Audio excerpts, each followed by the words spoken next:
And welcome back, you wonderful people out there. We've got a great day of Dota 2 to bring you all the action.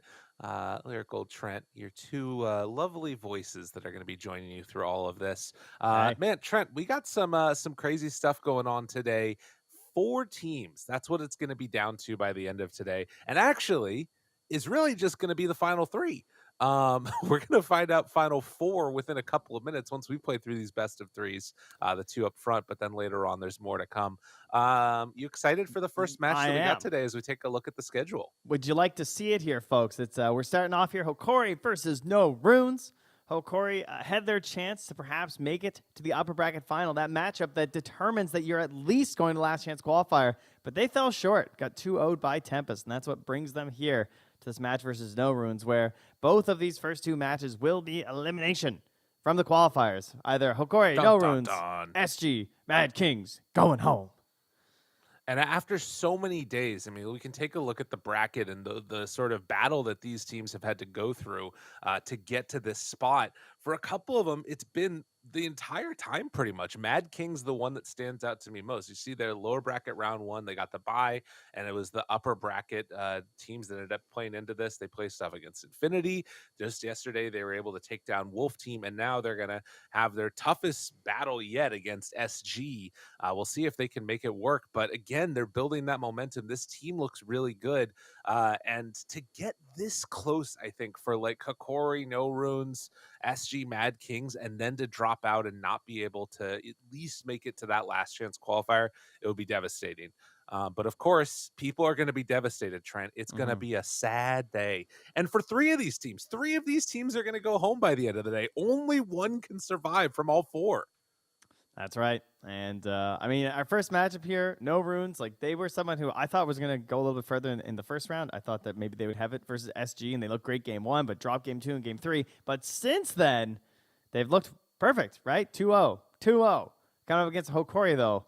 I don't know. Maybe they got 2-0 by Tempest, but I don't think this is going to be the easiest matchup here for the old No Runes. No, it's been a lot of 2-0s across the board. We've actually only, as you can see, had what, four best of threes that's gone to the full best of three. Three of those were in the first round. The other one was the lower bracket round three last night that we saw with Mad Kings versus Wolf Team. It's tended to be that when you win that first game, teams have not been able to recover, whether that's mentally or whether they were just better than them to start. But regardless, it's kind of a wild one. A very scary day for these teams. And for Infamous versus Tempest, I mean, you can kind of just chill out, you know? Obviously, you'd love to be able to win and go straight into the grand finals, but at the same time, there's a decent shot that you can just end up dropping down the lower bracket finals. And if you feel like you're good enough, you can come back day two and then, just win out everything.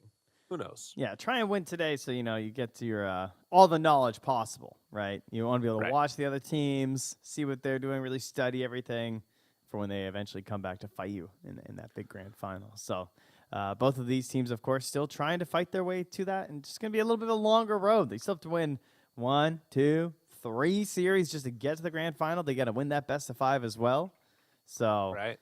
it's still a long and arduous journey here for our two teams that are going to be starting this day here of No Runes and Hokori. And players are good. Draft starts in just a couple minutes here. So before you know it, we'll be off and away here, folks. I can't wait. Interesting thing that I saw last night too. There were a couple people that were talking about, oh my God, Mad Kings, they won. That's so crazy. They were able to take the win. I saw that Minnie tweeted out. He said, "There's no easy team to win in SA anymore. Don't decrease or make light of Mad Kings. They play well. It's been a while since free wins in the region ended, which is really good." And just sort of a recognition across the board that even these Mm. Division Two teams, they are the type of squads that can put up a fight, and there are no free wins. Potentially, if no runes win, they're going to have to maybe face off against them or SG, and then Hakori going to try and obviously stop that from happening. Thoughts about the heroes that we've seen become important, because it does Hmm. really still feel like while there have been some commonalities, that Enigma still looks good and Dying pops up, there's still a couple of teams that have like their own individual flavor too to the way that they play.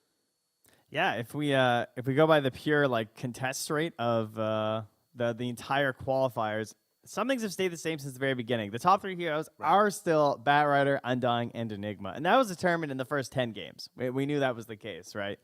But someone who we've seen banned a lot in our games, and is not just us, is Faceless Void. He's actually only been picked 8 times, but he's been banned 44 times. So Wow. it really shows the respect. Yeah, it's because, like, he just gives you so much out of the carry that other carries can't do. And so you don't want to Right. leave that option open, because you're looking at the enemy draft and you see them going to that second phase and you're just like, I really don't want them to be able to get like a ton of control of their position 1 and have more freedom in their roles of position 2 and position 3. So it kind of makes sense why he gets banned so much, but he doesn't actually wind up being picked, because if he looks like anyway somewhat decent, the enemy team just bans him in that middle phase. Right. And I think there is some value in these heroes too that sort of can have a little bit of survivability in the lane. I think I remember seeing Monet Mm-hmm. play a couple of games of Faceless Void and like maxing out the time walk when his lane is really, really rough. Obviously gets destroyed by certain heroes, but there's a lot of ways in which you can sort of survive in lanes with him that you wouldn't with others. But let's get ready to hop into this draft. Game number 1 ready to go now. No Runes facing off against Sakori. And what do we have? What do you know? It is the Enigma, the Batrider band. And this other thing that we were talking about, this was the No Rune special. They did open with this lineup multiple times, Tree Primal Beast. But look, there she is, Mirana. Oh, yeah. Friends of the show, big Trent fans out there, they know that I'm always shilling for Mirana. Every DPC season, I'm shilling for Mirana. She ends every season 60+% win rate. Looks great. Doesn't get picked that often. Great hero. She's undefeated in the qualifiers right now. How many games? Five How many games games. is that? 5 games. It's respectable. That's meaningful. It's higher than you thought it was I going to like be, isn't it? Admit it. You thought it was going to be like 2. Yeah, 2 or 3. That's what I was thinking. Yeah, 5 is pretty nice. Yeah, I think the other day we saw the game where it was Hansies playing on the Mr. Jupiter playing on the Mirana, and it was into a PA, which it went MKB first, but it was also into this Undying, and they pick Undying into the Mirana, so already have a Tombstone killer. Yeah, that's. I mean, surely that's partly why No Runes went for the Mirana. They knew the Undyings left. We just talked about Batrider, Enigma, Undying, the big 3, and so Hokori is just saying, yeah, we don't really care. Like, yeah, maybe you can kill the Tombstone, but we're just gonna say that we've got enough to deal with that. And oh, that is interesting, huh? That's kind of bad for Hokori, because without having the dispose with the stun anymore, of course, now you can't just like rush the blink versus puck and have a pretty reliable way to catch the hero. Yeah. You know, it's much harder to actually get a rebound catch onto puck. And they've already taken their 2 supports, which is where you tend to get a lot of that disable from. You can see the squad over there on No Runes, again, pretty happy with themselves. I'm curious if this ends up working out, because they immediately take out the 2 forms of control, right? Void Spirit and the Tiny that have proven to be really annoying to deal with for the puck.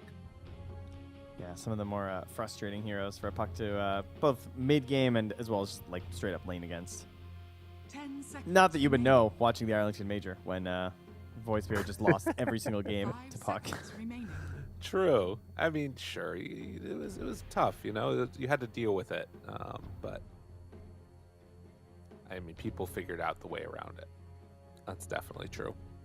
What do they want to take away now for Hokori? You've got good amount of control with puck. The Mirana, I mean, I'm assuming that we see him go for that maxed out leap build again, just to deal with the Undying.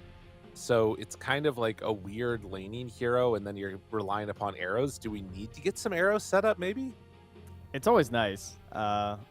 There's no doubt about that. But it doesn't, it doesn't have to be. Heroes like Tide can kind of work. Heroes like Mars can work. I mean, they just banned that one out, but that's like, even just like some slow or a less reliable stun like Spear, you can still combo it pretty well. But, I mean, surely Hokori will still be thinking about that stuff and be like, what's really worth it? And if I'm Hokori, I'm trying to think, like, all right, I'm not getting my support, so, like, who do I want versus this puck? Do I go for the lane matchup of, like, did they ban TA? That might be the last ban here. But, like, do I go TA? Do I go for the off-lane control of, like, a Night Stalker or maybe even, like, a DK or something? Yeah. No, it's a decent question. DK, I think, is got some interesting parts to it there. Um, that feels like it fits kind of nice with like an Undying Marcy, right? You just go in, stun, drop the tombstone.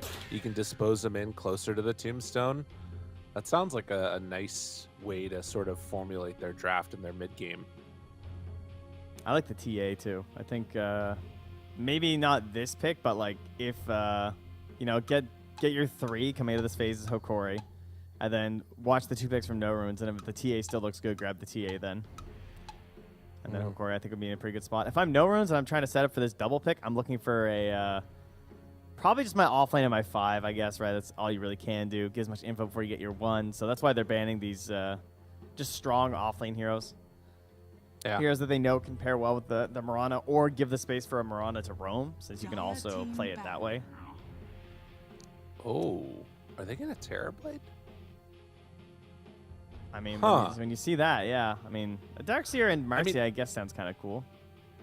The thing that's really interesting, right, is that you go, like, Void Spirit Tiny very clearly answers to the puck, and then the Darkseer is such a specific ban, you know? It's, like, so formulated for a particular type of hero that it does reveal a lot about what their draft is going to be looking to do. That makes me think of Luna when I think of the pro scene as well. Yeah. Like, if they want to do, like, Luna Visage, because Visage is still in. So they could do, like... Totally. Yeah, that could be kind of bad. And they immediately say the same as you. They're like, well, I'm definitely banning TB. And they're going to get the other puck counter, the Pudge. Ooh. Interesting. The hype one. This is the Chinese region puck counter, typically, is what... I mean, they definitely popularized it quite a bit on LAN, at the very least, specifically Ori, constantly grabbing it, so the team's going for it as well. Yeah, I feel like this puck may have been a bit of a trap. We'll see. I mean, the question is, can you still get things done? You've probably got some pretty good potential to kill the Undying and the Marcy, but I'm a little worried that this Pudge is just going to ruin his day now. Part of it, though, is that if you want to do that, the Pudge has to be mid, right? True. Yeah.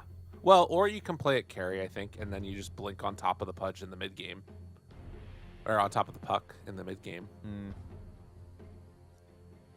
I guess I'm just wondering about, like, who else is going to play at that same, like, tempo with you. If it is... I feel like most success has been with the mid Pudge, but we'll see. And they actually just grab the Jug straight up.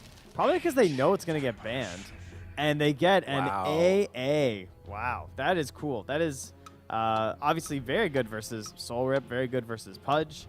You're trying to get rid of all these health plans and problems that they're able to bring into their hero kits, but not a hero we get to see too often. The Juggernaut is also really nice because they don't have anybody to deal with the healing ward at all right now. TA gets taken, but that feels like it's going to go pretty unobstructed in these games. Like, TA doesn't really want to hit it. Pudge, Marcy, and Dying, they're not going to be going for it. Looks like this will be the 9th draft that features a AA. 3 picks and 5 bans. I wonder why they banned that Darkseer.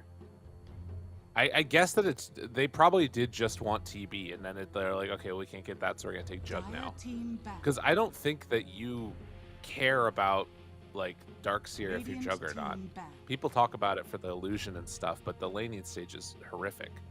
But regardless, we're on past that. It is the Beastmaster now banned, as well as the Viper. And after that, TA gets picked. Do they have enough ways to deal with that? I feel like they do. We're still looking for an offlaner out of No Runes, though. 5 seconds remaining. The pool's shrinking very quickly, though. Yeah. I guess it's true. It's for both teams. Radiant team pick. I don't know. It's like Hokori are doing exactly what I wanted in a lot of ways with like the TA pick and everything. And I'm just like, Now I think you might be right. I wonder if it will be because like the Viper and the Veno bans. That I guess that secures pretty decent lanes for Pudge or TA. True. And they're Dire side. 10 seconds remaining. So I feel like the mid is probably better for the TA than the safe 5 lane. seconds remaining. Even within a small camp. Right. Yeah, I mean, that is an interesting question, too. Which one do they want to go for there? Which way they want to organize their laning stage. A very, very, like, classic draft from No Runes here. You know, I Yeah. see Mirana, I see Puck, Jug, Tidehunter. These are all like very 10 simple, seconds nice heroes. remaining. It is fun. This is the first combo I mentioned was the Mirana Tide. It's an interesting one because it's not one that you Yeah. think of because you don't think like it doesn't have an arrow setup, but there's something about it that just works. I don't know what it is. Yeah. It's just like the gush, you hit the arrow, but even if you miss the arrow, it's like it pushes them back into bad positioning. The minus armor's there. You have decent right clicks with your leaps. This combo just works well. You have arrow follow-ups and ravages throughout the entire game. He can both go for kill threat in the lane, but he can also be left alone a little bit, and so you have this freedom as the Mirana player. And again, it's that Radiant side Mirana, as I talked about before. I love Radiant side Mirana. I feel like that whole terrain up there in that dire safe lane just feels so much nicer to play in. You may now select your hero. Ooh. That is a good last pick, though. Yeah. That is a really good last pick. Jug and Tide and Puck and man, yeah, this is one of those like if you doom anyone, you're feeling a lot better about this team fight. True. Dude, Saram's missing the Yeah. crown on the AA guys. He's got the other pieces. I think he probably likes the way his face looks. You To think? be fair, it looks kind of cool. Maybe, I don't know. Can I like it. I can gift wrap my headpiece. Maybe I'll send it to him. Okay, sounds good. I feel like I mean, Uh, oh wow, it's 11 Canadian dollars. Never mind. That's far too much to just be gift wrapping away. That is a lot, man. Can't give that one away. Wow. Okay, Inflation, so No man. Runes, they've got the stock standard draft. Hikori are the crazy ones here, running out the Vitali Doom. I got Luminaire on the TA, and then the Analog Pudge. I'm kind of feeling. I don't know. Does that Doom pick do enough for me at the end? What do you think? Do you think that does enough to sort of set them up for easy team fight wins? My main concern will be the if they miss like one coil kill, it feels kind of bad for No Runes, right? Okay. Because like they have AA and they have Mirana. Jug doesn't necessarily want to come like that early. Tide also needs a little bit of time to farm as well. Tide doesn't mind taking some time in the Ancients. True. So you might not be pressuring in that early. And then how much is that going to impact the farm speed of Lumiere and Pudge and Analog's Pudge? Because Pudge is a hero that does farm up pretty well. And if he gets into that Aghanims, you know, that's quite a bit of damage to try and deal with there. And control around the Roche Pit with the Undying, with Marcy's mobility of the rebounds. I think overall it's pretty even. I do think No Runes has like easier execution in a lot of ways. That like you called it, it's like a default draft. But Yeah. that Doom pick was pretty sick. Right. Okay. That's kind of the same feeling that I have, and I'm not comfortable feeling like. I guess really what that means is it's going to come down to vision. It's going to come down to execution, and that's the way that you want to have it in these final ones. You don't want any easy peasy draft victory. You just got to get on in there and see what ends up happening. We do have a pause, but I think we can get right on into this game here in a second. I am also feeling like the couple of things that stand out to me are still not a great answer for healing wards. So even if they get like a Doom off and potentially, you know, if they get that like Doom with the Aghanims off, which everybody's been talking about it, he like self casts on himself and jumps into everybody. I still kind of feel like they might end up being able to just survive through by virtue of the healing ward. Yeah. You know, they've got to make sure to take that out. I guess, yeah, you don't really want to grab that as Marcy now. Like before, Marcy was kind of okay with that because you could rebound over to it, right? You could like speed up your teammate, rebound over, but now with the pressure of the rebound on the stun, you have to kind of hit that on the enemy hero. Then it's not as easy to just like dive onto the healing ward. Right. And I mean, hey, they could reduce the healing ward if Pudge gets eggs. You know, There you go. That's true. I mean, that is a good point. lower the impact. It's only 25%. I still think it's pretty freaking good. Yeah. Yeah, the healing ward is still so freaking solid. What do you think of that level 25 talent the Jug got? With the ward one? The +2 attacks to kill it. I don't know. I haven't felt it. I don't know. I feel like at that point the attack speed is so high that it feels like that's just trying to match inflation. There you go. Doesn't feel that amazing at that point. It's a nice level 30 talent though. Okay. Well, team's running out, and is Mr. Jeans gonna get a rune? Does look like he might think there's one, but we'll see if he actually drops down Sentry or anything. That's nice. So The ancient apparition though for Serum. Serum has been playing the more defensive heroes, right? He's been playing like the Undyings. He's been playing the Treant Protectors. A little bit more of the bullies, I guess, in the laning stage. This is a very different one to 30 play. seconds to battle. The Ice Vortex in combination with Juggernaut is pretty cool, though, right? This is a magic-based hero in a lot of ways, so that increased magic damage, I'm sure, is going to be kind of nasty when it comes to the Shard with the spin. You're going to have your puck chucking stuff in there as well. The actual combos during Ravage could do a pretty ridiculous amount of damage, but the main problem that Ancient Apparition has always had is trying to give the hero space to get level 6 as early as possible. The battle begins. And the question is, will they be able to do that? Hiko keeps him back, and it ends up being 2 runes apiece. While Gardic actually gets the deny, or rather the kill onto one of the observer wards there as well. Yeah. So a nice little move across, gets himself some tangos brought out, and that should give him a better start. But we're already tri-laning up top. Maybe just an arrow play. That's probably what's happening They here. spot him. They saw Garda coming this way on that ward in the river a while ago. Yeah, they're going to force him back. Arrow goes out, doesn't have anywhere left to go, and a couple more punches. Can they bring him down all the way dead? Doesn't look like it, but is still going to have a bad time. And yeah, that means deny to Roshan, and it's going to be Serum still over in time to block out that camp. And this is not a great start for the TA.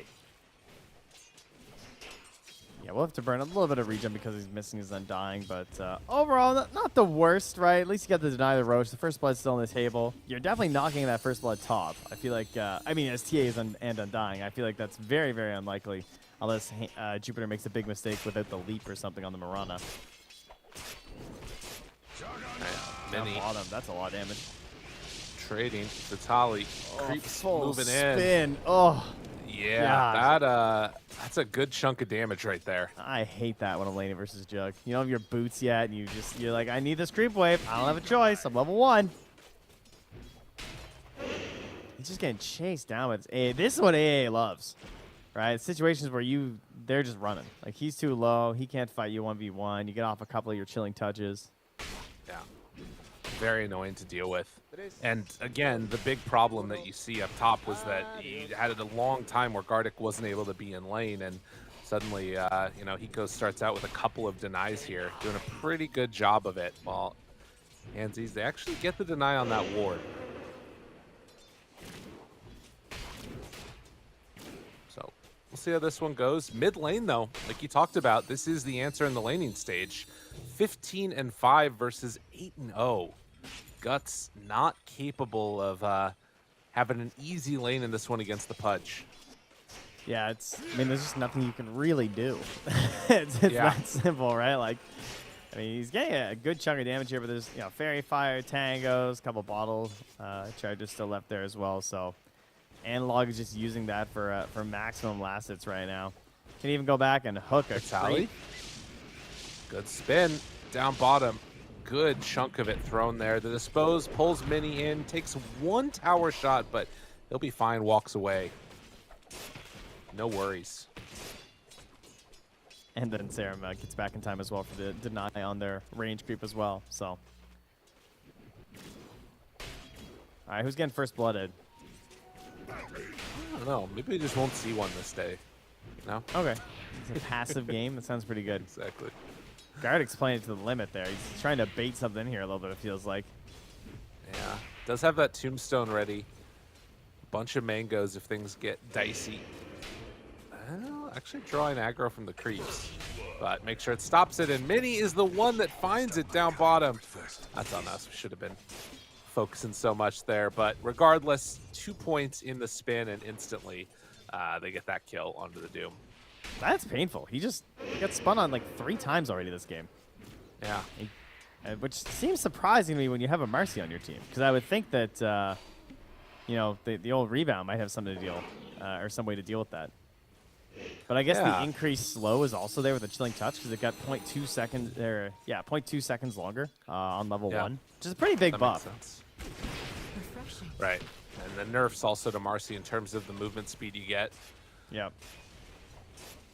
Does start to scale up rebound now, so up to 30%. They do toss him in, though. That was a nice play combo together, but the round 2 spin, Delio Core does have it. And he used the spin. Yeah, just drops it down. And Mini finds himself another kill after Vitaly takes down Serum. Thrilling. What's up next? He's just playing spin to win Jug today. True. Everyone is just getting something done for the squad here. And yeah, sure, Gardic fed to Roche at the start of the game, but Lumiere doing great. Now ahead of Hiko. It's a TA. This is exactly what TA needs. It is Dire Side as well, so can move in towards that jungle and not feel quite as bad about it whenever she wants. At a certain point, it's just more efficient.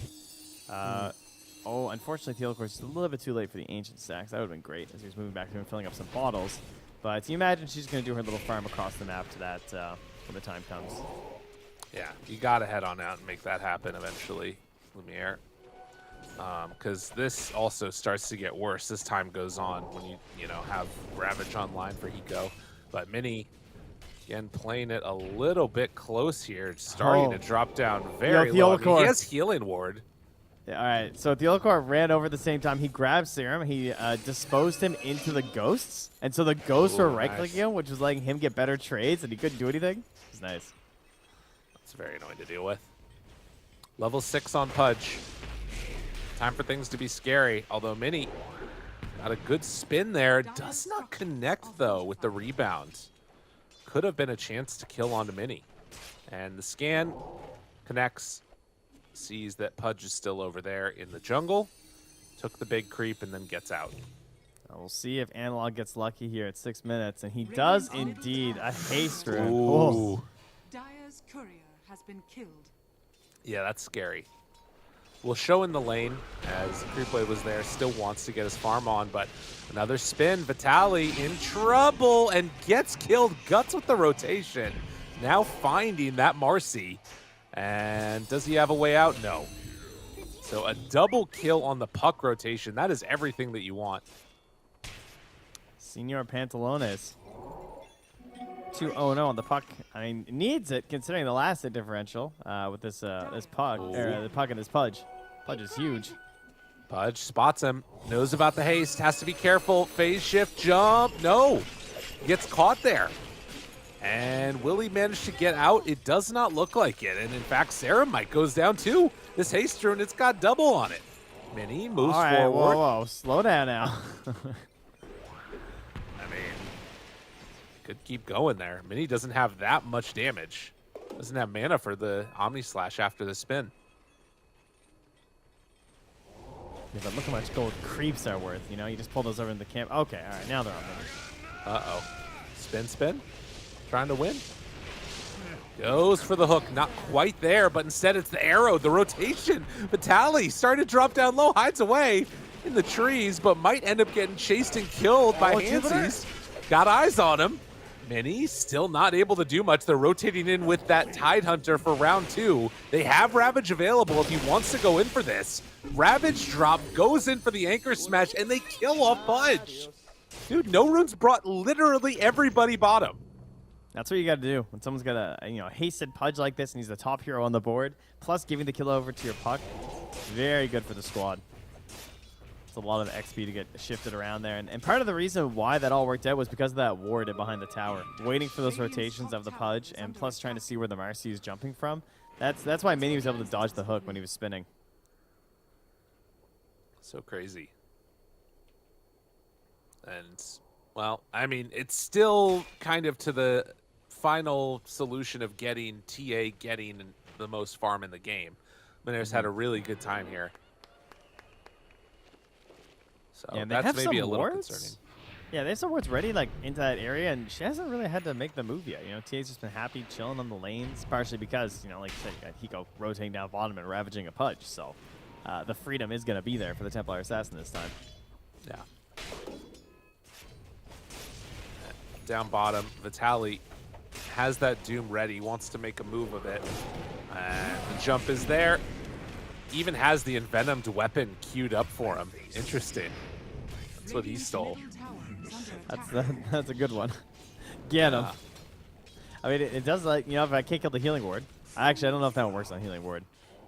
It should. It says regen reduction. Yeah, it might yeah, not. but so does Pudge. But Pudge works on everything, you know. It's one of those things. Serum Gets dove underneath the tower. The rotation's coming a bit late. They won't be able to save one, but they might be able to get some cleanup kills here. Gardic makes the move over, though, and looking for that silence. The zombie house, though, it's doing big things. Chase forward. Arrow actually tanked by Analog. That keeps him alive. Helio Core barely able to walk out of that mini. Tries to chase and will bring down the Marcy. Gardic, after killing off Guts, the Omni Slash is going to be there. He accepts his fate. So somehow Mini comes out ahead. Level 8 now. Oh, Tombstone, come on. Oh. No bonus gold. All right, according to my research, the invented weapon is just health regen reduction, unfortunately. Okay. Unlike Pudge. So, like, even though Pudge says the same thing with regen reduction 25%, his applies to everything, including, like, heals, life steal, spelled life steal, all that stuff. You know, that's why you got to keep on top of those things. Right. So it will work on things like, you know, the Helm of Iron Will that the Tidehunter's working on, but it's not going to reduce that healing ward. Okay. It's all right. He'll eat something good eventually. Fair enough. Whatever happened to the Prospector, man? I thought that guy was going to be meta-changing. Yeah. How much gold is it again? I don't remember. I don't even remember the last time I saw Prospector Igora. It's like 6 GPM or something. It's terrible. No, it was like, wasn't it like 20 or 12? Maybe. I don't remember. It was definitely double digits. We'll find out. We'll find a Prospector. Yeah, I know. We're hunting. Eventually. They'll respawn. All right, well, they're also hunting Ancients right now. Huge stack for Lumiere being crafted. Is farming that. Oh, my goodness. This is not good. Ladies and gentlemen, if you are cheering for no runes, whoo doggy. That's a big Templar set. You thought Pudge was fat? She's putting on a couple pounds here, too. Tries to move on in after the courier goes down, unleash, and then kill the courier. With Hansy's right there, dude. Theliacore keeps running in, just not afraid at the moment at all. They have Ravage, but they don't want to use it on Marcy. But with Guts making the move, they will go for the full combo there. Don't need to use the Ravage, but can use the coil. But, like, honestly, who cares? TA just gained, like, 1,200 net worth. True. If you're Marcy, you're just like, that's great. She just gained more than half my net worth in time span that they were all sitting top in my vision, and they can't move away from me. Yeah, definitely. That is going to be the big be-all, end-all for them. And you can see, like, a 2,000 gold lead for Hokori. No runes. They're winning a couple of these fights. They're finding some kills, but they're having to commit a lot of resources for it. Vitali going for the Midas. It is finished now on the Doom, so going to be bringing that one out here. So we have some good scaling heading later. I would have liked to see the Blink PKB maybe a little bit earlier, but I mean, I get it. You know, you don't get as much farm on the map as well because you have a Templar Assassin, and all the levels are really important too on the hero. But I do think there's a little bit of pressure of them to try and get this Aegis on the earlier end, which is partially why I kind of like the Blink. Or just like the Rush BKB too. Yeah, either one sounds good. I think it's really important that they're hanging on to this Ravage right now. Oh, but this is bad. They find one. Mini's there. Drops the healing ward. They will kill it. Almost was enough to get Hansies out of there. But dies mid-leap. Yeah, and it's I didn't even notice that Analog is going now straight into BKB in the hood after getting that Blink first. Like that's why Doom can do this, right? He can get the Midas into the BKB because now they have the rebound stun as well as the Blink Pudge. And then you're going to have a Templar Assassin who's going to have Deso and Aegis. And potentially a BKB, or sorry, a Blink instead of the BKB if they get that Aegis at that proper timing, right? You can kind of delay your BKB a bit, feel comfortable about that. That should be the next goal for Hokori in a typical strat like this. Yeah. Ooh, yeah, they're just so much value. Really well. Yeah. The court. Oh, he doesn't know though. There is. Oh, wait, is that Obs outside of it? I think it actually is. I think it's inside. Maybe not. I mean, he didn't go high ground, so we're not sure. Yeah. Yeah, they may not have realized it. Well, they do have Helm of the Dominator online for Tidehunter, and he's just going to keep that creep in the pit. So putting it right in that spot over there where it won't be scouted when they head on in, this could be a bit of a game-winning play here for them if they do decide to try and go for a sneak on that Bro. Roche Tally. Whoa, whoa, whoa. I was Imagine. close on that arrow. Oh, they don't find the obs, though. It's hiding up there. Near the Juggernaut. It's going to spot where Serum's going. Theolocor is looking for the initiation. Thinking about it, Mini, you're in trouble here, dude. Does he realize the danger? Doesn't get the spin off, but they have the combo. Still, it's going to be a dead Jug. All it takes is a second, in spite of the freaking Ice Blast dropping down. And yeah, they go and immediately get the D ward. Serum, stun, drop down the vision, gets the kill. Oh. 2 in a row. Dude, this is dangerous. Go Roche? Team Go Roche, you know? Not necessary quite yet, I suppose. Still pushing the tier 1 tower. No panic. Yeah. But there is a level 4 tombstone, so they can certainly opt for that if they want. Level 4 sidekick. I mean, if he uses Ravage anywhere, I feel like they just go Roche instantly. Ooh. Oh, he wanted Mini right there. Oh, they're bringing everyone up here because they have the Blink and they want to go for the Ravage, but they look pretty well prepared in this area. The smoke's there. All right, this is it. This is their big moment. Where is Senor Pantalones? Mr. Jeans, Guts, get up here. Yeah, I mean, if you bring all these people, you've got to get something. And I don't know. They find one. No, smoke breaks. They're off to the side. They don't run into him. And now underneath the ward, this fight is not going to work. Hiko is just up front and center. Yeah, this is real bad for No Runes. Corey's gained everything they want. They're just outmaneuvering him on the map. At the very least, they have delayed and they've taken over this area. Maybe they'll get some vision down here that will prevent a good Roche in the future from Hokori. But yeah, I mean, as you said, for now they are getting outmaneuvered and just out-ecoed. Gonna jump down on the Vitaly though. This would be an interesting kill if they can get it. The rest of the team moving in. Ravage connects. Arrow for round 2. They get the kill, but now Ice Blast hits onto everybody. Ooh, hooks in onto that Helm of the Dominator creep, and that's going to be the extent of it. So 1-for-1 trade. You like that kill on the Doom, though, while he had Midas off cooldown. Yeah, it does cost Tombstone, though, so that will probably delay it a little bit longer. Yeah. Before they want to head in for that Roche pit. If you can find a win for No Runes, that's pretty much it, you know? Even if it's not a bigger amount of kills for your Ravage. You're going for the Ags build, huh? On the Tide. Yeah, that's pretty interesting. It's, I don't know. For me, it's the I need to do way too much this game. That's how I always feel. Whenever I feel like I need the Ags, that's how I feel like the game's going. And it feels like you need to be like pushing out waves. The fights are like long and delayed. I like it when the enemy has weaker mobility as well. This game, I'm not sure.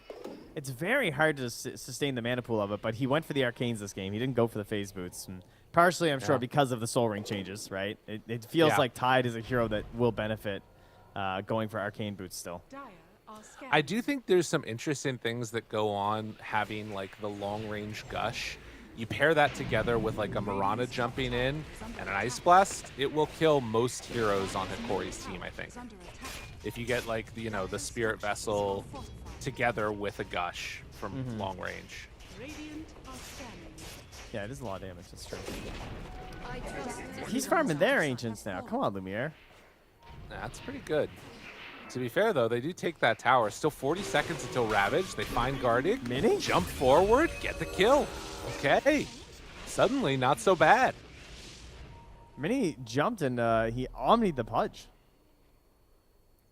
Oh. But Did he an now? Invis rune. Yeah, he omnied Pudge, but he had an Invis rune, so he just vanished. Well, that's not great, is it? A little unusual. It's all right though. It's all just pacing, right? They kill the Undying. It's gonna delay it again. That's gonna push Ravage to being back online now.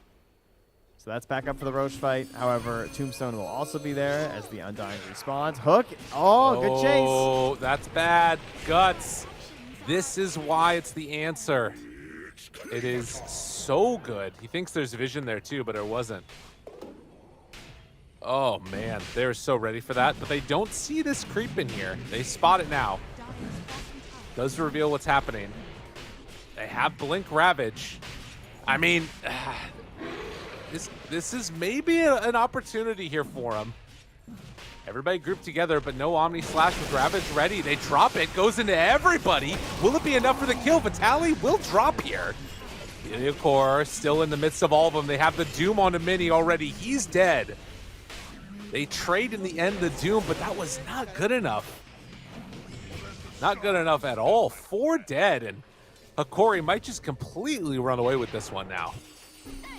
Yeah, they immediately just abandoned their plans to kill the Roche right away, and just they fight around Tombstone, right? It was still there. It had been dropped down prematurely there from Gardic, and I like the idea of going for the Doom. Like, maybe you get the blow up right away. As you can see, they're kind of like, well, we have one good target, but they didn't chain stun him with an arrow or anything because they had already scouted with the arrow right before that, I believe. That's kind of why the Doom gets off. But, I mean, Mini had no Omni either way, so it wasn't really looking like a very, good prospect of a fight.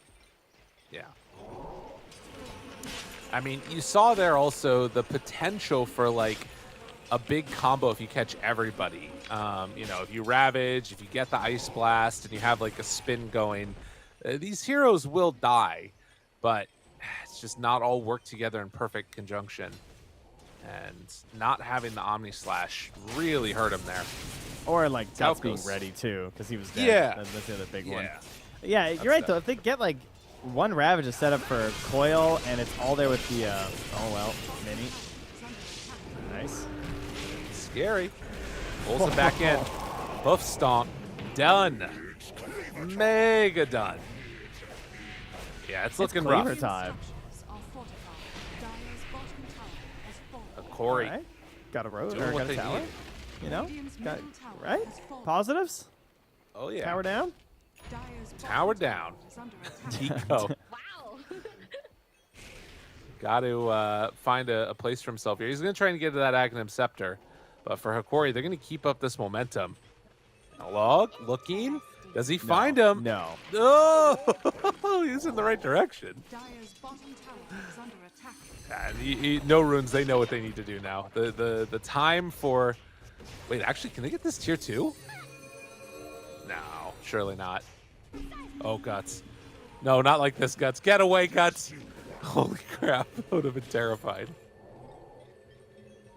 Oh my god, CB takes so long. Oh god, he went to the tier 2. Jeez, he almost walked up and ulted him. Yeah, that would have been Radiant's top tower something is else. under attack. Pudge isn't Wait, but here. no. Go fight, quick. Big forward, Ravage tries to find that TA. Gonna drop for the BKB, the turn hole. Pudge now moves on in. The big fat man wants to clean up. Pico tries to run away, but they're in the midst of this zombie madness. Silence now on him, and he still has Omni, but it won't matter. He is gonna drop. Tide is dead. Ancient Apparition gets walloped. A triple kill for Lumiere. Why does that silence for so long? Under attack. It's just the way it is, Trent. He just got absolutely destroyed by TA.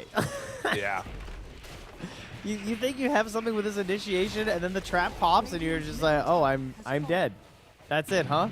I got nothing to do. He got like 5 shot. Pew, pew, pew, pew, pew, pew. Tower is under Yeah. And I mean, that's the problem, right, for this puck. You need to go all damage in this type of a game. So as soon as you get silence, it's like, it's just over. Holy moly. Game is looking tough for no runes, and for Hakori, it's everything that they could want. 14 they're- charged Deso. The lineup's working perfectly. Here's the replay there, too. As you can see, he jumps in, and just right away, though, that's silence. Oh, my God. Silent. He got double silence. He got a second trap on him. Please. Yeah, they were ready. That shard just showing the value of investing in that early. You know, you don't have to go for the shard just out of the Roche pit. Ooh. Got him. That's nice. Just wanted to see that again. Radiant's top tower is under attack. The Eggs rush we saw a couple times from some of the I can't remember if it must have been Thunder Predator. I'm pretty sure at the major where we saw them rush the Eggs on the TA, which is pretty hype. Dude, Radiant's top look at tower all of the is traps under they have. A Thunder Awakening, rather. Look at all of the traps that Yeah. they have. Well, it What gives the hell? max traps +4. Dude, they are all, but they're all right here. Like, this is the only place there are traps on the entire map. They're playing it like a techies. And he still has maybe more? Oh, no, he doesn't. He's maxed out. Okay, good. But, like, I think it's a really cool idea to just be like, all right, we're going to play in this area. I'm going to lay down traps all over here. Does need some mana. Like, help him out, somebody. Radiant's courier. Who's got arcades? Gardic? Dire's bottom tower is Serum? under attack. Ooh, that Moonlight Shadow is about to wear off. And Hikori is heading in to come and contest this area. Interesting, interesting. Ag's done on Tide, too. All right. Is he... All right, Pudge. Wait, did Pudge already blink? No, Pudge did not blink. I'm trying to think if he can get a spin TP away. Doom blinked. But I think Pudge is still going to be able to reach you no matter what. For Mr. So, Mini. yeah, so good luck, Mini. They might not know that he's there yet, and they are about to show on the ward. Actually, Vitaly is showing right now on the ward. So I think that he can get out. If they don't know about him, that might be a way to escape.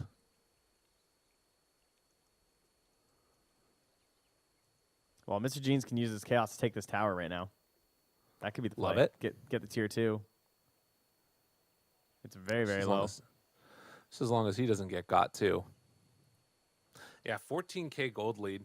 What's interesting is if you look at like sort of Dota Plus probabilities, it's not actually super high. And I think it's just because of how good the team fight is from no runes.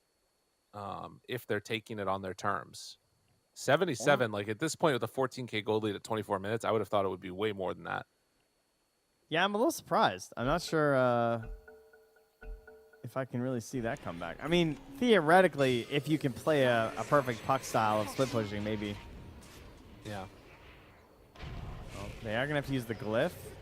Ooh. Ooh. Everyone gets But- out. Yeah. And tower will survive. Aegis expires. Oh, what is this? The Olacor, look, the silences. Oh, no, they didn't pop the traps. Oh, where's the shared unit control? Forced to pop the BKB. Oh, they just had to pop the trap, and Jupiter was dead. That's what he was trying to set for. Dang. Too bad he can't rebound off the traps. All right, slow down. That would be so broken. Oh, I rebound off my Techies mines and toss them into it. All right, now we're talking. That actually sounds sick. Doesn't sound That one I awesome. want. Or throw the techies mines into them. You know, the Centaur cart could pick them up, I guess, day one, huh? Oh, really? Yeah, That's it was able to awesome. pick up Techies mines, but you know, Valve in their ways just got rid of all the fun and only left us with a crazy wild horse cart, incapable of carrying mines. Unbelievable. Yeah, how dare they? 26 minutes in, about to get the next round of neutrals here. And the lead will continue to grow as Hikori keep their stranglehold on this game. And for the side of no runes, it's just a matter of trying to find pickoffs where they can, get what farm is available on the map, and then not getting caught.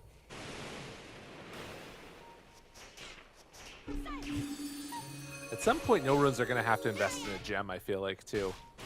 These traps are given too much information. It's too hard to play against. It is actually insane. I mean, as a support player, I absolutely love having any of these vision cores on my team. It's certainly an under respected aspect of the hero. Yeah, that's a ward. Yeah. Wait. If he Houdini's his way out of this. Wait. Gut silence. No, they're coming back for you. I get him. It was cool for a moment. Yeah, that would have been pretty illegal of an escape. Yeah. But you can see that the rest of No Runes immediately pushes out the waves, and are going to try and hold off the pressure coming from Hikori. They have some great heroes for this, you know? Granted, they have answers for spin TP, but Jug with, Manta is annoying to deal with. Got Puck. It's the only play they have. And for Hokori, they just wait for Roche. Ooh, who gets the shard? Probably Pudge. Yeah, definitely Pudge. I think that's the way. We need a new one for Undying.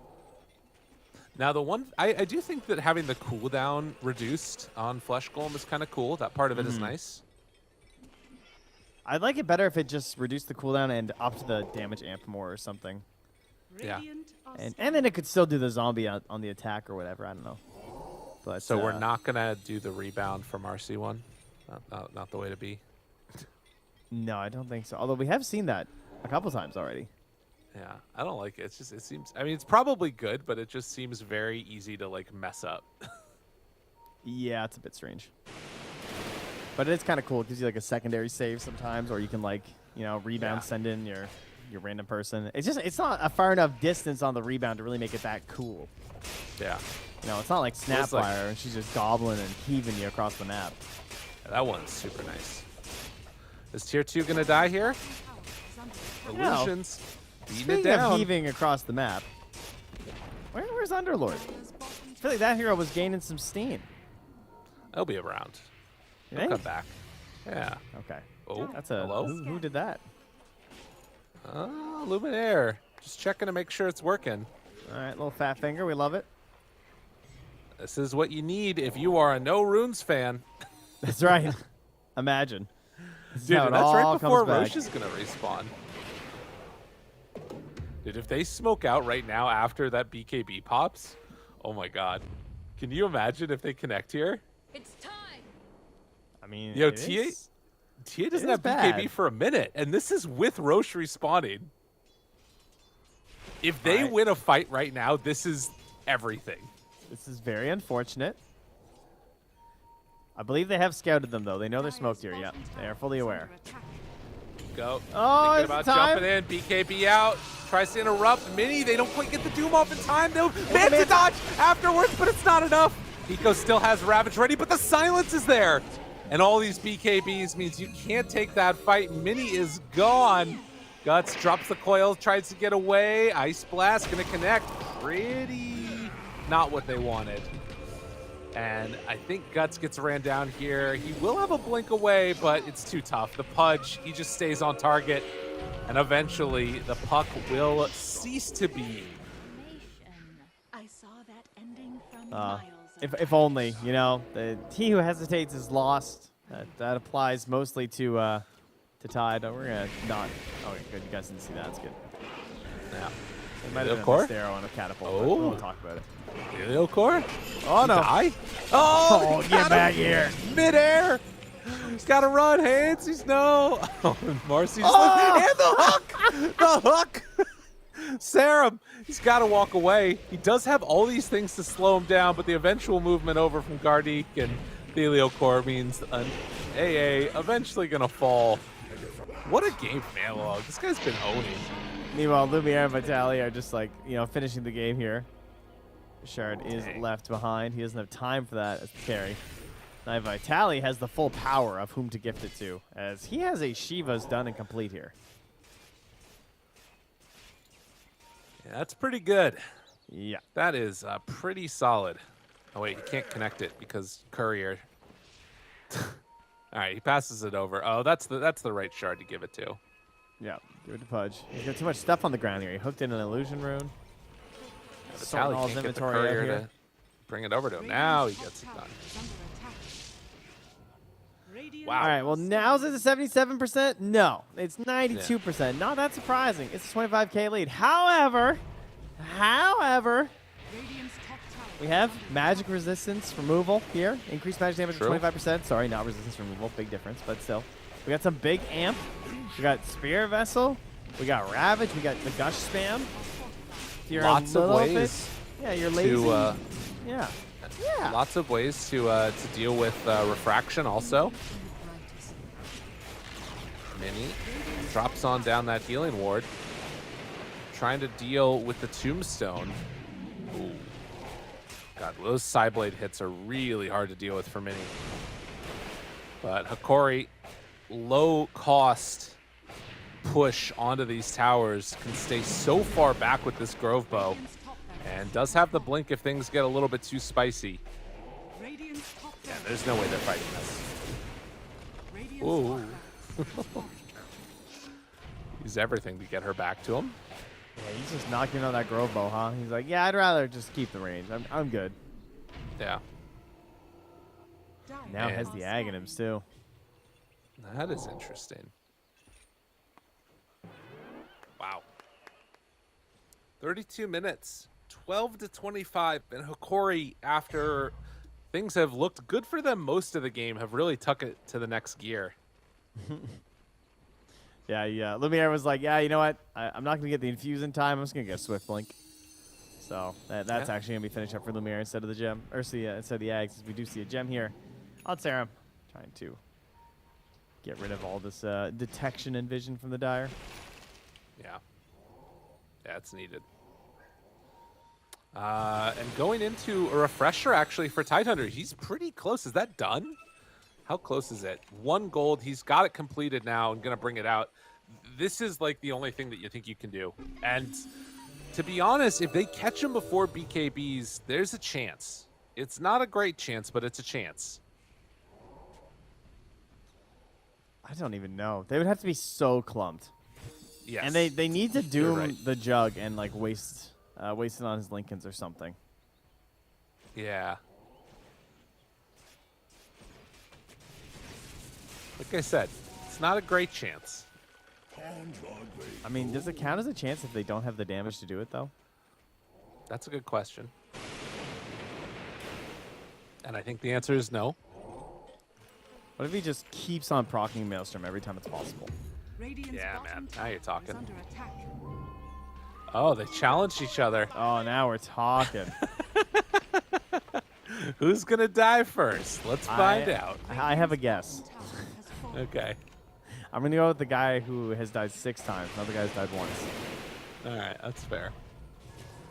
Mini knows it's his time now. He's ready to speak his challenge to the world. Good damage down, Lumiere. Ooh. Careful now. That is the Meld Bash. They become very scary. Jumps in. Finds one. Spin there. Good hit, Lumiere. Down low, but will get eaten up. And now she is fine. Coil only hits onto 1. Gardik is going to be perfectly okay with this. Yeah, don't feel great, Trent. No. I mean, we still have, what, 30 more seconds of Aegis? They could try and poke one more time here. It's a bit dangerous. I mean, you already saw with, like, the hook back into the Eat. They have their safety mechanism, but they don't want to risk it. This is the correct play, as it were. And, well, credit to No Runes. Considering the state of the game, they only lost 1 lane. Yeah. They might get their 1 more chance with no Aegis. It could be worse. That's what I'm hearing from you. Yes, that is true. There's a DD up top, though, unfortunately, and Lumiere, I think, is going to find it first. Oh, and that's how it gets worse. The DD on the TA. He's got the named ward. Thank you, Scriff. Oh, yeah? Yeah, he has that. the Snake King ward. Gardek's like, I invented this. I don't know, Gardek, if that's true, but well done. Way to name your ward, too. He can say that he invented it. That's something, at least. Gotta be worth something. All right, Arcane, DD, they want a battle right now. Will it be their undoing, though? It does not look like it because there are very few heroes home for No Runes. Moves on in, breaks the Lincoln's Doom. That is not what they wanted. Wait, actually, never mind. No, Mini's dead. Okay, yeah, Mini's very dead. Does not have buyback. It's Cleaver time, and Hikori gonna take another lane of racks here. Cleaver time, more like lever time. Top left, everybody. There it is. Get him out of here. Big plays, big plays. Hikori have come into this game with a plan and executed it just fabulously. We talked about the puck being a trap, and that is kind of what it feels like. That Pudge pick was absolutely perfect. Jumps in, Ravage. Round 1, round 2, TA dead. Okay. All right, another one bites the dust. They don't need many, they say. But they do find guts. And I don't know if they have enough to kill off this Pudge without him. Chase in, looks for one. Handsies tries to escape, but just gets obliterated. They buy back on the AA. Vitaly's still taking through those tower shots. Yeah, I mean, even Lumiere's back. He wants this game over. He bought back. Yeah, they're ready to finish this one off. Mini back up in 3, but this is so ridiculously hard to deal with. And Analog, hook, weird things going on. Spin, maybe for a win. Do they have enough damage? Mini trying his very best. Walks forward. Where's the Omni Slash? He doesn't have it. Oh, and it's not good enough. A Blast comes too late. They do kill off Marcy. 2 end up falling, but it's only the supports. And GG is called. Hakori take game number 1. Wow, Hakori clearly had a plan for Puck in these qualifiers, and they got to execute that versus no runes. Really well done, I have to say, because it is tough when you see a draft come together like that in the first phase, and you see that you have 2 supports with not really reliable stuns versus the Puck, and, you know, Mr. Jeans, he's a great Puck player. He's one of his heroes. That's got to be a scary sight, but to respect it so much to get, like, the Pudge and the TA, that quickly became just too much for him to have a good game. Right, and you kind of wonder now, back to that last ban that they had, the Darkseer, if they would have maybe banned the Pudge, thought about that one as one of the possibilities. They took a long time on that last ban. I'm sure it's something that they were considering in their head. It ended up just being the key to so much of that success that they had on Hakori. And of course, the TA pick. Like, it was just a very good draft all around from Hakori. But yeah, I don't know. We'll see what happens going into game number 2. Yeah, I'm curious how they adjust their support picks on no runes. I think that AA is a tough one to execute in a lot of ways, even with Dream Coil. Like, you just have to be constantly setting up, and when your Puck shut down, that essentially shuts down your AA too, because it was hard for him to, you can't smoke up that easily with a Mirana and go get kills, because neither of you have the reliable lockdown that you need. And then Ty doesn't come online in the post-laning stage. It's not like a Mars who wants to smoke up a lot with like the arenas and grab some kills. He's waiting for more of like the big objective takes with his Ravage, and he's getting greedy in between. So when that Puck got shut down, that was the linchpin to their whole draft. And once that was removed, that's why Hakori just sort of crushed this one. All right, well, good things to keep our eyes on going into game number 2 here. For us, at least, we're going to go to a quick break, and when we get back, we'll be right on into that one. We'll see if Hakori can keep up the 2-0 spree, or if we're going to be going to the full 3-game series. See y'all in a few.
Esports is what we live and breathe.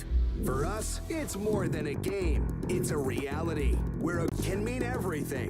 Where runes are collected and Aegis can only be won in battle. Where centaurs can give you a ride. Where the true heroes are those in front of the screen. GG Bet. This is real.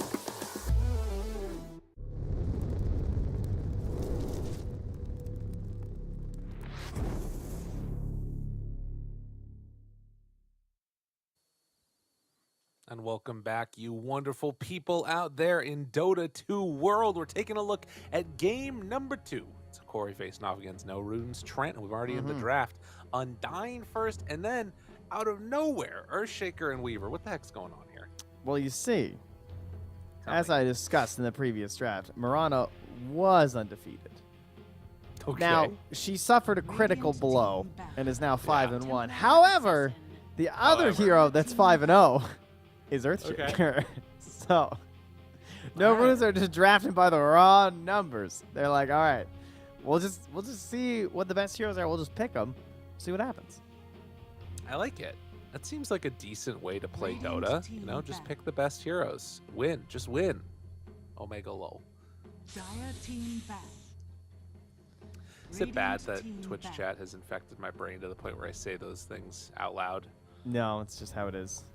It's, Okay. You know, I drop a couple Sages here and there. I don't even think I've ever typed Sag in my life. And yet sometimes I feel Sag, you know? That's right. It just Yeah. inhabits you. Yeah, it's like poggers. Uh, like I like Remaining. sometimes I'll just drop a poggers somewhere because it makes me laugh. I don't know. Right. Five Yeah. Sometimes I hear you. sometimes a Dota moment's just a little poggers, you know? I It's say? supposed to be ironic, and then it falls apart because it becomes the reality. Yeah.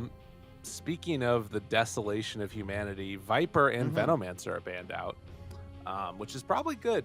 Not having to deal with that as a TA is super nice. And then the Clockwork Rubik also taken out of the pool, so trying to ensure that the Earthshaker doesn't get mega Dire countered. team back. Yes, those are the two heroes you hate the most as a Shaker player, I would argue. I don't think anyone makes you sadder than those two. And they also had the Or the sadger. Weaver. Or that was good. I mean, they even had a Weaver too, right? This is like the freest Rubik game of all time. So 10 can't have that seconds happening. And now that opens up their Jakiro pick as well. 5 Next, seconds coming out of this phase, since the Rubik's banned, right? We'll have Jakiro, Shaker, Weaver. It's perfect. Mhm. But they should go Snapfire. Give me a No Runes 5 Snap. Dire Ooh. team. Radiant Cowards. Team pick. Enchantress. Nope, it's the Ench. It's a pretty good hero. Did we decide if Little Friends works on zombies or not? I don't know. I forget. I'm sure I tested it and I just don't remember. Yeah. So you know what? I'll check right now. 10 seconds. what I'm Do you here know for, what's buddy. the thing that's so weird about it though is that I have not seen 5 seconds. a Little Friends I remaining. feel like get picked up almost at all. We saw it get We picked, always talk about and he it. was throwing it, and there were just no creeps. I'd see the creeps start running. They would run, but Yeah. they wouldn't even make it there in time because by the time it was happening, the game was usually decided. Radiant team Dude, pick. everybody saw this and they were like, "Oh my god, it's the future! Enchantress every game. It's gonna be insane." It just never gets picked. We still see a lot of Enchantress though, because the hero's insane. But Yeah. that's how it goes. And they picked All right, the I can Ember confirm into it the definitely Edge. does not work. It doesn't. 10 Oh, that's seconds sad. remaining. All right, let me see if the Undying's on the same team though. 5 seconds. I don't remaining. think that should matter. Surely. Well, maybe it would like increase their attack speed. I guess it's an interesting idea, right? Because the entire lore of Little Friends is that it's like sort of nature, and I feel like zombies are the antithesis to nature, right? Dire team. Yeah. Mirana. I guess it's Oh. interesting because you've got Radiant team. zombies, which oftentimes are thought of as a virus, but there's also like the history of Frankenstein, which was a story about like man's conquest over nature and how that leads to disaster. So is the Yeah? virus man-made or not man-made? Okay. Well, Is I'll that- tell you that it doesn't work either way. No zombies, Little Friends interactions. But thank you for covering for me during that little testing session. I mean, to be honest with you, this concept that I just worked out in my brain, I'm more interested in this than anything else we've said today. Okay, this is right up my alley. All right, and at what point do we get to God is dead and we just move on? Are we there yet? Yeah, that's we can be there. Oh, okay. All right, cool. Because Morphling has been picked for me. Yeah, God is dead. God is dead. Morphling into the Ember. I think we actually saw Mini play this matchup once already, in fact. Very good into the Ember, as you get to get the slights, you can get the bolas, all kinds of great plays possible because of that. And it is, though, another Mirana pick here. So this time going to be on Hokori's side. Why Mirana, I wonder? I mean, again, I like the hero. They're going for the Ench counter, I suppose, mostly. Well, for a long time, this was the combo that we saw a lot true. of. Right, Yeah. Ember Mirana, yeah. Although the flip side of that is that more often than not nowadays, Embers are maxing Slight and not going for any points in the Searing Chains until much later. But that's okay. I mean, you'll have them eventually. You'll get the levels. All right, well, on that note, what's going on with this Morphling? Where's this Morphling going? Is this a mini morph, or is this like a Mr. Jeans morph? Or is this a 3-weaver? I got to imagine they're going to be given mini morph. He isn't playing at all tournament. 5 seconds remaining. Yeah, so it's probably 3-weaver, which, I mean, it's still playable. And we see it every once in a while, but whenever I see 3-weaver, I think about like how powerful the minus armor is trying to be and trying to benefit off of that. Yeah. So I'm curious what their last pick will be. Of course, they're going to have to wait it out and see what Hokori does. Hokori bans a couple heroes that wreck Ember mid, the Necrophos and the Huskar. They are assuming it's mid, and then No Runes just ban some little bit of cheese, some good silence heroes versus Weaver and Morphling. Presumably the Orchid build on Brood. Oh, what a last pick there. Just get the big bad Mars, keeping people under control. 2 ranged cores. You already have the arena for it. Granted, Morphling cares a little bit less about that than other heroes. Yeah, good in lane with the Mirana too, though. 1 spear, you can just go for kills. You have a lot of damage together. Pretty survivable as well as position 4. Mars gives that space that we talked about before for the Mirana, where she can roam a little bit. Didn't work out that well for No Runes last time, though. We'll see if Theola Core is a little bit more successful. And they just go straight in for the Storm. Spare it. Zip the zap. Mr. Gene Storm. Legendary. I'm just waiting to see, Hiko. Any chance he takes Shaker? Versus Undying Templar Assassin. That seems very unlikely, but they still haven't chosen. I did just see one of them run out of the room real quickly. So they might be coming back in a second. Guys, to pick your their heroes. Pick your heroes. Don't get randomed. That would be not great. Please.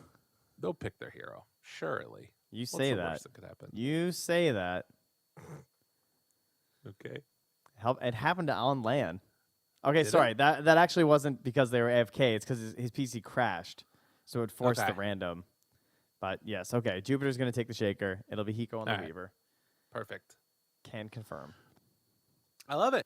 I think this is an interesting draft overall. There's a lot of things that No Runes have that are comfort. I wonder if comfort does enough for them to take them over the edge. Because Hokori looked very strong in that last game, much stronger than I was anticipating out of this lineup. They were looking really good. They got another chance to just kind of roll through things. That is for sure. It's not as hard on the counter pick for Mr. Jeans, Mr. Guts, Mr. Senor Pantalones. That part looks a little bit better. But Mini also can't be quite as involved, at least not as easily. If he gets that good morph play early on with the Ember, maybe he can be a little bit involved. But Jug, in the laning stage, those spins were huge. You think about how well that game went for Hokori. The laning stage wasn't really great for Vitality. He had a bounce back. No. Yeah, and that was something that they're going to need to sort of deal with. I think with the Iliacore there on the Mirana, you probably have a better chance of being able to just like secure range creeps. You get out of the lane without too much issue. But granted, also, you're not going to have like a Midas Doom, which is just eventually going to get farm. So we'll see. We'll see. But game number 2 underway at this point. Let's hop right on into it. No Runes facing off against Hokori. Did you see Mini's games played? No. How many was it? It was like 16,700 or 17,700 or something. That's a grinder right there. That's a lot of Dota, man. That's actually insane. I mean, I know he's a pro. That's his thing. But it's not like he's a pro who's been playing for like a billion years. No, that's true. Well, I guess maybe. I mean, I guess he is kind of. Well, not He's a been billion around. years. Not a billion years. Not many people have been around for a billion years. In fact, it turns out. Only a couple. And by a couple, I mean none. Through anger lies failure. Some FPS issues. They'll figure that all out. Get ready to go in this game number 2 decider here. Love the voice wheel chats. I believe the What's up? predictions are now fixed. I know you guys can't see them, but I just want to say that I did get all 4 right last game. So I did too. nice. High five. Yeah. Leon. Nailed it. Yeah. Nobody can see him though. No, I know, but I believe the Dota TV viewers can see them. But So Trent, nobody can see him. no, they can't see them on our stream. Trent, you can't see him. This is gone. What are you saying? What are you saying to me, bud? No, it's just doing it. It's doing a thing. Leave I'm me not sure. alone. I'm a little bit goofy this morning. A little goofy. Did you sleep? It's the voice lines. You I did sleep. overtired. I did go climbing yesterday, though. That was a lot of fun. Oh, attaboy. Get the blood pumping. That's what I like to see. Yeah. Buddy, I have, well, I guess this isn't the time or the place, but you're going to be envious when I tell you the climbing situation near my good home. What? Yeah, oh, buddy, you're going to be envious. But I'll save it for later. Don't worry, everybody. We'll talk about the Dota for now. And again, we got these wards dying right off the bat. Everyone's getting a lot better at getting these instant wards. Analog is, Look at him. he's teasing. A long history of unique forms of taunting in this region. You love to see some innovation.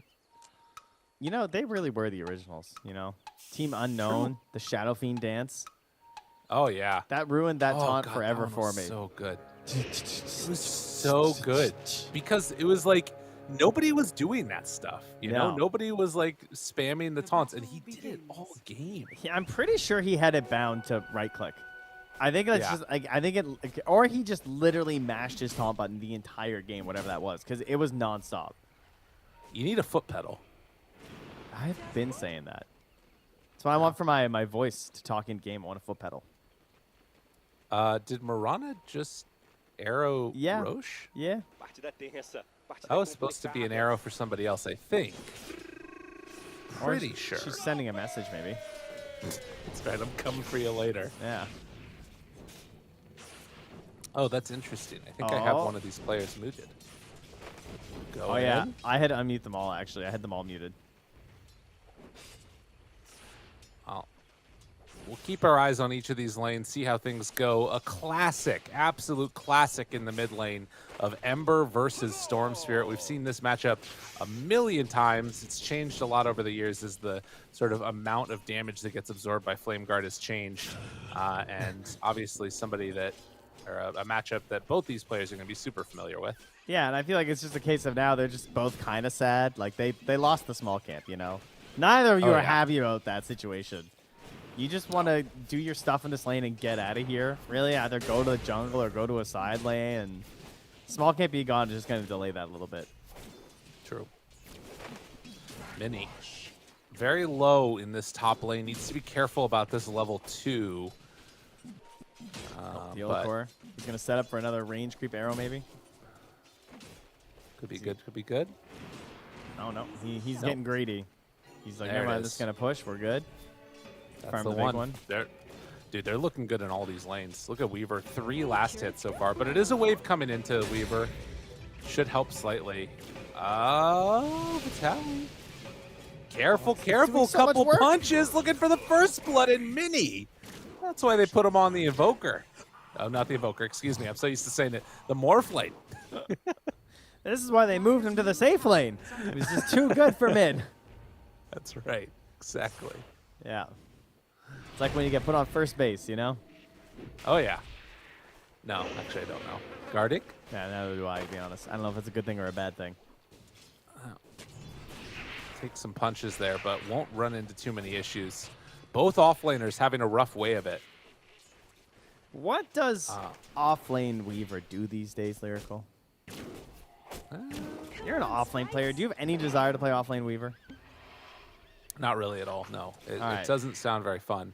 So- I think the best thing that you can do is be annoying, and that's something this hero does very well. That is true. This hero, it's hard to answer in the lane in a lot of ways, right? It's just you shouldn't really die. Sometimes the earlier levels of Shikuchi, you kind of blow it a little bit, but overall, you're hard to kill. But at the same time, you don't necessarily want to leave your carry alone because then they can just get whittled down a bit, and then you can't punish the over-aggression of the Weaver. But currently, the item build looks like it's going to be the standard Vessel into currently queuing up an Atos, which would be a good little bit of catch, but we'll see if that ends up being the case. Yeah, actually, Gleipnir sounds kind of cool. I wouldn't mind that at all. Sounds very nice. Yes. Can see picks up a couple bounty runes there. Guts also made the move and picked up another one himself. Refilling up that bottle and trying to put some counter pressure on here. A little bit behind the Ember in terms of the denies, but it's definitely not the end of the world. Oh, wait a minute, that would be bad. Does he lose it? No. Yeah, still getting those range creeps. But we'll hit level 6 earlier on the Ember. And has 1 point in those chains, so a Mirana rotation. Has to be careful about this one. Yeah, he can't really go, and now he's going to end up giving up one of these runes, most likely. Sticks around this area. Fissure interrupts. Guts still chase the chains. The arrow, ooh, jumps on in. The leap tried to drop the tree. Not good enough. Elio, of course, says no, but they do manage to get a return kill with that shaker. Dire's structures are fortified. It's undefeated. You're seeing it. This is why. True. Can see also they're trying to keep these creeps alive for the heroes to come back into lane, but it looks like Storm's going to miss on one of the range creeps there. Wow, no free bottle for the shaker. He didn't want that. It's the big deal. It's not. Yeah, I would have been all over that. Courier. Nice, good courier hunting. No ward even there, then still gets the courier hunt. Pretty good. So the new shard though is the change, right, for a Weaver, and I guess is that kind of sounds cool with the Gleipnir that you were saying, right? Because then you could probably get Maelstrom procs off those, I presume. Oh yeah. Kind of interesting. That's interesting. I mean, he did have the one previously that was off of the Swarm, but yeah, a little different. Serum makes the move towards mid, and they don't quite have level 6, and in fact, even the arrow moving in to make sure that they get that kill onto the creep. It means you can't arrow the catapult, though. Yeah. Yeah, that is true. A lot of free Pull the damage wave here. all the way under, and eventually the catapult is going to die. And Gardic that runs is- into Jupiter at the bottom rune as the 6-minute timer is coming up. Ember has a remnant top, though, so let's see if he jumps for it. No, he gets a DD anyway. Dang. That hurts. And actually might get just a quick bring down there. Whoops. Sarah dies. Ow. I think he also just stacked their ancients, maybe? Oh, Someone did. interesting. Yeah, it's pretty cool. All right, well, level 6 is online for both mids. And there still is a chance that Thelio Core could get some extra damage in there as they look for the arrow, but not enough points in it. And in fact, they're going to try and go for Thelio Core instead. Takes the move, gets the kill. Serum shows up. Analog forced TP, or rather jump away. They did not manage to get the kill onto him or the pull, but still pretty solid. You gotta imagine Minnie's sweating a little up here, right? Like some arena into spear potential here. Analog has a remnant. Yeah, forced to jump away from it. Sorry about that. That's all right. Yeah, they get him away. And he's still holding the Port of Vitality. You can tell as well when someone's holding points again. So he's going to know that he's sitting here with a chance to arena him. Minnie's going in. He's testing the limits. He really wants him to do it. Yeah. Stupendous. And does have that 1 point taken now.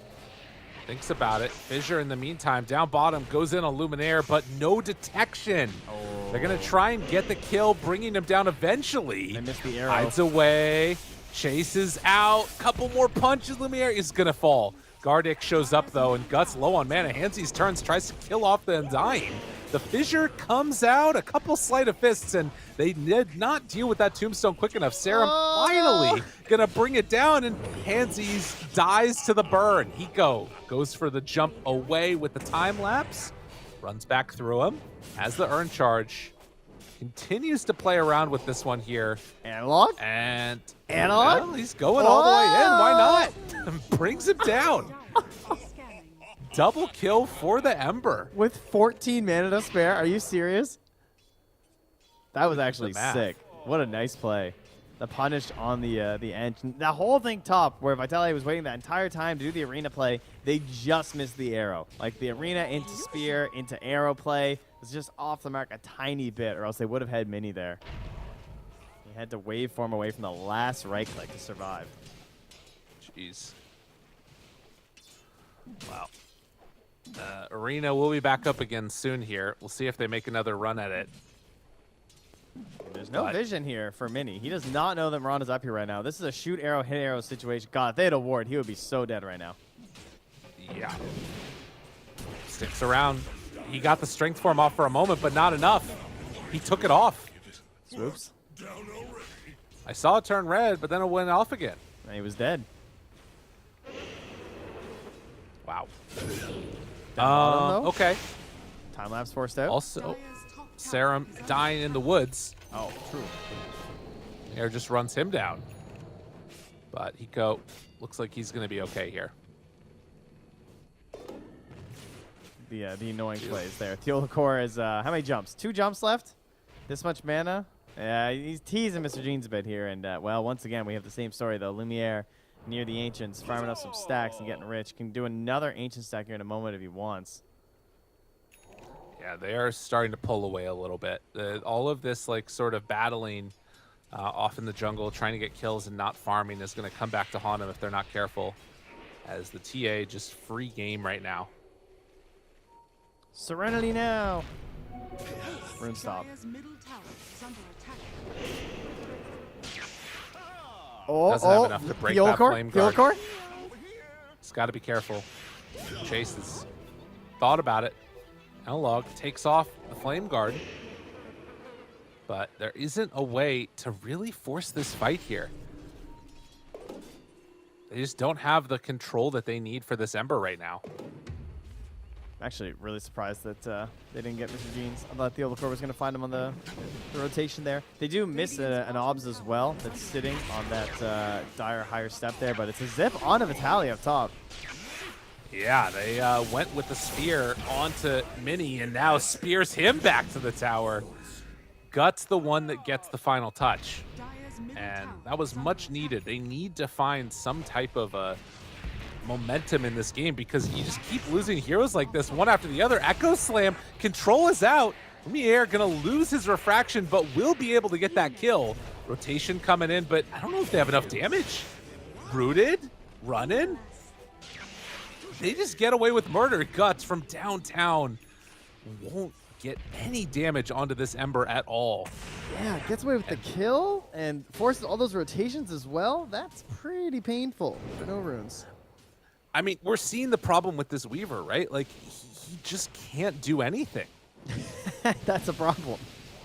Like, they need to be able to have heroes that do stuff, Trent. Is that a key to success in this game? It feels like it. Because as soon as, like, Guts jumps on somebody, it's like free reign to do whatever they want the whole rest of the map. Well, he is getting right click really careful now, buddy. Oh, God. He's a braver Yeah, oh man my than God. I. Guts. Concerned for his safety right now. I'm concerned for the whole game. It ain't looking great, Trent. Tower is under attack. Oh, he's jungling a little bit, losing a top tower. Only Losing the a mid Serum. tower. Yeah. Serum's just zoning took him back both. in the river. Radiant's bottom tower is under attack. Back to back. Radiant structures Man, are yeah, I don't know. They're completely taking over this game. Hikori are rolling. is under attack. They are making all the right moves right now. Serum should be dead here as well, I think, with just the spear. Seems like it's very unlikely to get out of here. Seeds of Serenity, not enough. They get another kill. Analog has just had a fabulous game this entire time. Vitality as well rotates down here. Says, I don't care. I got no soul ring. Just give me Falcon Blade. It'll be all right. The Eliocore, another courier, almost sniped up top. He came close to it. And you can see they need to make something happen elsewhere on the map. They're going to smoke up and try and find somebody, but Moonlight Shadow, run away. Mini, is he going to be the one that gets caught? They run into all of them. Tombstone down. Mini switches over to Strength Form, but maybe there's a way out of this. Can they get there in time with everybody else? No. The Fissure comes too late. The rotation from the Storm comes too late. They lose the Morph, and they're not going to get anything in return for this. They're going to have a hard time killing Analog again. I think you're right. It basically comes down to a Morph onto him, I feel like. All right, here we go. There's an initiation, but, I mean, even if they hit that Fissure, it would have to be There's like nothing. zip and a pull, and yeah, I don't even think it gets there in time. There's just no control. Is this the end of the run for No Runes? Are they going out with a whimper here? Down 6K at 14 minutes? Hokori? It feels kind like of it. snowballing. He does get the regen rune. I mean, if there's a way to get back into the game as a Storm Spirit, this has got to be it. They Spirit got to make Vessel. every use of this. Yeah, they need Spirit Vessel charges on Hiko. They got to go get like a 1 kill, like please. They could morph into the Mars, get a spear maybe. That could be something. They could try and hunt Lumiere. Right now, though, they have vision near the Roche Pit because they're probably hoping to maybe grab that or at least stop the TA team from getting it. Both teams are going to want it. There's a Storm on one side of the TA on the other. But they're struggling to really find where Hokori are at. I think, yeah, the biggest thing to me is just this inability to fight without guts. Like, Here we go, he though. has to beat every bit of their initiation. They saw them go in the Sarah. pit. Arrow. Hurricane tries to keep him alive. It won't matter, though. Pull onto one. Want to take down this Mirana, and they'll get it. That Spirit Vessel charges. Roche low. Not so low that they can't do anything here, though. Now going to try and take down the Undying. He's in a little bit of trouble. Oh, Can they Hiko. finish him off? They Oh, the will do just that. It moves on in, but it won't matter. Hiko can't get it done. He just chucks him out of the pit. Get out of here. So they lose the 2 supports, but they get Roche in turn. And I think Yeah. you're happy with that if you're Hokori.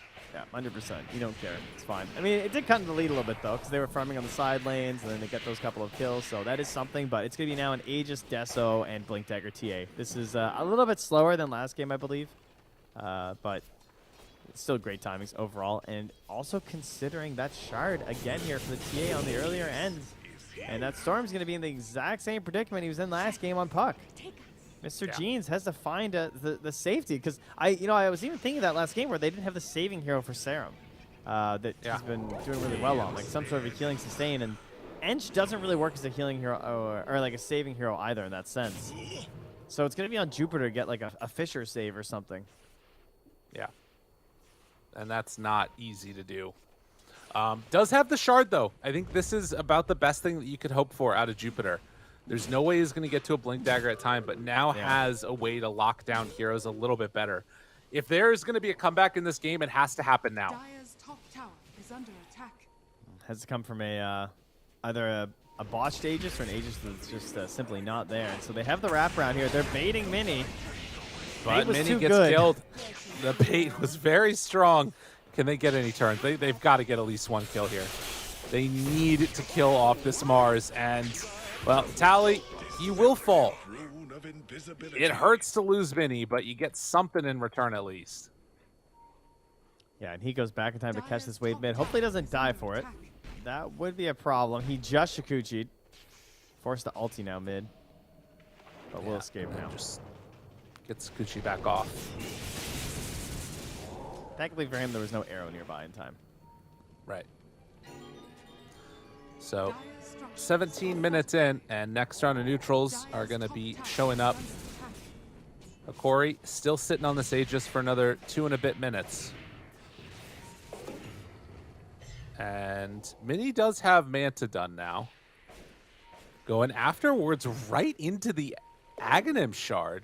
So wants a way to deal with the Mirana arrow. That's actually kind of cool.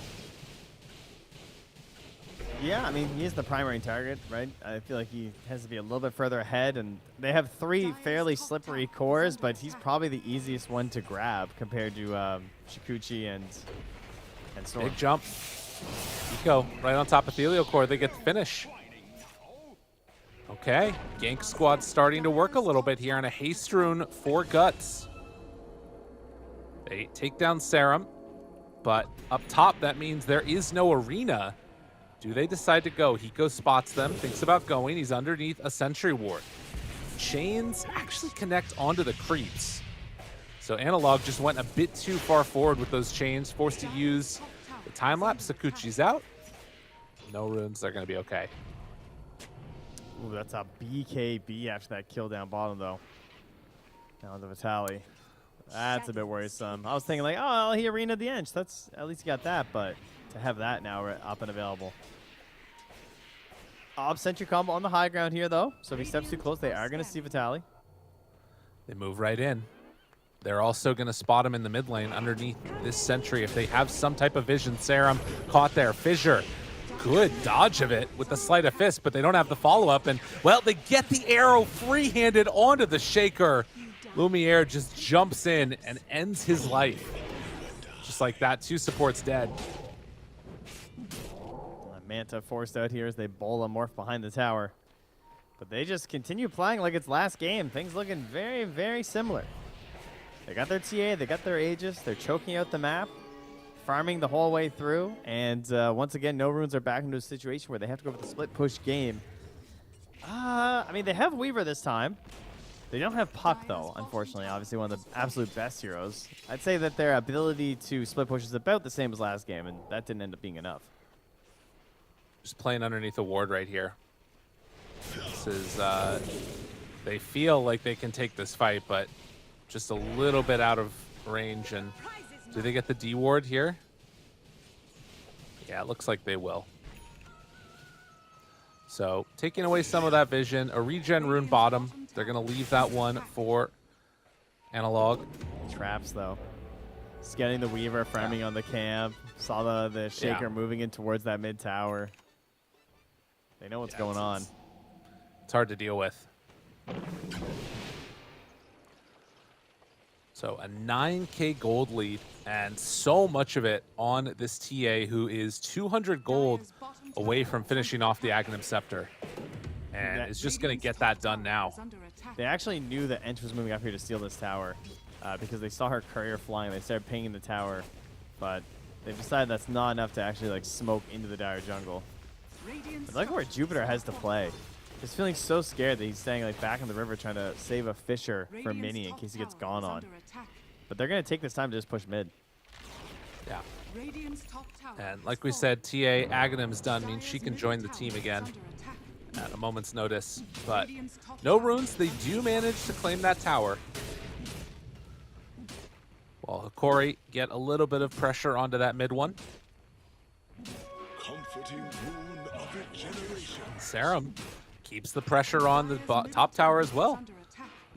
Lumiere is there to try and stop the action, but they're still, you know, down to 800 HP on the top tower. Ooh, Morph coming through the trap. Wait a minute. Jump. Top lane. Finding the TA, trying to kill her off. The dust is there. Do they have enough for this kill? Guts just gets turned on and evaporated. They thought they were going to take that fight. It did not happen the way they wanted it to. Holy moly. Dude, TA is so strong. Lumiere, what a party. Man, I was waiting for the setup play on Mini. I think that's what everyone else was waiting on too, right? Because they're just kind of like sitting mid, and Vitali's getting ready to arena, and they're like, oh wait, never mind, I need help here. And it didn't even matter. Like, they were pretty late to respond, and they still got the save. Oh, and a free arrow? Dude, TA trap after. Helio Core hits it perfectly. That arrow, he did not see it coming. Damn, dude. Hikori taking this game too in just dominant fashion, have not given No Runes a chance back into this game. Damn. The Lumiere TA 2 straight games of just freedom, really, is the best way to describe Dire's it. bottom tower Yeah. The ability to do whatever the hell he wants the whole Dire's time. middle tower is under attack. I mean, if you kill this guy, suddenly it's 17,000 of the 13,000 lead gone. But There you go. killing that TA is a little bit of a tough one, and particularly once they get that Aegis. Oh my God, Serum almost dies. It's so scary playing against this Ags. It's like you can be anywhere you want on the map. I can't believe she just doesn't have BKB. She's not scared. 31 seconds till Roche. Go. Oh, 2:15. 2 minutes. Okay, that's a long one. Wait, look at her. Look at her. She just went in. She's crazy. Gets the kill, though. Might not matter. Wait, she's just dead. All right, Lumiere, what are you doing, dude? What are you doing? What are you doing? Just went into 5 heroes. It's a little much. Just Not when sure about that you're one. ready to, just when you're ready to count them out, no runes. They get gifted that. The rune of illusion. Imagine Yeah. if Roche respawned right now. I know. Yeah, it's a good thing it was a long one. That would have been potentially bad for them. I'm still not sure if they could win that fight. Like you said, the lead was mostly her at that point. Well, if you're no runes, you got to take advantage of this downfall that they've got here. But Guts having BKB, trying to get into Aghanim Scepter next. Yeah, how? How do you take advantage? Like, how can they start a fight? Because you're right. They're literally up a hero. Like, Roche is coming up. This is a pivotal time in the game. And they don't even feel like they can run at them with the smoke or something. Yeah. Oh, wait, maybe they do. Oh, they think TA's going to come bottom. Dude, because the wave is pushing in, Yeah, they're this- anticipating yeah. this move. It's a good try. Ah. We'll see. You might as well wait. Wait till the creeps are hitting the tower. They need something Yeah. that, like, they have Ench standing there, so Ench is showing mid. Like, oh, they're all defensively here. All right, now they're coming mid. Radiant's bottom tower is under Okay. attack. Interesting. Yeah, nobody shows up for that bottom tower. Wise decision by Hikori. But does Bottom- set up for more control. Bottom is not where the Roche is, and they have the TA trap, so they can just keep an eye on the Roche the entire time. Yeah. Wait it out, get a couple more good items. How is dear old Ember doing here? Analog Dire's top has the tower is BKB, under attack. phase boots, ready for a Roche fight, and that's going to be right now. Pops on up there. Who's getting this good old-fashioned shard here? Probably Ember Yeah, I'm not or sure. Mars. Probably Mars, I would say. Mars sounds good. I like that one. Ember's fun, though. I will say that. Is Vitaly going for a satanic? Am I seeing that right? Yeah, it's not as strong as before. Well, I mean, it's still pretty strong, but like the Ags build, Satanic was pretty cool before. Right. It'll give him a dispel. Kind of nice, just in case. Jumps in the river. Wants to get a kill here. But Analog pops that BKB and will manage to escape. Luminaire shows up, wants to punch onto this Instructions are for Earthshaker. Guts forced to zip away. Does have BKB TP. Radiant's Eco gets a courier snipe. It can't quite get there on top of the Earthshaker, and well, Storm escapes, but Serum not so lucky. Does still have a TP, so waits for the spear. Arrow, though, as well as the God's Rebuke, puts an end to that. Well, they cut back into that lead a little bit with the help of Lumiere jumping that Ench earlier, but now having the Aegis and giving Lumiere that opportunity to again do nothing but go for damage and avoid defensive items.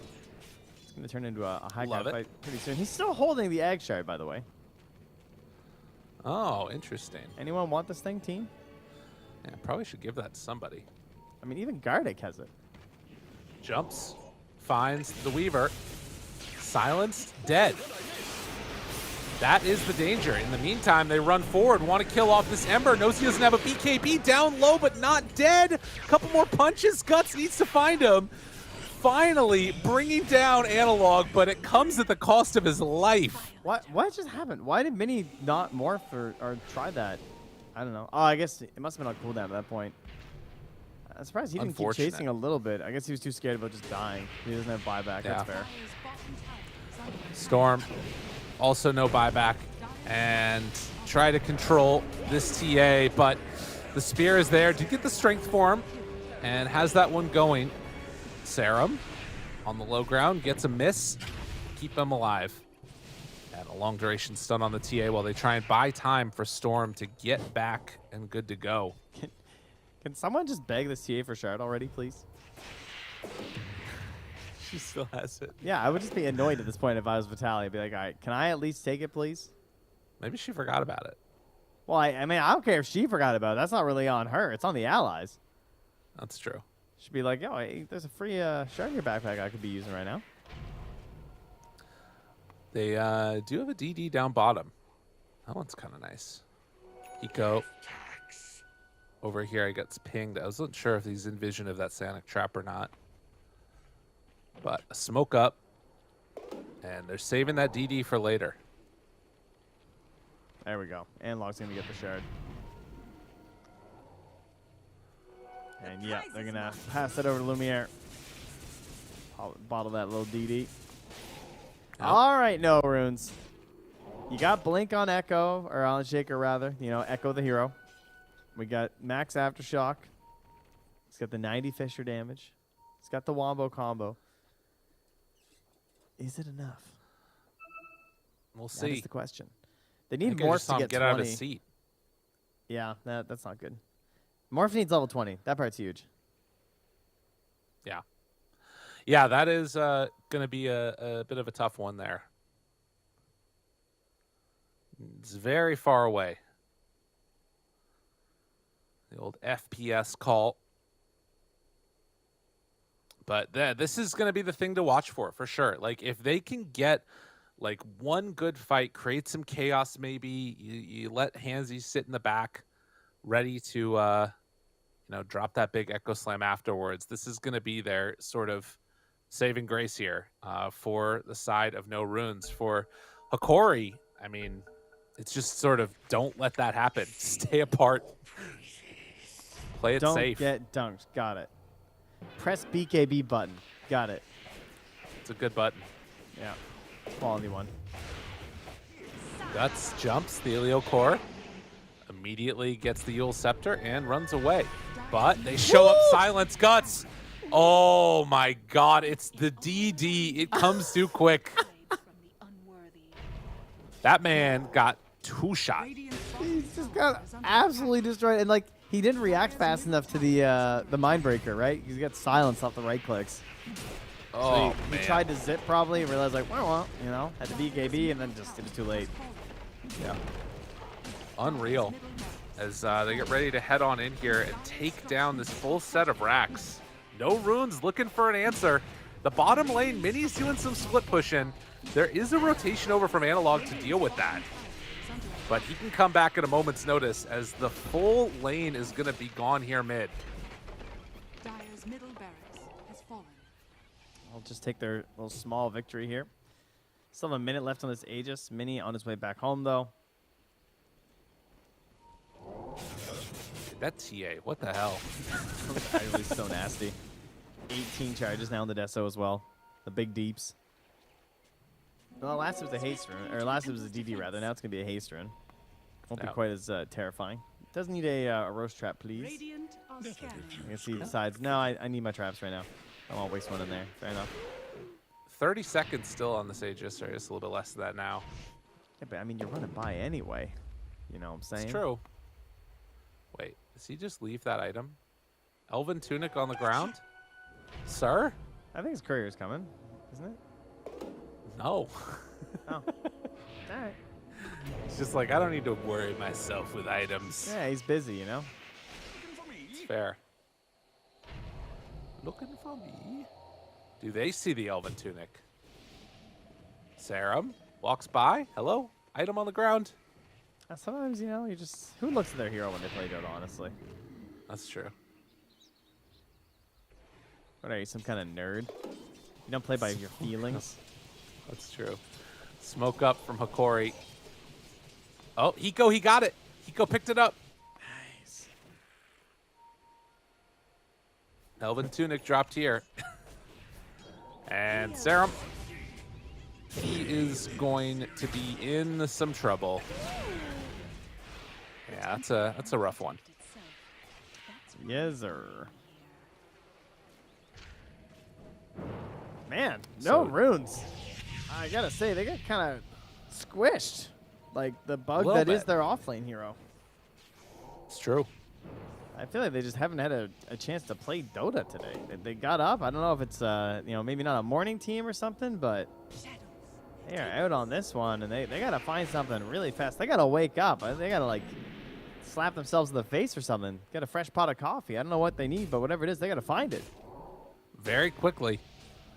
And Hiko heads on through the mid, this Moonlight Shadow. They would love to have some vision down, but the root is there. Arrow. Ooh, Hiko realized he was in danger. Had to pop that time lapse. And again, the big sort of elephant in the room is at any point Lumiere can be right there and absolutely slay somebody. They're smoked up. They want to try and make this play again. Catch the TA going top.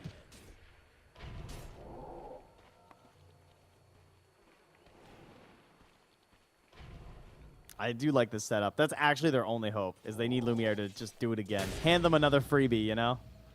Yeah. Get that free space in the bingo card. They are running in with the rest of the team instead. And Lumiere. He did it. He showed up. Right there. Nearby everybody. Do they realize? Oh, yeah, they found him. They found the shaker. And who's finding who? They got to get out. Scurry like the rats you are. In trouble, and Serum hoping to escape. Just going to run in circles for a little bit here. Buy as much time as possible. No. But they get the kill. I like how Mr. Jeans gives them the tip. He's kind of giggling, watch what the old core's up to. That's good. Following him around. Buying as much time as possible. Well, we got a halfway Roche spawn there. A minute and a half, and okay. Go, able to live. Root. Thrown out, controlling the Morphling. Oh my god, he's been level 17, 18 for so long. He needs level 20, because like then there's a chance, I feel like. Right? Get level 20 on the Morphling, get the attack damage on the waveform. Waveform through the targets. He's got a lot of DPS. He's got a lot of big chunking, honking damage that if the Echo is there, they actually can kill someone. And Templar Assassin is still relatively squishy, right? She's gone for a lot of damage items. And if her BKB doesn't get off, she only has 2,400 HP. She's actually killable.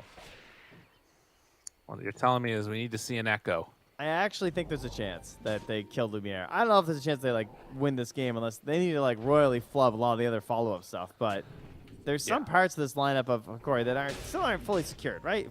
If you get the kill onto Lumiere, the Undying is still a really low level. I mean, he's got high levels in the Tombstone and stuff, but outside of that, he is kind of useless. True.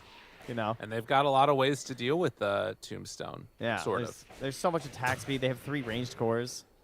Yeah. Tombstone's not super relevant this game.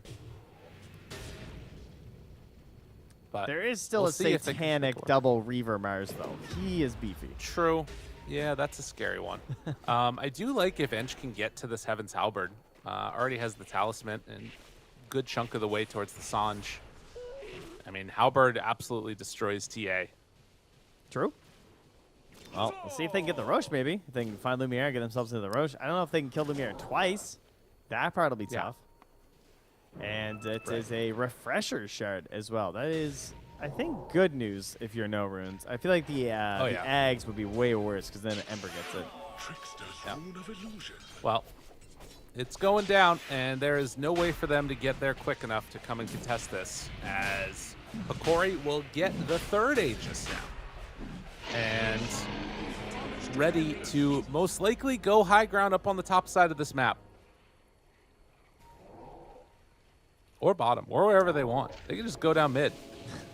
Oh, Jupiter agrees. He pinged top. Okay. Analog has the Refresher Shard ready here on the Ember. Cheese has been passed over to Vitali. Does have that mana cost now. So a good chunk of the mana that he would need for it Radiant's bottom tower is under attack. could come back to be an issue. Guts has a regen rune going, trying to keep that one alive, as he's hoping to find somebody here. Lumiere is not the pickoff that he wants, and instead is going to go to the top side. Lumiere Full doesn't mana have pool. a trap up here, though, does he? I'm not seeing one. He's got one It's by gonna the take him a little outpost. bit. Yeah, it's not like instant or something.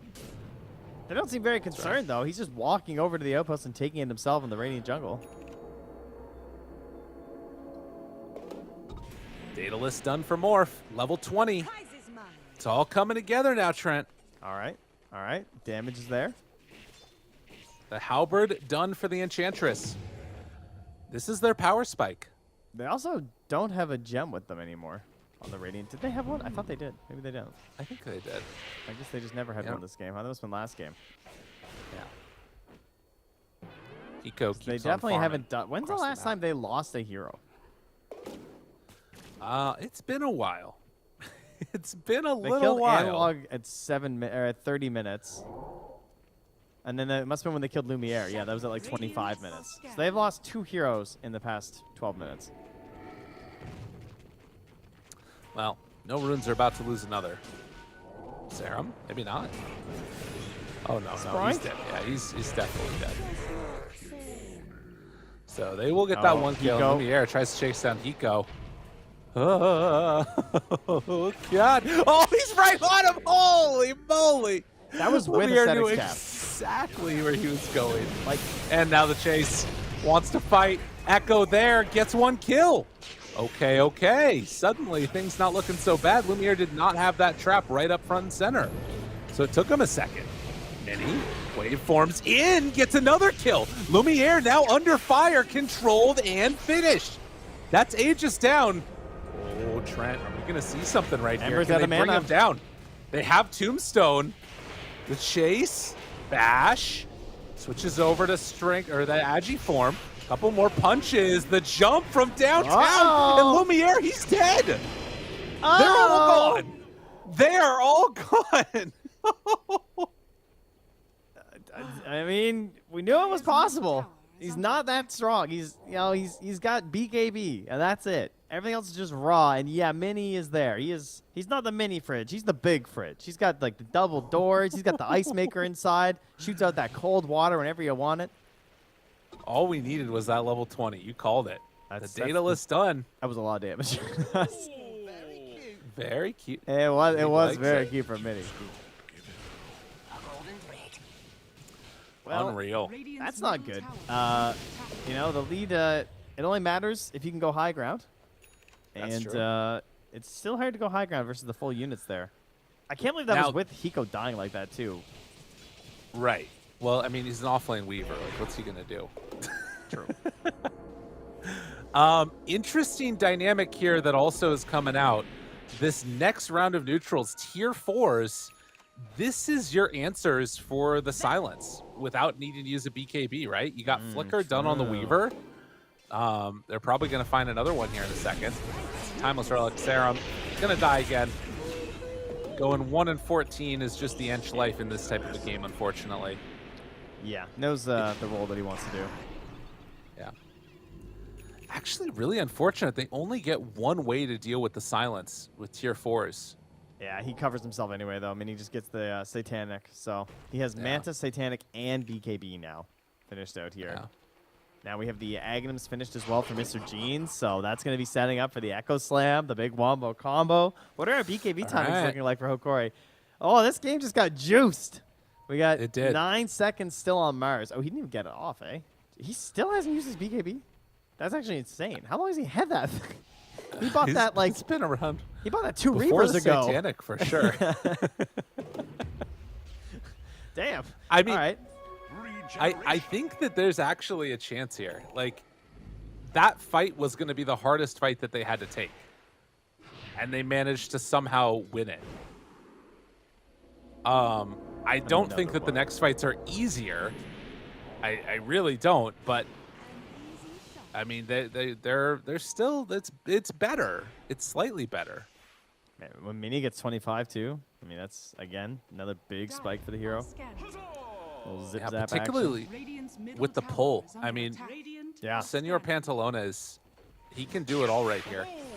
But a lot of that was also just by virtue of Hikori, I think, being over exuberant, like feeling the win. You know, they saw their moment right ahead of him, and then they tried to take the chance, and they just kind of flubbed on it.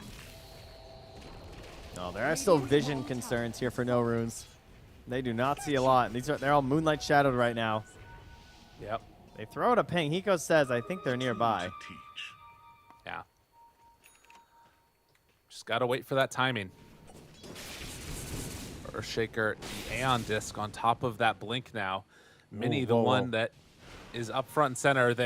He's a Vlad's now. Oh, spot him. He's under vision. Under vision. They see him.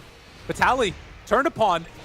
Dual Scepter lift up. Where are they going to go? They try and jump in, but it's not onto anybody, really. Hiko gets bashed. Time lapse is there. He's away. He's got to get the tombstone. Still chasing. Dude, Mini is wrecking them. The pull forward only gets onto one, though, and immediately going to get turns into a Sheepa, pops the BKB, runs away, gets the separation. Control still comes out. Analog on top of Mini, and the rest of them starting to drop low, but Mini stands tall. Hiko runs through all of it, and they eventually bring down that morph. Oh, that was not the fight that No Runes were hoping for. No, it really wasn't. Started out kind of okay in a sense, right? With like Mini being in the middle of it, he sort of stopped the initiation of Vitali because he just got jumped on right away. But this time, everyone's getting their spells off. The tombstone was laid down.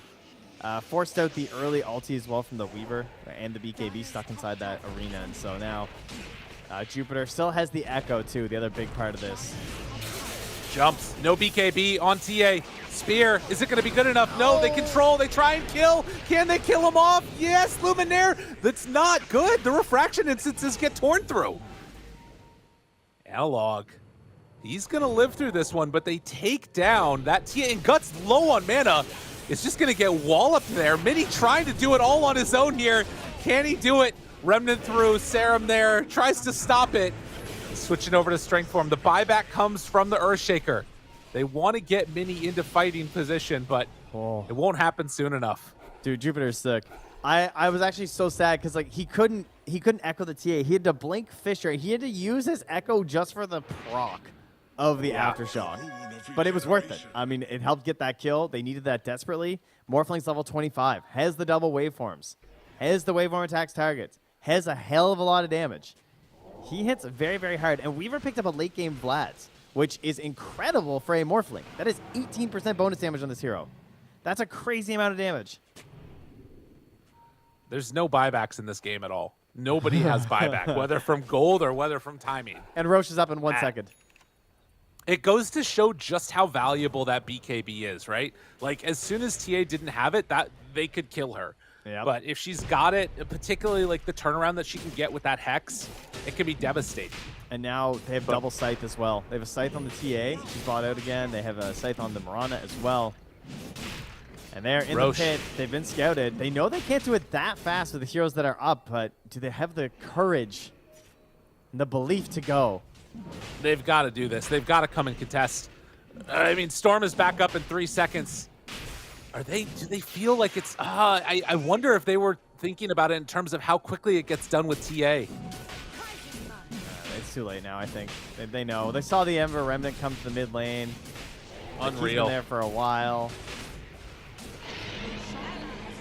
If they had known how slow that was going, I feel like they might have gone for it. But can still make another smoke play here. I mean, it looks like that's what they're going to do. The Radiant scan them. They know they're all there. It hits immediately. Oh How many times have we seen these teams go for just an immediate fight after taking Roche and then lose the Aegis? And it looks like Hikori, they're going to take the other route. They want to just try and press slowly but steadily up this top lane, get themselves that Rax. They might force this lift very quickly. And they're going to go for the backstab play. Oh, Runes. You've got to get vision here if you're Hikori. This is crazy that they're not laying down any wards behind him. I mean, nobody's showing up. They have to know they're over here. And there's smokes running through right now. Yeah, this is Mars insane. is ready. They have the vision down. They have a ward. It spots it immediately. Eco, he's there. takes down their ward. They have no vision now, but they spot the Morphling, tries to get him with the Hex, and he's gone! 2 minutes on the sideline. Immediately the tips come out, and GG is called. Didn't pop the BKB quick enough. Gardic, Good dude. luck next is the call. It was like they just Damn, took dude. Gardic and they just pushed him. They're like, go Gardic, give vision. He just saunters on his Undying and gave Vitali the perfect arena into the double spear with the shard and just bashed that Morphling to death. Absolutely gone there. Yeah. Well, it was a good attempt from No Runes in the end. They pulled it back a little bit, but Hakori was in control this entire series from start to finish. And this is a team that definitely is going to be on the lookout for them to sort of make this run through the lower bracket and keep this energy going. They are top 4 so far for SA. With still a couple of matches to play, and they've got a match even later today, the last one of the day against the winners of the next series that we're going to take a look Oh, at. that's so crazy, man, though. Like, they play that next series, and that determines if they go to Singapore or not. Like, at least they're going for last chance qualifier at that point, which is just so huge for these players. Like, you really can't understate the opportunity that is there to go to Singapore, to play in a tournament, to be around all these other teams from across the world. Not only, like, maybe you don't get a scrim with all the teams that are going to be at TI. Sure, I can understand it. But at least you're going to be scrimming with the other teams in the last chance qualifier. Like, especially if you stick around a little bit during the event, you're going to be there for the roster shuffle. The shuffle. Hey, Get the let's ticket go. to the shuffle, you know? Oh. Oh, we'll see. It's a lot on the line for these teams for sure, and we'll see if they're able to keep that momentum going into the next series. But for now, at least, we're going to go to a quick break. We get back, it's going to be the second series of the day. See y'all then.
Esports is what we live and breathe.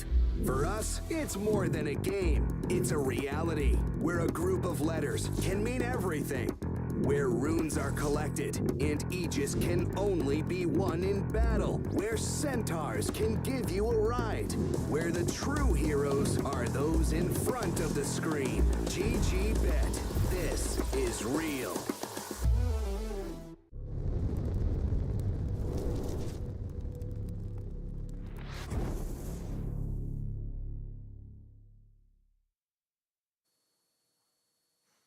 Welcome back, Dota fans. We're here for our second series of the day. Mad Kings facing off against SG and Trent. We already have a draft. We are in the midst of it. An Undying first pick overall. It's the way it goes. We're here. SG Yep. Esports. There he is. That's my guy right there. Mr. Undying. One of the most picks here of the entire tournament. And we just fly right through. Okay, we go Marcy, Viper, instant Lena here from SG Esports. They're not messing around. They want the big fiery lass. And back in their lovely setup here that we were commenting last time. It looks like a very comfortable room that they're competing in here right now. That's true. Yeah, they got some natural light that's coming in. I mean, that is a little bit of a dampener on your gamer powers when you touch sunlight. So we'll see if they can sort of overcome that setback that they have. I don't see any grass, so they should be okay. That's true. Yeah. Yeah, there's some green cushions back there. That's the closest. they get. That is a little close. That's you might want to get those spray painted or something. A little bit gold, maybe put some RGBs on them. 10 seconds. To That be would help. fair, though, I do think that a lot of players now are like very much about getting out and getting exercise. Everybody looks like a lot more fit than I feel like they used to. More So alive. People know what makes you win. Radiant team. That's right. You gotta get a little bit of balance in there. You can't just game the whole time. SG Esports. Turn to battle. The key to a healthy life, Trent. We'll find it someday. Until then, we'll cast Dota. So yeah, Undying and the Lena is the pair, and they get the Viper in that first phase along with the Marcy. Viper is pretty consistently, from what I've seen, been getting banned out in that second phase. Particularly, obviously, in the last games that we saw where it was a TA picked up early. But that hero already banned out now. And anything else? Primal Beast, Jug, Bat, PA. Cool. I have my thoughts. I think this is probably a 5 Viper for Mad Kings. I feel like this is, or at least they have that as a possibility. Based on the drafting, they've been the most impressive drafting team that I think we've seen so 5 far seconds remaining. in the tournament. They always have these little mix-ups coming. And without having the last pick, I think that they're probably ready to put this on position 5. Yeah. Okay, I like that. Yeah, the flex is always nice if you can stick that around into various different places. The Primal Beast Jug is an interesting combo to ban, right? Because it's like you sort of have these lane bullies Radiant team type of picked. interesting thoughts going on. The Terrorblade also taken out of the pool. Where are they gonna go? Yeah, that is interesting. I mean, Jug just straight up synergizes well with Undying and Lena, I guess, right? In terms of like pacing of how you want to play the game. Primal Beast as well would be that setup that the Lena wants, as she's not the best at setting up. She likes to be the finisher that comes in Right. the middle portion there. But they're going to grab the Void Spirit. So again, keeping things kind of open here, making sure that this Viper could still be a support, could be an 10 off lane. seconds remaining. They want a couple choices here, and they're confident that if the Lena goes mid, this Void Spirit will be able to withstand some of that physical harass and do an okay job. Look at how close the camera is to his face. He's like right in there. It's just up in his grill. Yeah. It's perfect. This is the best framing for a player camera shot I've ever seen in my life. It's so perfectly Normally lined it's up with like- his head and his chin. Right? Normally it's like you just see the forehead or like it's pointed at the table. This one, it's right on it. They also have some pretty pictures back there. It's got a hell That of a tells me jawline, that they're too. like, yeah, that's true. They're like renting a place or something, right? There's no way that you sort of have pictures of fruit or flowers there on the wall. Yeah, probably. You might be SG right on that one. Esports. Turn to Well, they take their time. They're going to bring out the Hoodwink. So they're in the outdoors. They're going to bring the outdoors out here as well. Probably going to be position 4. Benefits so far, got yourself a bit of a break versus the Viper that can help with its core. trying to bring down the Viper a bit faster, but just a hero that helps set up and can play in the trees, so you play really well with any mid hero with Boots of Travel, because you're just running through the tree line, throw one Bushwhack, one ulti, you just need that little bit of extra damage, and that's a great lane pairing too. But then we're going to see the Dawnbreaker come out, so a couple of very strong lane pairings for Mad Kings and SG. I will say the other thing about that Hoodwink, the little mini vacuum that you get with the Bushwhack, amazing setup for the Lina stun. Yep. It is a good combo in case there's a couple heroes there. But we know how Adrian likes to play Dota. Very aggressive carry player, likes to be in the middle of the fights. I would presume that this is an Adrian Dawnbreaker, but it could also wind up being like a Bloodseeker or some other choice, because this Dawnbreaker can flex between the 1 and the 3. This Viper can be the 5. This Dawnbreaker could even be the 5. So once again, Mad Kings just giving themselves tons of options with that last pick. I think the one thing that we know for sure, though, is that Jackie Tokyo is going to be taking a page out of his idol Toronto Tokyo's book and true. be playing that Void Spirit. Most likely. Maybe not. Who knows? Maybe it's a support Void. Come on, Lyric. Let's get crazy. Esports turn to ban. There is a possibility, though. Never say never, I guess. Yeah, I think that the lanes from Mad Kings look ridiculously strong. But likewise, SGs, they're not anything to really be like lacking that much either. You've got some pretty solid pressure that can be mounted with the Beastmaster Hoodwink if they want to run that combo together. 5 seconds remaining. I think Faceless Void looks pretty good for SG. Okay. Right? Like setup, it would combo with the Roar. They have lots of damage to throw into the Chrono, even with just Lina and Hoodwink. Helps with the team fight with the Tombstone. Yeah. Not really that counter-pickable per se. I guess I always think about Hoodwink is not as much damage, but I guess that she does have a good amount of it now. The thing with Chrono is that Sharpshooter's you pretty can get a lot of damage to the Acorn Shot too, because they're just stuck next to each other. It just bounces back and forth a bunch. That's true. Okay, I'm down. Oh, and of course, the big one, the drums of Schlom. Slum it up. Slam it up. But the reason I like the Void is they need that one little extra touch. I think like the one stun. That's kind of what you would like in this situation. So I think the CK is a good ban, and Void just sort of fits that build too. It's a little bit more extreme with the Chrono, but it's also just more reliable for the big team fights. That's why I'd like it here. Okay.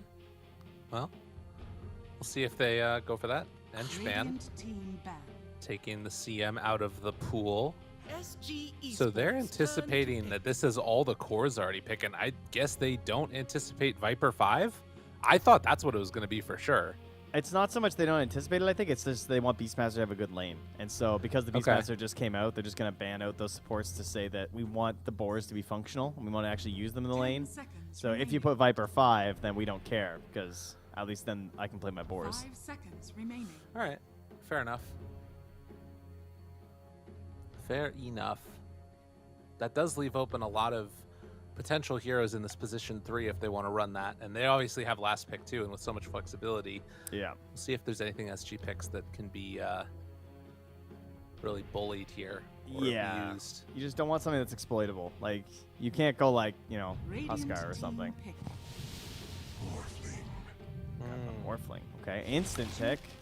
AA. Yeah, it's funny. I was going to dude. say the Huskar because I was thinking they'd get AA'd, and then they instantly morph and they get AA'd. So, all right. No hesitation at all from RM. Is it that good? How reliable is the ice Seems or the pretty ice good. blast? This game's the question, right? I mean, yeah, that is the part that's going to be a little bit tough to make sure that you hit it. But at the same time, like it's sort of that weird dynamic, right? If you find one disable, all the follow-up disables are super strong, right? Yeah. You got the Remnant, you've got the Starbreaker, you've got even Solar Guardian to some extent. All these things paired together, and that's just going to be a matter of making sure they get that first hit on Demalsva. Does look like that's gonna be a key to their success, though, is hitting that ice blast. Because if I look at the rest of SG's lineup, Yeah. very strong heroes, good lanes, That's right? right. You have Morph Undying is a good lane, right? I mean, there's just a lot of synergy there. Morphling can go aggressive if you need to. It gets a little bit scary with how much you can play on the edge between the Soul Rip, the Decay. Maybe they'll make a mistake. They might push a little bit too far. That's definitely possible, but you really don't want to die this lane because then they can snowball a little bit and make things worse for you.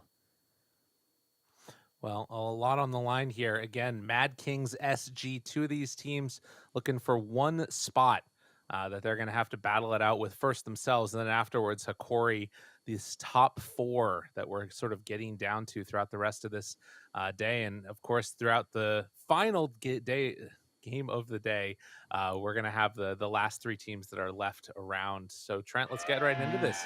Game number one. It's happening. The elephants are there. Good luck, brothers.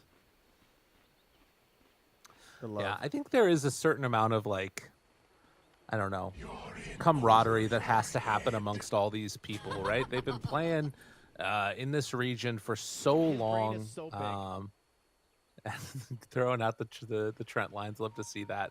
That it's like almost as if, you even saw in that last series, right? It felt like there was a little bit of, good camaraderie going on between the two teams. I get one battle point every time. For my battle pass, I get a single, one digit of a point. Okay, Yeah, every time. whenever they use my line. That's how it works. Oh, I like that. Valve, please.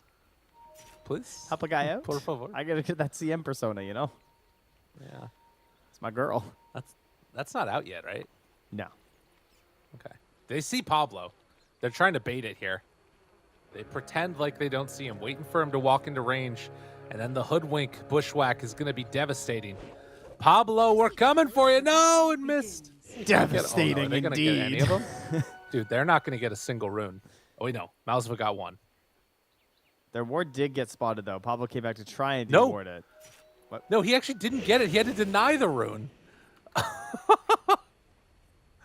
So they get 3 runes for Mad Kings and none for SG. Oh no. A little unusual there. So we got ranged hero plus Marcy in lane versus this Undying. That sounds pretty set. This was a first pick Undying overall, of course, so this is why they have a pretty good matchup versus the hero in lane. But again, it is a Morphling, so you can play this kind of stable just in case things start going a little bit south. But level 1, he's still got some good bullying potential versus a Viper. Oh my god, ouch. Yeah, keeps the pressure on, does throw out that stun there on the top side, and well, gonna get a good chunk of damage thrown back onto Widge. Pablo low. Forced to pop that Fairy Fire and get a little bit of distance, but you can see the battle's going on across all 3 of those lanes. They're also keeping some good pressure down bottom onto that Hoodwink at the same time with the Ancient Apparition. But Arzent going to have a tough time, at least until they get to a point where they feel like they can contest Widge a little bit more. Level 1 Undying, though, is tough. Yeah, and he's got everyone does this right now. They bring the 3 mangoes, so he has already spammed out one of them.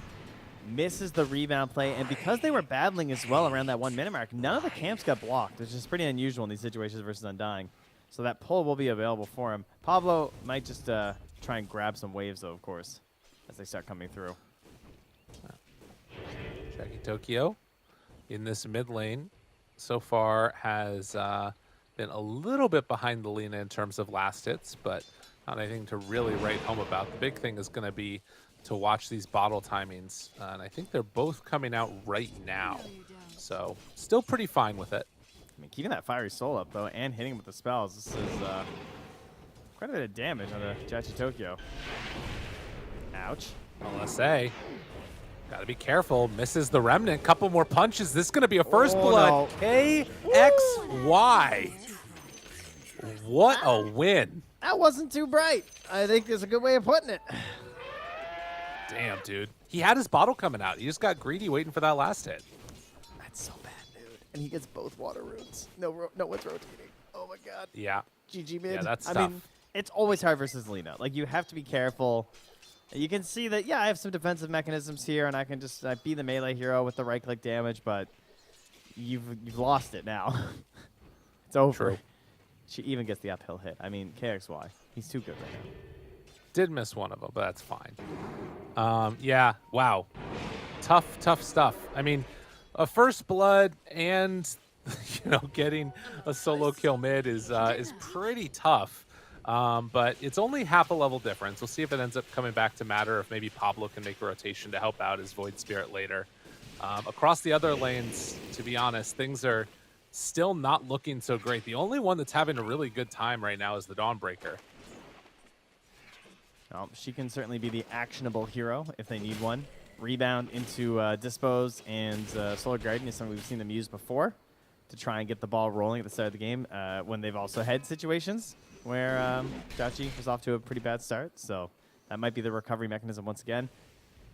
I, again, do have to point out, though, Red Monster, not an easy game to hit these Ice Blasts. We're going to be keeping an eye on that the entire match. Actually, Tokyo, gotta be careful, buddy. They're moving in for you.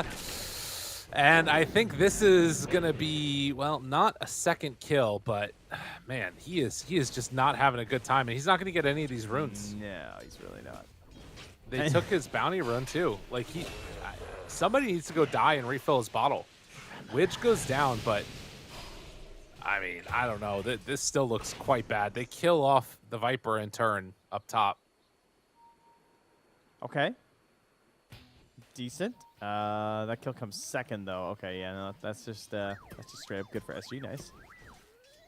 Killing just and undying wasn't exactly the best situation there. So not much recovery so far for the Mad Kings.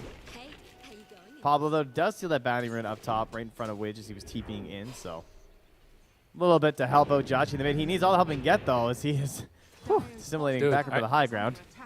Somebody on his team needs to die to refill his bottle. He can't. He brings out a salve. I don't know, man. This is looking really tough. That bushwhack, though, barely saved himself down bottom. LTH. Mid hammer was coming out there from Adrian. Top side, Pablo. Gonna get found. Has waveform back up in 5, but doesn't need to chase for it. Pablo will get out of there. LSA, this is Laguna Blade. But KXY, not the mana, gets it now, just kills him. Dude, somebody needs to help him mid. This can't go on. I immediately regret my decision. Like, Lena's getting the bottle refilled mid. They just left him on an island. Yeah, I don't know. I was like watching his mana take up, and I was like, his health's kind of low. And then it's gone. Damn, dude. That ward is instantly spotted, at least from Pablo. So there's a win. Mid lane. They got him with the pull. Yep. It's the moral victory, right? God, they need to get some help from Dawnbreaker at some point. So they do bring Pablo mid. Dispose pulls it back in. Thought about going, but it's too dangerous. No, and the rune's top. He can't even get it. Yep. Oh, wait, the pull. He got it. He gets it. That was needed. Super needed. He needs 6. Jeez.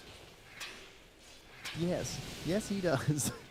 Dire's bottom tower is under He attack. is With in 6 trouble. on Void Spirit and Dawnbreaker, 6 might be a point for them, but Lena's 2 levels ahead. I haven't seen domination like this in mid in like a year and a half, I feel like. It's been fun seeing it again. I'm not gonna lie. I like that. I like the punish. I mean, this is part of the reason why Lena was so popular before as a first pick hero. Knowing that you're not going to get to pick your mid matchup, you just take the Lena because teams are sometimes just going to have to take a certain hero to fit their game plan because not many heroes can beat Lena or trade that well with Lena, and sometimes you just get bopped. He got bopped. How about LTH's build, by the way, on this Hoodwink? You see this? Yeah, I went just for the Wraith Band. Big fan. Yeah. This is my, if I get first blood on Hoodwink, I permit myself to buy the Wraith Band and the Blightstone. I think that's fair, you know? That's kind of cool. I like it a lot. Going in for Arcanes after. Yeah. Adrian now has level 6. How close are we on the Void Spirit? He has 6 too. And Pablo's making the move. They really want to kill this Lena if possible. Try and shut her down. Yeah, but how? How do they kill her?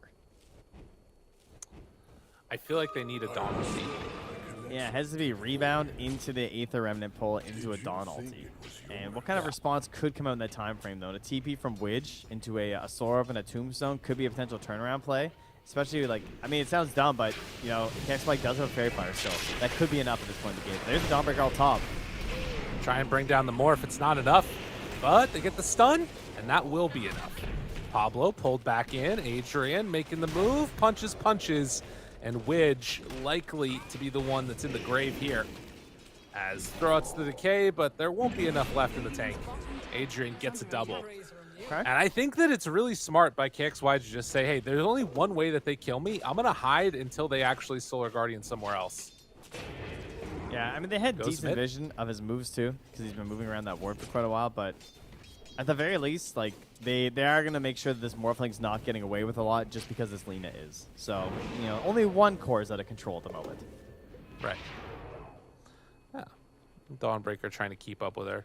Viper, level 6 himself, can maybe get some action going from Arzent if things break the right way. And for Void Spirit, does have the double jump at least. Still just level 6 on this guy compared to the 8, almost 9 of KXY. Alina is completely out of control.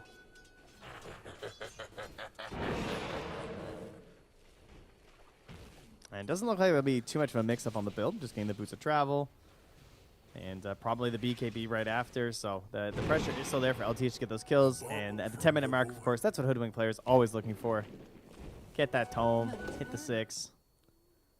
And, well, there'll be a pause from Red Monster. And he at least has the same XP as the Hoodwink. Will probably need the tome as well. This is one downside to playing with a Hoodwink, an AA as your 5. If your 4 isn't having a good start and they want the tome, you kind of got to be like, sorry, I really need that on my hero if we're going for ganks. Right. But, I mean, you could also argue that Pablo is one of the main stuns that they kind of need. So his own mobility and levels could be more important at the start than the Ice Blast itself. He has decided to take more points in the sidekick, though, which is something that's a little interesting here. Wanting to help enable that Dawnbreaker, most likely. If they walk up this hill, KXY might kill both of them. Or does he die? Throws it out. The Viper Strike tries to get away. TP, but Dispose still breaks DPs. And they get the kill. That was huge. That ward, it did so much for them, actually. Like, it spotted the Lina being there before when they got the kill on the Morphling, and then they used that as well to smoke up. Like you said, if they don't have that ward and they just walk, they might just die. But mid lane, Widge also going to fall here. Oh, maybe not? Ooh, Pablo, looking, hunting, trying to find somebody. He's off in the trees. Don't move. Don't move. I mean, if they want to defend this tower, too, he can also drop Tombstone. Oh, my God. I can't believe he lived. All right, gamer. What a winner. And there's a catapult here in the mid lane, but even though she wasted her TB, Lina's still going to be able to run her way back here.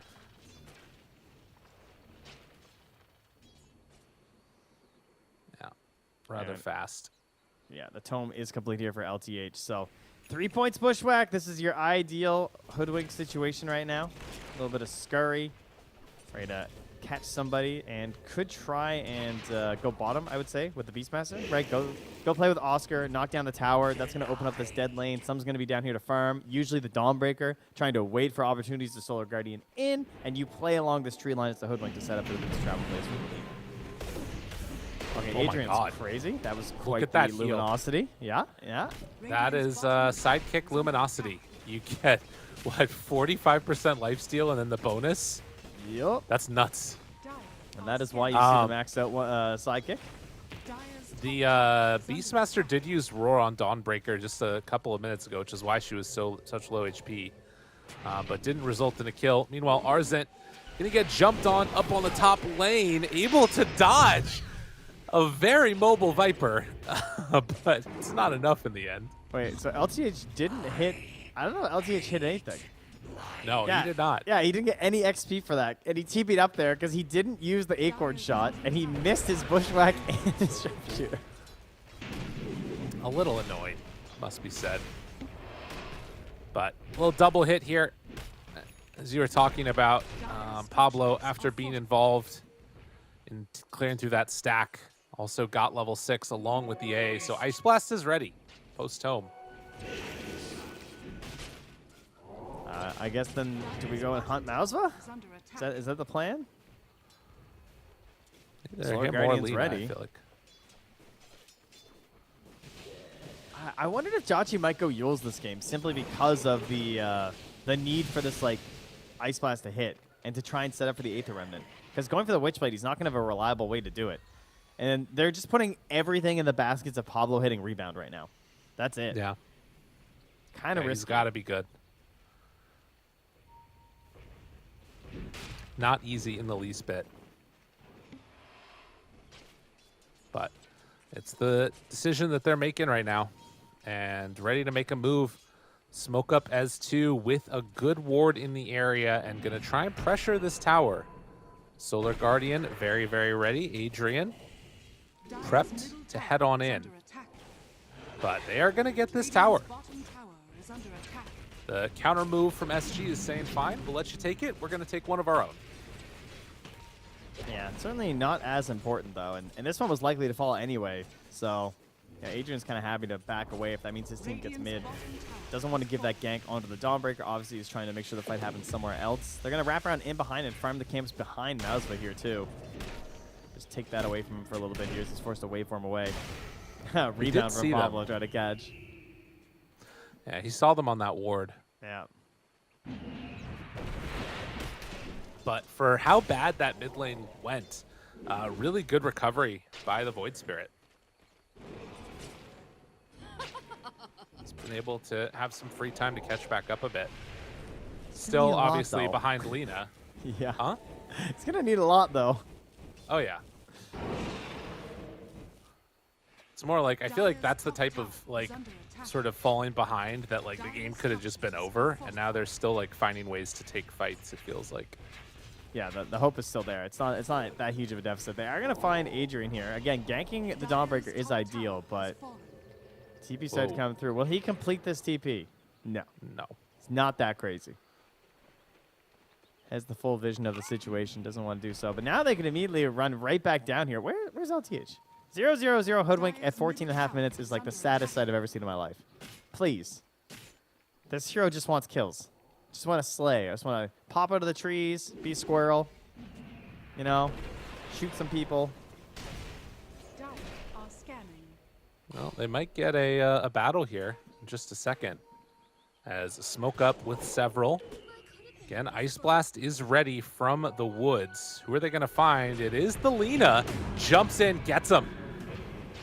KXY, LSA, going to connect. Punch from the low ground. It's not a miss uphill. And can the they save. bring her down? Just barely walking out of there. Morphling did get hit, though. That is the Ice Blast onto Morph. In trouble. KXY from downtown connects onto Pablo. He still has and the Laguna, Ice Blast too. won't be enough to kill the Morph. Dude, they needed anybody. Just Oh, somebody to help man. them out. And Oscar instead gets the double kill on the turnaround. He got him with the Hadouken. He got right through that shield. He's like, I don't care about your Resonant Pulse. I got quarter circle forward punch. You're done. Dude, that was nuts. That was such a sick morph play. Like, to instantly grab the Aether Remnant like that. I was like, oh, but what's it going to do? Like, body block? It's like, oh, yeah, duh. Grab the Remnant, just hit him. Takes your own medicine. Again, the thing that you talked about, not having that lockdown. They needed Pablo to hit that stun perfectly. And the unfortunate thing is all these points and sidekick means it's only a 0.9 second stun. Yeah. They actually just can't play this AA. It's pretty depressing. Well, 16 minutes in and a 4,000 gold lead for SG. All is not lost, but it's looking a little scary. LTH runs into 2. Does get caught. The stun is there. And pushes them up to the high ground. Can they catch and kill this Undying? Yes. So 2 supports go down. Dire's top tower Chucks the Ice Blast because why not? Yeah. I'm not going to hit anyone else with this thing. That was a lot of gold. Oh my gosh, 700 gold for the whole team just by wiping those 2 supports because of the deficit they're at right now.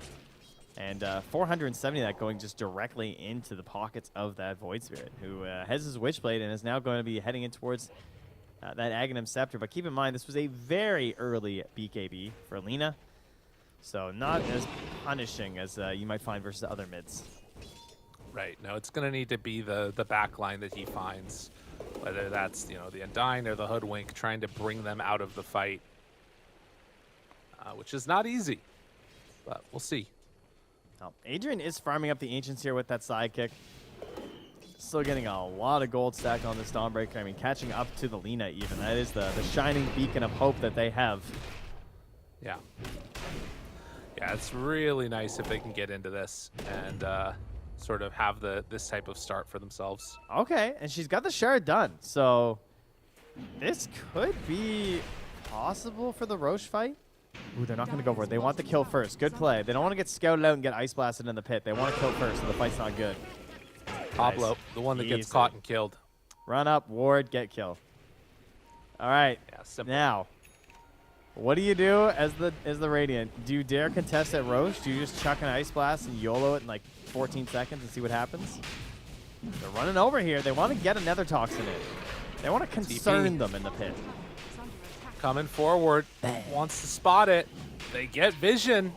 That icy vortex really hard to play into. Look at Throwing the KXY's hammer, positioning. KXY. Arzent won't get caught. He's They able still to have keep the that ward. separation. They didn't deward it after they lost Pablo.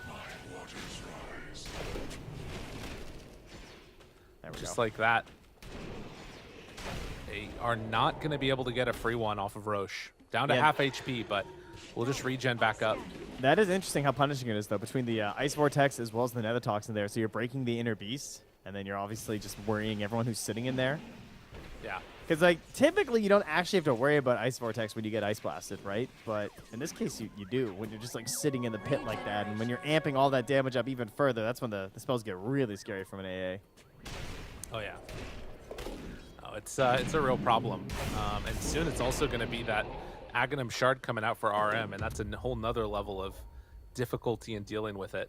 Yeah, if you get the break, you're removing the 30 bonus attack speed, right, from the inner beast, or 40 when he Yeah. maxes it, and then if you add that on top, you're actually going to be taking this like high tempo, fast attack speed draft of a Morphling and inner beast, and really slowing it on down. That's true. Does it also break Fiery Soul? Or it just makes it so you can't claim stacks anymore, right? Right. I think Yes. That's how it works. That's how it works. Yeah. It's like reactive armor. Same thing. Yeah. Well, a good way to hold off. Still a substantial lead for SG.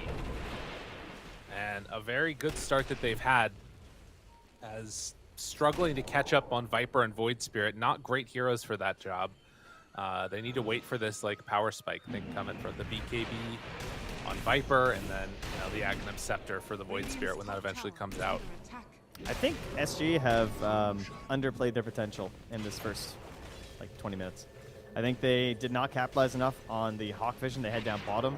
I think they should have had an earlier pressure from that tower converted into better pressure in the bottom half of the map, and like the kills from the Hoodwink and everything. I get they're playing stable, and I know they like really won mid with Lena, but I think with how much they were ahead and the fact that it's a support duo of AA and Marcy, I think they should have punished way harder. Like these kind of kills, I mean, AA is just solo split pushing, so not too surprising.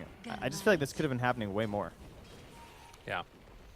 Yeah, well, and that does, maybe leave open a possibility here where SG could actually take Roche since they won't have an easy scout in with the pit. But, TP, rebound, wanted to get him. KXY, playing it safe. Now There is a sentry. reinitiation. Just out of vision. Drop another one, and they spot him. Yeah, and just like that, he's going to back. Radiant's middle tower is under attack. Interesting. Very interesting.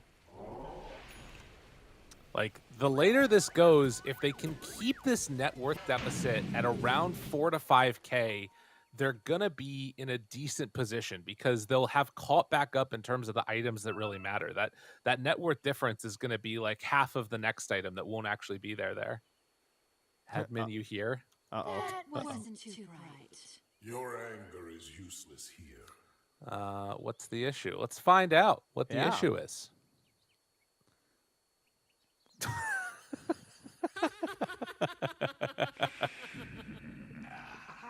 Okay. Oh no, he's sick. Oh, I feel bad for laughing now. Oh no, Malzva. Oh, poor guy. Well, Well, I think we're paused, so we probably are- we should are just run and paused. do it, buddy. Well, it's you know how it is. Okay. Does that mean you can go? I think that's Yeah, a he's going, logical he's going. extension. Yeah. I mean, All right, well- it's better. There's no point making our players lie and just call it a tech issue, okay? It's true. Can I too? Can I? Can I get in on this? It's a good question. See, this is an interesting I know. dynamic, right? Because if the argument is that you can only do it if you're like there's an emergency or something, then technically other people shouldn't be able to. But probably it's the right thing to do it. I don't know. Let's see. Thankfully, Luckily, we're not admins, man. Yeah. Yeah. That ain't me. But I'd No. read a hell of a. If I was writing that rule book, that thing would be huge. Ooh, Only Miles was Look at allowed. that. We can't go lyrical. okay. No bathroom for us. No. What if they wrote a rule book for casters? Maybe we should keep the rule books out. Maybe it's a good thing we haven't started with the rule books, huh? We might run into some problems. Only so many the monkey tangents paw not curled, related you to- know, the fist Yeah. curled when they finally bring out the DBC rulebook and there's a giant appendix casters. Listen, don't put it in their heads. Don't put any ideas out there. All What right, if we going get ready. some submitted to the Steam Workshop, maybe? There You you guys go. want to send some in, maybe? That'd be good. All right, homie's back. We're ready to go. Ahem. Where were we? SG Oh, I know what I was fighting going to tell you. through symptoms. Did you see what Hoodwink has? The The fight little back. boomerang. The boomerang's coming in on the courier. Love it. Yep. Rest in peace, old decoy. I mean, the decoy's cool. Just I won't get it as much now because it's eggs instead of the shard. But boomerang, pretty neat. So that's a lot of bonus damage, and we have the ancient down here pushing the lane. I thought maybe they were gonna try and wait for the Lena TP, but here we go. Smoke back up, on Adrian. immediately gets caught, trying to give his life for the cause, and it's a good cause indeed. Maybe, maybe not. Never mind. Pablo also dies. Tries to take down Widge. He's gonna fall. KXY barely able to TP out. It was an interesting decision to run in, tank the roar, hit a huge ice blast, but the BKB was too strong for the turn. So what happened there? I was watching bottom because Hoodwink was trying to solo kill Dawnbreaker. And right after the sharpshooter, Dawnbreaker just jumped to that fight and won it. Well, I don't know if I they won it, see. to be Radiant's honest. middle tower is under They attack. may have still lost it. Okay, yeah, sorry, I lost it. But I guess stabilized it. Can we say that? Yeah. Could have been that's worse, Radiant's middle tower Could have been worse. considering they lost and- their Void Spirit straight up. Yeah. Well, I mean, what was strange was that he went into all of them. I think he didn't think that it was everybody there because they were smoked up, and then Oscar showed himself, and then he just turned around and got roared. He probably thought Lena was going to TP bottom as well to try and get the kill with Hoodwink, because that would be the logical extension of, like, oh, I'm being gone on bottom. You would think that Yeah. the Lena is TPing to assist, but it was actually Mausva that was there, and then he TP'd mid to try and match the rotation of the Dawnbreaker. Yeah, it's kind of cool. I like that. It's an interesting idea, going simultaneously on two different areas. Create chaos. Well, Adrian has Deso done now. On top of that shard, queuing up the Basher next onto the Dawnbreaker. And still no Roche to be taken. Radiant's top tower is under attack. Radiant's top This, tower I was talking about the keeping that net worth lead at about 5K and how that would end up being okay for Mad Kings. The 7K gold lead's starting to look a little scary, though. It is increasing rather rapidly. Now, mind you, this will all be either greatly expanded or quickly collapsing depending on the Roche fight. You know, that first big team fight, very pivotal in the current patch. Feels like it helps determine a lot, especially when it's around that Roche pit. So if the Mad Kings can hit that big combination there, they're still completely in this game. They have a lot of amp. They have the break to just ruin a few of these abilities on the side of SG. They've got that Ice Blast to reduce some of the healing and the save. It just depends on what spells hit where. Smoke pops. They're going to see Oscar. LTH. They didn't know about that BKB from Oscar. They roar the Viper. Try and chase. Can't do it. Morphling runs through. Ice Blast already used. There is no follow-up. And actually, Tokyo just no, he didn't get realizes the low he can't ground. do much here. Wait, tries to go in? See if he can kill him. The Ice Blast wears off. That's not nearly enough damage to kill Oscar. But yeah, you're the watching chase Void Spirit. continues on the west side. Tries to blow up Witch. Is going to fall. But Invis, Lena breaks. LSA, low ground. Not going to be enough to connect. So Adrian should get out of here. That got so strange. So he missed his hammer to the low ground and got stuck up on the high ground, but winds up getting a kill because of that somehow, as they managed to chase down Pablo in the river. But then you had the Void Spirit breaking up the fight so they didn't get a full, everyone was just chasing us. However, if they just go Roche right now, feels pretty good for SG. RM did not stand long in this world. Yeah, it would have made such a big difference if they were able to get in and take that fight before the BKB was done on Beastmaster. Because he probably just dies right at the start. They can't go Roche now, though, because AA is coming back up soon. They're just going to keep Chase. forcing Mad Kings to chase them around here. Oscar, no BKB for 10. Stunned. Big But LSA. the hoodwink. Oh, the turn. It's pretty. They lose Oscar, but get 2 in turn in Arzent. Under vision of that Hawk from his dead Beastmaster. They try and turn with the BKB and fight. Ice Blast is going to come out. Is that going to be enough? They bring down 1 at least. Morphlane in trouble and does die, but they lose the Dawnbreaker and Arzent. Good God. This attack speed, dude. 670 attack speed with the talent at 20. Dire's bottom The tower speed is and the under attack. damage these outputting is Dire's absolutely bottom absurd. tower has fallen. That Bushwhack in the LSA, I mean, you mentioned it, like, it was just the easiest setup ever. Sure, they get the kill into Oscar, though, to the BKB, but she didn't even go for the LSA follow-up. She just immediately Lagunas him. Yeah. Knew what the timing was. Well, very, very well played. And that's going to set up for Roche and SG now a 10,000 gold lead. Feels like they have taken their timings, hit their windows, and still been able to absolutely roll over the early going here. And this was that big opportunity that they were holding out for on the Mad Kings, trying to win this fight around the Roche pit.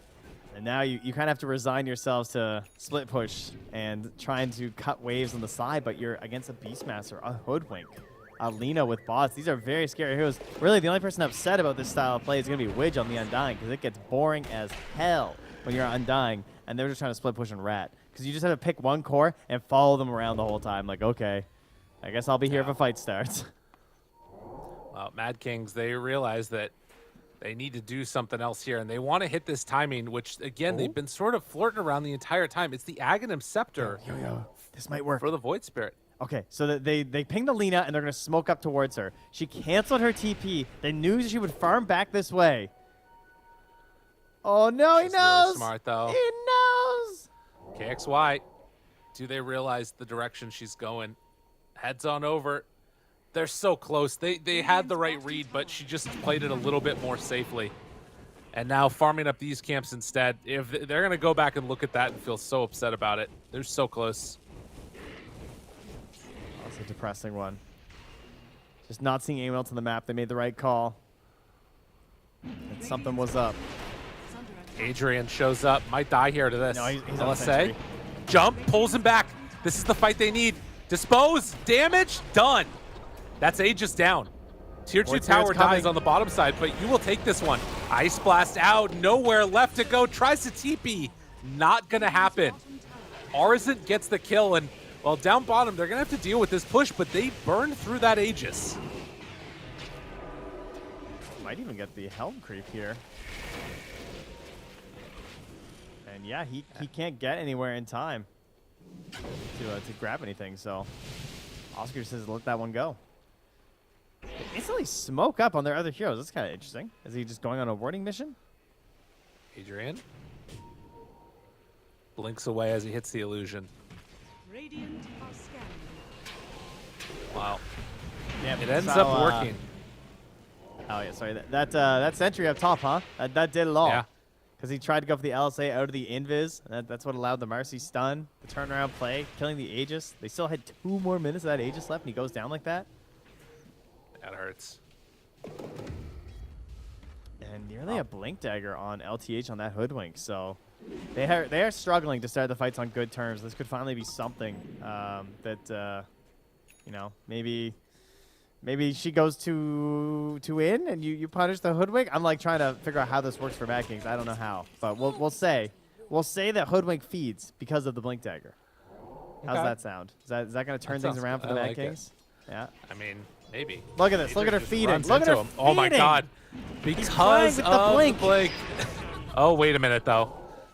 Adrian, he's still going to be fine, I think. Getting out of there. One more crit. Holy moly. And the axes from downtown. Oscar plays cleanup. All right, well, they got the kill on the Hoodwink. You're right about the first part. Nailed this. Oh, RM. The dive bomb. He's rooted. That's actually a sick ghost. Dispose. Get out of there. Hey, I Roar. forced roar. Is under attack. Tries to run. Will get killed.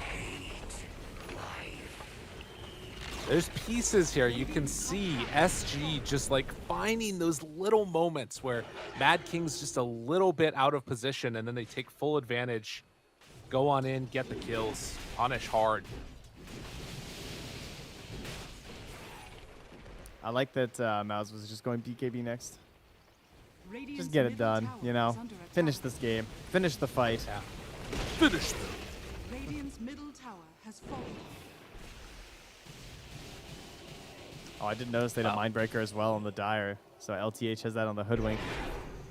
Could wind up being a bit troublesome for Jachi if he dies to that. Oh, it's yeah. gonna be depressing.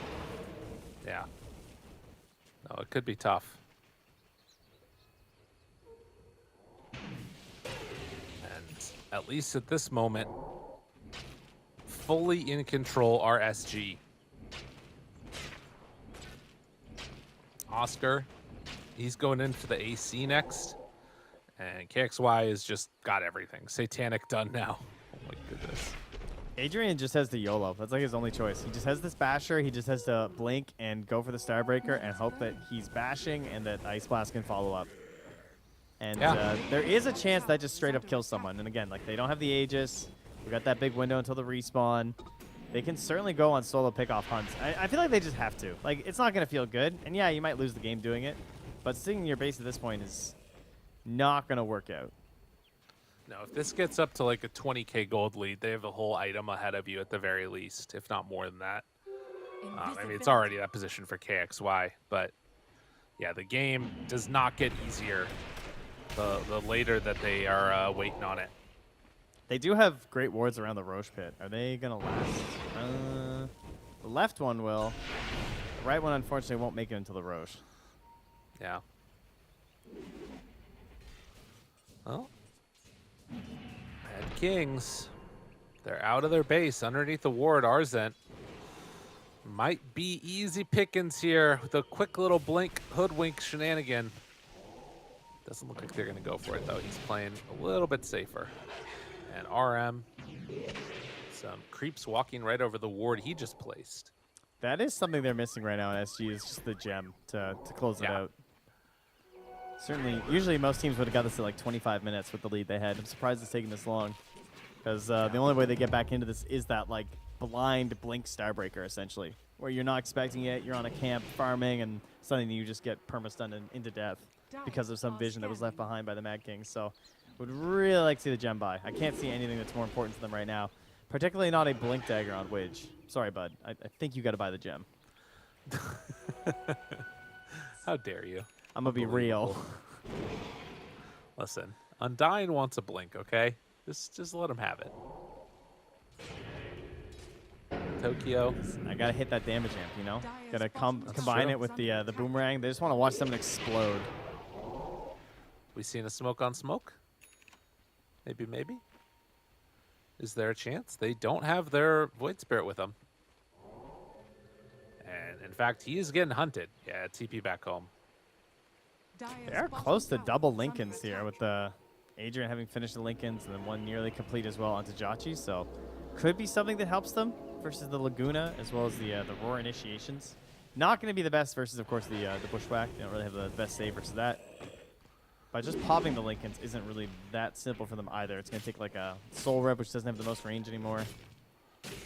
They just killed another one of the Beastmaster creeps. They had to take another one. So more gold into their coffers.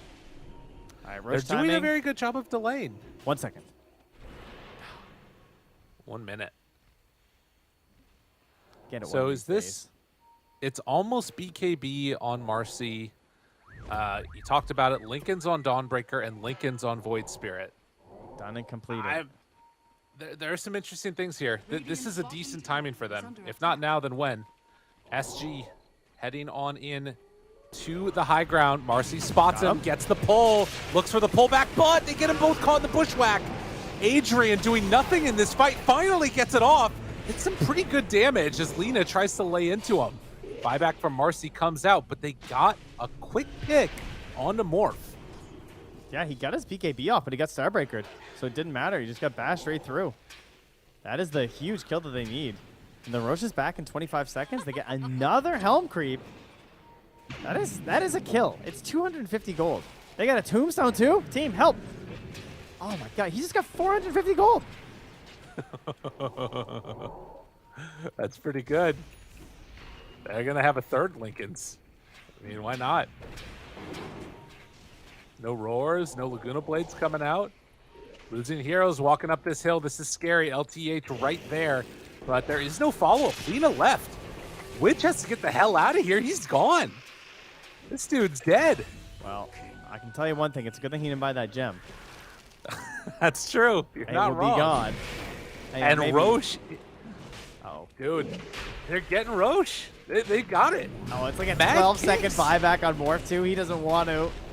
Yeah, he doesn't, and it's dropping. Dude, this data What a or blink. Deso done. I They can't need to believe finish he this was dead. quickly. I thought LTH was dead. They're wrapping around. If the fight is very separated. Yeah, they find him. The Beastmaster in some trouble here. Gets ran through. Did that hit him? In some trouble. Morphling didn't get caught by the chilling touch, but it might still be enough. Jackie Tokyo backs away. So another buyback comes. The Beastmaster uses it. They've already lost the A in the Marcy, though. And a quick TP out. Void Spirit gets away. And that sets up for SG to finish off the Roche. That was so scrappy and completely chaotic, with KXY hunting in the back line. Only had to take out the AA with the help of LCH, and that was enough for them to just fully secure that. Void Spirit forced to just go on home. Same thing there with Adrian, too. So SG stabilized a little bit here. Get the Ags, or the Aegis rather, and the Aghanim Shard. So that went to Lena. So KXY going to have that improved Fiery Soul. Put some more damage out there. Yep. 90 to 10%. Zen will keep eating into the big creep. Try and brings it down and actually is gonna die again. He has single-handedly got back into the game off the back of the Beastmaster creeps coming his way. Although he's starting to drop now. Ice Blast goes through. Won't release it yet. Trying to cut Waiting the for wave. Yeah. That is a big creep wave down bottom, hitting onto that tower. No, but mid. LTH drops. Yeah, he was trying to cut the wave mid, but while cutting the wave, he also killed LTH, at least doing much damage to the wave. All because of that Ob Sentry combo in the mid that's been watching them this whole time, because they don't have a gem. Invis, pull back. Tries to blow up one. Pablo down on top of him. KXY the turn. The heal, though. Dude, the Satanic is so strong. And he's just gone. They buy back now on the Dawnbreaker. They needed that Ice Blast for the Lena, and it wasn't there. Meanwhile, though, Adrian moves in, gets the stun. Round two. Lena's still just as strong. Kills her again. The ultra kill from KXY. Started the game well and might finish it off just as good as the Rampage. No, not quite there. Oh, and the pushback. KXY now in trouble and gonna lose his life once. I don't know if they have enough left in them, though. They have to get this melee racks, right? Surely. Yeah, Oh, backline? Jackie tries to clean up. Buys enough time here, but they bring him on down. Cut him down. Has a buyback. They don't have another Ice Blast for 20. Yeah, let's see. He doesn't want to try it. They're all so low right now, actually. Lost so much gold off of that, too. All the buybacks. It hurts. Especially the no Dawnbreaker. Like, the Satanic was perfectly timed. It ruined the attempted initiation there from Adrian. Didn't get a lucky bash either. Void Spirit gonna buy back. They don't want to give up a second rack. They have their glyph again. So that'll be the cue for SG to back out. Well, there's actually no buybacks on the Dire outside of the Lena. Morph is gold-based, but everyone else has bought back now. So a smokeout could lead to something for the Mad Kings. And they have such Need the high mobility Dawnbreaker. that if you might get caught spread. It's true. And you can see that they're respecting that right now. Although KXY is separated from most of you now. They get back together. It looks like LTH has enough gold to afford a Aeon Disc as well here on the Hoodwink. So just going to try and stay alive, survive the initial burst potential of the Void Spirit or the Dawnbreaker to make sure you get those controlling bushwhacks off to try and help the Morphling and the Lina actually finish their kills.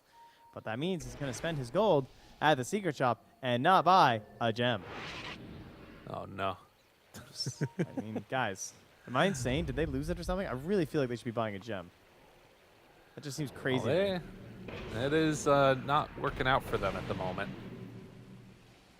Like, But how did they get so away with a goes- full duration ward on the pillar on the triangle and a full duration ward mid that had to expire as well? You know? Because they do this. Yep, They go on in and they kill off that Viper. it's a good reason. Sometimes you don't need vision. Sometimes you just get vision like that. Roar, everything bounces around. As it was a Marcy rebound with the Roar coming in at the same time. And, well, now with no Void Spirit, no buyback, no Marcy alive, this is going to be another set of racks. And Arzent just tries to run away. Realizes it's not going to work.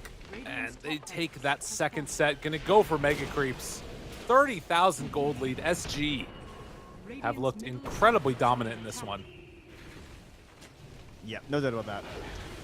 It's a couple of mistakes here or there. Wasn't fully clean, and I mean, Mad Kings as well had some impressive plays. Like they made the right call a couple times, and just narrowly missed on something that could have brought them back into the game. But overall, like straight from the lanes, particularly that mid lane, of course, they did a great job of carrying this this lead through. I do think again that SG probably could have played faster, but that's more so me just nitpicking. And you know, the problem is you don't want to open up those opportunities if you don't have to. Right. Well, Broken Satanic not going to do anything through that, but it doesn't matter because he just hits that hard. GG is called as SG take game number 1 and showing the power of the lack of the small camp in that mid lane. I mean, from the very beginning, Void Spirit just wasn't able to get a good start off, and it kind of just snowballed from there continuously. We're gonna have to see if they can come up with some better answers for that Lina in the mid lane. My thought is just ban it. I don't know, just get rid of that thing. Who needs it? Yeah, we'll see. It's I mean, a lot of teams obviously don't go for it that early in the draft either, unless they have the second pick, which is kind of funny because typically like Lina is supposed to be this thing that can just like survive and do okay, not necessarily dominate a game so hard like that as KXY did, crushing it out at 17, 2, and 12 as you can see. But great job by the supporting cast to always make KXY feel like he had that space to put out that damage, not have to worry about his death, right? Like, Oscar was really the main front line. You kind of have this awkward front line of Hoodwink and Undying. Undying can be tanky, but also is at the same time at risk of just being blown up by someone like a Hoodwink or just popped 3 times by Arzent and dying, and then or sorry, not a Hoodwink, a Viper and a Dawnbreaker, and then LTH had to do the same role where you're sort of skirting in and out and setting up these plays. But great stuns, great disable, great vision overall as well from SG. And if I'm Mad Kings, I'm just thinking about like, why did we win our last games? And it was the draft. Whereas this draft, I feel like the AA in particular just did not do anything. Yeah. Well, I think that KXY here, I mean, we've harped on him a lot. We've talked about it, but I was looking at the numbers afterwards. 43,000 damage dealt in that game, more than the next 2 combined on his team, more than anybody else in the game by a huge margin, by like 20,000 damage or something like that. And like you said, this team enabled him. You've got this Beastmaster that sort of buffs up that attack speed, the damage amp coming from the little squirrel. And in the end, it was just too much to try and deal with. And Mad Kings, I mean, some of it is definitely the draft like you're talking about, but also the decision to sort of leave their Void Spirit on an island. There are a couple moments there where maybe you bring back in somebody to TP and fill bottle, but regardless, we're going to have to see what happens because we're going to go to a quick break. And we come back, game number 2 of our second series is going to be taking place. See y'all then.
what we live and breathe.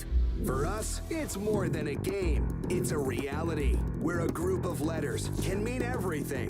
Where runes are collected and Aegis can only be won in battle. Where centaurs can give you a ride. Where the true heroes are those in front of the screen. GG Bet. This is real.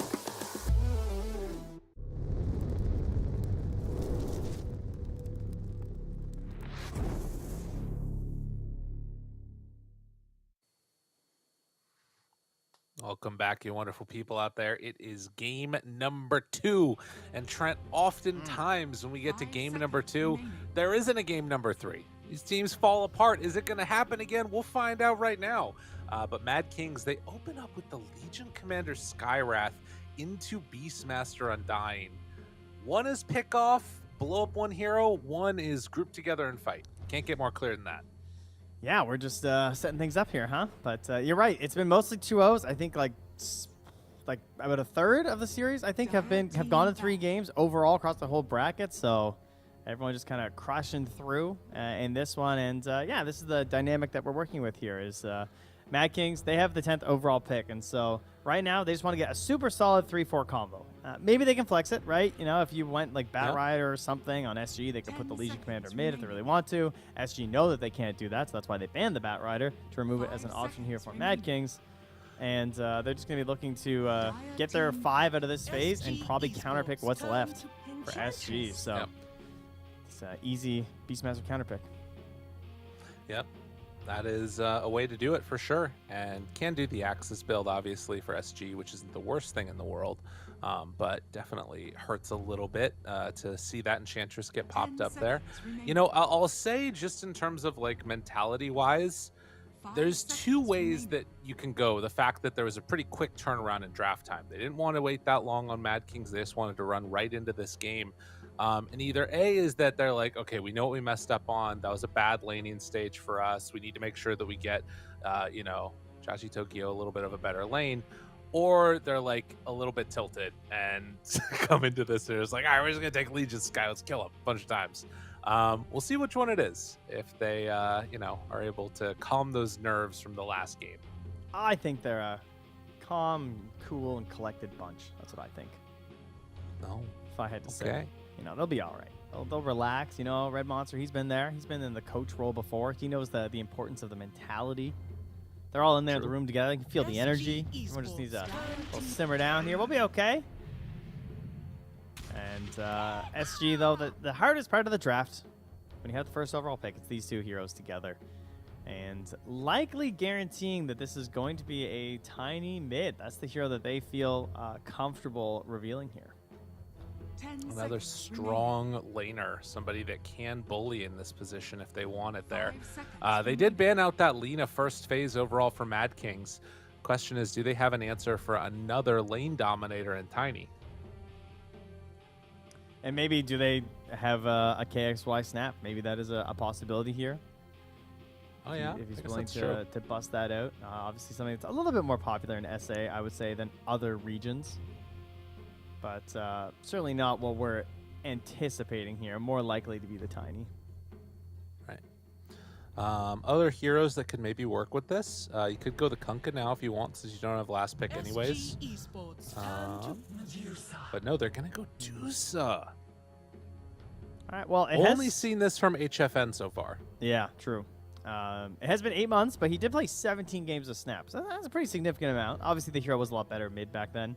So it kind of makes sense that you were sort of forced to play it in that round of the DPC. But it will be an option there for them if they wanted to maybe get something moving a little bit faster, like pick up that stun in lane, get the rotations, get the kills, move down with the roar. It's a pretty good game for it, honestly. If they want to do that Beast Coast style of picking a stunner position 1. They need something like that. I am a little concerned about the way this might go. Oh, you're talking about for SG. Yeah, okay, that makes more sense. Yeah.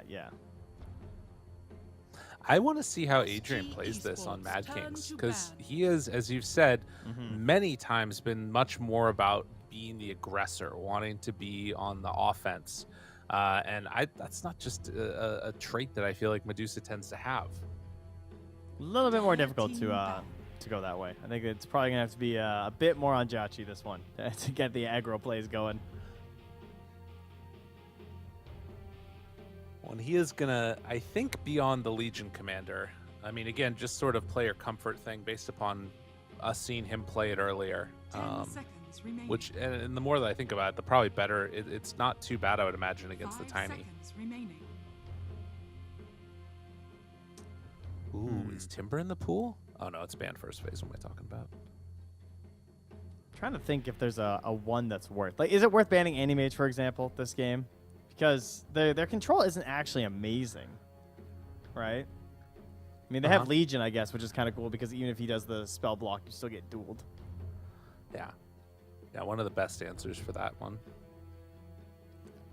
And it is a classic, but then they have a pick after, too, so it's kind of a bit much. But at the same time, you know, it might be you're already up a game, and if you really have an AM player, sometimes those carry players, they really want it bad.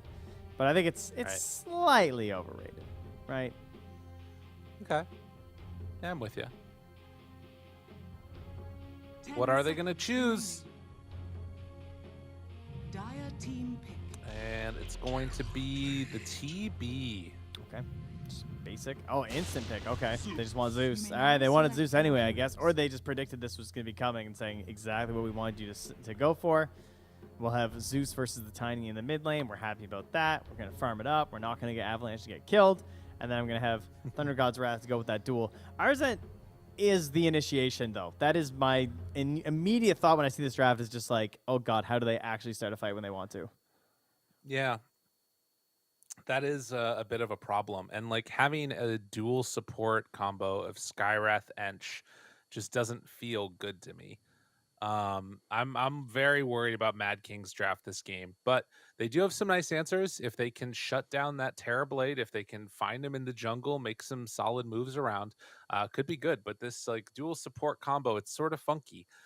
They will at least have Thunder God's Wrath though, and that's going to be a nice part of it. Are you kind of feeling the same way I'm feeling about it? Yeah, a lot of pressure on. Like maybe RM could just find some good plays early with like golems and centaurs and set up for these plays if they're because like SG are very telegraphed and what they want to do. There's not a whole lot of mystery. They're just going to start pushing down these towers with a Beastmaster while giving Malzva that space to farm. KXY is going to try and backstab a little bit with an Ava toss towards Oscar. Oh, you got caught. You got roared. You're dead. You try and counter initiate. You try and save somebody. Suddenly the kisses are coming down. So you have to be extremely careful of how you take these fights into SG when they approach your towers. Well, that's going to be the thing to watch for there. And of course, they do have some good answers for it if they end up actually like getting a full 5-on-5 fight or what have you. Between Stone Gaze, between all the damage that Zeus pumps out, it'll be interesting to watch. But let's get ready to head into this game at number 2, all on the line for Mad Kings. And for the side of SG, you win this, you're in top 4. One best of 3 after that away from being in that last chance qualifiers at the very least, if not further, if not to TDI directly. That's the plan, at least. Yep. Just win. That's simple, right? Just win, baby. Well, they are going to get a nice little wraparound. I'm curious if KXY is going to have the same type of game that he had last time. He looked so good. It's hard to match that again, that's for sure. A little bit harder on a Tiny as well, of course. You're not expecting to crush your lane that hard. No. 30 seconds to battle. Well, they are spread out pretty evenly across the map. Adrian is, at least for now, not attempting to head up and try and sneak that rune. It looks like it's probably just going to be a trade-off of 2 apiece. See if Jachi Tokyo gets a bit too far forward and gets punished here or not. Oh, I love that play. You put the balloon forward, that way you can see if they're walking in. I wondered about The that, you battle know? begins. But yeah, 2 apiece.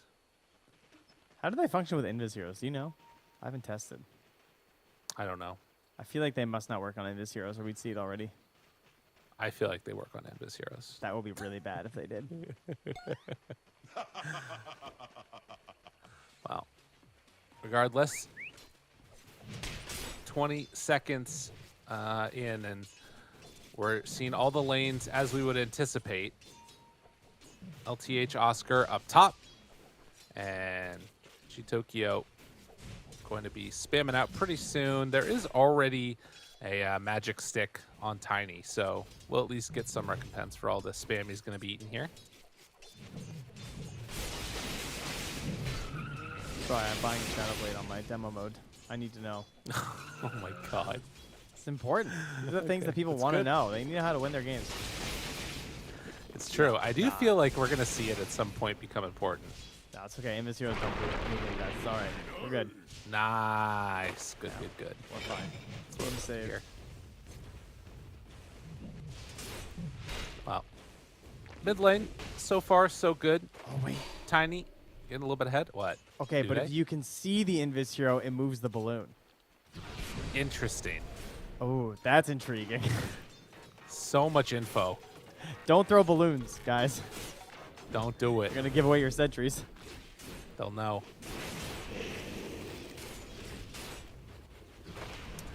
Idge, down bottom, trying to go toe-to-toe a little bit with Arzent here. And they will be also eating a lot of the spam from that Skywrath Mage eventually, too. Pablo will manage to find a nice little pull here. Under attack. Get that wave into slightly better position for the Legion Commander, which tries to come and contest, but they're already covering it. Concussive shot, but the decay, and can play around this area with the wave exactly where they want it to be. Yeah, a bit of a tough one here for Widge. You know, just has to spam everything out that he can. And can't set up for meta as well as other supports can. Meanwhile, up top here, you can see LTH taking a lot of damage here. A couple more punches. Will live through it, but is going to need to regen up over a long period of time. Tower armor coming in clutch there. Could maybe cookie onto RM here, but won't be enough damage yet, so not going to try anything. Bounty Rune, or rather Water Rune, picked up by Tokyo with the wave coming in towards mid. So not able to steal both of those away, KXY. And they're still staying very even in this one. So definitely much more happy with the way this game has gone on the Zeus than he had in the last game on that Void Spirit. Yeah, So we should be at least having a bit normal of a game. Yeah, 2 points into the Arc Lightning. Will just help secure the CS. And no one's there to contest the runes, so he'll happily get his bottle refilled. He'll wait for the 4-minute one, try and nuke down KXY a bit so he's got his opportunity. And unexpected lane to see a kill. Yeah, he walked up to him and just tried trading hits with the moment of courage, and Mausva just popped meta and ran at him. Dire's top tower Okay. is under attack. It Not a was great first it was a blood. little bit weird. Cookie, seeing what they can do on RM here. LTH backs away, doesn't want to get hit by Adrian. A bit slow, miss uphill, keeps him alive. Doesn't go for the deny. Is down bottom. Musva in some trouble. Arzent can't come in for the finish. Up top again, LTH is down very low, getting chased around by this Enchantress. He's gonna Adrian catch him also eventually. very low. Moves forward, tries to get it. The slow is there, but the enchant has stick charges, hides away in the trees, does a little jokey juke. But eventually, it'll be enough for the kill. All right. Well, is Arzent going to be finding out bottom, though?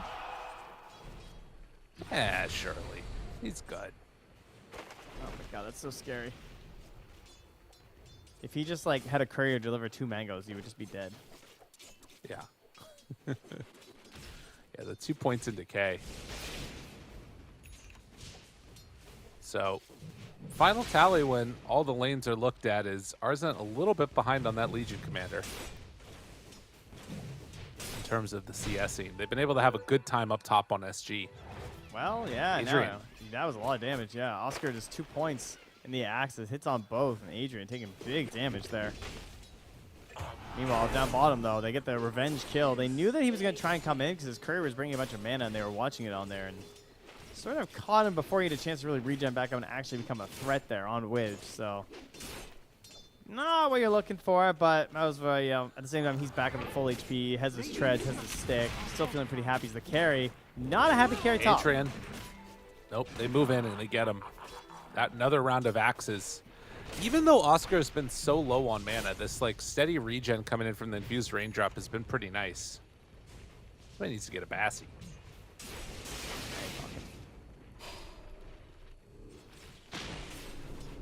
Down bottom, Arzent.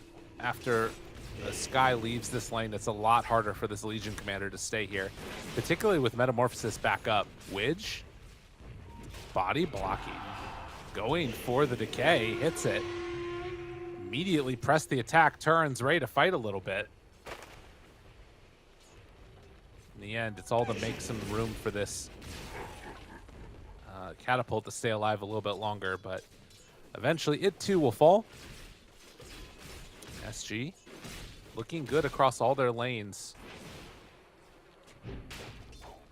Very even, this one so far. I could do with more of that. Yeah, no mega aggressive heroes in the laning stage necessarily. Mousva does turn on Arzette, respects it though, sees that Chachi's coming. Yeah, Might be and too that's late gonna though. be more than enough. Turn, tries to fight, but the Thunder God's Wrath, that's enough. So they get that kill. Unfortunately, it was Pablo that takes it, not the Zeus.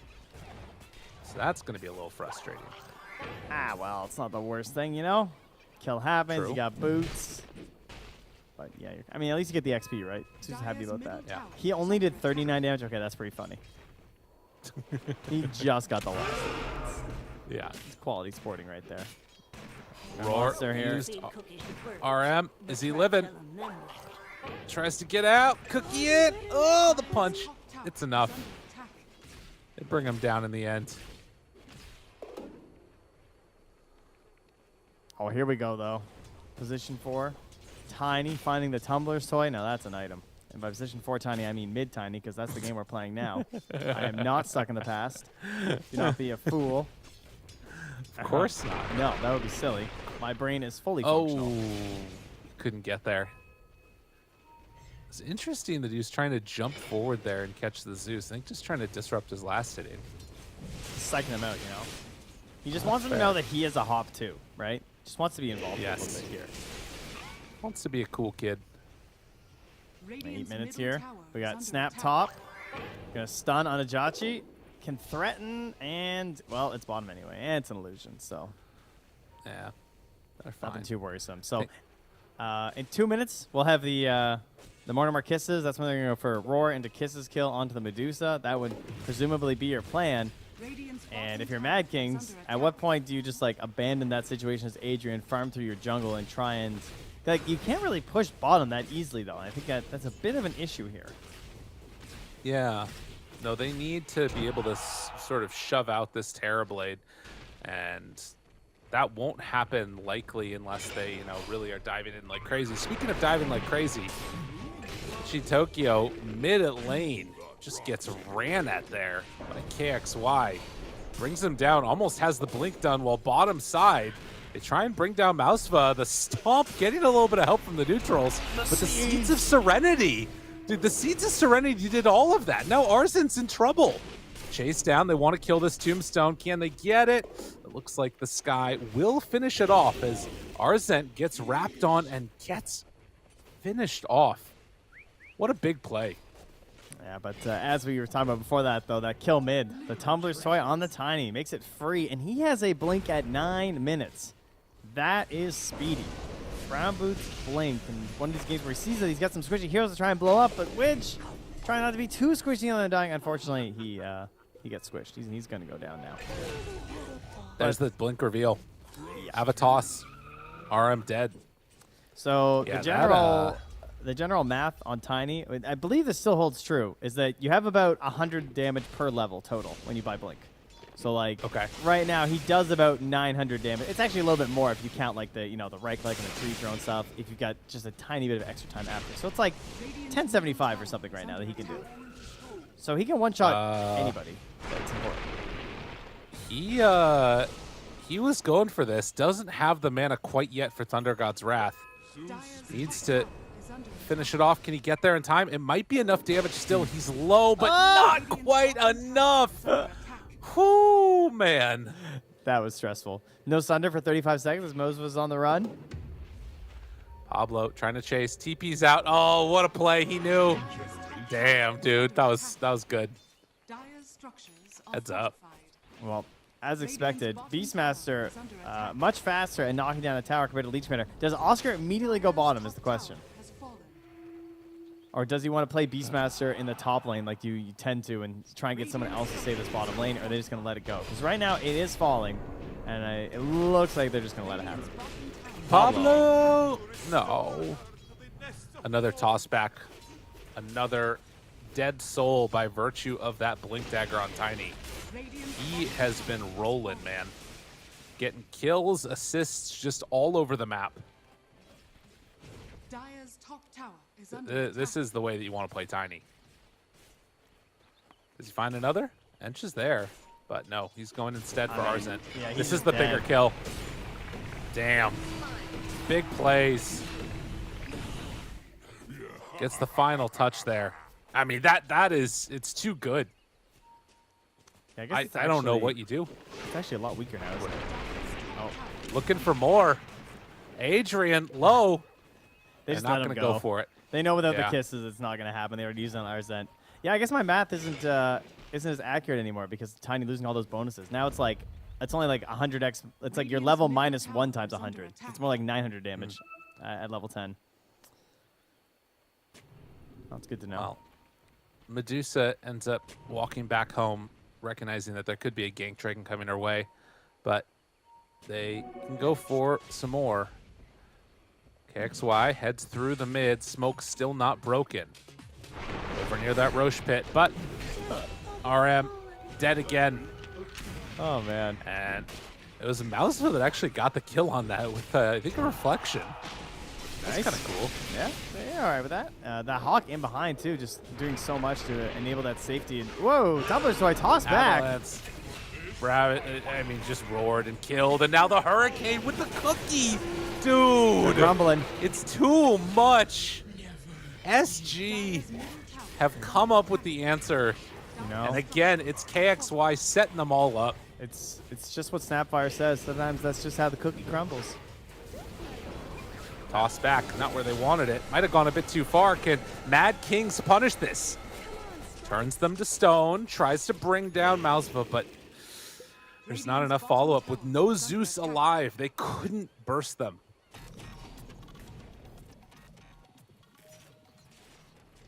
That brings all their attention back. At the very least, he didn't die after missing the toss back, so can be happy about that. We'll go back to farming up his next item. Now heading in towards the Echo Saber next. Not surprising. Juice up those damage numbers there. And yeah, we're stacking fluffy hats now in RM. He's trying to survive.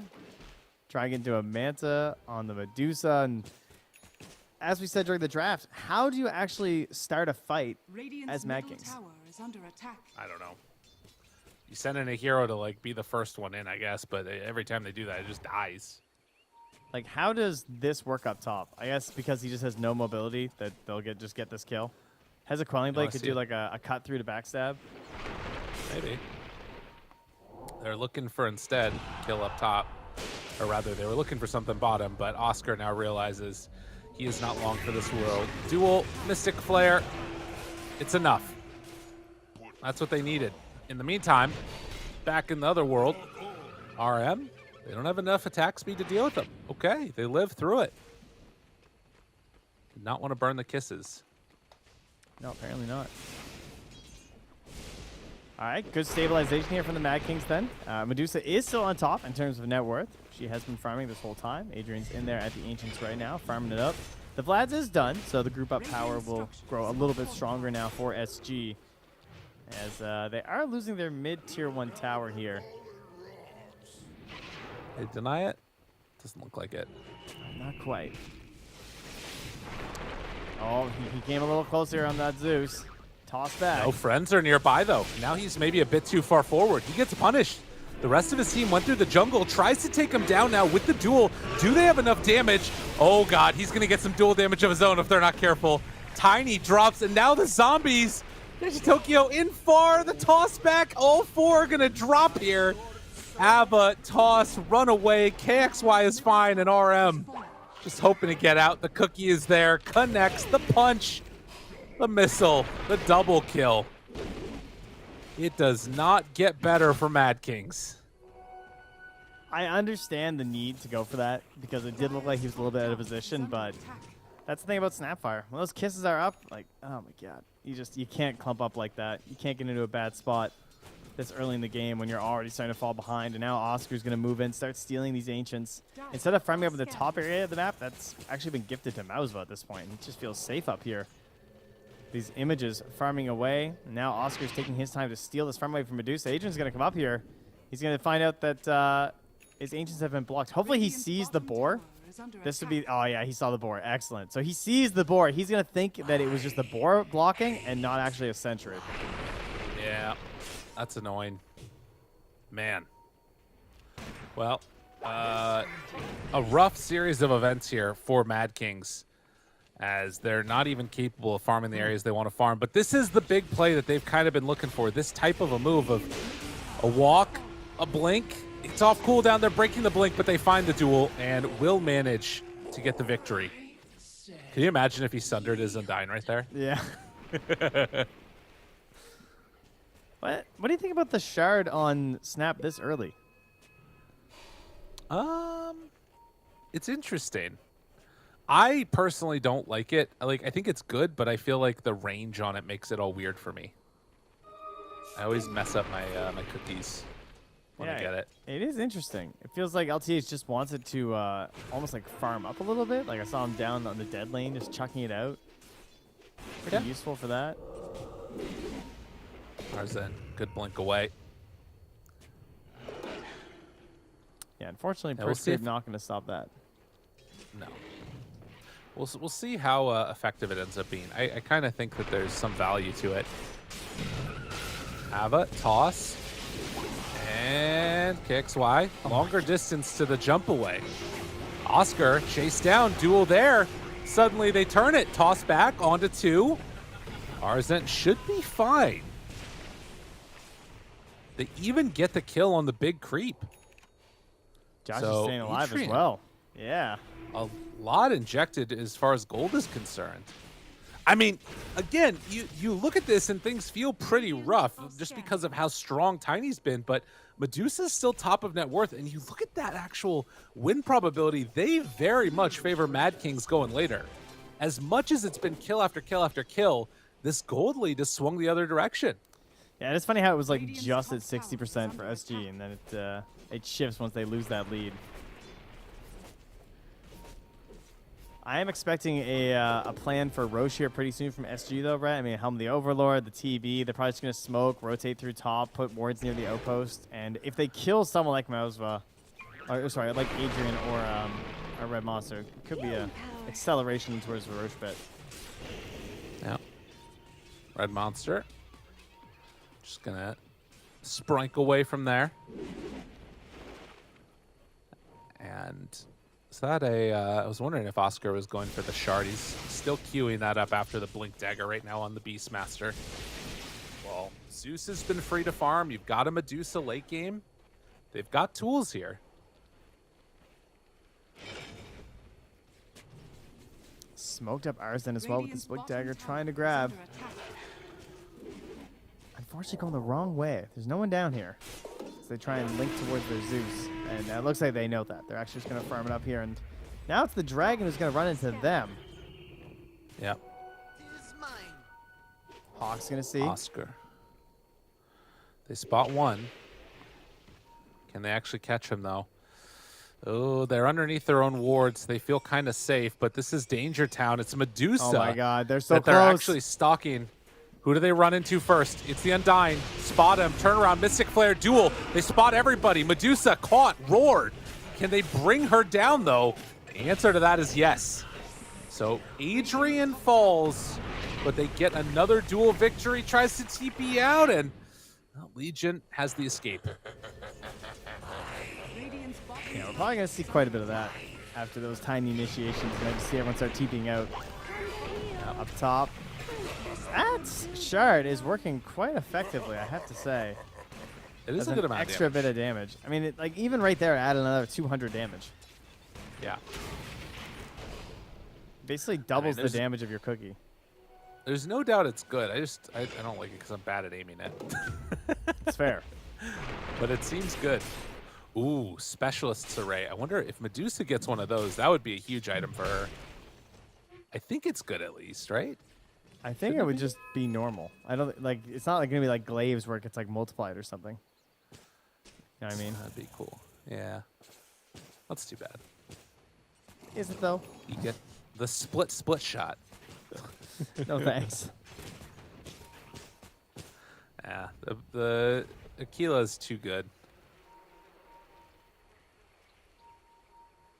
Well, on the hunt again here. This is their Arzette. hero. How fast will he be? This is a big one. Jumps in, duel, Mystic Flare. This is exactly what they needed. The danger of picking Terrorblade. And 92 duel damage right now on Arzette.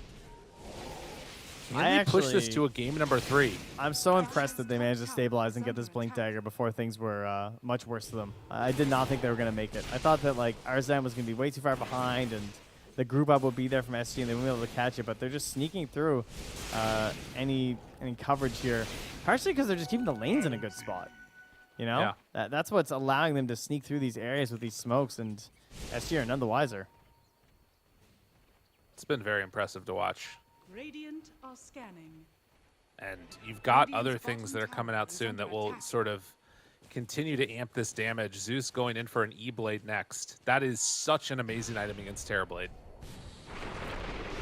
It's damage now based upon the main attribute of the hero that you're hitting. And, well, for all you fine folks out there watching Dota for the first time, Terrorblade has a lot of agility. Certainly does. And their long-awaited journey to the Roche pit is starting to begin. They're sort of surrounding it. They're going to grab that very quick kill on Tinge. Tower is under attack. That's a classic. That's just what happens. But into the pit they go, and Mad Kings either don't know or don't care that this is happening. Man, they need Force this out a for glyph. a while on SG. Like, so necessary. This also puts the Aghanims finished with the disassemble for KXY. He's going in with the Eggs play. Oh, they know. They blink in. They find him. That Zeus bolt counted it out, and now they bring him down. Everybody else from SG showing up, but this fight's already lost. Dude, that was so sick. So, Jachi Tokyo, he bolted the trees and then saw the TP coming in. Amazing play. And now they're ready to walk high ground with no Tiny and no one dying. Dude. This is such a big How win hard for them. Arzette hits. He's got 120 already. Yeah, he's a monster. Under attack. So they glyph their glyph and now have the pressure coming in. Oscar gets caught for a moment. There's a lot of damage onto the Legion and she goes down. A little too bold stepping forward like that. She could have just sat behind the Medusa. What is happening? Everyone's just dying. It's total chaos. Beastmaster's going to have Shard in a moment here as well to go on top of this Blink Dagger. So the initiation is just much, much better for SG over the past while. Yeah, the Vision game too. Yeah, so many of those kills were bought with smokes on Mad Kings. True. And they're running a little bit low on them now. Yeah. They have to be fighting through those Hawks. They do have the E-Blade done now, though. It's flying out to Joshi. So that big damage, that potential for the save, it's going to be there. But we got Blink Tiny, Blink Roar. Does need his Echo Saber back, that's for sure. It is still a big part of your damage, of course. Right. Yeah, the Aghanim Scepter is kind of cool, though. Anyone want to take the Outpost back? There we go. Yeah, they'll get it. They get it in time for the minute mark. 19-11. And the full swing into the favor of Mad Kings. Can they hold this lead now, though? Obviously, an Aegis on Terrorblade, and this is a lineup where if SG win a fight, you're going to take buildings pretty quickly. Yeah, you're starting to feel the pressure of that tiny burst damage, though. This is one of the earlier Ags we've seen, though. Tinies have been struggling a lot in the mid game, but he had such a fantastic start with how many kills he got that moved up a bit faster. The Lightning will come out here and scout this smoke. So a save there from Mad Kings, but also delaying their own potential fight after here. Yeah. And still 2.5 minutes left on this Aegis, so should at least be able to get this tier 2 mid, I would think. It feels pretty nice doing that. I mean, Legion's sitting Scotty on is the gonna lane be done bottom soon. too. Yeah. So Yeah, they head out of there. Blink away by Arzent. like you said, though, Scotty coming out soon for the TB, something that Medusa already has. The Echo Saber is now back on the Tiny. KX-wise, damage getting amped up here. Radiant's courier Pablo has been killed. gets hit. They throw out the kisses. They will eventually find Mr. Pablo, although who finds who? Might take down that Undying. Comes close, but not quite enough. Zeus ulti still on cooldown. At the same time, up top, KXY did get a jump there onto the Enchantress. Used the tree, the volley, and the tree toss, just barely getting the kill after she force staffed away. So, Ench falls. Was providing a little bit of space there, though, for the Dusa. Yeah. It is a nice way to deal with the Enchantress, though. That tree volley. Like, if you find her, she's just going to die. Yep, certainly is. And the bird. Zeus, too, I think. The bird, it spotted him. Try and cook you in. Widge now too far forward. It's going to try and run, but Medusa will get No way. enough for the kill. He gets Dude, out? they just wanted to escape. Yeah, in the meantime, Arzent got the tier 3 tower bottom. So they get something for it at least. I still can't believe he lived. I thought he was dead.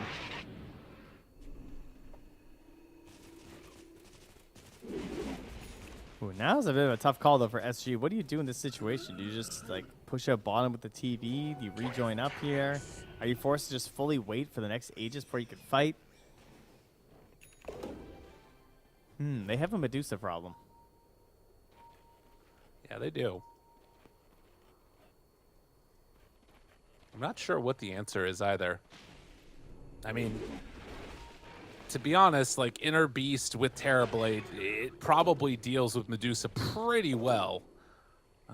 But the other side of this is just going to be how strong this Zeus is. Dealing out maximum amounts of damage. Enchanted Quiver now for Adrian, but already has the Paladin Sword, so never mind, he says. Radiant's top tower is Butterfly under attack. done, I believe.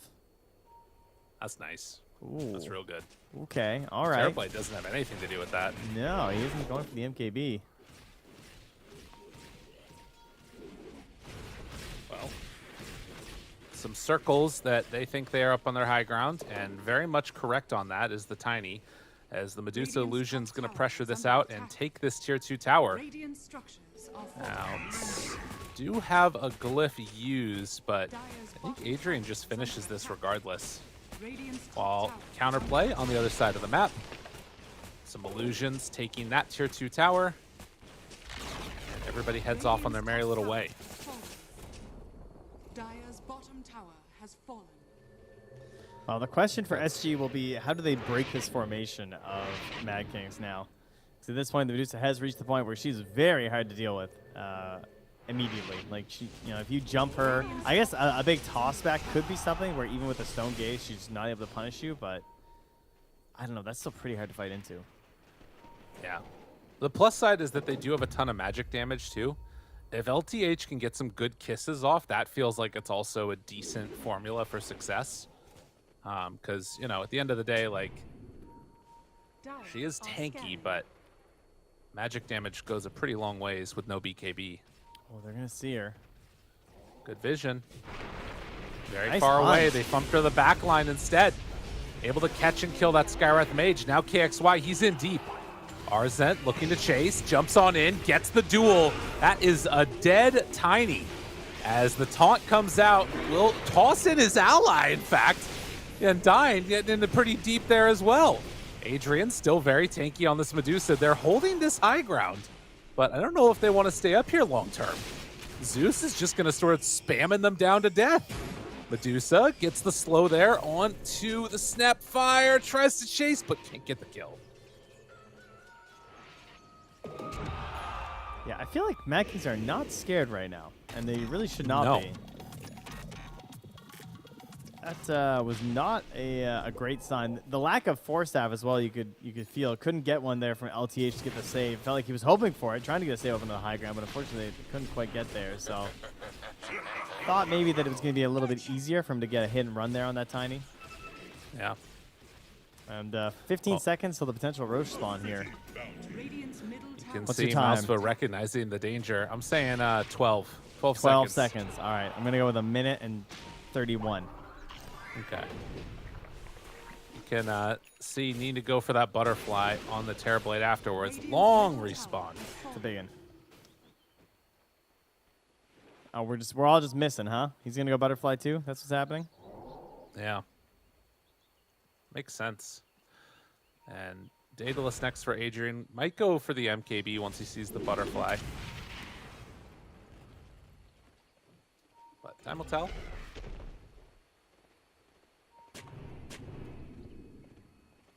Well, For now, at least.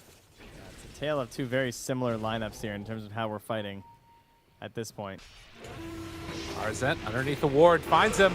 Pablo can't get in range. Mystic Flare down. Is it enough? Not quite. The silence, but the Manta He wants the down Sunder. low wants to get that Sunder off. Oh, God. Slow down, and they got him. The rest of the fight, though, is it going to go well enough for them? I don't think so. With Zeus on top of that Terrorblade, blows him up to death. Hachi Tokyo breaks the kisses, the toss forward. LTH ends up just dying. And now throws out the tree volley, but Adrian is there to kill off the tiny. No! He gets home. Manages to TP back. They almost won that fight. Oh, yeah. Nearly got the kill on Jachi. And he did the most damage by far in that one. Yeah, with that shard and being in range of that TB for so long while pumping up the spells. The big damage. I mean, he killed TB twice, essentially, with him barely getting off the Sunder. Radiant's middle Now, tower KXY has another tree volley in 7 seconds, and they're going to need it here to deal with this as Medusa up by the high ground. And tree volley goes out, kills off the catapult. But there is a wave mid, so it's not going to matter. Adrian, rooted, still willing to punch. And they have a Terrorblade illusion of their own now also. Thanks for that. 7K gold lead. What a nice punish we're seeing here from Mad Kings. It's the safety of the Zeus that's been doing so much for them.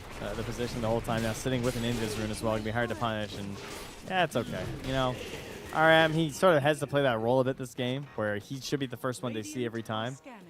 And unfortunately for him, because of this tiny Aghanim, it's just like, you know, he can't survive doing that. They're a little bit spread right now. Oh, Cookie. Ooh, find him. They're trying to save. Press the attack, takes off that reflection, but still could chase with a roar. 6 seconds on the hard dispel. Widge drops down the tombstone. Mad Kings just walking away. They know that they don't want to take this fight, but Oscar now queuing up and sizing up the Roche. Oh, this is a scary one to walk in and do that, though. They did just drop the tombstone, though. So there's Yeah. kind of some pressure on them right now. Invis rune on the Zeus. Medusa just gonna clean up that big creep. And they're under a ward right here. They spot Widge heading by it. And dude, are they gonna kill the other creep? Oh, that's so annoying. Nice. Nah, they Hawk. can't get him. But into the Roche pit. There is a Hawk here, though. Yep. They have a sentry. Looks like, yep. Well, Butterfly completed for the Terrorblade, but MKB also just done for Medusa. And Roche starting to fall. Can they play intercept? Pablo, he's pretty far up there. RM, ooh, they kill off the Hawk. I mean, they have They kisses. still have that one there, though. Yeah, they can see the Big hit. wrap around. They spout them all. Jump in, duel, find the Tiny. He's isolated away from the rest of the team. And now there's no chance. Kisses are out. They have to buy back on the Tiny. Try and get into this one. Terrorblade runs forward, throws out that reflection, starting to do some good damage, but the Manta takes it off immediately. Oh, LTH is just like trying to get in position. He wants the big kisses. That Dude, they've got to Rosso, do this. it is low. It's definitely stealable here. They've got to make a move. They can't just sit back and let this go over to Mad Kings. Game is over if that happens. Reflection's there. Doesn't have Manta, but gets to press the attack. The Eggs is like 40 gold away from Zeus right now. His courier is So speeding. close. Send on in those illusions. Mouseva, he's there. Meta walks forward, wants to take this one. Adrian right on top of him, but he's going to get it. Aegis is there. He takes it away immediately, lives through the duel, is going to die round 2, comes back with no meta. Arzen already dead. Adrian walks in and just going to start tearing them asunder. LTH caught and killed. Dachi Tokyo ends up dying and kicks Y, making some solid plays here, but Adrian is too strong on this Medusa, giving him a high five. That is a triple kill for the Medusa and could just about be game. Radiant's middle tower is under attack. SG, they thought they could beat him with the pacing. They thought TB would be enough. I mean, they knew this coming in at the end of the draft with the matchup. Felt like they could use the inner beast, run down the game a little bit faster, but kind of similar to last game where they built up their lead, and I think they just kind of got a little bit lazy. Even though they won the last game, I think this time they were building that lead, and KXY was getting these big kills, and there was even more pressure this game to keep up that momentum, and they just weren't quite able to get there. And Arzent holding out, getting his Blink Dagger, and the combination of Arzent alongside Pablo was so pivotal to the win here. We'll see. They still have a little bit of time. Terrorblade about to be back up. Won't have Metamorphosis. Will have Demon Zeal, but the cookie goes out from LTH. The Mystic Flare, the duel is there. Tries to kill off one. Beastmaster not dying yet, but they do end up getting the winner victory. Mouseful walks in, wants to find him. The cookie, the Sunder. Oh, wait a minute. What have they done? Oh, Mad Kings, no, not like this. A triple kill for Mouseful. They might have just salvaged this. The root is out. He's still so low, though. Gets the heal. Oh, the soul rip, the stun. Ultra kill, Mouseful. Mouseful did it all. And the cookie from LTH. They went for everything and they came up short. Dude. Adrian? He Dude. bought back. He bought back and TP'd. Oh, he got a bunch of bounty runes for it. Has fallen. That gives buyback to the rest of his team because they didn't have buyback. Listen, Mad Kings, a young team, What just happened? saw this moment. Have they given up a lead that they had?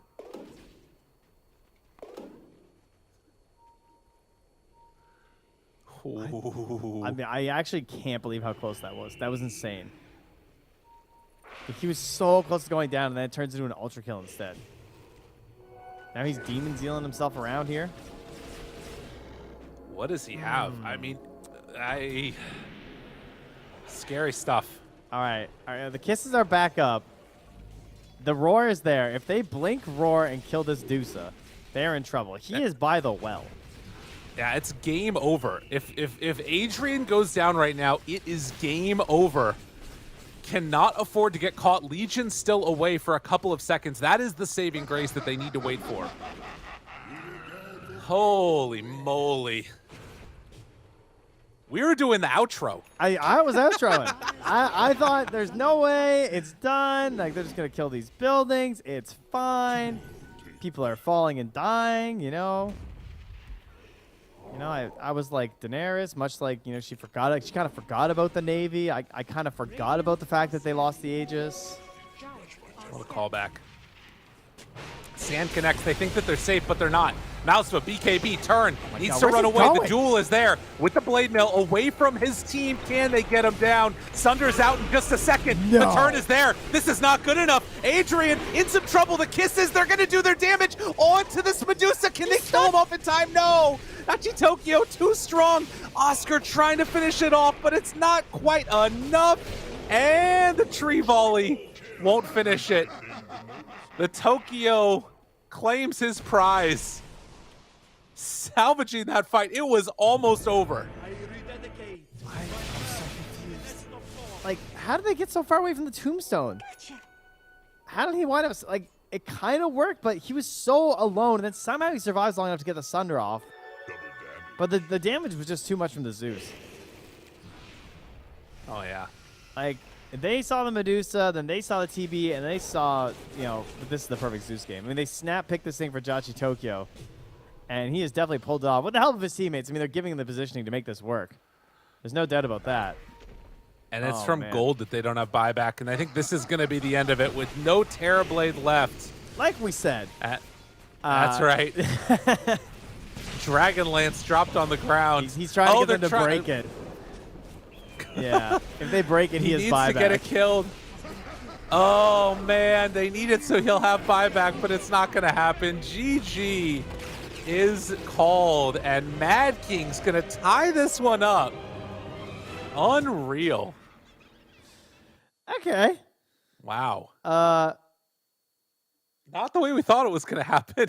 Last couple of minutes were very scary, but they close it. So before that happened, it was a pretty smooth sailing cruise ever since, honestly, I think it was Arzen's Blink Dagger that in combination with that coming out and the timing of just like Adrian starting to get the space for the items, Arzen and Pablo were a huge part of why this game just worked out because they really stalled out the progression that KXY was making across the map with that Blink Dagger. Yeah. Jeez. Yeah, and I guess that's the thing to watch for. He has been the man of the match through at least like the first game and the first 15 minutes of the second game. There is kind of a question now of, I mean, after two what felt like sort of drafty type wins, not completely, but a little bit. At least for Mad Kings, it felt like they understood what they needed to do this game and then executed their strategy. God, I feel like the window was so small too. Like I was so worried about how they were going to start these fights heading into the mid game, especially compared to like what SG had, and they had that early lead that they needed. But the Medusa really was just too much. It's a great pick. The Medusa in combination with the Zeus and the inability for them to get enough damage out from the heroes of SG because they didn't take enough of the map on the earlier end. They didn't secure that first Roche like super safely, and then get that dominant like Roche into tier 2 into we control your jungle. If those blocks had fallen in the right order for them and the dominoes had sort of cascaded in the way you anticipate with this sort of draft, you can see why it would win. But just very, very impressed is what I'll say from Arzen and Pablo this game. So I'm looking forward to game 3. Mad Kings have done some crazy stuff in the draft. This one was more so just like good counter picks. I hope they have some real good cheese for us this time. Maybe more Huskar, more Omni, Let's see it. I'm down. Well, that would actually be the strat right there. All right, well, you fine folks out there, game number 3 right around the corner. Rarely seen, but much appreciated. We'll be back in just a few.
Esports is what we live and breathe.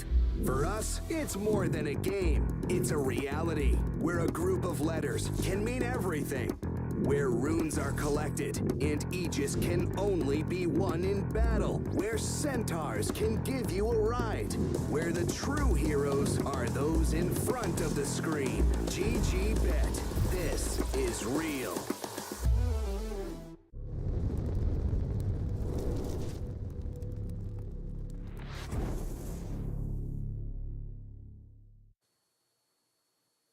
Welcome back, you beautiful people. We're here for game number 3, the draft. We're already into it. SG facing off against Mad Kings. And Trent, they pick the Zeus first overall. Okay. Very little else changed. And then it leads us to Enchantress and Tusk. So the Tusk over the Marcy, much more of a save-oriented hero, still can get on top of that Zeus for some rotations mid. I kind of like it. Yeah, I think that's what they're looking at. Much easier to execute. You know, you don't want to miss your rebounds when you're trying to catch this hopping dude. Just get the homing target of the snowball, get right on top. Wrapping around a Zeus in the mid lane as well with Ench creeps is a bit of a classic there too. So a couple different options for trying to slow him down. And that could put some pressure on them to make it a support Zeus. And now they're going to have a flexible carry or mid hero in the TA to open things up here and just keep that a little bit mysterious. Yeah, that is an interesting one because, I don't know. I'm of two minds about this, Trent. Let me explain it. Please do. My thought process here is, on the one hand, like you said, makes it so that you can be flexible, that you have these two hulking heroes that are hard to deal with. But then the flip side of that is you've revealed 2 cores. Do you kind of have to push Zeus to support now? I feel like at some point in time in this game, they're going to be picking a bunch of heroes that are good against it. It kind of depends, because do you really want to double down that hard on what is good against Zeus in this case? If they have the Templar Assassin, they kind of can temper this draft a little bit by just getting something like a Mars or something for Mad Kings, right? And then that's just so much control and space creation that you can make a Zeus and a TA work. And maybe certain heroes still can't even get on top of the Zeus if that's going to be the way that you build your draft. So I don't think he's the easiest hero to answer in Dota. Okay, fair enough. They immediately do the double green hero ban out of Viper and the Venomancer. I'm trying to think if there's anything else that sort of interacts in the same type of debilitating fashion that these two do to TA, and I don't think there's much. No, not really to TA. There's kind of an argument for the Ember, simply because it's kind of one of those matchups where it's a little bit both ways, but Ember's really good versus the Zeus with the shield and being able to catch him in the back line. That I could see that being kind of worth it. Okay. That could be an interesting one. Man, you just think about this. All these games these guys have played to get to this state for both of these teams, and on the verge of being eliminated, either one of them, or moving on. And again, they still have, whoever wins this one more best of 3 that they're going to have to play later today against a Hikori that's been watching on continuously this entire time. Yeah, that's right. There's actually still 2 more series, the upper finals as well as that matchup later. So yeah, we got a lot of Dota remaining here, folks. It'll be interesting. So they ban the Winter Wyvern, and the Beastmaster also taken out of the pool. Want to get rid of those heavy pushing oriented heroes. I think Beast is just also so good. Great hero, double Zeus strat essentially with the Ench and the Beast together. Can be a bit much to handle, especially when you see that Wyvern ban. You kind of get the idea of maybe they want to double down on this Ench play a little bit. Speaking of which, somewhat irrelevant, where the hell is Chen? I guess it's just been the fact that Ench has been remaining in this opening phase, that the Chens aren't really getting through, but I really thought that here was going to be a little bit more prioritized throughout this qualifier. Well, there's still time. Other regions might end up favoring it a little bit more. SG Esports. But at least right now for the SA games, have not seen as much of it. Bat Rider. Yeah, you just said that. You said other regions favoring more, and I thought, who hasn't been picked up here is the Undying and the Bat Rider. Yeah. Remain through all of left this. in. That's kind of crazy. He's back to his old self. I remember when I first started watching Dota, Bat Rider had a pick ban rate of 99.6%. He was God. he was so broken in that sense. Like he was in every single pro game all the time. He could be off lane, he could be mid. You know, that was his jam for the patch that I started on, and kind of feels like we're getting there again. He's at 95.24%. He's the most contested hero of this qualifier. Mostly banned, of course. He's got 47 bans and 13 picks. And the picks have gone pretty well. He's at 61% win rate. He's doing his normal thing, but he sees these heroes, Zeus and TA. He's like, yeah, you know, I can do some stuff here. BKB is going to look pretty nice. I got tools versus TA. Yeah, sounds good. I like it. I think it's a very, again, fast tempo draft coming out from SG. You kind of got to wonder, do they have the tools that they need to go late game against this with the TA and the Zeus already shown and no other heroes in the fold? I mean, that obviously has some amount of scaling, but it always gets a little bit weird with Ench late game, I feel like. If they wanted to go for a different mid, they could do a Puck +1 here. They could do like Puck and a 5. Oh, this is what we wanted, though. I wanted the Omni bag. Happen? I don't know. I mean, they don't have last pick, See it? so I don't think they're gonna Huskar right now. I don't think you're gonna let them get a double Huskar counter pick on you. But I wouldn't mind Puck here. I think because like the Tusk can't catch you, the Bat can't catch you, the Ench can't catch you. You set up for the What about just TA, Dawn? set up for the Zeus. Yeah, but why not Puck? Because Puck's gonna get banned if you pick Dawn. But remember, they lost with Puck. Yeah, but the hero's still good. That's true. What if they just get pudged? Yeah, that could actually be something. That'd actually be hype. I'm still down for that to happen. Earth Spirit. Whoa! Wow! All right, well, that reveals a lot. They're just looking for an offlaner now on Mad Kings. Yeah, most likely. And I mean, you can just say like the Zeus can lane versus the Bat. That is playable, right? 10 seconds remaining. Yeah. It's not the worst situation. 5 Guess seconds they just saw remaining. that they're really gonna need another like in between hero though. I think I don't know if Omni's gonna have the save potential. I almost wonder if this Earth Spirit's gonna try and be. Is there some weird core shenanigans happening right here? I'm not sure. But the Zoo comes out in a different way. This is what I was thinking. Like, if you're banning out that Beastmaster, if you see that that's a problem and Lycan is still in the pool, this hero has been pretty highly prioritized, I feel like, in a lot of bans. And letting it 10 through here could be seconds deadly. remaining. SG Esports He has been turn to disrespected ban. this qualifier for sure. I think he probably should have been banned more in line with the Beastmaster. Like we've seen him, he's only been picked 3 times. He lost all 3 games, and he's been banned 11 times. Interesting. 10 seconds. But, I mean, so the scary thing scary. is that Mad Kings don't really have good wave clear on their 5 supports. seconds remaining. With Omni Knight and Earth Spirit, I am a little bit concerned about that for them. Dire team ban. To get rid of the Visage. Okay, all right. So last pick is going to go to SG in this one.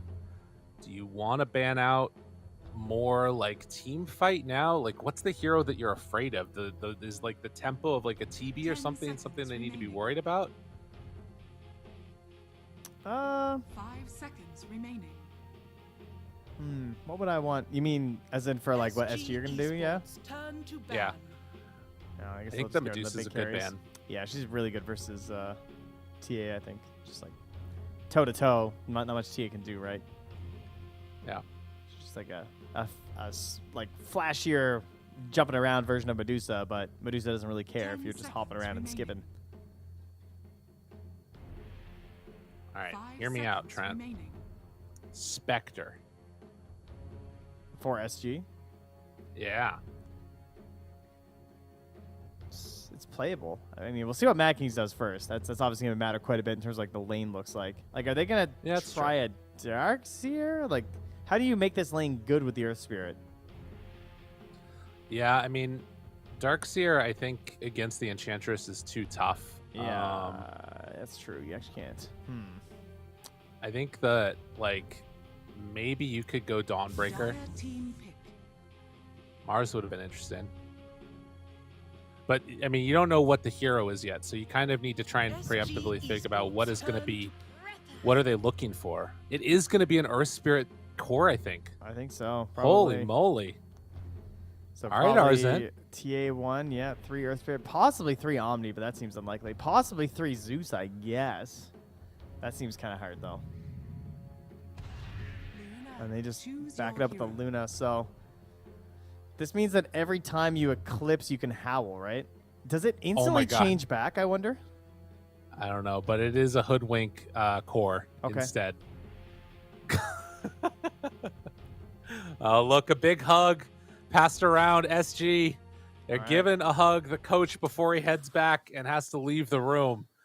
Do you think that they've done it though? SG, have they got the tools that they need here? I think the Luna, Lycan, and Bat Tricore is very interesting. I can see the rundown potential, but they also have a little bit of scaling. I think Mad Kings are just looking to go insane, though. They're just like assassins. They're just going crazy. We got Earth Spirit rolling everywhere. Hoodwink Core, TA Zeus. I'm kind of a Mad Kings believer. The thing that I see about SG and that I really like about their draft is think about what we've seen in the past 2 games. There have been a lot of like last minute chokes, last minute throws, last minute moments when somebody could take advantage. And with this lineup, with Lycan and with Luna, you win that one fight post 50 minutes, the game's over. They'll have taken mega creeps instantly. It happens so quickly. The question is, can they actually win that fight? And that's the thing that I'm worried about. And what you're talking about, having all these assassins on Mad Kings, it makes it a little bit scary. Assassins. All right, now, if we level ourselves up here in demo mode, because we're going to do our testing lyrical, so we're going to have an enemy Magnus here. Okay, I'm going to cast Howl. He's checking all the things. Yeah, I'm checking all things. Every one of them. Yeah. Okay, his damage is getting reduced. That's good. That's what's supposed to happen. Perfect. 2,000 range of Lycan. We can get into the game now. You don't need to look at his face anymore. No, testing. Thank you so much, production.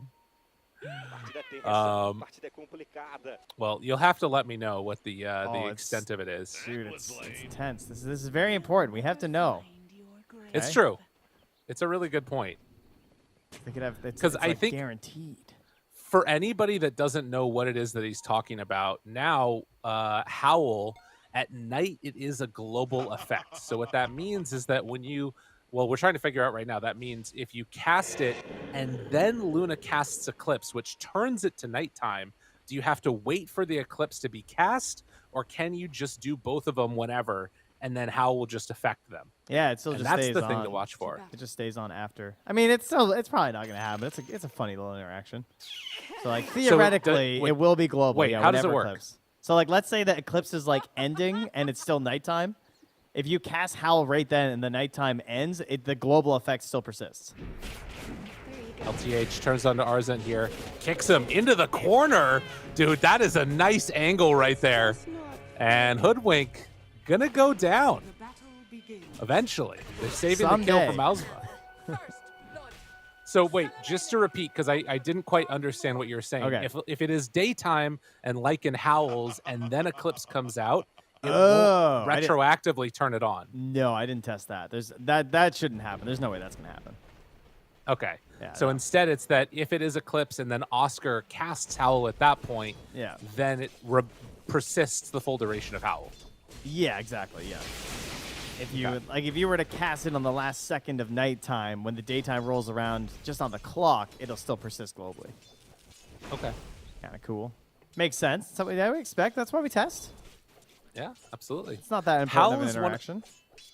Well, I mean, I think that it's the part about it that is really important is that Howl is something that I think is like quietly one of the best parts of Lycan's kit. You know, it passively gives a 40% damage reduction and then also reduces 7 armor. You think about how good that is against a TA, that's awesome. Yes. It's so strong. It's one of those things. It's like Crystal Main's aura, where you can't really feel it. I mean, you used to be able to feel it. now it feels like it's kind of hard to tell just how effective it is because it's just sort of existing. But, I mean, versus a TA specifically, you can see how that could be a serious issue. It's 40% attack damage reduction for 8 seconds. That's like 2 TA team fights, you know? Her fight ends pretty quick. It's in either good or bad. Right, and you can pair that up with like a Wraith Pack or something, right? And then all of a sudden, the damage she's doing is very negligible. She's healing it. It's nothing. Yeah, exactly. With the punches. Yeah. Exactly.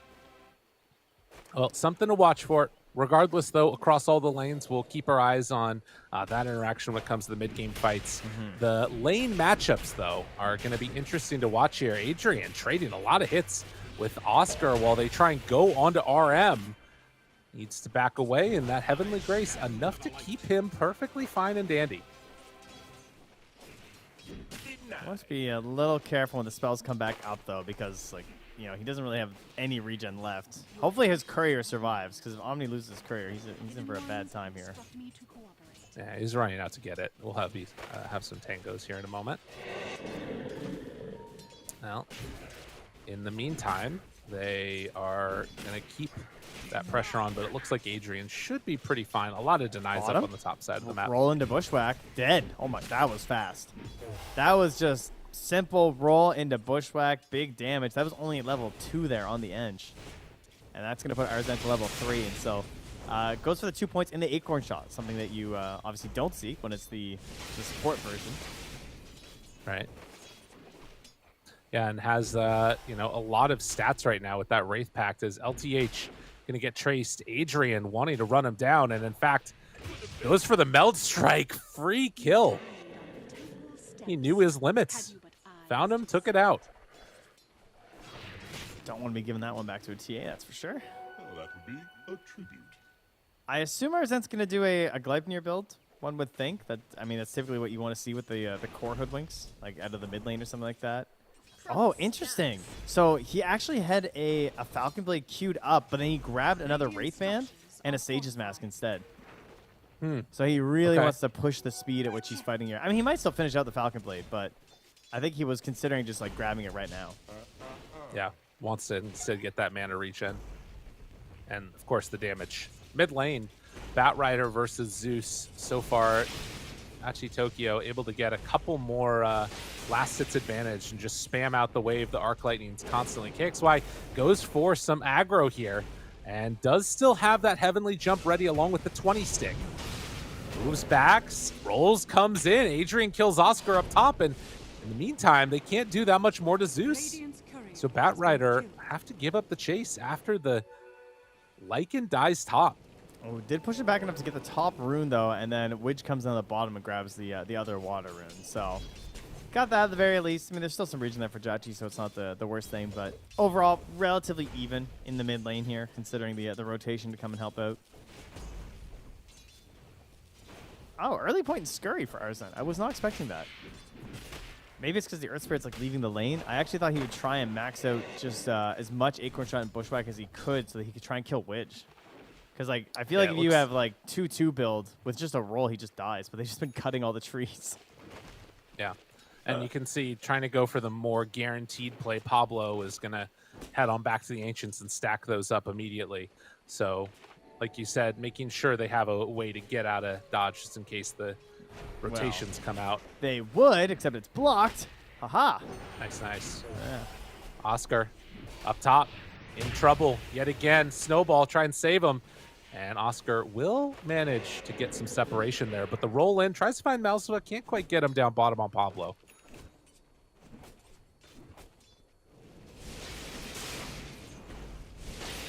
Very good, very good. And Pablo likely to go and get that D ward now, having not heard the stacking sound. Yeah. Go help with the Ancients and then get prepared for a level 6 on Hoodwink and try and get as much XP as possible over to Arzan. That's, again, probably why he went for the earlier point in the Scurry. Just to ensure that he'd be able to survive with the Earth Spirit roaming around a little bit there. Bushwhack tries to get away. Arzan still in some trouble.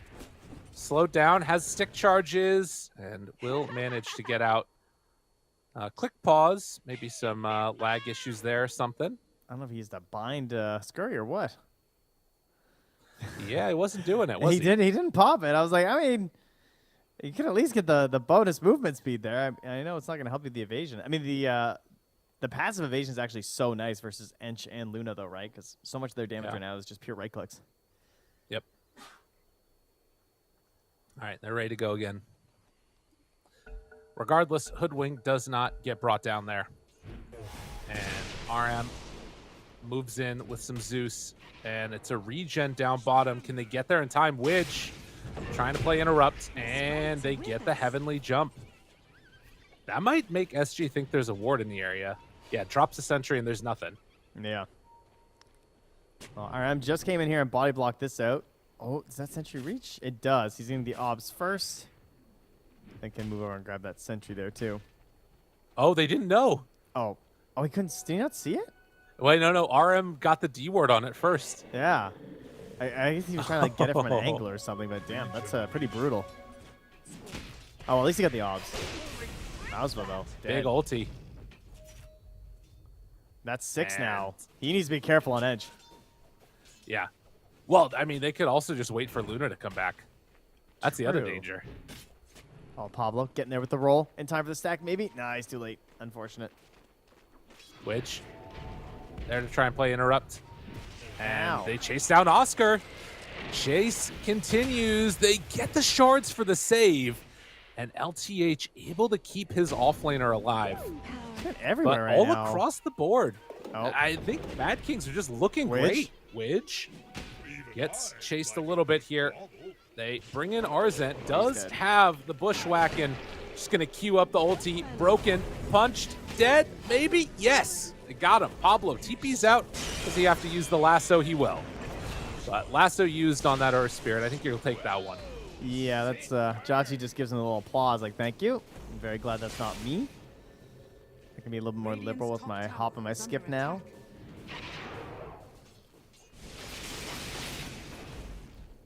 Meanwhile, they RM again in the area to try and block these off, make sure that they're not getting stacks, while simultaneously it's the Hoodwink that's actually stacking up both the hard camp and the Ancients for that TA. But RM, he will pay a price for his insolence, interrupting the stack. Heavenly Dude, the Grace, bonus strength. keeping him alive. He dispelled 3. Not bad at all, and in fact, they can keep this damage moving in. Tries to go for it all. Can they get him? KXY in trouble. One more round and a double kill. Hachi Tokyo saw his moment and hit it perfectly. Oh, I see. Okay, yeah, he got the double dispel because it was the flame break and the sticky napalm. The other debuff was just the tag team. So either way, though, that's what saves him. It's because he's taking off the double debuffs. That's what gives you the 6 bonus strength, and suddenly he's at like 1200 HP. Pablo will fall here, but broken. Good amount of damage. Ulti back Thunder up in a God. second. Mouseba, you're gone. Dude, that's They were timing. ready for that one. A double kill again. Dude, 5-0 to start. God disposes. What a that- game. That could not be any better. I mean, it quite literally just came back after he killed her last time. This is feeling really good. Mad Kings, the Division 2 team on the verge of making something great happen here. We'll see if they can do it. But 3-9, a 4,000 gold lead at 9.5 minutes. All of the cores in the top. Oh, Arsent, though. I mean, there's no doubt they're early game based right now, right? You know, heading later, things get a bit tougher. Arsent does manage to escape. Has used the sharpshooter defensively, but that's fine. Take that one. And so we're still waiting on items for KXY, right? Like the boots of travel Oh. needs to come out. Wait a minute. Adrian turns to fight. Heavenly Grace. This fight that they thought was going to go well does not end up going that direction at all. LTH. Movement in. The Tumbler's toy to try and get some separation. RM still in some trouble. Has another purification. Oh, the slow. But it looks like they're going to be fine. The How's trap he living? keeps alive the Omni Knight. That feels so bad. I guess because he doesn't have the boots of travel, so he's missing that early speed, but still painful rotation now. And you just come up and like steal your off-lane's farm, like give him the little attacks. Roll in. Mouseba found. Bushwhack off the mark.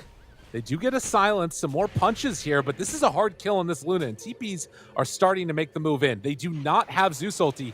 Mad Kings, they've been pretty clean so far, but are they going too far? LTH right there. A second round of spells are up and ready to go. Zeus is off to the side, but Widge showing up.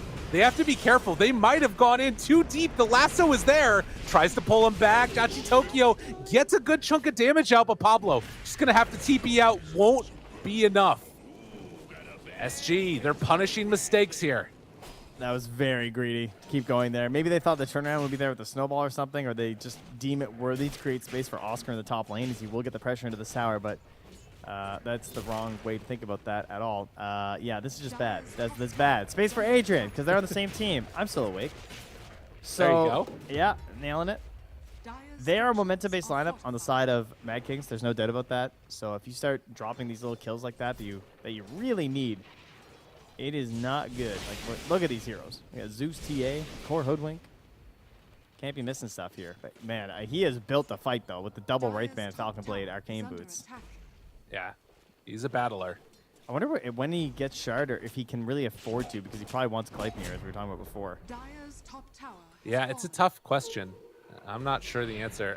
Mad Kings, they, like you said, can't afford to give up kills like that. KXY gets the pushback with the Flame Break while the battle is chasing in towards mid. Widge is dead, but Bat Rider able to escape.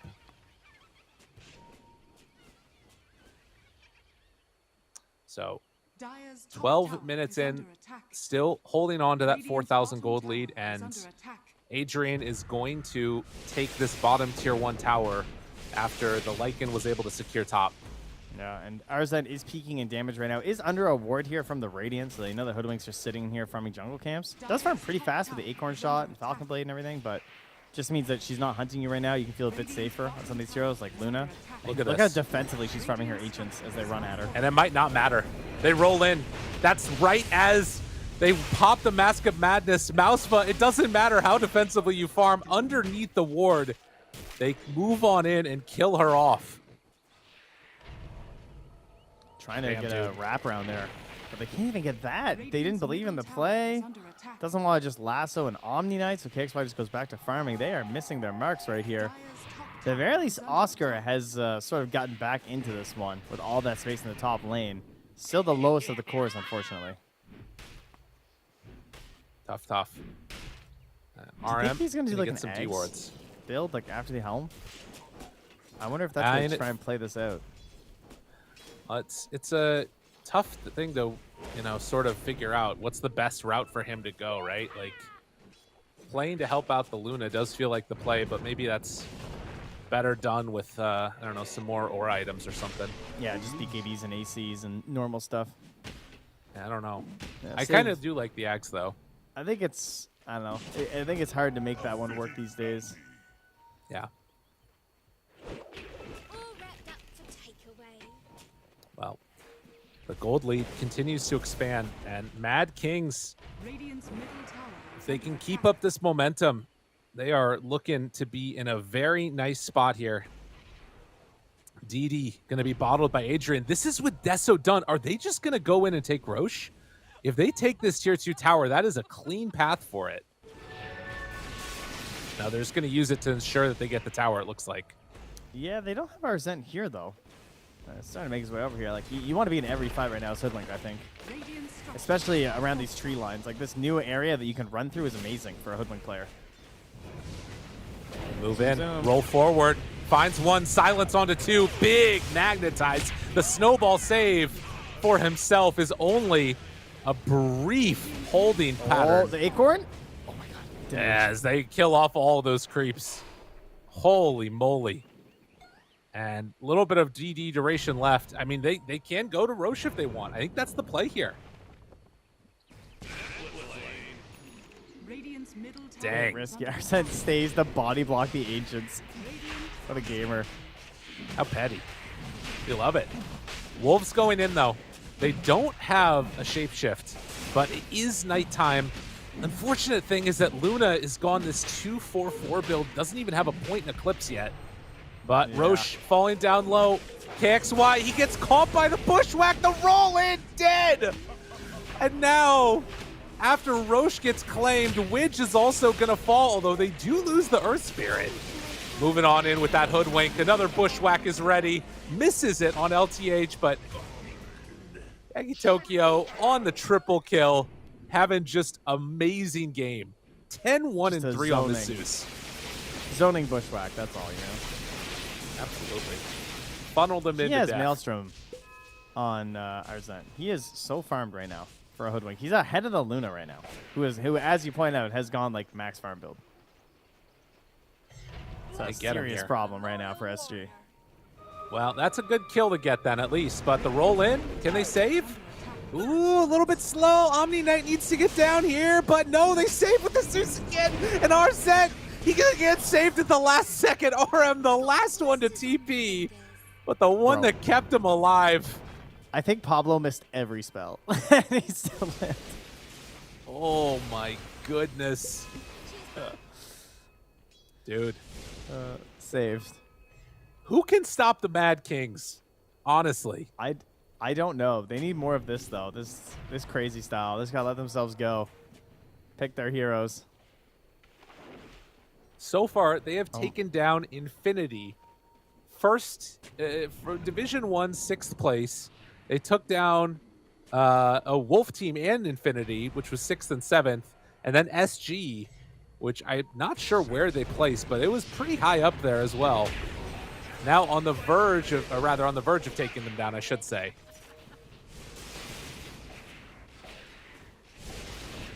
What a freaking performance. 10k gold lead 17 minutes in. Good lord, he has an E-Blade now? He just has Brown Boots E-Blade. Okay, that's cool. 8-1 E-Blade. Yep. Oh man, this is an ugly feeling game for a Lycan, where he's 0-1-1. The map is just shrinking and falling, and it feels like all you can do is just like sit up here and split push and try and get a little bit of gold. Right. But you know, at what cost? And at what point do you actually contribute to the team? Do you need a BKB to actually get into these fights? It's starting to look like it with these levels stacking up on the side of Mad Kings. I don't know how you actually get involved here. I mean, he dies before he does any damage. It happens too quickly. But Adrian, the one that's leading the charge at this Aegis. Maybe if he gets an eggs, then he can bite the bat and they can pull them into the fountain when they're on their high ground. That's the play. Honestly, I'm down. They need something. Because Bat doesn't even have a Blink Dagger. He's trying to go straight BKB after these bots. The game is hard, Trent. The game is very difficult. And right now, if they're not careful, they might lose another. Mouseba, the trap was on him. Roll in. Pablo looking, hunting the pig pull to get out. They keep chasing Pablo. Got ideas where he is. Rolling. They find the slow. They're going to kick him back. He's in trouble. Meld Strike is out. One more shot from downtown from Arzent. The Luna falls again. Great KS. Quality Hoodwink play right there. We have seen a hell of a lower bracket run from this Mad Kings lineup. And for SG, if they want any hope in this, they got to pull it back together here and find a way to delay this game as long as possible. It is insane how much they absolutely crush these lanes and how they're keeping that moving. And part of it comes down to like the heroes that are there from SG, like this Lycan. I think he just struggles the most when this happens, right? When you get rushed down. Oh yeah. It feels like, you know, that's what you want to be doing, but you know, you're supposed to be on the team that has this happening, and instead when it's happening to your team and you don't want to join the team because you're trying to do your whole like side thing, at least Beastmaster can join and roar. Lycan doesn't have that option.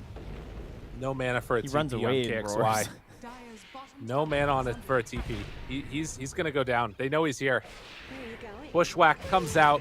They got him caught as Widge is also gonna die. Adrian gets that kill. And another couple of casualties.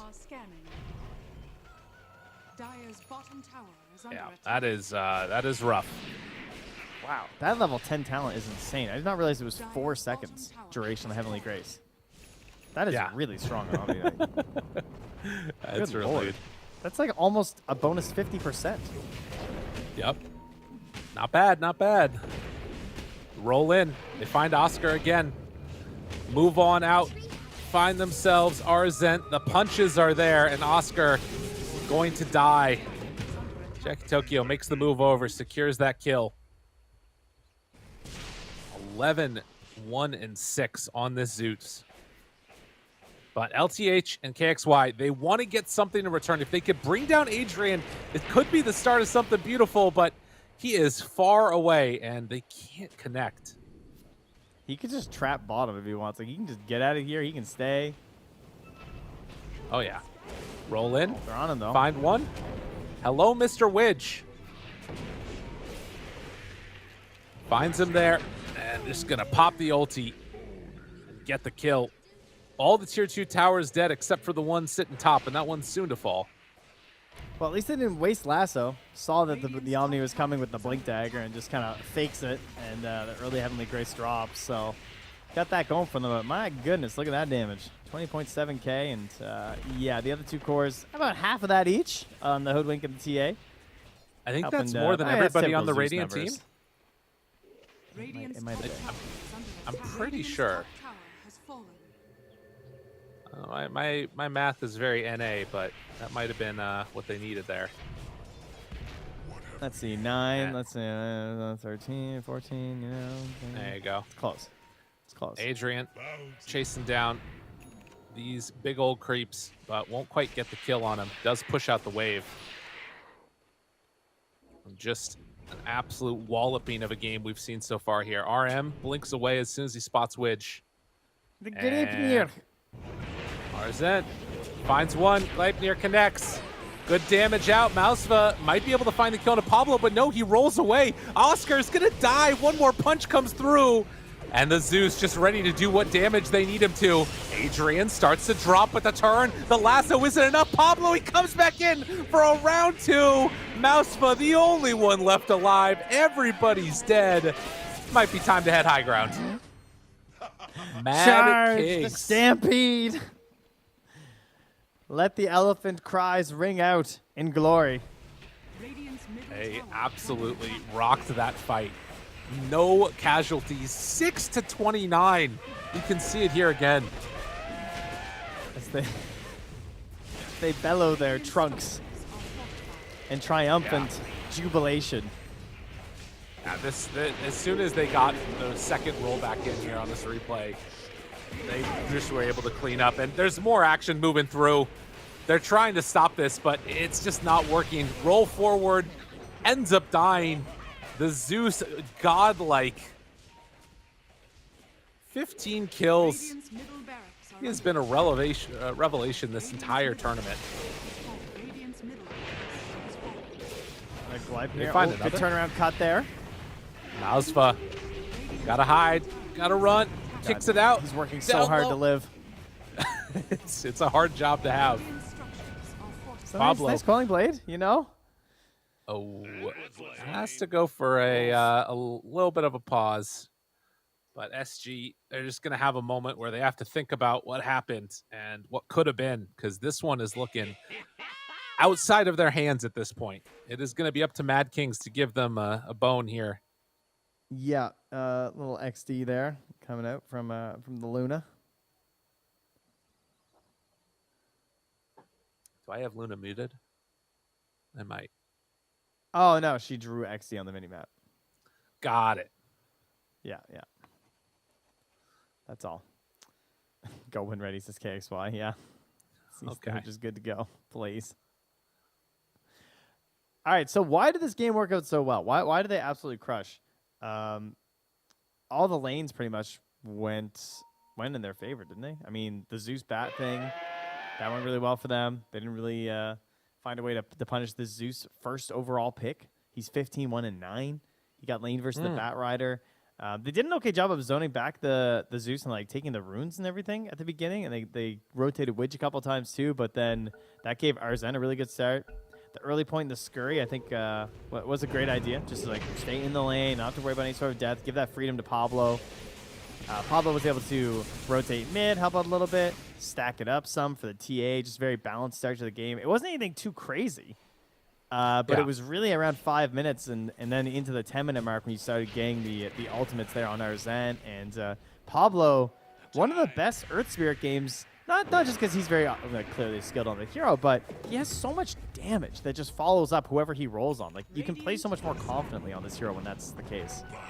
Yeah. Already has the BKB too, so he has a way to sort of get in and then get out for round before he ends up dying to the Luna, who just doesn't have the damage she needs. Did finish off that BKB, but as we saw in the last fight, just didn't matter.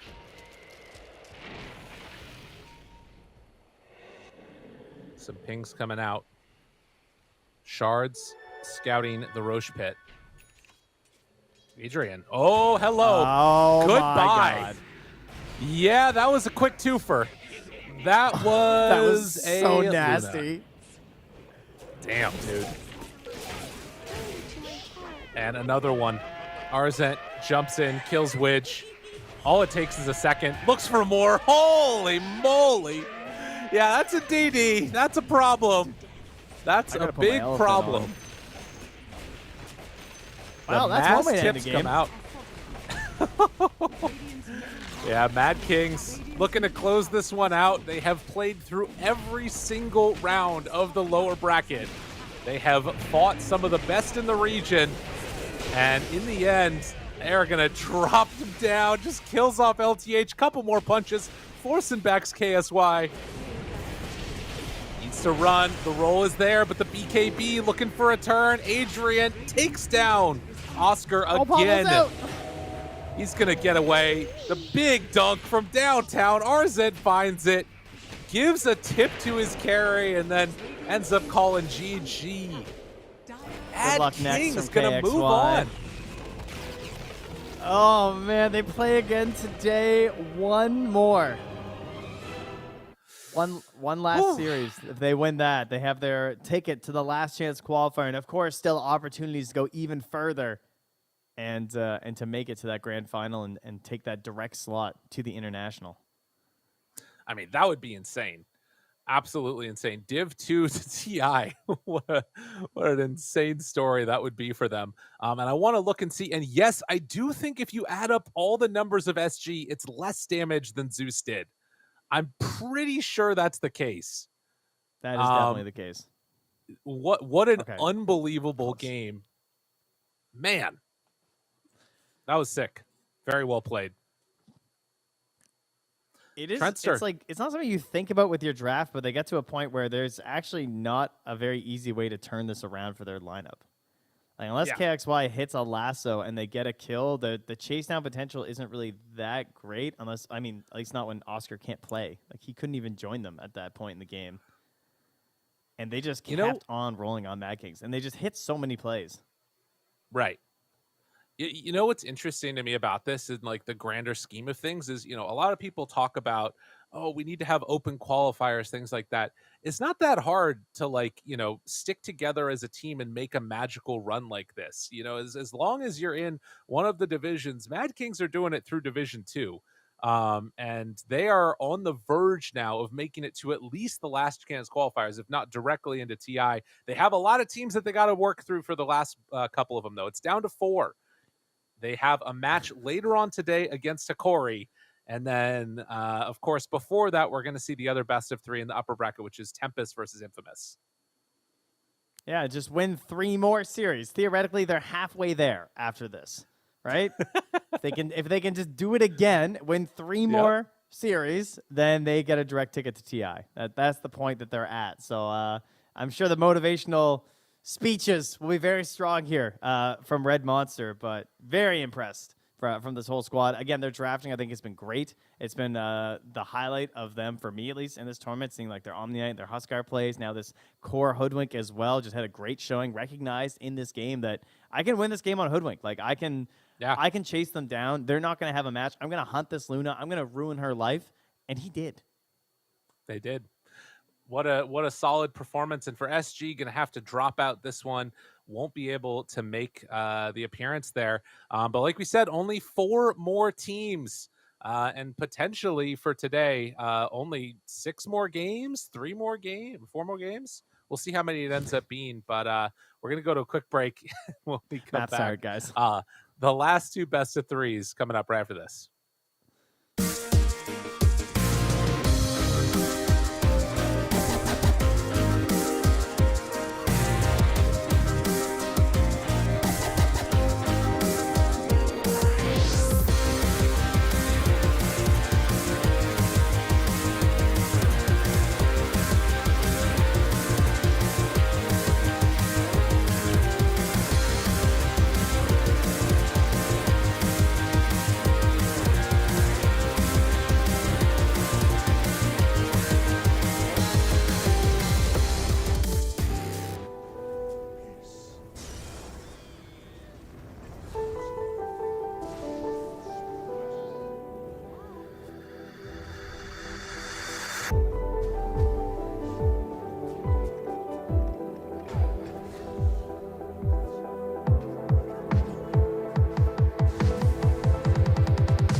Esports is what we live and breathe. For us, it's more than a game. It's a reality where a group of letters can mean everything. Where runes are collected and Aegis can only be won in battle. Where centaurs can give you a ride. Where the true heroes are those in front of the screen. GG Bet. This is real.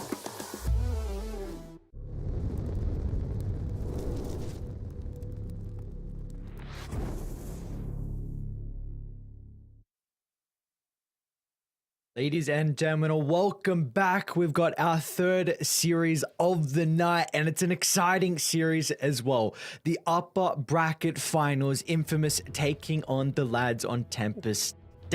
This is a chance for one of the teams to secure their slot in the grand finals here. How are we feeling? I'm feeling really excited. I'm feeling pumped. I mean, wouldn't you know it, 3 out of the top 4 are seeds 1, 2, and 3 coming out of the DPC. So turns out, works pretty well. Consistency is key to be able to get yourself to this stage. Of course, Mad King's the one little wild card coming in there, but in the next series, we'll see if they're able to make it through to that top 3. For now, though, like you said, a spot in the grand finals up for grabs, and wouldn't you know it, an Earthshaker coming through for Slardin. I mean, how many times does this guy need to win before people just ban it? As soon as we saw it, I was like, maybe they're just going to think about crushing the lanes hard enough that it's not going to be a factor. But honestly, it feels like he does so much work with so little in the super early stages of the game. Yeah, maybe if they don't address it in this game and he pops off, then they're like, all right, game 2, maybe we don't let it through. But I guess it's still very difficult, because if you ban the Earthshaker in the first phase, then like a Visage or Weaver gets let through, which Draken thrives on. He thrives on the Viper as well, and well, Infamous took that in the first phase, which left pretty much the only other ranged offlaner available to pair with the Earthshaker. I do feel like a first phase Visage could be countered, though. Like, sure, they could pick it on the last pick of the first phase, and maybe that's the reason that they don't want to go up against it, but it's not unbeatable by any means. And, you know, the fact that you've banned it, he's been playing DP basically at every opportunity as well on Draken when it's been available. It's his most picked by far in that offlane. So we'll see if he's going to pop off again. Of course, with the way that Slardin's been playing this Earthshaker, it certainly enables it. I like that they've gone for this. They've block picked one of Sabas's favorite heroes. It's not even that great. Sorry, the Void Spirit, the other hero that we saw him have a fantastic time on, isn't even that great into the Ember Spirit, right? Lots of physical damage, low armor on the Void Spirit. Sure, you've got the Resonant Pulse, but it's still not that winning lane matchup that he likes to excel on. Yeah, I'm trying to think of what now he might be considering to pick into the Ember.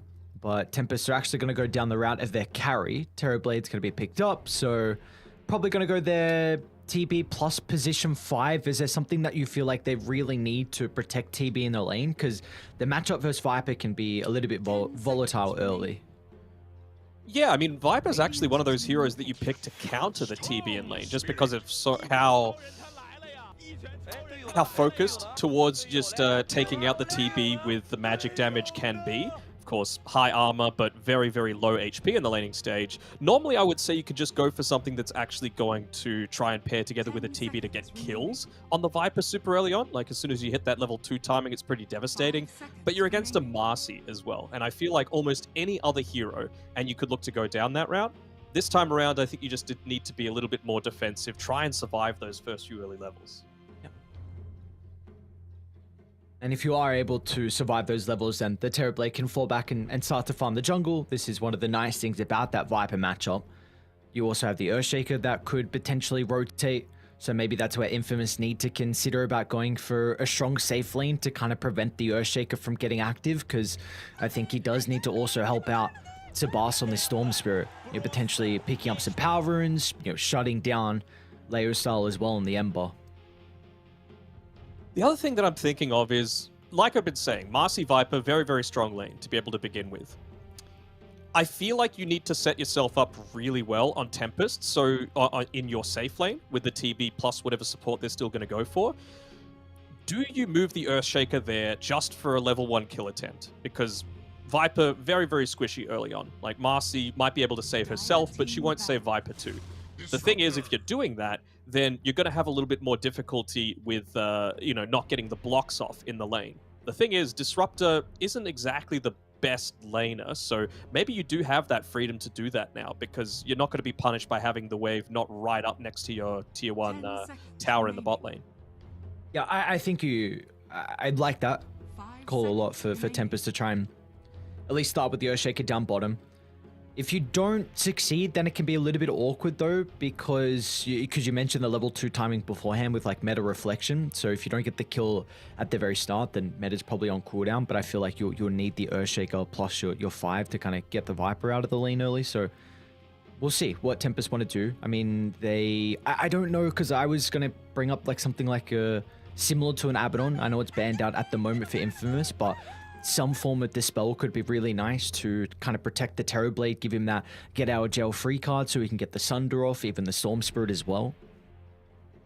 Yeah, sure. Even something like an Oracle is still in the pool, which I feel like would be super great, right? It just means that you're not taking all of this magic damage that's going to be coming through in the laning stage. You've got something to pop onto the Death Prophet as well, with the False Promise there to really enable her to just go in and dive the backlines, especially once she's got that BKB.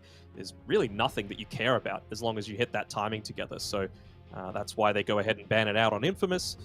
What's left? Like Omni Knight, but it's not the greatest Omni Knight game. You don't really want to be up in their face trading as a melee hero into a Viper lane, so it's a little bit more difficult, but it still is decent, right? Like, especially now that they buffed the Heavenly Grace up a little bit to not only dispel the target, but also yourself. Previously, it just applied the additional regen, and to give a dispel to you too is kind of significant.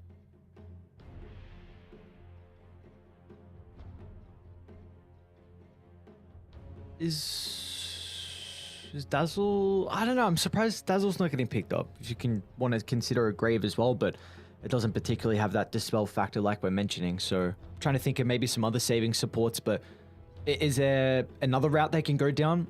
Like, if we're not looking at saving supports, what about some like aggressive supports? Because we could mention they can definitely kill the Viper. So is there maybe some position 5s that can kind of help that area out? Well, that's what I was saying before, right? Normally I would be on board with that, but not when it's a Viper Marcy lane. Like, I feel like that's just a little bit too difficult. They're going to be able to turn around and be stronger than you most of the time. So if they want to go down that route, I think Shaker has to start top. He needs to be there for that initial try lane. You've got to get the first kill on the board and force them to use a TP to come back to the lane, force them to be a little bit behind on XP. So I think what they're doing now is they're just getting rid of some strong laners, but more importantly, stuff that could look to punish the Death Prophet in the laning stage if the Earthshaker was coming to the top side. Like Disruptor Monkey King lane, it's pretty devastating. You have to remember as well that the Glimpse now deals damage too. Don't hate the Undying. You know, you can frontline a little bit more. You've got some survivability with the Soul Rip, which is kind of nice. And all the slows coming through too, right? You kind of have to make a decision once you hit that level 2 mark on the Undying Terrorblade lane. You just pop down the Tombstone, use the Reflection. Do you stay and fight into it? Do you try and run? You're going to be taking a lot of damage if you stay.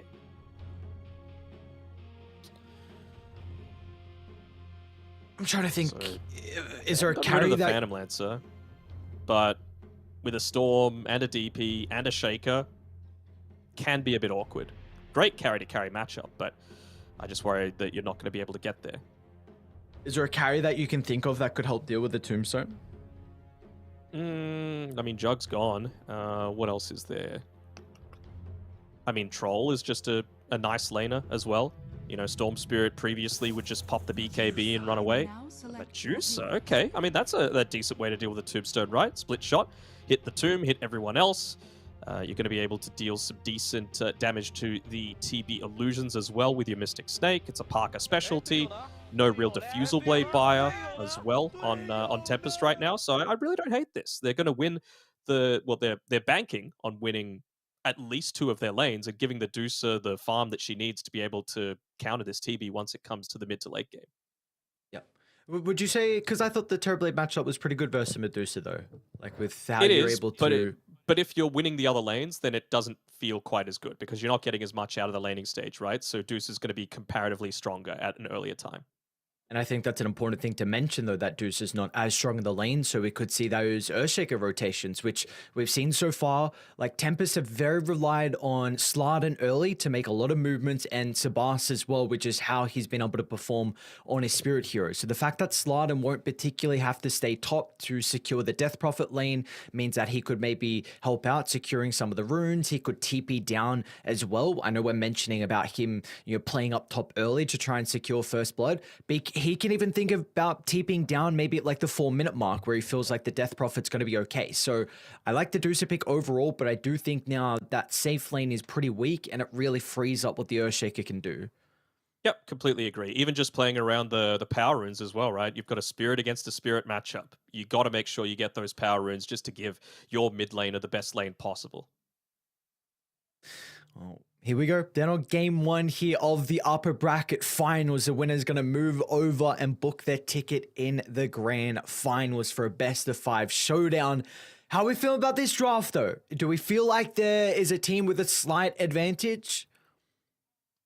Oh, I'm going to need to wait on this one. I want to see where Slardin goes at level 1. That'll really determine who I think's got the advantage. If he goes top to try and secure that early kill, I'm going to favor Tempest. If not, I might be saying Infinity. Infamous. Wow. Wow. Oh, he's only silver tier on the Disruptor. You see the gold Disruptor voice line, don't you? I have not, but I can check, I think. It's just they're trying to kill me, and you can just spam it whenever they're chasing. Oh, they see the Observer Ward placed down as well, up towards the Dire Outpost. So nice little bit of vision that you're going to have understanding for. Can you check voice line somewhere? Yes, you can, but we're in a game. Pay attention to the game. I'll tell you later. You just got to remind me. Nothing's happening. What are you saying? No. 20 seconds until runes spawn. You've got a Viper, Marcy, and an Undying. That is like pretty keen to be taking part in a lot of these early rune skirmishes, especially considering you know exactly where they are because of a lot of these early observer wards placed down. And they really love the Korean voice lines in South America, don't they? Yeah, they've been spamming it a couple of times. What we've heard.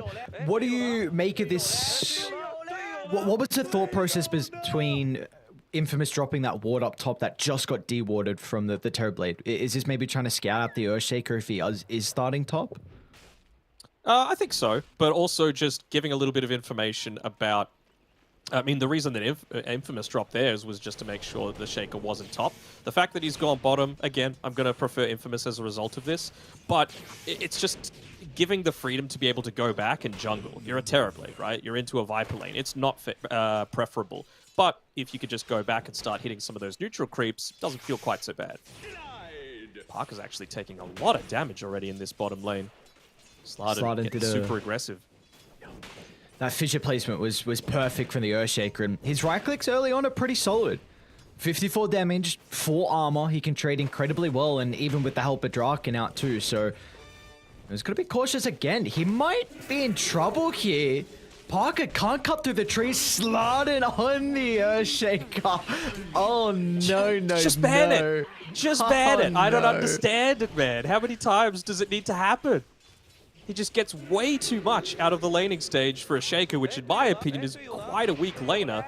And yeah, this was what I was saying before. Like, this is not a lane that you want to just give the freedom to get those early levels, to get that quick first blood, because it's just going to allow Slardin to make a lot of those early rotations. At least in the other side lane, we see how Frank's going at the moment with Michael being able to pull the creep wave behind the tower. They're looking to just completely avoid the meta, which they have been able to do so.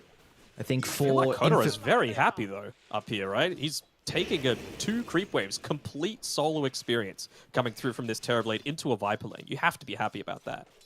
Yeah, without a doubt. I think just the closer he can hit to... Well, at least level 4, probably level 5 is when he's going to feel a little bit better about moving back to the jungle. But if he dies a couple times and is 4, then he might be forced to go back into the woods. But I do think for Radiant in particular, they're looking for that second point in the poison attack, and then they can look to play the lane a lot more aggressive. I guess, but like, again, he's farmed these solo. He's denied at least how many creeps in the lane? Just the one so far, but you've got a double wave coming into him as well. Well, one creep's going to go off into the into the camp there, but it's still fine. Like, Kotaro is having a great time in this top lane. You see Katyu did a really good job as well to meet the creep wave just before it entered under the tower. So they're going to be able to hold the creep equilibrium in their favor, which is incredibly important against the Viper, making sure you don't have that full range of the lane to continue chasing them down. And Katyu's even going to look to deny the pull. So just the Undying doing everything right in this top lane. Slardin as well, doing a lot right. He's moved through. He's made sure to pick up that bounty rune. Again, you don't need to really be in this lane as the Earthshaker against the Death Prophet. You want DP to get as many levels as possible so that you can start to open up the map. He's too good, man. They might go for a glimpse. Never mind. Doesn't have the mana to be able to do it on Affliction. Oh my god. You just mentioned what Slardin's doing, and then and on top of that, the little cherry on top, getting rid of the courier. Might even enable you to go for a bit of a dive here too. Look at where he's set up, just offline with the Fissure. He still doesn't have any regen though on the Deucer. Affliction's going to need to go all the way back to base, TP out with some to be able to give over, but it's not much that he's going to have the freedom to do so. And it's Even not like just they're particularly... rotating the runes. Yeah, already see I'll still get one. Is he going to get this? He has the potential to dive. He's got the Water Rune and the Wand and the Fairy Fire, but still feels like it's a little bit too keen. Top lane, we got some action. Tombstone out. Frank slowed down for the moment. Movement speed coming out thanks to Michael. Now Frank to be able to get away from that location that Tempest were looking to fight. Slardin even just blocking the small camp pull. They want to give DP as much free farm as possible. Tempest have really impressed me all throughout these qualifiers. They have performed far ahead of a lot of my expectations, and if they're able to keep this up, I mean, they're guaranteed in those last chance qualifiers right now. Top side, Kotaro. He's getting dived a little bit up here. They're actually hitting the illusion for now. Frank could be the one that dies. Damn, look at the damage that's coming out, even just with the illusion and Katyu's right clicks. And now Michael on Marcy. He should be okay. Has 10-1 charges to play with. Will be forced to use them now, though. But this lane, it's going way, way better than it should for Tempest. Terrorblade 26-7 compared to the 14-3 on the Viper. And because of how well it's gone, because of the TB being able to get all of that farm, you're a little bit less worried about him dying in the lane. So it means that Katyu could go into this 2 points in the decay. Make sure that he actually does a little bit of damage through with the decay there. And it's so much more spammable, right? Normally, you'd never want to be laning into a Marcy, but Katyu just feels confident to move on forward because in a 1v1 matchup, he's going to get on the winning side most of the time. And the fact that they don't have really a position for that can help make stacks as well for the Medusa is slightly concerning, because this is a hero that does really thrive on having the triangle completely stacked up so you can fall back and get that farm. She's doing fine in the last hits, nothing crazy, 3rd in net worth on the Medusa, but you do really want to make sure you can excel on that hero's mid lane. Sabaz gonna be okay for the moment. Tombstone's gonna be laid down as well. They will be lacking control shortly. So Leosar will be able to get the Remnant away, secures the Arcane Rune. They can go back in if they want to. It's got 3 points in the slide. It's going to be a crap load of damage if he can spam the abilities. It's going to go for Sabas instead. Beautiful read on Leosar, recognizing there's no stuns to be chucked out here to prevent him from securing the kill, but he's going to be cautious. So still the 1 charges in the arsenal. Katyu will be fine. Continue to chase Infamous back. Michael's got another round of the spells with the slide coming up shortly as well from the Ember.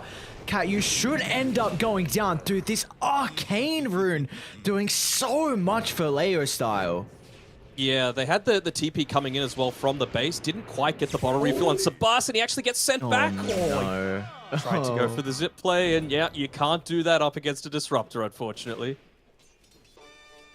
Well, Slardin's going to move to the bottom side. Maybe try and go for a kill here onto the Medusa, of course. Taking away the bounty runes just speeds up a lot of your timing. And yeah, that is the call. Undying coming down to the bot side as well. Kotaro just sitting back in the jungle. They want this Deucer to die. So really good presence of mind coming through from Parker. Of course, assisted by the Observer Ward that's scouting out that bottom power rune. But It's good movements happening all throughout the map. Both teams understand exactly what needs to be done for them to get in on the front foot. We've got to also mention that this is last series that Sabas played in. He went flawless in those 2 games. So this is his first death. Mid lane, Sabas. I was thinking maybe they might be looking to go for a kill. Affliction was standing quite close to him, maybe trying to just catch him inside there with the glimpse back, but it'll actually be the bot lane that starts to be pressured, and I don't really feel like they're in a position to come down here. Viper still wants to be dominating this top lane. You just use the Medusa to TP back. Can't really do too much as a disruptor on your own. So it'll be first tower going down to Tempest. They'll be very happy with that. Already out to a 2k net worth lead. Do you feel like Tempest are going to look to defend top because of how slow Infamous are able to push? Or is this a lane that they're not too worried about? They're just going to play the macro game, continue to farm the jungle, and maybe get some other lane shoved out? Potentially. I mean, you don't want to use your TP up there on Sabasa, I feel, just because you've got that haste rune to be able to play around. So I think he wants to try and shove out this lane as quickly as he can and then make a movement up top. It's being taken kind of slowly, but I suppose they're happy enough to try and bait out a TP towards this bottom side first, and that's when they're going to try and make a play elsewhere on the map. See exactly where Slardin's moving though, because of this same observer ward, just pathing past the the bottom power rune coming through. Wants to make sure that he's there to back up Sabas. So much of Tempest's game is on the back of him being able to snowball forward. Look at them moving into the outpost. Cat-U will be able to play around with the Tombstone. Slardin's nearby as well to drop the fissure, but they're going to target down one of the supports instead of the Ember. They do have the fault regardless, with Sabas sipping in. So Michael will go down. A lot of members kind of dragging their attention over towards the jungle though, with the Marcy going down. It's not the worst here for Infamous. You do still have your Medusa getting farm across the map. It's fine though. Sabas, he got glimpsed back, probably doing him a favor in the end, just allowing him to get towards that enemy bounty rune a little bit quicker. Basically every single bounty rune past minute 0 has been picked up by Tempest. That's a big part of this 2k net worth lead that they've got right now. They're actually going to go for a play here. Lane zip in. The chain control needs to be perfect. With Affliction nearby along with the other support in Michael, and they still get the kill. Leo style. Max out slides enough damage to bring down the Storm Spirit, and now Slardin as well. Glimpse back inside the river. So a double kill picked up for Infamous, and Leo Styles off to an incredible start. 4 kills early on. That's what they brought him in for, right? The ringer for these qualifiers coming through, replacing Alone, and he's been doing a great job for them so far. The thing is, you've still got the Death Prophet, absolute peak of the net worth charts right now, and Terrorblade still doing a great job with farming up. Just going to go into that early Dragon Lance after the Yasha to be able to assist with some of this pushing coming through.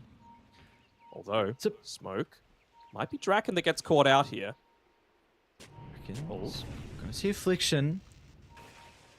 2 points in the glimpse would just be out of range. He does have some other members starting to pivot their attention down to bottom.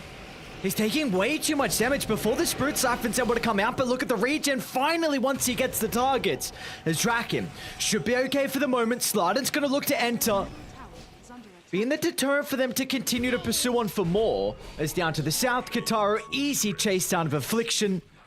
So 1-for-1 is across the map. We see the Undying go down as well. It's just an Undying, and again, Sabas is up here. He's getting a lot of that farm that he lost out on in this early game. That's what I'm really liking about Tempest. Most of the time, they can bank on Sabas just to have such a great laning stage. You know, 2 deaths. Again, he had 0 in all of yesterday's games. So for him to already be 2 deaths down early on, they're giving him a little bit more of this farm priority. They want to make sure that he's got the Kaya so that when they go for these kills, paired together with Slardin, you actually convert, as opposed to Leo style being able to get away on barely any HP because of a fully banked magic wand. Of course. Actually found out Slardin once again. Oh, Draken's gonna pop the Exo. Come in with the Exo. I was thinking this would have been a really worthwhile usage if they used the Echo Slam on the Shaker, but just a little bit of miscommunication coming through there. He had the ability to use it onto 2, but, well, does this force a less than ideal commitment into the mid lane, perhaps? Again, got to make sure that when you TP in, that you're not just going to get immediately glimpsed back by the Disruptor. They want this outnumber if they can afford it. Yeah, and they've got Static Storm as well, which is going to prove to be a really big issue early on for the Death Prophet. At least he has Yule's now completed, actually, so that will kite at least half the duration, but if Draken's unable to play with the Spirit Siphon, then it is really going to hinder how tanky he is. Even just little things as well, like dispelling the Flame Guard away can be kind of nice. Obviously, you're using it for the defensive purposes most of the time. It really is around this this BKB that I was talking about, right? They don't have the Oracle to be able to play around, but it's basically just as good. Medusa's not quite at the stage yet where she can fight you. Ember Spirit, very heavy magic damage based, especially considering he's going into the Maelstrom. Dusa, not going to be doing too much just yet. And Viper, of course, relies so much on the poison attack. Radiant's top tower is under attack. Take a look at the comparison, though, between both the position ones. TB on top, but Medusa very close behind. Parker's continuously be farming up throughout the jungle, and well, Infamous, they're going to look to try and run into the Terrorblade, but... Nice scan. Coming through, Sabas. He says 2 deaths is too many. I'm going to get out here using all of his mana just to make sure he's able to get away. And I wonder if they'll even place down an Observer Ward here. They should have a lot of information about this. And actually, they'll see them moving on through. They've got the Observer Ward on the high ground. They've got the Sentry on the low ground. It's just a lot of time that's been spent farming on 3 separate heroes. Even Earthshaker's just spent a little bit inside of the jungle getting close. Don't get glimpsed. He actually cancels the TP there on Sladden.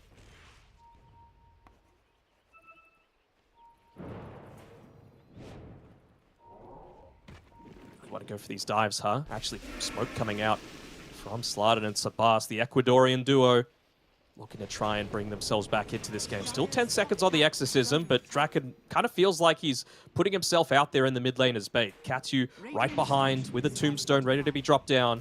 They don't want to give up this tower if they could afford it. Frank on the front line, being the sieger. Like you mentioned, Draken having multiple heroes playing behind him. It's going to be up to Sabas to zip in. Viper if they can. Not an easy kill with how Infamous a position. Affliction's going to be nearby to counter-initiate. Michael there as well, but the fissure, it blocks him in.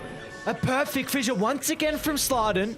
It does have to be a little bit cautious though, but with Katara showing up, they'll push away the Ember Spirit. They might be able to hold this tower with the double damage rune on Ember. The slight spam is something they still need to be cautious about.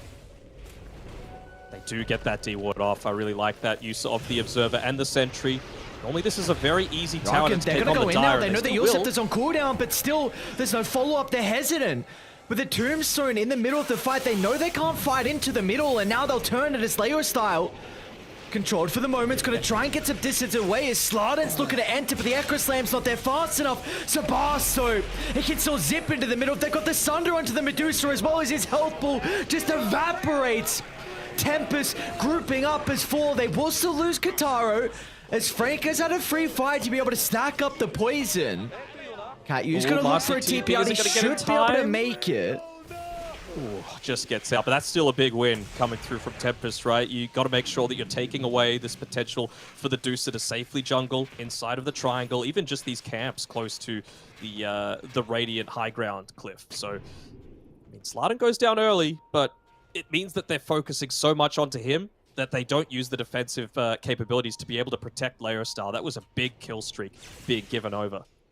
That's Sabas, the one that had been dominated in the laning stage. He's overtaken him now just because of all of that space that Tempest gave in the past few minutes.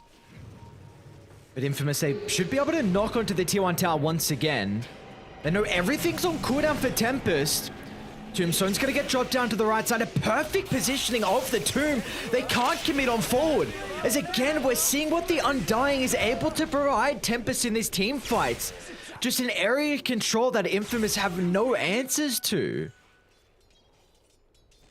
Kotaro just ends up picking up the bounty rune. I'm sure Sabas is saying, man, why you got to do that? Now I got to go all the way back to base, potentially. You can tell that BKB is the key item, though, right? Kotaro doesn't quite need it just because they've got those defensive supports in the Earthshaker, of course, providing the stun just as a little bit of a reprieve from the damage, the Soul Rip coming through, even just level 1 from Kachu is going to do so much in these fights where you've got a bunch of illusions, heroes needing to commit so heavily to kill Kotaro.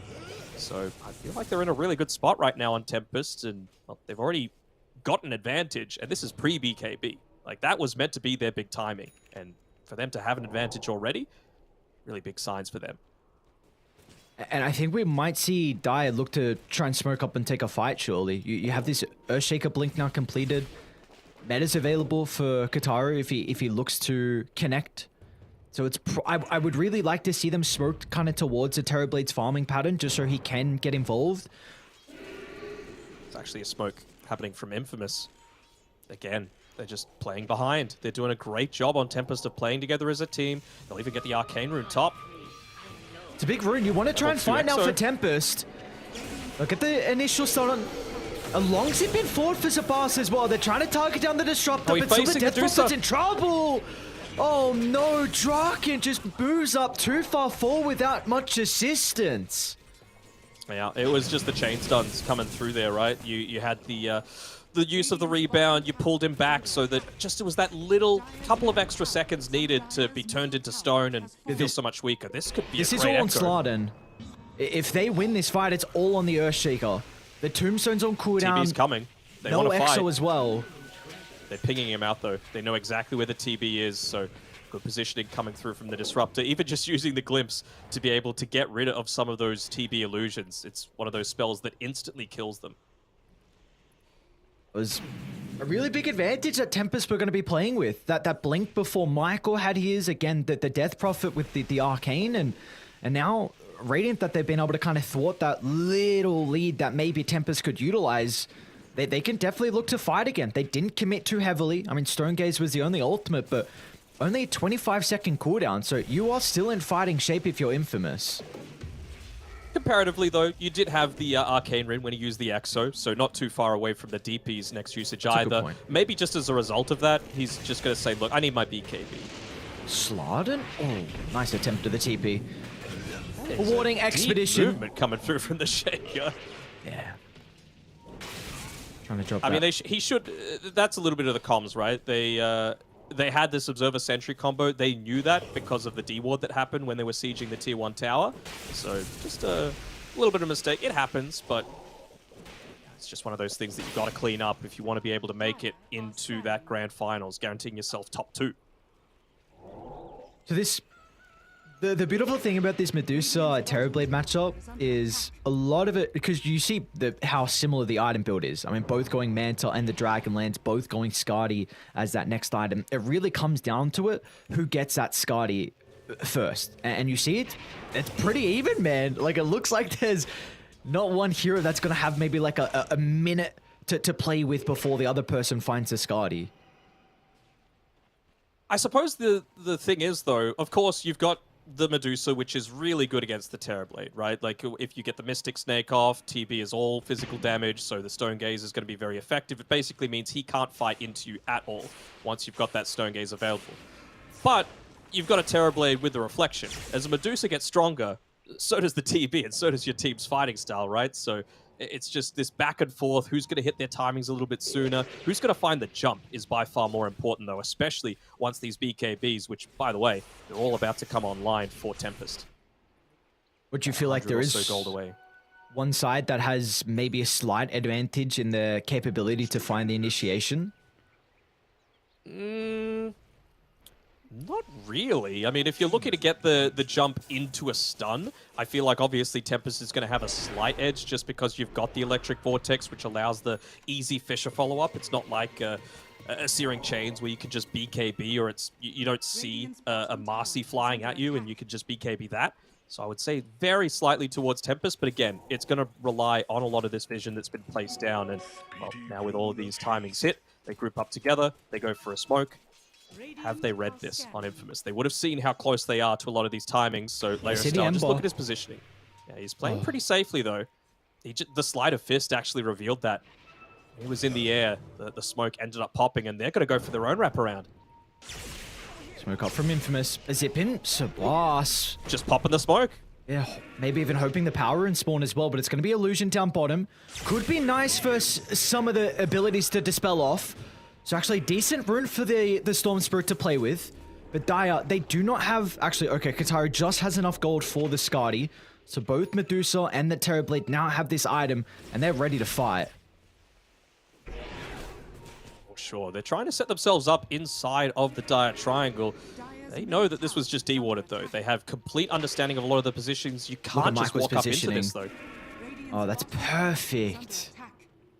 Yeah, that was one of the small things, right? You saw Infamous when they were making their aggressive movement. It was a little bit more of that wraparound play. Oh, actually, Leo still looking to push out that bottom lane. That might ease them into a false sense of security to go on forward. The remaining 4 heroes that are still under the cover of smoke for a couple of seconds, trying to get that backstab happening now, but the jig is up. Kachu had his move completely scouted through. Even just the courier, the Disruptor's courier is scouting out a lot of this movement too. Look at that. He knows exactly where they are. Dire's middle tower is under attack.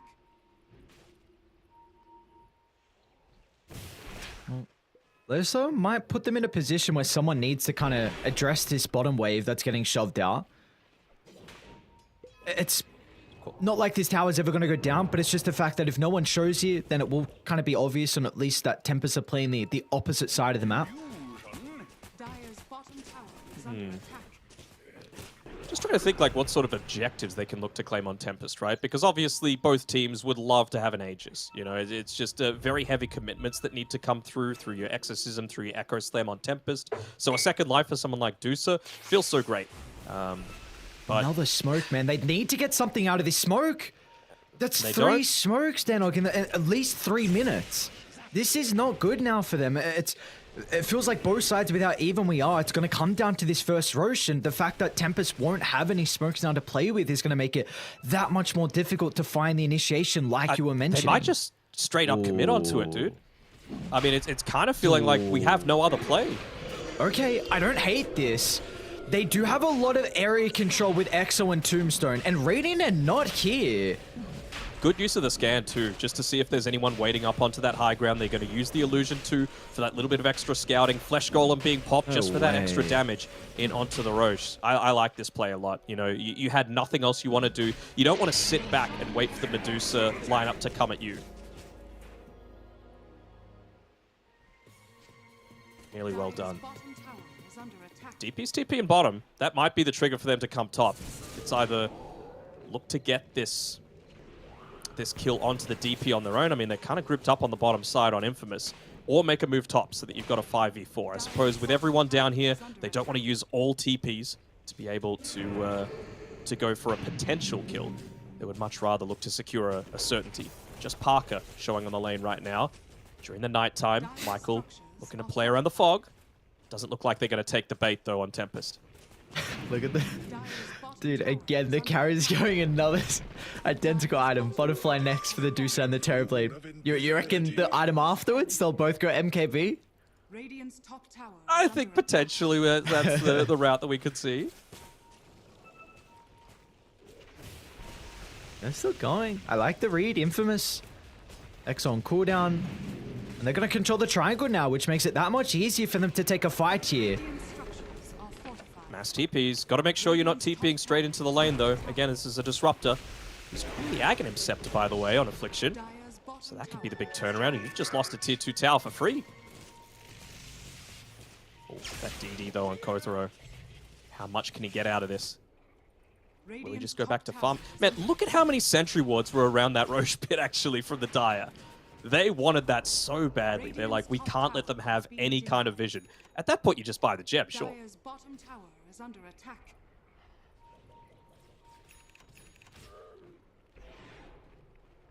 Also got the Aghanim Shard picked up by the Death Prophet, so has the Spirit Siphon Fear, the extra charge. Has to be careful with the movement, though. He's going a little bit too far in. Yeah, Draken pops a BKB instantly. That's a win for Infamous, and they're going to look to get out. Draken's got some follow-up. Sabas, but look at the preemptive Static Storm. Still Sabas. He's out of mana. With the BKB, but he's out of mana. He can't zip away. As Parker pumps the damage in, they get the glimpse back as well onto the Death Prophet. And Draken's got no assistance. Tempest, they were stuck high ground. Kataro and Slardon couldn't find an angle in, and now Infamous They might think about cracking the high ground. Dire's bottom Yeah, it's the power of vision, man. He was just going a little bit too far forward. No one reveals on the map for the longest time. At nighttime, a high ground on your own is not the area that you want to be approaching. That was just a kill given up completely for free. Here we go. First tier 3 taken for free. Will be a glyph refreshed, but do they want to commit it just yet? You can tell that they don't want to. Man, we haven't seen a single Echo Slam usage this game. Dire's bottom barracks has fallen. Backdoor eventually kicking in, so it's just going to be the melee racks, but, I mean, when you're going up into an Aegis, to get this much away they're from the enemy still team, it's here. huge. They've got an incredible ward as well to be able to give them this information required to take the team fight. They're going to look to back out Infamous. Potentially double backing, though, by the triangle. They can reevaluate how they want to take this skirmish, and yep, that's going to be the call. Slardin, they see the Sabas is Earthshaker. there, This though. is a lot of their He can control be in throughout two. the fight. They're going to zip towards the Disruptor. The Storm Spirit's going to try and take him out of the equation, but he doesn't have the damage for the moment. And meanwhile, with the Medusa, trying to deal with the Tombstone, but instead it's going to turn to deal with Katara next. He needs a Sunder target. He finds it. Park is in trouble. A TP out. Where's the stun? There it is. A Fissure will stop it in its tracks as finally Tempest. They find the team fight that they've been waiting for so long. They do indeed, and that was a time where they actually had the communication coming through. Sabas doing a fantastic job, initiating onto the backlines, taking 3 heroes' attention all towards himself the second that BKB came up. They dropped the ward, they dropped the tombstone onto the high ground. It's way too much for this team to deal with, especially if they're split up into different areas. And that's why you were able to get Slardin essentially having a free fight, just coming in with that Fissure towards the end, disrupting the fight quite heavily. Very nicely done by Tempest. Radiant's middle tower 25 seconds left on the Aegis. Doesn't seem like they want to commit too heavily, as you know it. We have MKBs being built up by Kotaro as well as Parker. We'll see if I'm Katara guessing goes- Kotaro's got the BKB coming after that. Yeah, that's what I was going to say. Is he going to go BKB after as well? Star-crossed lovers, let's call them that. You know, Okay. they're faded. It's a call now for Infamous, because T2 Tower's under siege. They even feel like they're Gotta let it in a go. position. Let it go? All right. Oh, wow. Cliff it. That's a little bit surprising, to be honest. It's not going to get refreshed.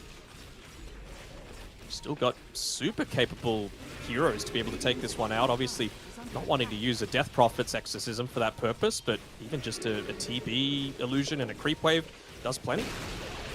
Radiant's bottom tower has fallen. This is really worrisome. Again, still no Exo for 25 seconds, but Echo Slam, that's the thing that you're still looking to play around. How close is... Oh, man, Affliction is 10 gold away. He's got the Philosopher's Stone as well, assisting him getting into that Aghanims a little bit sooner. And he wants to just land that onto the Storm Spirit in particular. If he could just create a little bit less of that backline disruption for the rest of his team, they've got freedom to just move on forward. Viper's going to have much of a freer team fight in particular. He's got to die. If Affliction is not the first person killed off in the fight, then Dire's top it's going to be tower very difficult for Tempest to be able to deal with them. They want to The go. positioning, though, walking up underneath that cliff ward. They're actually going to look to move themselves in here with the use of the smoke. But look at that, understanding the value of vision, clumping around the high ground. It's this more passive play that a lot of people that watch SA Dota aren't used to, but this is the power of those TI qualifiers, right? under attack. Even though both of these teams are guaranteed last chance, that's not good enough. If you've got the potential to guarantee yourself at least $100,000 by making it through to the TI group stage, then you're going to take it. You're not going to let any silly mistakes that you're going to regret later haunt you. We see how disciplined both sides are playing. Grouped up as 5, and on it, it's felt like this for quite some time now, this game. With how even it is. Look at that, 13-14. Under 1,000 net worth lead. Oh, this Both could sides. be a big timing, though. The Terrorblade, he's just able to finish up the MKB if he wants to. He hasn't purchased the Demon Edge just yet. Kind of surprising, to be honest. Maybe just wanting a glimpse of the enemy team so his courier doesn't get sniped. But if he bought it right then and they went for an immediate smoke, you would have had the MKB just probably 30 seconds before the Medusa did. So now that you've just given this little bit of extra time, Parker's going to be able to farm up this next wave.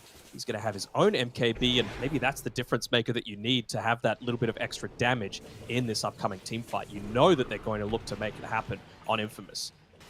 No Aegis that they're contesting into. Level 20 Medusa. They're feeling very confident. And he went the Stone Gaze duration talent, right? So, again, this is a Terrorblade that could basically do nothing for 8 seconds. You want him to pop that BKB and then just Stone Gaze, and then you're worried about nothing hitting you. Now, both sides, they need to be talking about how this Roche fight needs to occur for them. So we do have the second one spawning in the next minute. If Infamous or Tempest find that second Roche and all the components of it, then they will be the ones in the driver's seat. So they need to be considering about the perfect fight for them. They're doing a really good job on Infamous of shoving these lanes out, though. Mid lane, Manta Illusions. Top lane, Creep Wave heavily pushing in. Bottom lane, Kotaro had to commit a little bit more heavily with the Conjure Image Illusions to be able to just get it pushing out in their favor.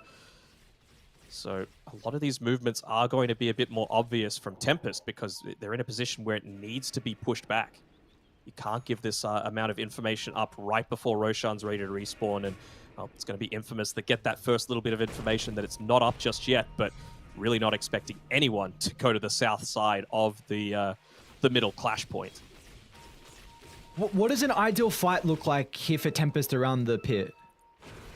Gotta kill Disruptor. Find the Disruptor. Find a way to get in onto the back lines. Smoke up with the Arcane. They're going to see Leo style. They kept the initial jump to take control, but he gets a BKB off. Oh, BKB. No, he got the BKB. That's disastrous. As Kataro, he needs to find a Sunder target, but the Story Gaze once again into the chain control. He doesn't have an opportunity. As Tempest, they enter the river, and it's all turned to blood as Infamous. They are the ones in the driver's seat now. Right in front of that Roche pit, man. I want to see a replay of that. How close was he to being able to get that BKB, not get that BKB off, I assume, because the Sladden that we've seen over the past couple of days, he lands that chain stun perfectly. Stun. I mean, it's literal milliseconds coming through. That's the difference, man, when it comes to this level of Dota. Even expanding the buyback, and then suddenly win probability looks a very different prospect. Went from about 60% up to 80 in the space of about 30 seconds. And we didn't really get to see that fight, how much the Static Storm was able to do for Infamous, but what we did see was that extra 2 second on the Stone Gaze talent, like you were mentioning. It was able to stun up the Undying, maybe preventing a Soul Root from just giving that Terrorblade an opportunity for the Sunder. So this is, I'm seeing this level 20 talent for Parker really come into fruition, and for Affliction next. He's even going A on disc as well, just to at least make sure that he can get that Static Storm off in the fights, because that could be the turnaround. Yep, love it. Love the way that he's looking to build this game. He was my MVP in Infamous's last series, both from his drafting as well as his play on that Techies, and just the fact that, well, he got a little bit lucky with the Philosopher's Stone, but his positioning so far has been fantastic. Only 4 deaths against a Storm Spirit and a Death Prophet is really well done.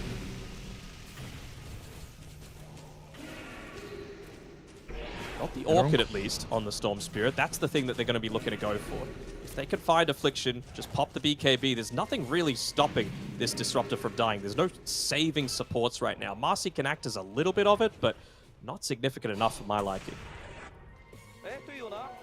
Does look like at least Tempest aren't going to lose too much health from the tier 3 tower. Not even a Glyph forced out as well, so meta's going to be back up. They've got everything available to look to take a fight, but they don't really have any wards outside the base to be able to take fights around. So they're going to need to get themselves set up around a choke point to be able to try and battle into this Aegis on the Medusa. Just play around these cheeky areas, his Katsu.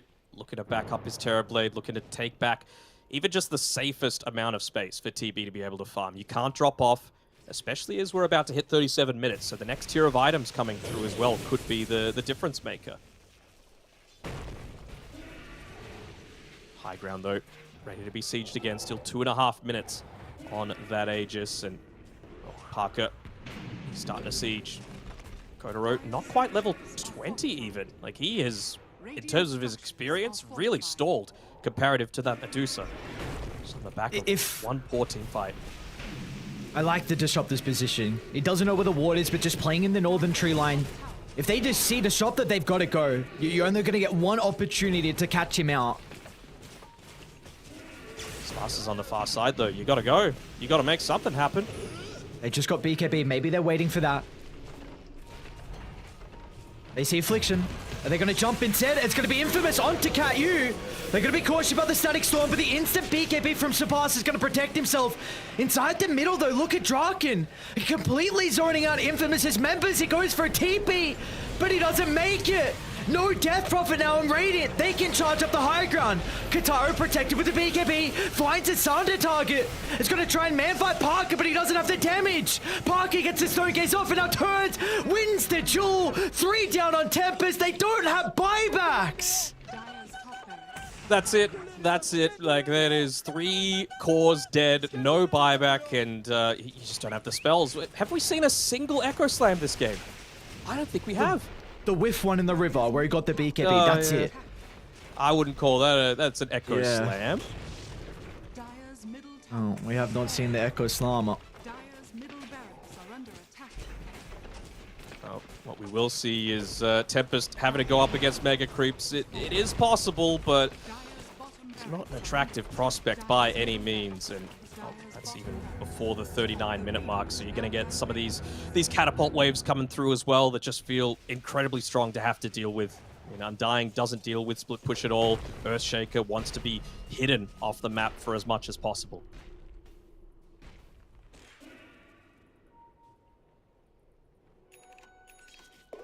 Dire's courier has been Oh, I mean, you need everything you get. They just lose the helmet on the courier as well.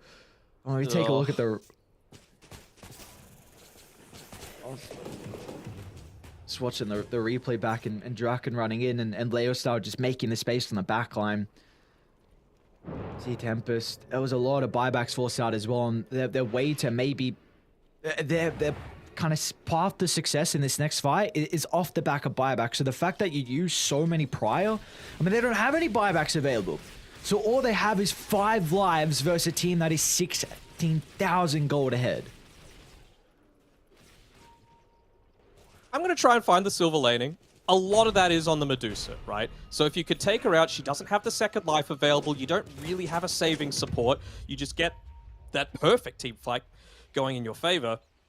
Then things look a little bit more positive for you. But Medusa did just pick up the Trickster Cloak, so going to be reducing a lot of the damage coming through, even just that little bit of extra sneakiness, you know, pop the invis for that little bit. Not exactly like at this stage they're going to be carrying any dust on heroes outside of like maybe a Sentry Ward on the Undying and the Earthshaker, but they're playing on the backlines.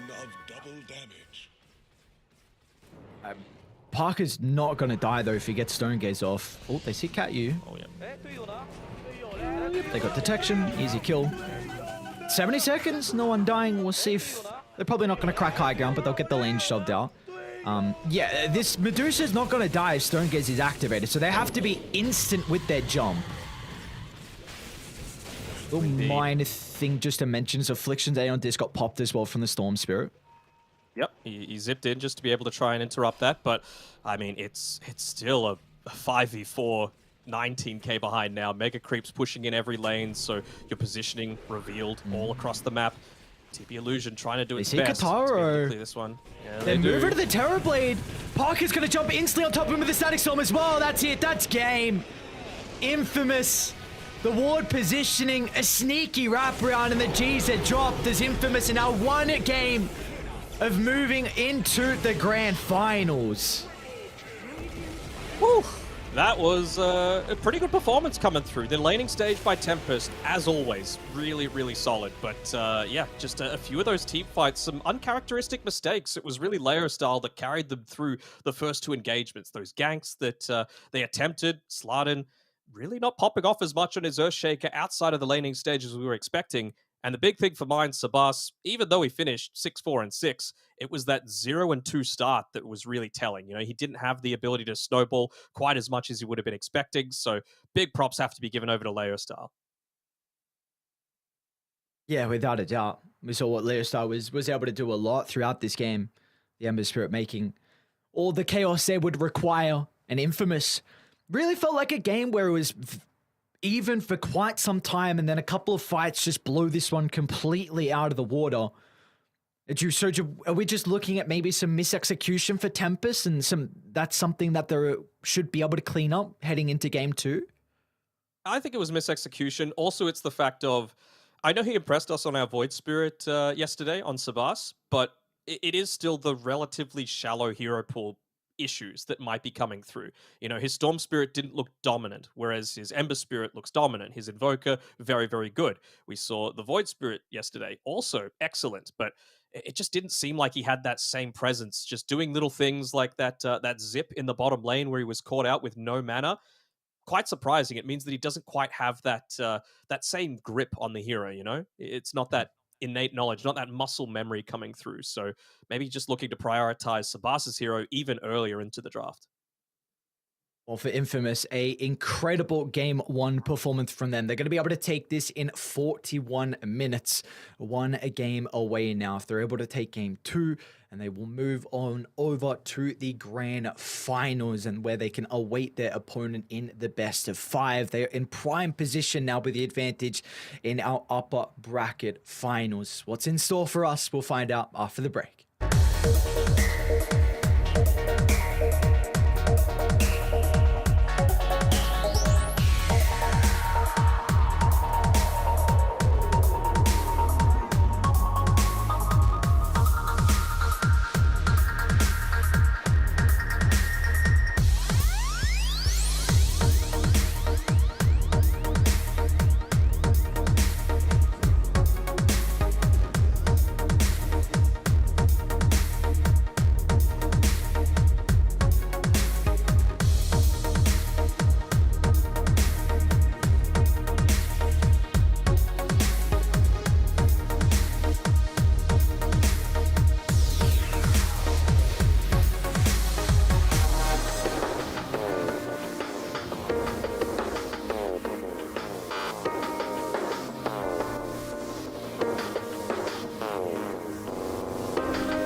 Esports is what we live and breathe.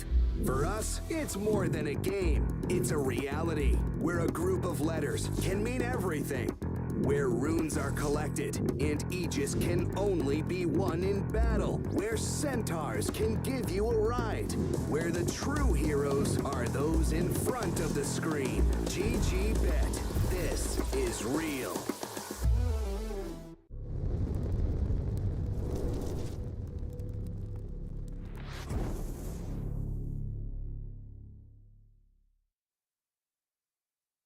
Welcome back to the South American TI-11 Regional Qualifiers. We got Game 2's draft underway here. Infamous taking on Tempest. And look at this! What an interesting adaptation. Infamous are like, alright, you pick the Viper. We're gonna snag the Terrorblade in the first phase.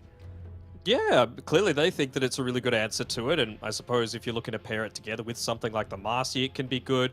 Of course, Viper, he's one of those heroes that really hates in the early game if you get right on top of him, so perhaps they're going to lane these two together, deny it away from being that Viper pairing, which we saw have such success in game number 1, and from level 2 on Infamous, if they lane together, you can just have this really, really viable hero pairing that Viper just cannot resist. So I like this. I like the way that they're going to be starting this one out. Importantly as well, Tempest, they chose having first pick this time around. They wanted to make sure that one of these heroes that slipped through, they could just snatch for themselves. And I like the fact that they've put the Earthshaker on the back burner, at least for a little bit. You know, you can only go to the well a certain number of times before it gets figured out. And maybe Slardin just felt, well, maybe I'm just not having my day. But then we see a Timbersaw. So maybe they're thinking, all right, let's flex this Viper to be a position 4 or a position 5. And we feel that the Timbersaw is a little bit more capable of withstanding a Terrorblade Marcy lane than what a Viper is. We see sides like OG do this all the time, right? But it's normally like a Viper DK lane that they look to switch up a little bit as opposed to something like a Viper Timbersaw. At least now with the Timbersaw at the 8th, they can look to protect it. Batrider's already been banned out as well. Are there any other kind of standout heroes you feel like that Tempest need to get rid of to really enable the Timber? Not really. Nothing to enable the Timber. The thing that I would be looking for is just more stuns, you know? Like, if you could do all the damage you want to a Terrorblade, but either you go all in on burst damage, and then you're kind of screwed if they just get a BKB off in a lot of these fights, or you go a little bit further into stuns, and I guess magic damage could come into the equation as well, right? Zeus against the Terrorblade's pretty decent. You can get away from a Marcy that's trying to jump onto you, play the backlines a little bit more. You know Timber wants to go in first, so yeah, something like a Zeus and maybe getting a position 5, I don't know, Clockwork or something like that, just that provides a little bit more of that team fight disruption. I wouldn't hate Tempest still to just go back to the Earthshaker. Like, I see no reason why they can't do that. Because Timber's going to be very self-sufficient, so the Earthshaker can make a lot of rotations early on, and I think with how you can look to take fights is where you just like fissure into Chakram, into Nether Toxin, and it's like a lot of poke from afar, which could just force out some unnecessary use of abilities. And again, I know Slardin didn't particularly excel on the Earthshaker in the previous game. Like, he had a lot of very good moments early on, but we didn't feel his impact too much in a lot of the kind of mid to late game team fights. But I don't feel like they need to shy away from the Earthshaker. It's a big reason of why they've got into this position. I suppose, but I wouldn't want them to pigeonhole the Viper into the bottom lane super early, right? Like, then I feel like you can just look to exploit that a little bit. Maybe you go, I mean, we've seen a little bit of the Legion Commander even coming out in recent times. Not that it's fantastic against stuff like the Timbersaw, but it means that the laning stage is a little bit better for yourself. You could probably just go down the route of an offlane Weaver, which we see really popular. It's just another way to be able to assist some of that physical damage that can go into the Timbersaw very quickly from a Terrorblade, especially now that the reactive armor takes so much longer to truly be effective. Are there any ranged offlaners that you feel like are left here for Infamous to be able to pair with the Marcy, or are they even potentially, because I don't think you want to put the Marcy in the Terrorblade lane if that is going to be Timber up against it, because with the melee strength hero. Against the Viper, yes. Against the Timber, no, not so much. So ranged offlaners that we're thinking of. You could Enigma, potentially. You could... That's first actually base ban. banned. First base banned. We've seen Necro have a good amount of success against a Timbersaw.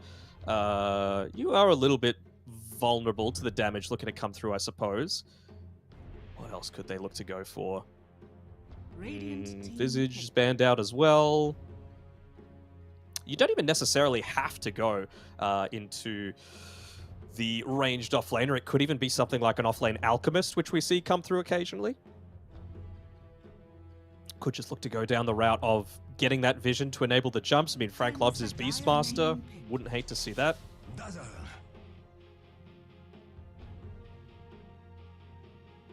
What else could you go? Underlord, perhaps?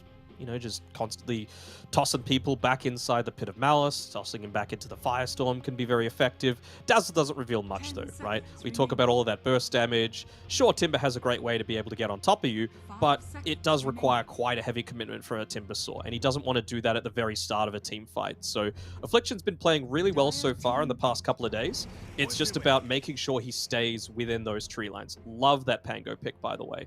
Yes, it's going to get to a stage where Terrorblade's got the BKB and can just turn and fight into the ball, but it just gives you something that's a little bit more capable of diving in onto those backlines. And I kind of want to see him go the level 15 talent for Shield Crash in ball, just so that you can constantly get those swashbuckles off and reduce the effectiveness of the TP illusions with the disarm. Yeah, and it's not like they can counter the Pango very easily. You've already picked your carry, so the Bloodseeker's not an option. I'm like 90% sure they're showing both supports, so you can't really consider like a Winter Wyvern maybe to deal with the Pangolier, so it is going to be very difficult for them to find some heroes in the position 3 or 2 role to maybe address this Rolling Thunder. And they just go the Bloodseeker themselves. I was thinking, like, that Beastmaster was still an okay pick, but if you get slows plus the Blood Ride, it's really just not a super capable lane. Unless, I guess if you're going for the Whirling Axis spam, it's not too bad, especially, you know, into the Timbersaw as well. It's a little bit of damage. It means that you can group up a Death Ball with a Dazzle. It means that you can ban out a lot of these heroes that are quite good against it in terms of being able to respond to your Helm of the Overlord.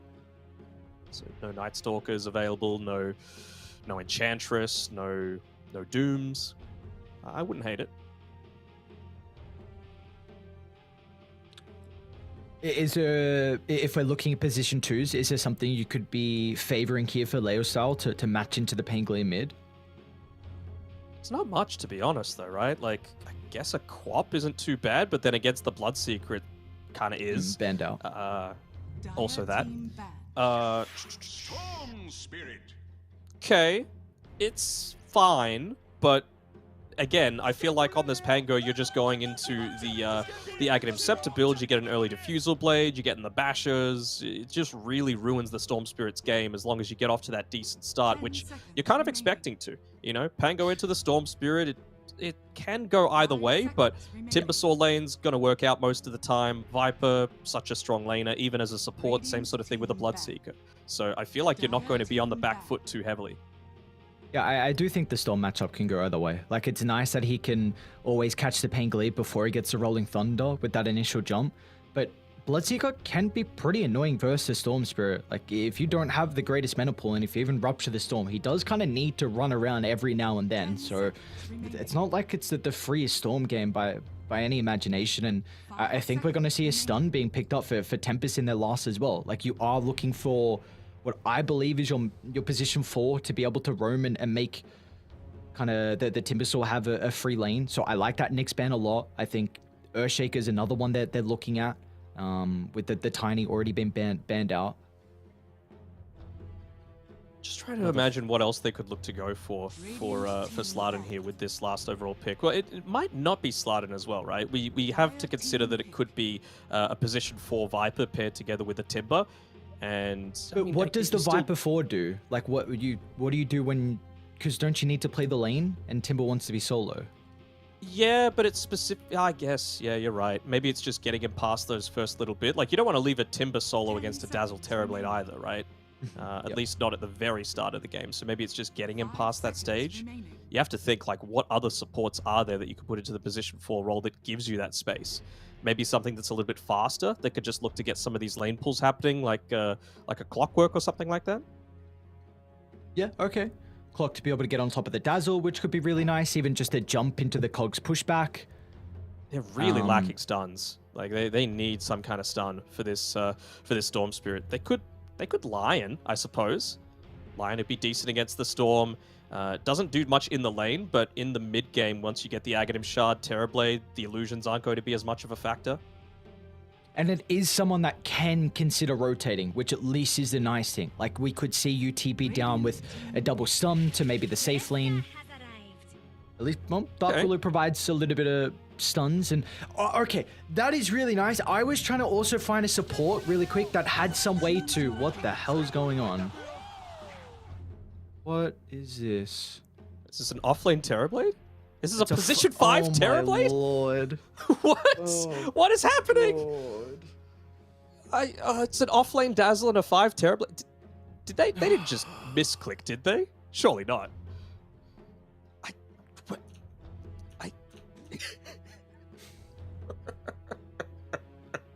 What's happening? This is the TI qualifiers, bro. And teams are picking a 5 Terrorblade. Dude, I'm just gonna sit back and enjoy the show, man. I guess I could try and hypothesize a few things once we get into things that are the rush of seeing this kind of swells over me, but I don't know, man. This is nuts. All right, well, what I will say is this 3 Dazzle is going to be pretty interesting. You do get a range hero with the Marcy, which could be quite nice. Poison touch to be able to continue chasing down with the kind of the Marcy being in front. When I saw the Dazzle, I was kind of thinking the back of the mind if they would do this, but I'm like, I don't know. Like, surely just Dazzle Terrorblade sounds like a really good lane, but now we get a Terrorblade 5. It's yeah, okay. We're in for a hell of a game here. I'm just thinking what they're trying to do with this. Like, is it going to be a Terrorblade that's just ridiculously greedy and tries to jungle a little bit, you know? Just get some of that farm. What items do you even buy on a 5 Terrorblade? Like, what are you actually providing to the team? Is it drums? Is it... I don't know, man. I have no clue. Do you get an axe to just give the Terror Wave? Look, if I was... I'm trying to find a reason why you would ever pick a Terrorblade 5, and my reason that I can look for is just that maybe the enemy team has like an incredible passive that you can take, say like Night Stalker with a Hunter in the Night, or Beastmaster with Inner Beast as well. They've got nothing. Like, there's nothing this game.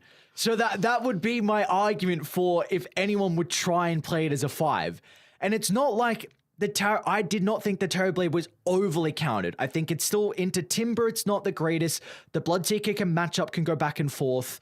I really didn't think it was a game where he was incredibly counted and he would not be able to win. So I love this. Lines, man, they're just spamming him. They're like, what is going on, man? Oh, good luck indeed. What did he go? What's he gone? Circlet, okay, just a circlet right now. Not revealing anything. Is he going to go earn? Is that it? Like, into... I don't know. What do you even do?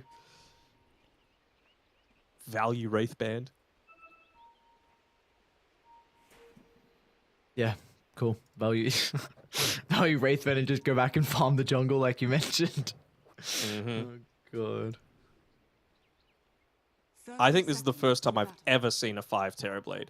I've seen anti-mages tried as a support, but not the Terrorblade. All right, let's go, Infamous. Do we believe in them? Are we? Oh my God! You know I'm normally down for the memes, dude. This might be a bridge too far, though. No, come on. This can't be a bridge too far. Terrorblade 5? Dude, I'm... Alright, we are just... Tri-laning to start. The Tri-lane, Terrorblade, Marcy, Dazzle lane, all with completely different roles than you'd be expecting, except maybe the Marcy. I mean, that sounds like a killer tri-lane, though, early on.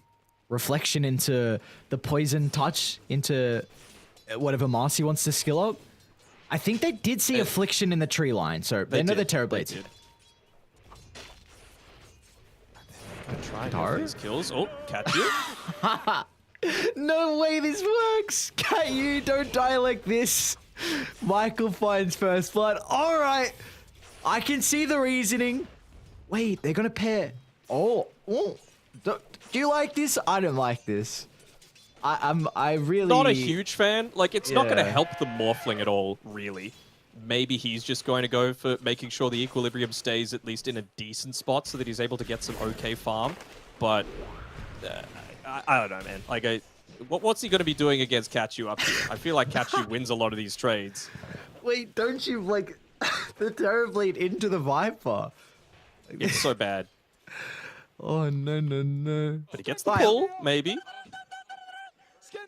You know what lane isn't too crazy, Danok? This mid lane. A Pango into the Okay. Storm Spirit. That's something we can at least speak about for a little bit until the side lanes maybe mature, in a couple minutes. So Sabas on the Pango. A hero we have not seen from him so far, but I feel like it definitely could suit his playstyle. Like, I've been incredibly impressed with a lot of his spirits. I know Storm Spirit last game was a little bit more of the weaker spirit, but it feels like he thrives on a playmaker, and I think the Pango can fulfill that role. Sorry, I'm still trying to get over this pos 5 Terrorblade. I'm thinking, like, how now do you need to build a little bit differently on Savas to be able to deal with this? I guess Diffusal is still the best option, right? Because now you've got the Morphling, you've got that increased mana cost to the attribute shift, so it's obviously going to have value against him in terms of going for kills, as well as against the Storm Spirit on Sabas. We'll see how much farm he's able to get, though. On bottom lane, Timbo will be alright. Just gets the chain away, a little bit of damage. They have the 2 already for Infamous to play with. See kind of the adaptive strike leveled up from Parker, so trying to zone away the Timbersaw. Okay, so if there was any team that I even have the mildest amount of faith to be able to make this work, it's Infamous, because they made the POS 1 Batrider work yesterday. You know, picking up the first ever pro game Butterfly on the Batrider.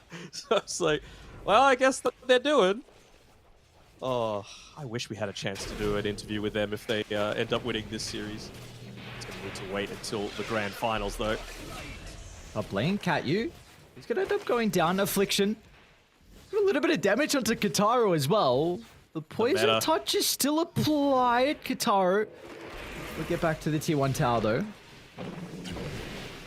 Great for contesting and getting denies. Just to be able to use meta for the right clicks. Bottom lane as well, the action. Slardin's in a little bit of trouble. They're going to try and Timber Chain on 4 to catch up to Parker. They won't be able to chase the Morphling down. Instead, Slardin, he has to step out to the left side.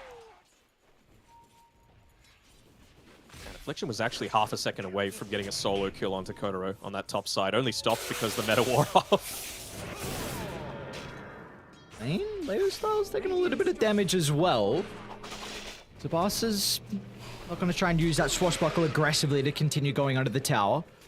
All the lanes... Oh, Frank cancels his TP.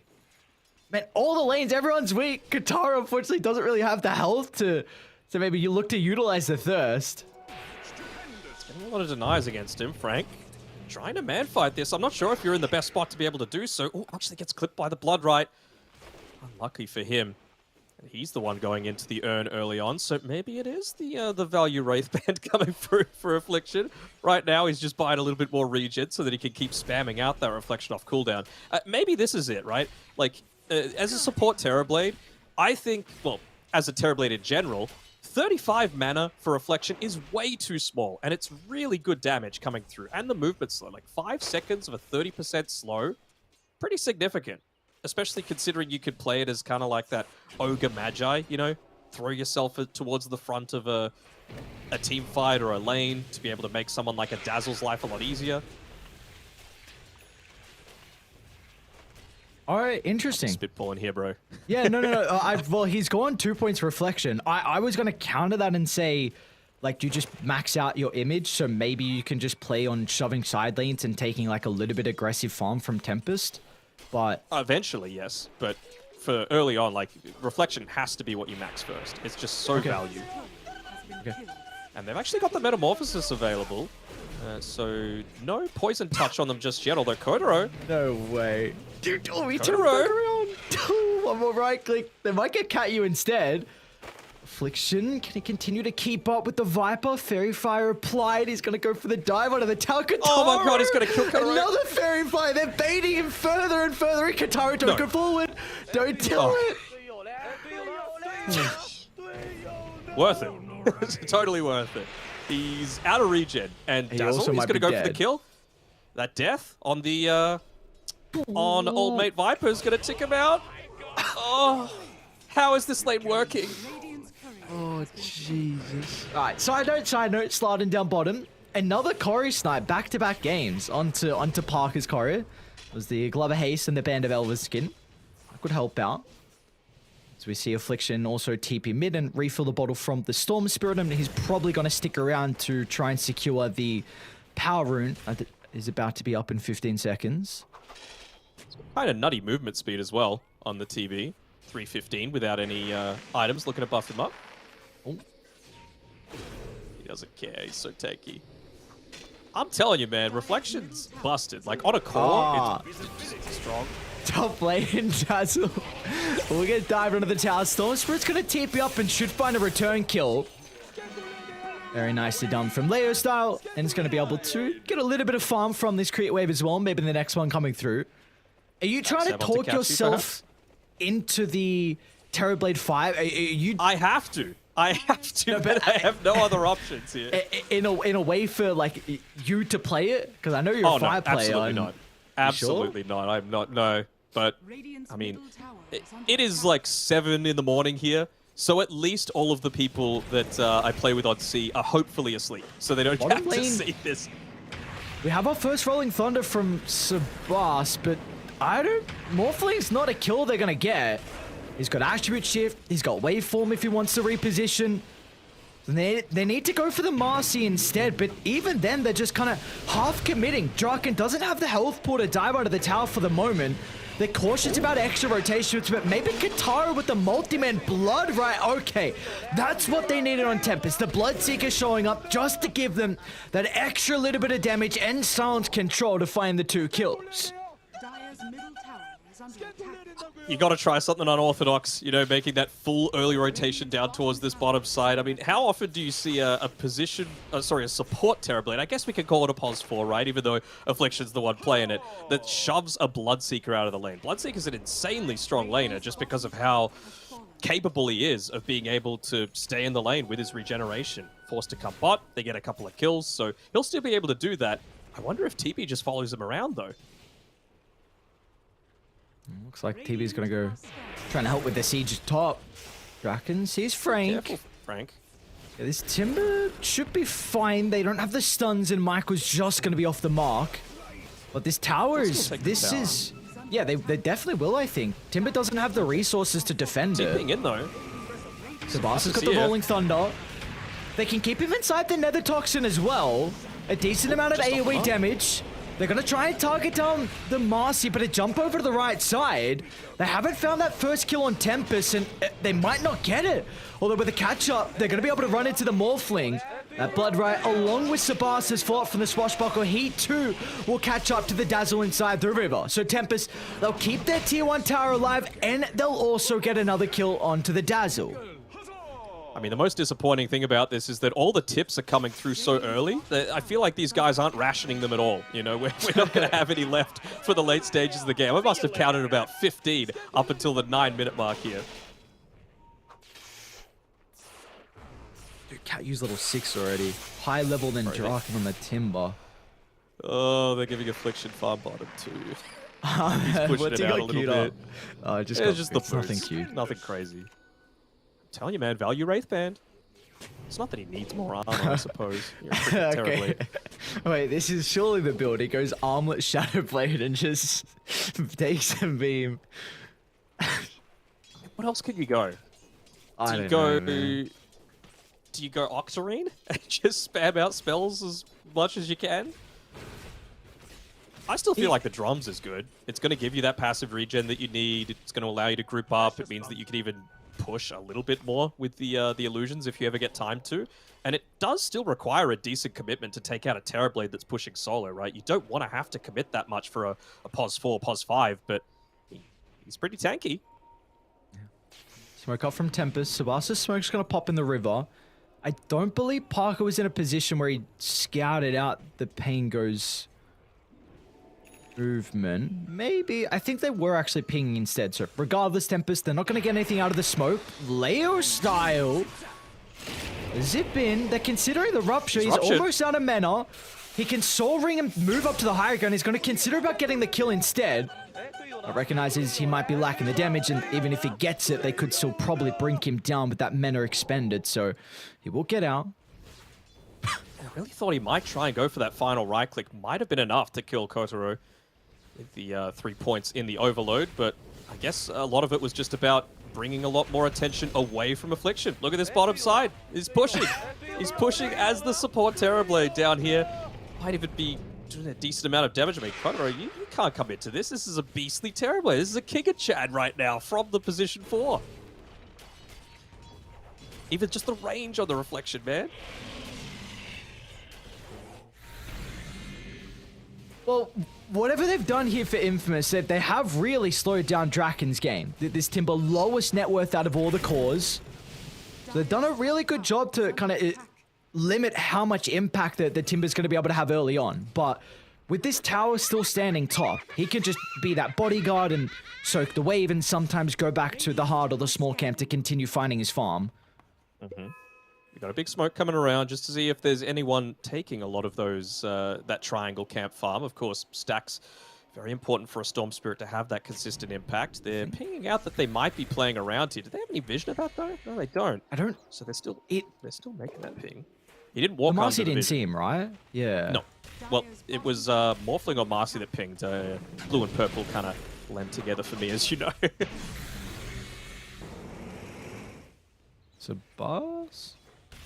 Are they getting a lot out of the map? Bottom's getting pushed. This is ridiculous. Oh, this should be allowed. I mean, this is the They're finally downside, right? TPing down. The tower's gonna... They're gonna get the tower still. Frank will be forced to cancel his TP and just try and hide in a spot where they can't get the double stun. Storm Spirit's gonna look to zip in. No way. Terrorblade with a Sunder keeps Frank healthy. Now Draken's in trouble. Layer style with the magic damage. It's gonna pop the Timber Sword, but the rest of Dire starting to rotate down. The Storm Spirit not playing with enough mana. He'll look for a TP. They don't have the damage, and they don't even catch up to him. As now Kataru, he's killed off. Sabas is next as well, with Frank and Michael in combination together. They should be able to catch up to the Pangolier. Meanwhile, off to the right side, those sliding. Not the carry TP. The true carry of the game. The real Giga Chad coming through here. What can you even say about this game? They have a 5,000 net worth lead, dude. What am I watching?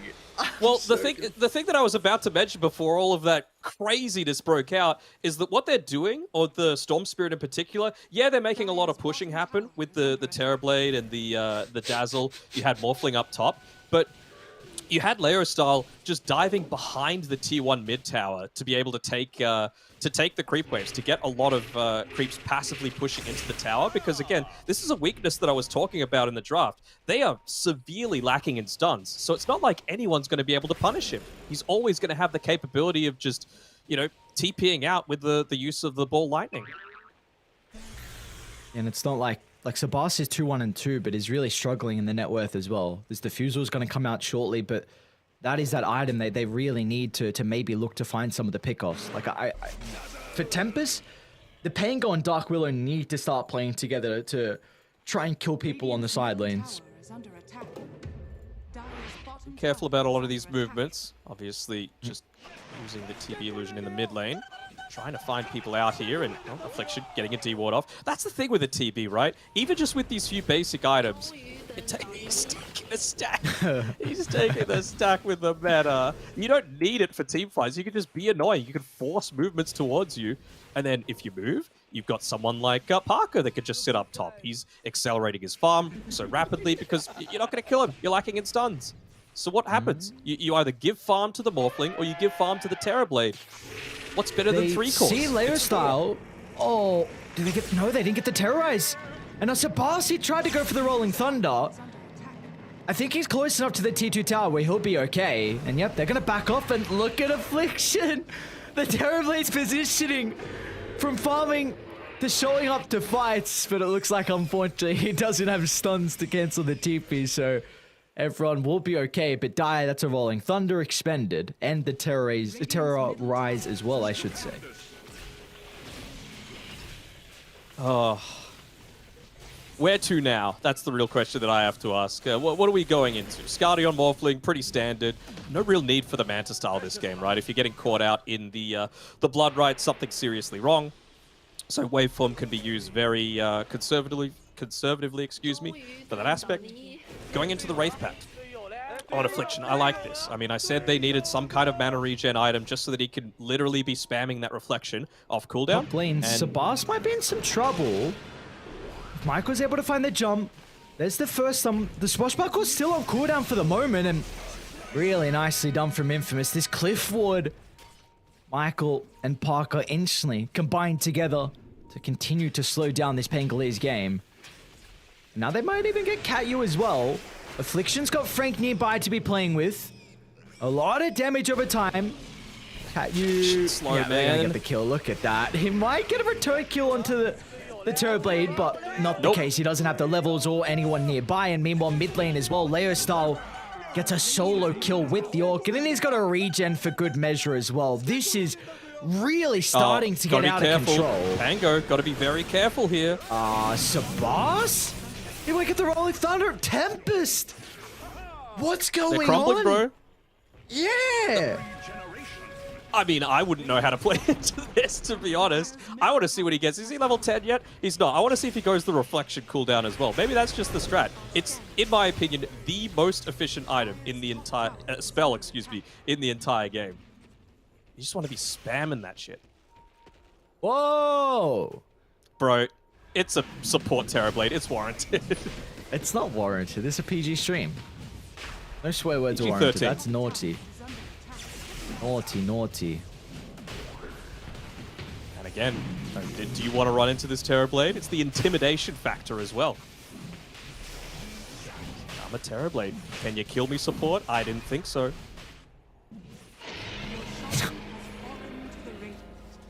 Oh, God. Aegis picked up on Leo Style, probably one of the best Aegis carries in the game now. They're going to try and move over to Affliction, but Affliction's got some backup. A little low on mana, my and guy. Leo Style is onto the Dark Willow as well. Down goes one support, which is a lot of the damage into Bedlam. And down goes a Claw as well, with the Spirit Vessel picked up on Frank. This Timbersaw has no survivability until he gets a way to dispel that off. Oh, he's getting so many D wards too. I think I've counted like 4 for Affliction so far. So his net worth is skyrocketing. He's nearly ahead of the mid Pango on net worth with this support Terrorblade. This is what I love to see. I love innovation. Anything can work. You know, a wise philosopher once said. And well, Who was very, it? very clear. I know who it is. Do you know who it is? Who was it? No tail, bro. Nice, I got him. It was like TI 3 or 4 era no tail. Still with Fnatic, I think, at the time. Draken? Oh, Leostar's gonna zip to the Pangolier instead. Has got the damage at the moment. He's still got the Arcane to play with, in fact, on Leostar, so might target down the Timbersaw if they reapply the Spirit Vessel. Rolling Thunder charge up. They'll get the first stun on the Morphlink, but the chain control is just not there. Nor is the damage. Maybe with the Bloodseeker showing up, that could help out. But they're just going to kite Kataro.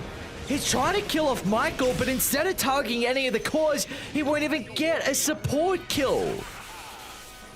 And they're not even done. Leostar catches up to Sabas. A Swashbuckle back under the tier 2 tower. He just gets the damage to get rid of the Pangolier, but Slardin, he will not have the capability to escape like the Pangolier.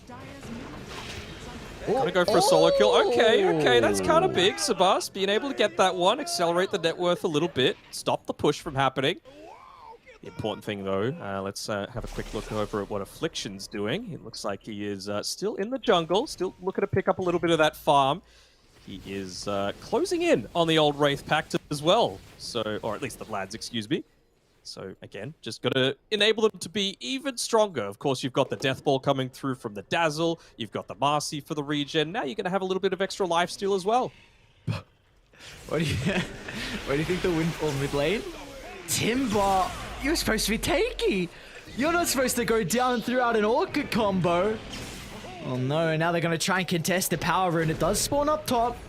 Tempest, they can't continue on forward. As soon as they commit into a fight with all the slows, it's very difficult for them to reposition out. Win probability, if I had to guess, 85? Mid lane, Dark Willow. It's the initial stun off to the other side though. Bloodseeker just gets killed off easily from Parker across the map. And now they're going to be on to Katyu next. As Sabas, he's not even getting to Marcy. Oh no, Affliction. The medic Terrorblade, who cares about the item build? It's all on the Sunder and the Affliction. This is beautiful. It doesn't matter what draft they've got. It doesn't matter who they're... They are looking incredible. They're just rattled. Didn't even glyph that, and that would have been their first tier 2 tower. Would have been the refresh. They might be forced to glyph this now with the siege creep wave pushing into them. Maybe not. They're going to be a little bit more conservative, but I mean, they just don't know what to do. 13k net worth behind, 21 minutes in. This is crazy stuff. Imagine if they break this one out at the TI Last Chance qualifiers or even the group stage themselves. People will be thinking, how the hell does this work? But it is. It is. It's defying all logic right now.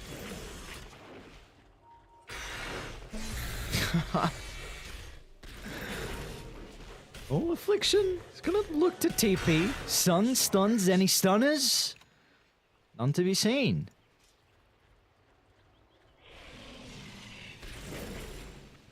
Dude, Parker's got a rapier queued up. Oh my god. Oh, Infamous, they are feeling themselves. Radiant are scanning. What gave it away? What gave it away that they were feeling confident and happy about themselves? Definitely not all the spam of the voice lines, and that wasn't enough. You just had to queue up the rapier, that maybe. They're still on the river. They're gonna get the first initial stun, but the silence from the Orca was perfect timing. So the Terrorize wasn't there fast enough to hold him back. Sabas is still gonna jump inside the middle. Michael should tick up to the damage for the moment. Can they get another kill out of Tempest? It doesn't look like it's gonna be the case. As Storm Spirit's got plenty of minutes to go for a +1. They get the Orchid as well onto the Timber. He'll not escape with the chains. The control from Frank is there thanks to the Aghanim Shard. There's a layer style up to God like 22 minutes in. This is, I gotta say it again, this is crazy. It's crazy that this is able to work. I mean, you see a TB coming in with a Metamorphosis and you think, oh, the Timber's gonna melt, and it just doesn't happen. It's just everything else that it's been able to provide. Shoving lanes, creating a big presence on the other side of the map, again, the reflection spam. It's just so good. And he's nearly got the Wraith Pact, so you already have such difficulty taking this team down with the lack of stuns on your entire team. Now, reduce damage as well into, what, a Shallow Grave, Sunder, Lifesteal, heals. What could you do?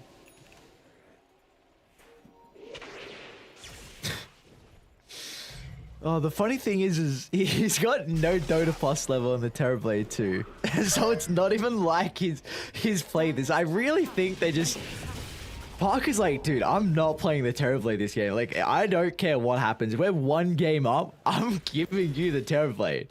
Like, this is kind of Susi secret. They'll draft something, gets to the kind of the last phase, and like, all right, puppy, like you've got to play it. Take the wheel, bro. Dude, the fact that he has no Dota Plus level in the Terrorblade. Oh my. Second tier 2 tower going down for Infamous. We got both sides looking to smoke up and take a fight. Draken on the front line.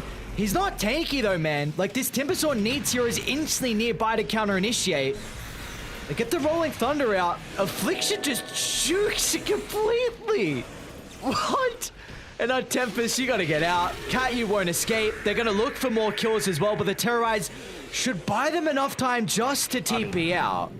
They have 0 stuns left now, though. You know, no Rolling Thunder, no Terrorize available, so I feel like they could just feel completely confident to walk on forward. That's like 6 D-wards that Affliction has got so far this game. Their map is completely dark outside of this area that Kotaro is farming on the bottom side, and that's just because he's there. He's spamming out the Blood Rite as much as he can in the lane.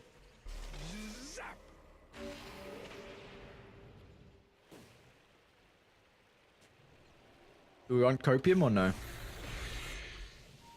Go on. What's the copium? Bloodseeker's got BKB. Okay. All right. There's a way.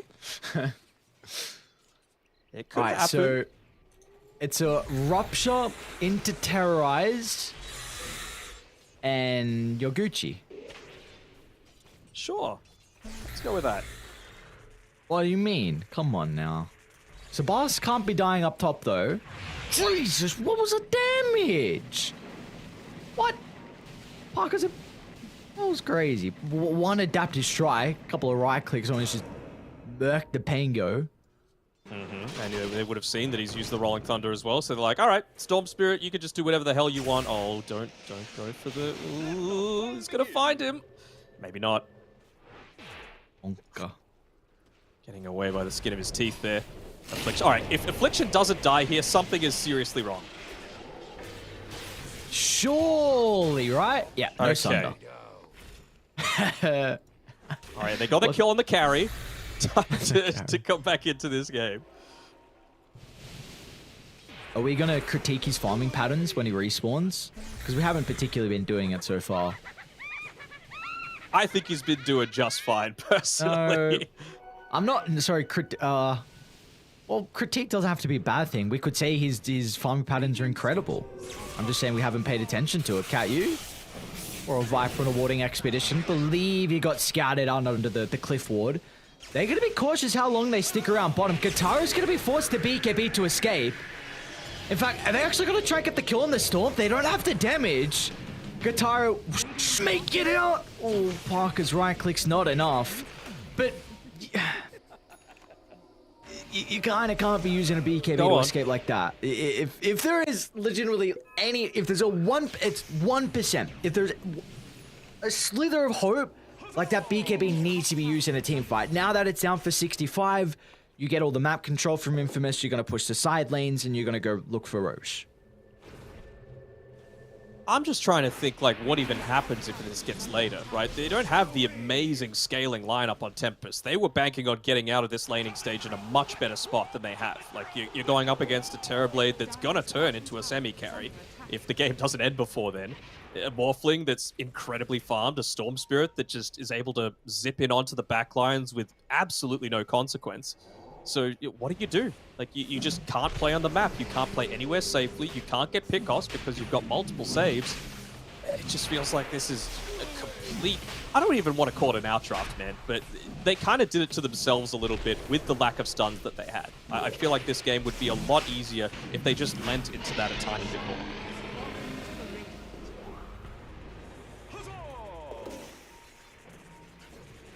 Yeah, there was a lot of adaptations in the draft from either side, which was why we have this beautiful game in Game 2 with a Terrorblade 5.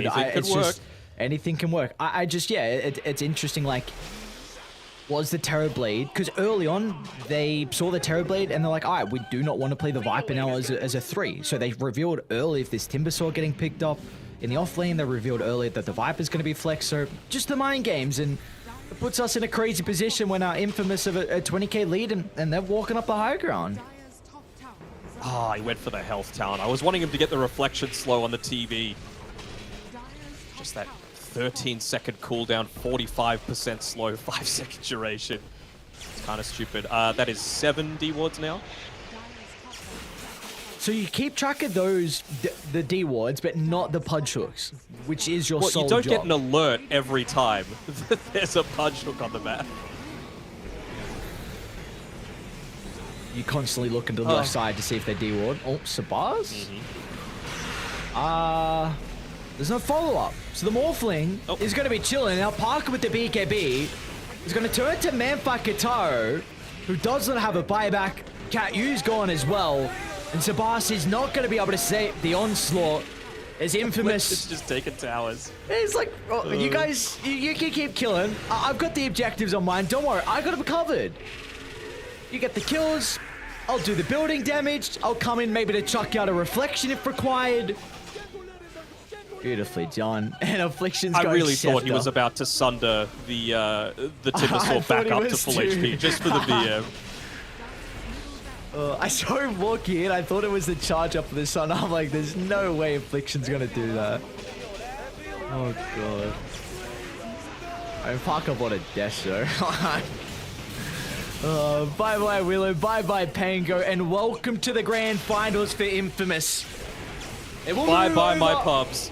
And have one opportunity now, a guaranteed opportunity in a best of 5 to qualify to TI 11 grand finals. And like Denok said, bye bye pubs. Welcome to the Terrorblade 5 meta. I'm putting myself on a 2-day ban from pubs just to see if it can, wash over and not actually be a consequence for myself. But what another great performance coming through. It doesn't show on the stats, but Affliction was the one that did it that game. Like, just so many movements around. It was, dude. It was. Like, that won them the game. It was a very, very strong laner. They put him up in the face of a Bloodseeker that couldn't look to trade with him. Same sort of thing with Slardon, right? Where's the damage coming early on from this Dark Willow into the lane? Where's the damage coming from the Viper? You're already so slow, and then you just get an additional slow on top of it with the Reflection. It's just way too much. So I thought he was nearly the MVP last game. Him and Layer Style, they're the ones for me for today. They just dominated the lanes that they were in. They went the perfect item builds. They weren't caught out with these silly deaths, and they're a big reason why Infamous have now secured one of those spots in the grand final. That's kind of back-to-back days. We're seeing a lot of the position 2s really thrive. We saw game 1 for Leo Style and now game 2 as well. This is true deaths for him in the entire series. Maybe not as good as what we saw yesterday out of the position 2 in Sabas, but hey, it doesn't matter. This is what this series matters in particular. It doesn't matter about the KDA or nothing like that. If you can put your team into the grand, then that is a win in their book. And that's not even our last series of the night done with. Talking about series that matter, this is one that really matters. This is top 4 now, and this match will determine the last person that's going to be in that top 3 loser. Their TI dream is done between Hikori and Mad Kings. My boys Hikori, they've still got a chance, but hopefully they don't come up against a Terrorblade support, because that might throw them off just like it did you, me, as well as Tempest. But we got to have a little bit of a break so that we can just take a walk, touch some grass, and see if that is going to be the way that Dota's played in 2022. I'll send us off to a break, Aries. Don't go anywhere, because we got some more exciting SA Dota to come after the break.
what we live and breathe. For us, it's more than a game. It's a reality where a group of letters can mean everything. Where runes are collected and Aegis can only be won in battle. Where centaurs can give you a ride. Where the true heroes are those in front of the screen. GG Bet. This is real.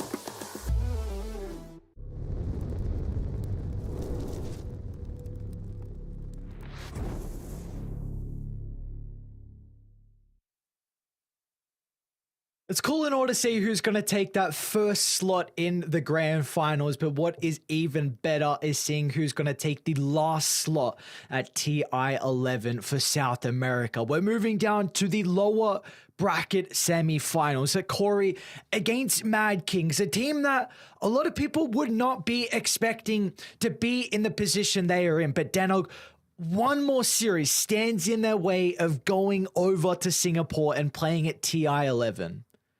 What a big deal it would be for them. I mean, they finished, what, 4th in Div 2 of the DPC this past season? So not exactly the pinnacle of Dota coming through from them, but when it counts, they've really come to play. You know, taking that key win earlier today against SG Esports. I mean, that was coming back from a 1-0 deficit as well. So they've already had their backs against the wall. They got to do it one more time. I mean, they're still playing for the group stage spot as well. Let's not forget that. You know, there's still plenty of games to be played. And we'll have to see if Hikori can be the ones to secure that third and final spot for SA at TI in some capacity. And well, we do have our draft underway here with the last series of the night, the second last day here for the qualifiers as well. And let's see what we have in store for us. Any crazy shenanigans coming out? Any Terrorblade 5s? Come on, Mad Kings, Hikori, you got anything for us? Not really. You know, they're very standard. Might see a Spirit Breaker come through maybe from Theolacor. You know, he likes picking that one up occasionally if the situation suits. I want to see if they're going to go back into Vitali's Death Prophet though. We see them just super heavily prioritize it, but it hasn't worked out too well for them in the recent times. So I wonder if they're just going to go back to the well one last time. They're the ones that have first pick. It's a Bat Rider instead coming through for Hikori. This is typically played by Vitali himself, so it looks like they'll be changing this up a little bit. The Zeus pick, very quick response to it, almost immediately recognizing that it's a great matchup for mid, but like I just said, it's not really something that they look to prioritize for mid lane. Oh, but then the Ember Spirit. Okay, they're making sure that they've got all their bases covered. Yeah, it's interesting coming out from Mad Kings. We've seen the Zeus, they played it against SG Esports twice. In game 2, they picked it up in the last phase, and then game 3, they're like, you know, this Zeus hero, it's not too bad. We'll pick it up in the first phase instead. And it looks like they're going to do the same thing here against Mad Kings, which is, it's interesting, because the Zeus into the Bat Rider mid, it's a pretty nice matchup. Ember, I used to say is a lot better for Bat Rider to play into, but a lot of people feel like this matchup isn't the worst anymore, with Ember being able to spam out the Slight, and with all the power, so with all the runes that you're able to play with, your resources are okay, so that matches up relatively well versus the Bat Rider mid as well. I guess, but the kill threat's still there. That's the big thing that I'm worrying about. This Marcy most likely going to be paired together with the Bat Rider. I would assume that this might be a Zeus being played in the position 5 role now. Just having that to be able to contend into the lane. Of course, constant spells being spammed out. All you really need is your level 2, and then you're going to have the Heavenly Jump to be able to get away to safety. I really want to see them go down this route. Maybe pair it together with something like a Juggernaut, just to have that Dispel for the laning stage.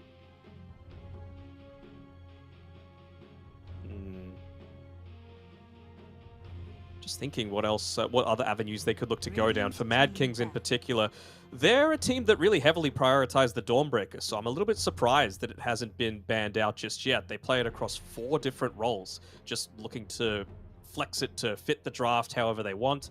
Basically, the only role that they don't do it in is the position 3, which, ironically enough, is probably the one that we see it most commonly in these days. So we'll see if they go down that route again. Of course, they want this Zeus to be flexible. They still don't think on Hikori that this Zeus is going to be a position 5. I really do. But they're going ahead and banning out the Omni Knight, just not wanting to have that dispel for the laning stage, even just for the slows and the roots done by the Marcy. What's still yet to come? Wonder if Mad Kings consider about banning 10 seconds remaining. another offlane pairing with the Marcy. I mean, Death Prophet could be something, because we've seen pretty much in a majority of Hikori's games, they've been really favoring this Vitali Death Prophet. I think you got to commit. You got to commit with a Batrider Marcy. You don't have last pick, right? So if you're going to throw this Batrider into the mid lane, they can... We've seen SA do this plenty of times. Ember Spirit for Zeus mid. They'll do it, you know? We've even seen a little bit less of the Ember Spirit 1, I suppose, but Ember 3 we've seen work a couple of times as well. So I think that could be something that they have to avoid. That's typically what you want to do with a first pick, right? Pick up the highest priority and just secure one of the lanes. If they counter it, they counter it, but pretty hard to counter a Batrider Marcy lane. And you see Hikori even getting rid of the Huskar as well. So no cheese shenanigans going to come out here in game 1, making sure there is no easy victory. They're just like, all right, we could forget about it later on in the draft, even though there is the third phase of bans still left. Let's just take it out. We maybe have a ban that we can use luxuriously here. So they'll make sure Mad Kings have got no shenanigans in their back pocket. Dire team pick. Radiant team pick. Legion Commander. Ooh. Okay. I think they Ran played it this earlier. earlier today. Yeah, against SG. So this is going to be quite nice. It just depends, again, where it's going to be played. Or do they go for a lane swap here? Do they try and put the Legion and a Zeus paired together so it's a 4 Zeus, and then they've still got their position 5 yet to pick up? Again, that's the power of the second pick. You're leaving the enemy team guessing. They don't know exactly how you want to get these lanes set up. If you are going to play the Legion as a 3, though, is a very, very strong laner. This is kind of one of the powerful things about the hero. You can have difficulties with being able to keep up in farm. Your scaling potential is kind of there with Jewel, but you need to get kills. And if you're unable to find them, then you can really fall behind in the net worth. So I'd like to see Hikori put a lot of emphasis now on trying to secure their safe lane. The thing is, though, you've got a Zeus and you've got an Ember Spirit, 2 heroes that deal a pretty significant amount of damage in the early stages, right? So I feel like those duels are going to be pretty easy to come by, at least until the BKBs are available. So I don't think that'll be as much of an issue for Mad Kings this game. I think the lane swap is exactly what they're, looking to go for. So Hikori, I think they just need to go for something that... Can they go for something that gives them information first, so that they're the ones to actually get themselves set up correctly? We even saw in that last game with the Bloodseeker, they made sure that they could set things up. Medusa, I'm not sure how I feel about that one. I mean, of course, it's nice to have ranged against an LC, just for the laning stage, if you can get it set up in that way. But even something like a Zeus, as soon as you get into the Aghanim Shard, which even as a support you're picking up relatively early, you can be pretty devastating against the Deucer. 5 seconds remaining. It's a Radiant Deucer as well, so you don't have the Dies jungle, which is a little bit better to be able to find your farm. It's a lot better. You can almost farm 3 different camps at once on the Dire side. 2 is the absolute maximum for a Medusa, and it's often in these really unsafe places, like next to where your tier 1 tower at bot lane is. There's that clockwork. I like it.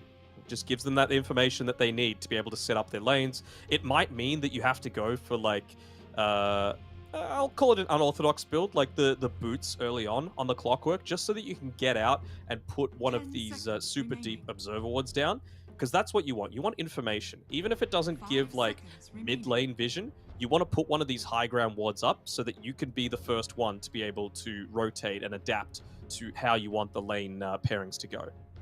And Slark looks incredible for Mad Kings if they want to pick it up. It's a very good Slark game. Mm-hmm. I think if you don't pick it here, it is more than likely going to get banned in the next phase. You could Ursa too. Yeah, Ursa looks quite good as well. Can maybe have some more issues against the Batrider early, but once you itemize for the Batrider, you will match up very well against him. So I wouldn't hate the Ursa as well. There's still the Oracle and the the Abaddon in the pool too, if you wanted to go something that has the cleanse against the bat. So, I mean, there are 2 bans left as well for Hikori, so they might just look to go down that route if they went into that avenue and really look to punish in the laning phase. You could also PL into this if you were really wanting to. Doppelganger for the lane, Diffusal Builder against the Medusa, way to get out of cogs. I'm slightly concerned of them pairing the Medusa and Batrider together because we're listing a lot of carries that I feel like would look incredibly well in a game like this. I'd be so comfortable. I'd be so happy if they pick a PL. I think that is going to have as good of a matchup like Slark is going to. It feels like Mad Kings really have a lot of options here in what carry they want to go with. I'm kind of surprised they're taking as much time. Maybe they're going to look to save their carry till last pick, but then a couple of those options would be banned. Yeah, they Slark. Nice. So good call, good call. My big issue with going Deuce and Batrider together is because you either had PL or Slark as your option. Both the Diffusal Blade builders and both counter the Batrider and the Medusa, and the supports do nothing versus them at all. Like, this is a free Slark game. It's pretty good. You really need to make sure that you're dominating him in the laning stage, and well, of course, that's going to be quite difficult to be able to do. It's really just on the back of playing around the Dark Pact being off cooldown, basically, and even just at level 1, it's already only 9 seconds, so you're not going to be able to stack up too many of the napalms. It means that you don't even need to go for the cleanse super early on with one of these supports. You could just go something else that's going to provide perhaps even some kill threat for the laning stage. The question is, what exactly is it that they want? Maybe an additional stun wouldn't be too bad here. It's not a good Wyvern game just because you've got the Batrider available, but you need some kind of int hero that's going to be able to take advantage of this. Percent damage would be nice. Something that's able to escape would be even nicer. Some damage to be able to go into a duel too. Could they Skywrath or something like that here? They could. They did it in their previous game with the Legion. So they have shown the capability. I think you can also consider about just buffing up the Slark with like an Ogre. Doesn't provide you too much damage, but I really feel like Slark's going to win them the game. So if you just give him Bloodlust, then that's going to further enable him. For Hikori, you need AoE damage. Really, really bad. Some way to be able to deal with the Slark through that Shadow Dance. Lesh is always something you can consider. You don't really have a defensive support though, so it might be something that is a little bit awkward. They even think it's actually an offlaner still to put the bat mid, so Doom and Beastmaster banned out. So what are we thinking, like a Void Spirit or a Pango maybe? Mid Mars? Maybe they now want the Batrider to be mid?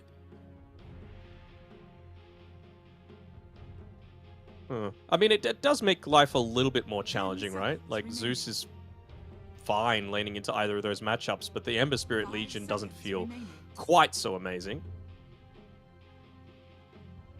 It does really help out with some of their team fight as well. Like, both sides kind of were lacking team fight. It wasn't a lineup where we saw one have the advantage, but now Mars getting picked up for Hikori, I think definitely puts a slight edge to Hikori in their 5-on-5. Okay, just a little bit of extra movement speed. I mean, if you can afford to get into the the Dark Portrait eventually, what are we chuckling at? Oh, it's an Ember support. Yeah, of course it is. I mean, you want to change this up and put the Batrider mid, they're just going to say, all right, Zeus is mid now. This is the power of that last pick, right? You have the choices of how these lanes are going to lane up, unless, of course, there was some weird, like, Medusa position 5 that could come out from the South American region, but not this game. Lumiere is going to be playing it this time around. What's your read on this one? Because I'm kind of going both ways. Like, it's a really good Slark game, but I feel like if the Mars is on point, you're going to be able to find some of these pickoffs, right? They gave the arena a pretty big buff. You can't fly out of it anymore. You can't heavenly jump out. Even if you run into the wall, you can't pounce out of it anymore. So that's a nice little benefit. Is it going to be enough, though? I mean, I feel like in the laning stage, Slark's going to not hate going into the Mars either. I still don't have the greatest read on Slark and how strong he is. Like, if he was one of the better carries at the moment, I'd say he's going to win them this game, because it does look like an incredibly free Slark game, and they can kind of enable him as well with the Grimstroke just a little bit. Give him that Inkswell, let him run in, maybe get a pick off, and then look to get out. But this Mars is really the issue for me. I'm actually quite a big fan of the last pick, because you can look to, if you can scale, you can look to do a lot of damage inside that Shadow Dance with the God's Rebuke, and also your team fight factor, maybe enabling the Medusa just to not get kited in these fights. And again, that is one weakness that Mad Kings have, is they do very much struggle with team fighting. Like, they do not have a team fight lineup. It's kind of off the back of pickoffs and off the back of skirmishes. So Mars is definitely going to give Hikori that slight edge, but I just think it's too good of a Slark game. So I'm going to give Mad King a slight edge, and I think Adrian will carry them. Yeah, I'm getting Mad Kings a slight edge, at least in terms of the draft as well, but it all does come down to execution. You know, Mad Kings, they've gotten a few surprise victories through, but I feel like a lot of people would have had Infamous, Tempest, and Hikori as their top three. And, well, Hikori, they've put through a few performances that looked incredibly dominant. I mean, the first series of the day, they just crushed their opponents coming through there.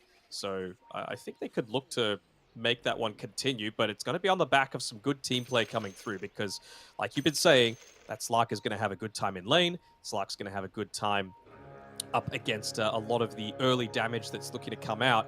And the only issue that I'm seeing from Mad Kings is, how do you look to invade into the high ground? That is a little bit of the issue. The LC is going to need to scale if you're going to enable that.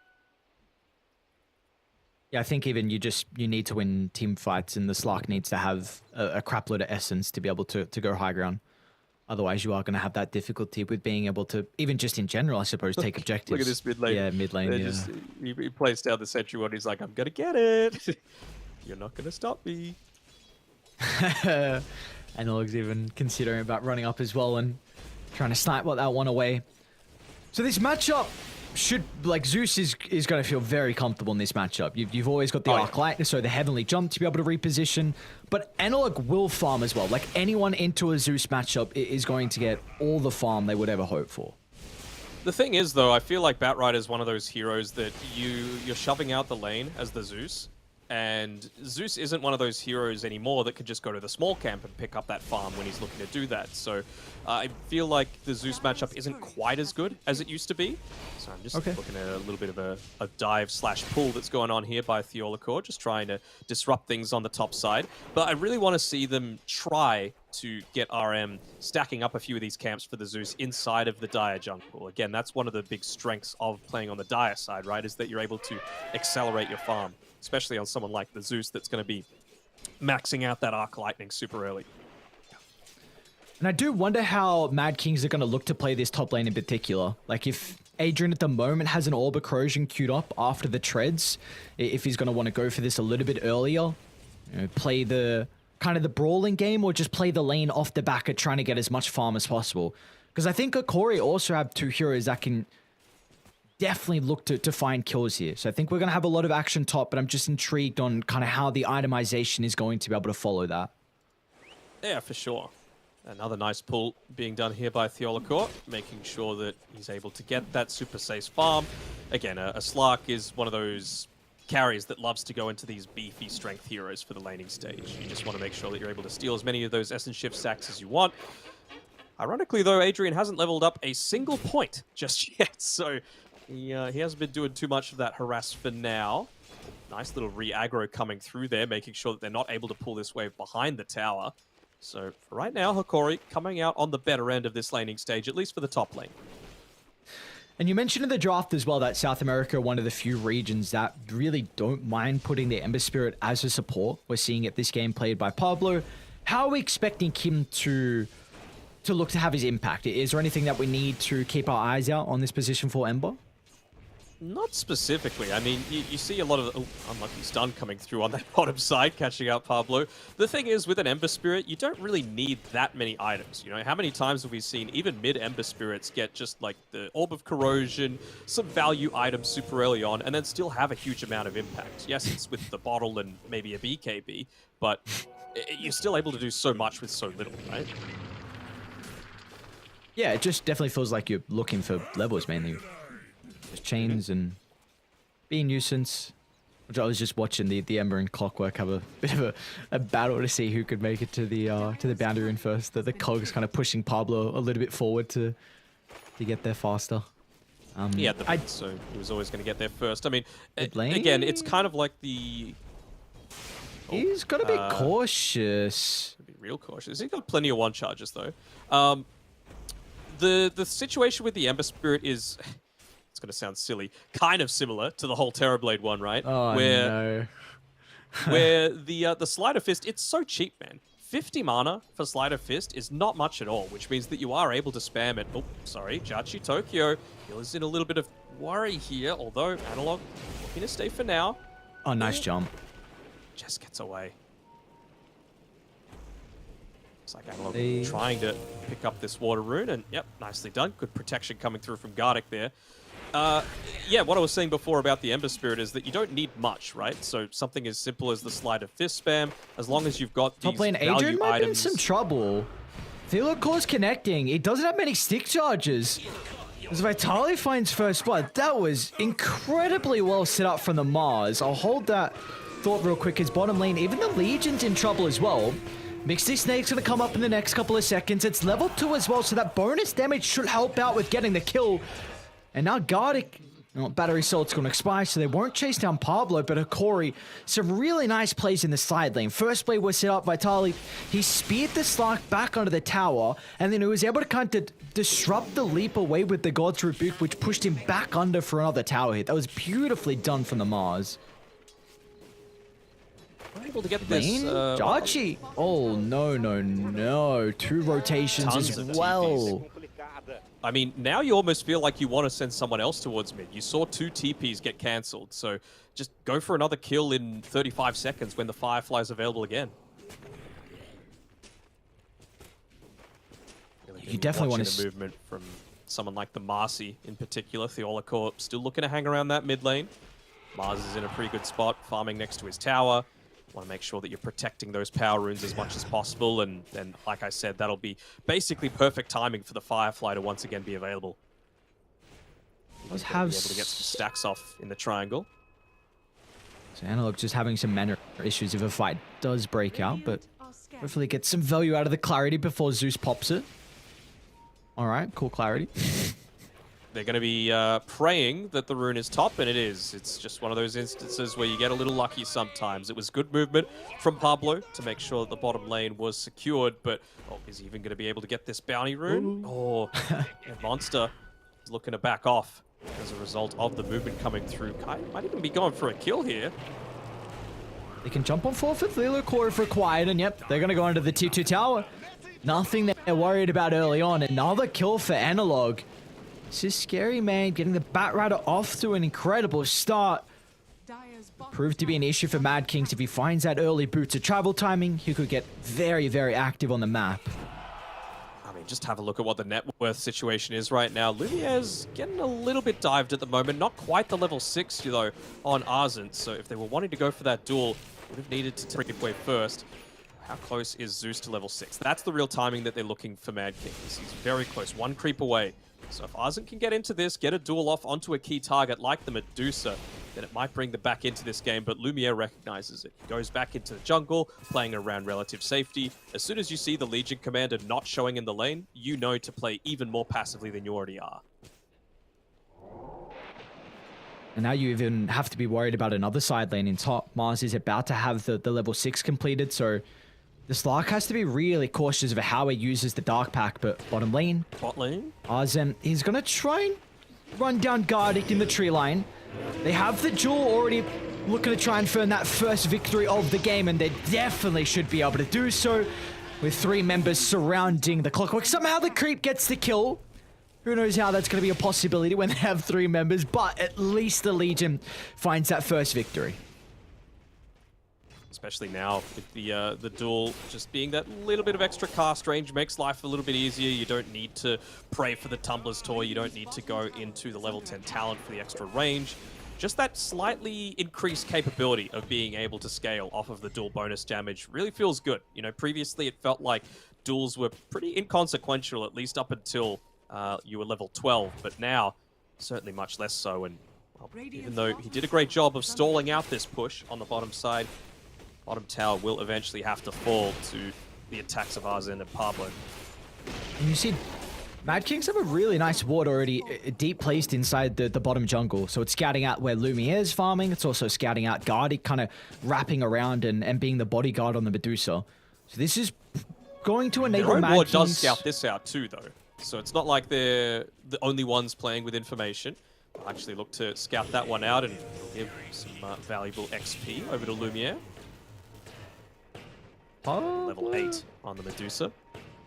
Should be fine. Battery Salt's about to expire. A lot of damage from Guardic though, so Pablo's going to have to go probably all the way back to base considering his resources, but I think we're ready to go in particular for Hikori because top lane Vitali. Stark should have enough mana shortly for the Shadow Dance. He wanted to pounce out instead. Can't do that anymore, brother. Can't do it. No one can do it. I have tested. Radiant's top tower is under attack. Dire's top Can you tower is under attack. You can't bonk into it and jump over, no. That's not what I was going to ask. Can you do it as soon as it lands though, before the walls are set up? I mean, sure, there's still a spawn time of the overall arena. Top tower is under attack. Top lane Slark's going to move back up here, but lasso if required. There's the rotations coming just out. used as well. I'm going to try and close the distance onto Vitali, but it does look like this spear is going to be able to push the Slark back, so Adrian won't be able to continue to lock onto the Mars. So that's a lot of information now that Hikori can play with him. Look at this. They're going to bring multiple members to try and secure the power rune, and they get the Zeus. The stun and the toss back into the river. Vitali will catch up. Pressing tag. A beautiful rotation in the turnaround, but they don't get the victory. It's Azim. He'll go down. They lose the Zeus still as well. It was a great attempt coming through, but really punishing the fact that they saw all of those TPs coming top. They knew it was impossible for any kind of reinforcements to come because Slark had TP top. Same sort of thing with the Grim and the Ember. So really nice movements coming through from Hikori. Doesn't end up, well, shouldn't end up in them getting the tower, but they know that there's no Thunder God's Wrath. You're able to play a little bit more aggressively up on this top side. All that going on. Lumi is just farming down bottom, so he's getting whatever he wants across the map, and like you mentioned, Hikori can put some pressure on the other side lane. I don't... Oh, actually, okay, Mad Kings, they are going to look to defend this, but their supports are such low levels. RM, along with Pablo, only level 4 at the moment, so this is not going to be an easy tower to defend. This Analog gives them the information required to take this fight, pops the smokes, and they're going to reposition. Now they can consider about jumping back in if they see an opening. Radiant structures are fortified. Even clip the creep wave. Why not? Just take the tower. Fortified. Oh, there we go. Radiant's tower is under Dutch is going to show up too. He's going to be cautious because Guardic's wrapping around. A little bit of damage onto Vitali at the moment. He's going to miss the spear, but the arena does hold multiple people back, but it looks like there'll be no follow-up. Guardic, unfortunately, there's no creeps there to find the hook, so Arzem can find his second duel victory of the game. Pretty big miss spear there by Vitali. I mean, you saw the Slark just having used his Dark Pact and completely whiffs on it. So, looking at an amazing way to be able to keep extending that lead that they've got. It's already a 5k advantage at the 12-minute mark. Theolacourt doing his best to... Oh, there we go. See you later with the Hastrude. Basically, the only thing that would have brought him to safety. This is something that he's done really well all throughout the tournament. It's just his space creation is insane, blocking up multiple camps. They're going to ping out everything that he's looking to do. This should be a very obvious D-Ward, but still, his work is done. And look at the net worth difference between the Medusa and the Slark. Like, to see how much space Lumiere has been able to find across the map.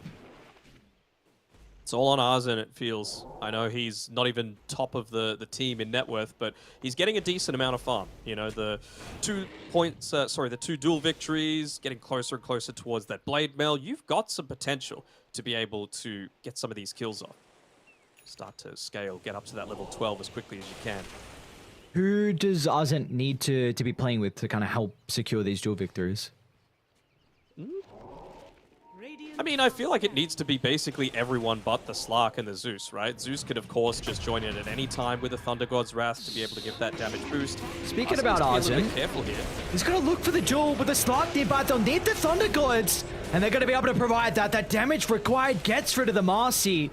So another dual victory. Mad Kings need to reevaluate, though, if they're going to continue on with this team fight. They did commit a lot just to get the initial kill. They will be able to back up. That's what they need. Just these skirmishes, get the scaling online, get the stacks going for the Slark, and get the dual victories up for Arzen. You got to get it going real fast, though. I mean, Arzen's just switched from going into a Blade Mail into a Blink Dagger coming through next. I understand the need to want to be able to get another one of those dual kills, again, continue the scaling, but I just don't think your team has the damage unless Slark is also there, because Thunder God's Wrath, 90 seconds on cooldown, so I feel like you can't stay off the map for the amount of time that he'll need to be able to make this Blink Dagger useful again. Kind of feels like it's going to be a lot of net worth spent for not too much effectiveness. Yeah, like maybe if RM was having a better game where like this Ag Shard was going to come out at a faster timing, you could definitely argue the Blink, but you're not going to have that damage from there. So yeah, I too agree. I'm a bit concerned that this Blink, if they don't get a couple of kills off the back of it, then he's going to start to fall behind. And well, this is where it starts. They need to convert on this smoke. Yep, still though, 45 seconds Look left. at the clock. You're happy with the Gods. clock. Oh, okay. If they see him. That'll reveal his position. They want something better. They feel like they have the damage for it. I'm not so certain. Yeah, I don't know if they can get Lumiere. This is a farmed Medusa, man. I don't know. He's got the mana shield on. Thunder God's on cooldown as well. Yeah, they're just going to go for the clockwork inset. The much easier target to bring down. 40 damage now on Arzen. Gotta get out though. You can't stick around. Analog's going to charge in. They've got the ward of the river, so they scout out the Legion's escape pattern. They're able to find the lasso and instantly the rest have died. They need to retreat. But Tyler's going to try and find another target with the arena. He might be able to catch up.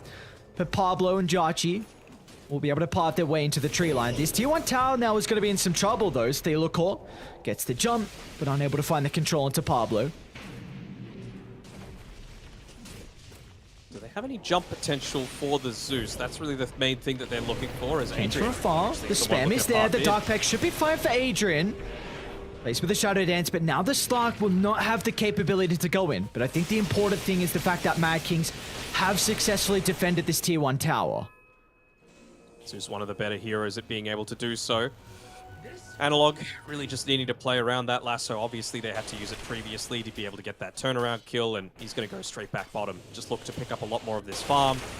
It's one of these games where BKB isn't necessarily going to be able to do the most. Like, sure, it'll stop the Zeus's damage from coming through, but not much else. You're still going to get duels. You're still going to get the Slark pouncing in onto you and dealing a lot of his damage. So it's kind of rare that we see it these days, but I was wanting to see an early-ish Blink Dagger coming out from Analog. Top lane Lumiere is in the tree line. Gonna continue to go up to the north. It doesn't look like they are. Gonna play by their ward, maybe seeing if he's farming back. RM has run into the clockwork, and yep, again, another free kill. They'll use the Thunder Gods for it, maybe just wanting to see if anyone else is behind. They're gonna go for Lumiere. Oh yeah, the vision from the Thunder Gods showed that he was there, hiding up onto the top side. That spot to the top left there, that's called the Ana spot, by the way. Seb was telling me that one back at Gamers 8, the event, just because that's always seems to be where he's hiding when he wants to be out on the map but not revealing too much. The Ana spot, okay. I am a little bit concerned on how Mad Kings are going to be able to fight once Lumiere gets his Skadi. I think once he completes his next item, we're just going to see Hikori group up, and Dire will be lacking a lot of damage, and I again worried about how they can take these 5-on-5 fights. Like, they're looking okay at the moment because of their capability to get pickoffs, but this Skadi will enable Hikori to group up and just go from tower to tower and potentially even Roshan. Yeah, you're getting some damage, which is nice, onto Arzin, but it's not stopping the Medusa. That's the main issue, right? Unless he's literally getting them back to back to back to back to back, you're not going to be able to outscale this hero. You see, like you mentioned, even though they're getting the kills, you're not stopping the Medusa, and you're not stopping kind of everyone else as well. Like, the net worth lead is continuing to grow. So Vitali's stalking Zeus. Gardic's not going to look to jump on forward. So you have an Arcane Rune to play with now on Jarchi. Doesn't have the Aghanim Shard, unfortunately, just yet. This is going to be a big pickup. Yeah. Having that, plus the level 12 even, is going to be a really big deal. I mean, the Legion Commander isn't level 12 yet, but she is level 10. That 8 extra bonus damage, it does start to add up after a period of time. So really just looking to see them wait out that level 12 and then look to go for a smoke once again. Try and pick off, honestly, any target. But this is the time where Hikori said, all right, we're ready. We've got the BKBs available. We feel like we're tanky enough.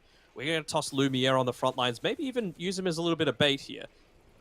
And as we go for a smoke to try and get a little bit of this control back onto the map, someone's going to need to come and defend this tier 1 tower, and we want to punish them. Seems like they know, though. Grimstroke pinged out. Easy last hit. See, does he consider about dropping the ward on the cliff and said maybe we'll use it in a more unconventional spot? It's beautiful. Going to be very hard to de-ward scouts out if anyone's getting set up to move into the jungle, even move in to potentially defend this tier 2 tower top. They've got a lot of vision here for Rainier to play with at this top side of the map, so they're going to need to stick around. And for Mad Kings, if you want to push them out of that area, well, it's going to be all on this bottom lane, but they don't really have the easiest way to kind of force a Corey down bottom to defend the tower if required. Even just Arzin, he spent the last 30 seconds just walking back and forth. He's going to run into RM. A solo arena onto the Grimstroke. An easy kill for them to find, and looks like Ember's going to be able to get out as well. So, do you consider about making a play now if you're Dire when the Grimstroke respawns? Yeah, absolutely. I mean, you've got the Blade Mail, you've got the level 12 on the Zeus. Not quite level 12 on LC, lane, but I think you're fine. Force out a BKB. Nicely done. Jarchi's still moving on down. They've got the Legion as well, starting to pivot his attention to bottom. First TP is going to come out. You're not worried about Damage. You know he doesn't have Arena. They'll get the kill and they can turn it back onto Vitali. A BKB expended, but it's another usage that they get nothing out of. So, Mad Kings, they are doing a really good job. And look at this fast-paced play. They're going to smoke and instantly try and get another kill. Will they be able to, though? That's the question. I mean, you've got the Diffusal Blade, but you have no Duel. You have no Thunder God's Wrath. You have no real other instant killing abilities. The Olacor's even going to be able to pop this smoke as they patrol through, trying to catch in onto someone else. Gardic just looking to play very defensively. Vitali, 20 Look at the seconds first left. stun. Speed completely missed on Vitali. They're going to go for the Mars. If they need to kite Lumiere, the Stone Gate's going to label the Medusa just to run inside the middle. Look at the damage that Medusa's starting to pump out. It's dire. They'll just get the TP out of the Zeus, but Pablo, there's no way. Okay, never mind. He's gonna Revenant on the other side of the map. There is a way. That Mystic Snake. Ooh. No, Raindrops. Raindrop. The Mars Spear was... He was assuming that the Dispose was going to come off, but the stuns were there. It was nicely done. See what the Medusa's able to do, though, throughout the fight. 4,600 damage. That's a Skadi for Lumiere. He's going to be going Butterfly next 18. item as well. Oh, God. And this Butterfly is an incredible item against the Slark. That solely relies on those right clicks. Maybe a little bit different now, of course, with the change to the pounds, getting some stacks, but... Still, Slark does not particularly like building into the MKB. Not early on, at least. You will be forced to go for it like maybe 4th or 5th item. So there'll be a window for the Medusa. Oh, for sure. And, I mean, it just means that effectively the way that you play these fights, if she's going to go this, like, super defensive, you can't kill me route, is just that. don't go for her. You need to try and kill everyone else before you look to focus in on the Medusa. Number one priority in my eyes is actually either the Mars or the Marcy. They're the ones that are enabling this Medusa to be so effective, right? Just stand and fight around the arena, give her the lifesteal, give her the bonus damage, give her the things that enable the stuns to come off in a lot of these early engagements. Again, this net worth lead is not growing. In fact, it's slowly starting to be cut down here. But Jarchi, that's going into an E-Blade next, but he's got the Nether Shard to be able to pump out his damage as well. Everyone else is keeping up. Legion 68 damage, hasn't found a dual victory in the past couple of minutes. This game's starting to slow down a little bit. What are we looking for next to kind of set ourselves up for this 5-on-5 team fight that's soon to break out? What do I want to see from Arzen in particular? I do like that he's going the Halberd. I was debating between that and the BKB, but I suppose, again, the main area of concern for you right now is just that Medusa. Take her out of the team fight, particularly pre-BKB on her, and force her to have to go this, as opposed to some other damaging item. Like, again, she's tanky enough, but you just basically want to be able to ignore her entirely. Nice thing for Dire as well that they almost have the Aghanim Shard picked up for the Grimstroke pretty shortly. So you can put that onto multiple heroes. Probably Slark and Legion, the ones you're looking at. Mid lane, do they want to lasso? They will. Okay, Blink reveal coming out from the Batrider. We'll see if that pickoff might put them into the... Oh, definitely they're going to go pit now with the double damage. All right. No vision on the high ground. They put their own up. They see Adrian. If he sees them... Vitaly with the Blink reveal. They didn't know the Mars had the Blink. They're going to push him down to the low ground. Adrian just gets the ultimate off, but he's stuck inside the cogs in the arena. There's going to be no escape from the Slark, because now the double damage from Medusa will just charge out another member on Mad Kings. They get the victory onto the Marcy, and now they can go back and take Roshan after multiple kills. It actually gives the bonus damage as well from the talent to the other person if they get dueled. So Marcy's got plus 28 damage. You love to see it. Also, Theola Core, go on that build that a lot of the pros are favoring, particularly the ones that lean a little bit more towards the core side. They want Marcy's that are able to scale. Of course, she's very strong in the laning stage, but we've seen her fall off an absolute cliff if you don't have the ability to regularly contribute in team fights. And things like the BKB works really well with Marcy as a strength hero, just providing that strength plus damage component. And of course, into something like a Basher afterwards could also feel really nice. And well, now that you've got that extra 28 damage as well, that plus the Unleash, you are a significant damage source in a lot of these team fights. Yeah, 28 damage is no joke for a Marcy. Like, this is really scary now. The positioning from the Grimstroke, maybe you've got to be worried about. Even the Zeus. Like, you already have a Batrider and Mars, and Clockwork for that matter, that's going to be on top of you. Now you got a Marcy as well, so... What's the call, Mad Kings? You're doing an incredible job to kind of stall this game out and put yourselves in a position where you could contest a Corey that had a very good start, but one misstep and now you're 8,000 gold behind and down the Aegis advantage and potentially the Ember as well. Just going to try and use another glyph here, or bait out another glyph rather. Lumiere sitting on the front lines. It does feel like a hero like Medusa fits his style well. You know, we've seen him play heroes like the PA. He got the Rampage in that one. He was exceptional. He is a farming style core. He's not active, so I like that Hikori are doubling down into that and giving him something that's going to emphasize his ability to... Well, they know Arzen's here. The smoke popped. Oh no, not like this. The boys Ah, no! Oh, poor old Arzen. Even Vitaly's trying to yoink the kill with the spear. This... Alright, they're gonna try and move to the triangle. I don't know if you can, man. Lumi is still a threat, and same with the Marcy. I think they were just trying to bait out some cooldowns. Jump in, Theola Core. Unable to get the initial stun. Pablo will be okay. Then I'm really worried, man. Aegis for 3 minutes along with Skadi. I really think they can go higher and actually just end the game with this timing. I don't think they have an answer for the Medusa. Now, at bare minimum, they're going to be able to take all these outer towers. Just no space for you to be able to farm against a Medusa that...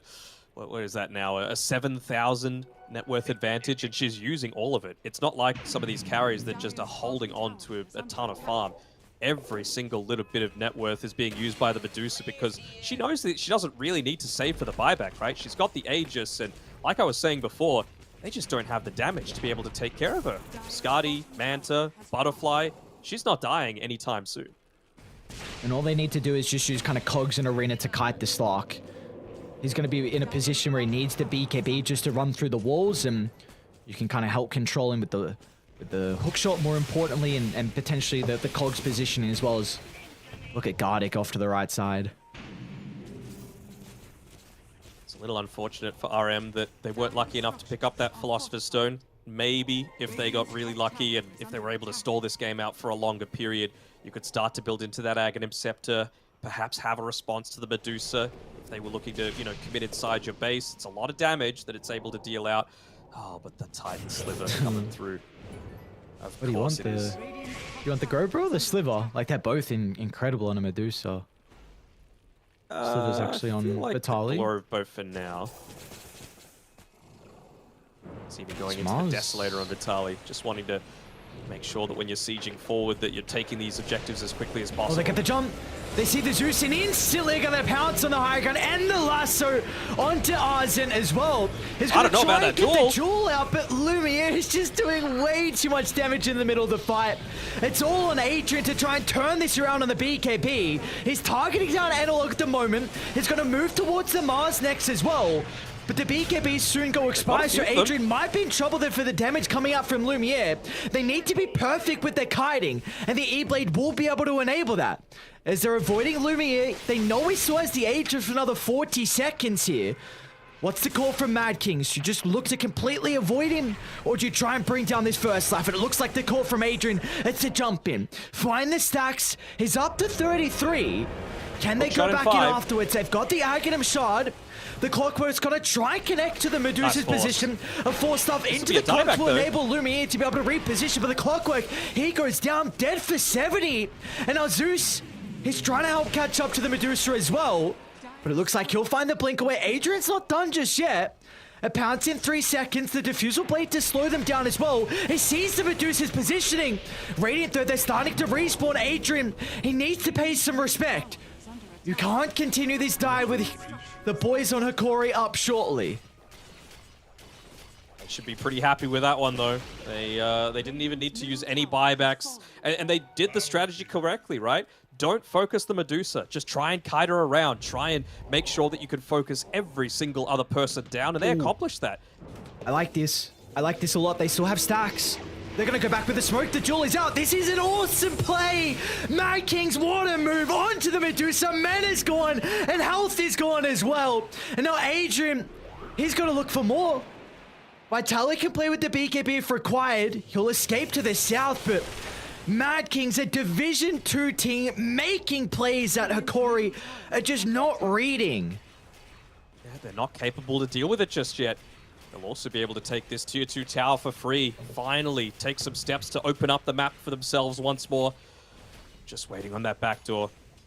Again, you're not worried about expending the buyback here on the Medusa. You're not going to lose much more than this tier 2. Maybe a tier 1 top helping you to set up for that second Roshan, but it's really just giving them a slight space to be able to pick up some of that net worth to recover what is still a huge gap between the Slark and the Medusa, but it's closing in. Only 6k now, and that's not really what you expect when you've got a Deucer against a Slark. We all know which one's going to farm better. Like you said, though, it's really just time now for Adrian. Like, that MKB is getting closer to it. I think really the important thing as well is the fact that he has this 20 talent, but the extra Agi getting stolen. Oh, for sure. Just able to quickly get in there, steal a lot of that. They've got the... Hold on.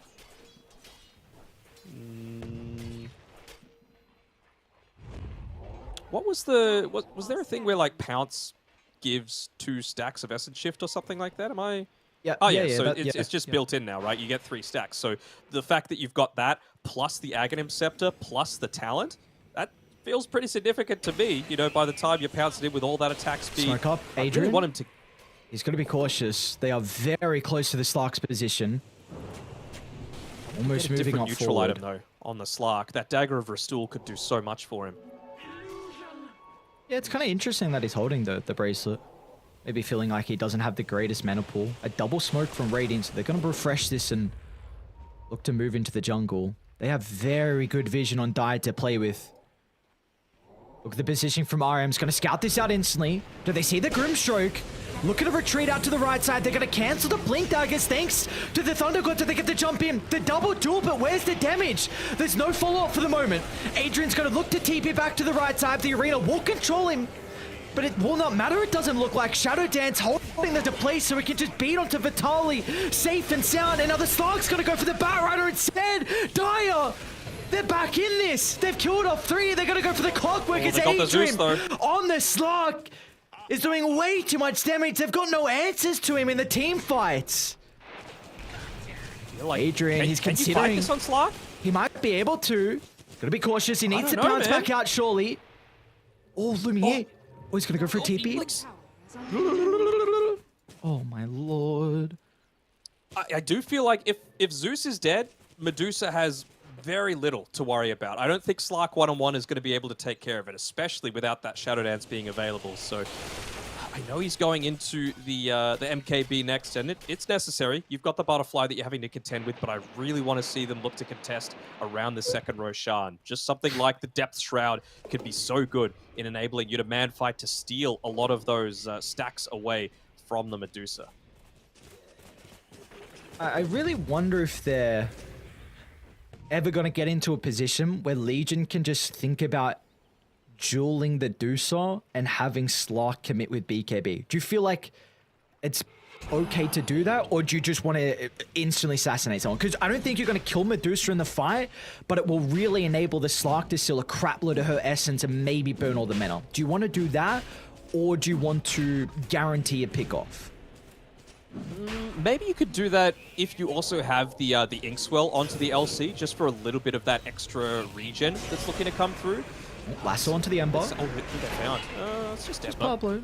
But it is, with Roche up, is incredibly big. So now it's going to be able to secure this one. Adrian, he bought out as well. He's gone for the Skadi instead. They're going to look to smoke instantly. So they got the Aghanim Shard onto Analog, Aegis onto Lumineer. Really want to make sure that Bottom lane, they see the Legion under the ward. Look at this. Oh, no. Oh, he's going to farm another wave. Not like this. Arzen. Nothing he can do. An incredible move, but that's all set up thanks to the support's wards. One pick off on the Ember, and now another pick off onto the Legion. At least he's got a buyback, and you see instantly Mad Kings are going to look to try and get top and mid shoved out.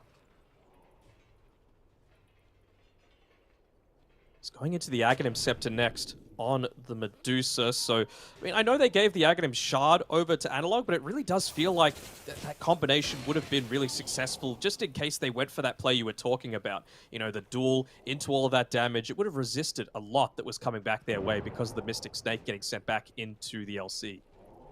They might jump Pablo straight away if Vitali's in a position.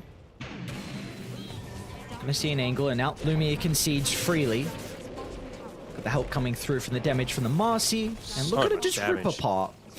Very cool. This is why I was saying you need to deal with Marcy in particular. She is the one that's doing so much to enable Lumiere, just with that use of the sidekick. Radiant's top tower has fallen.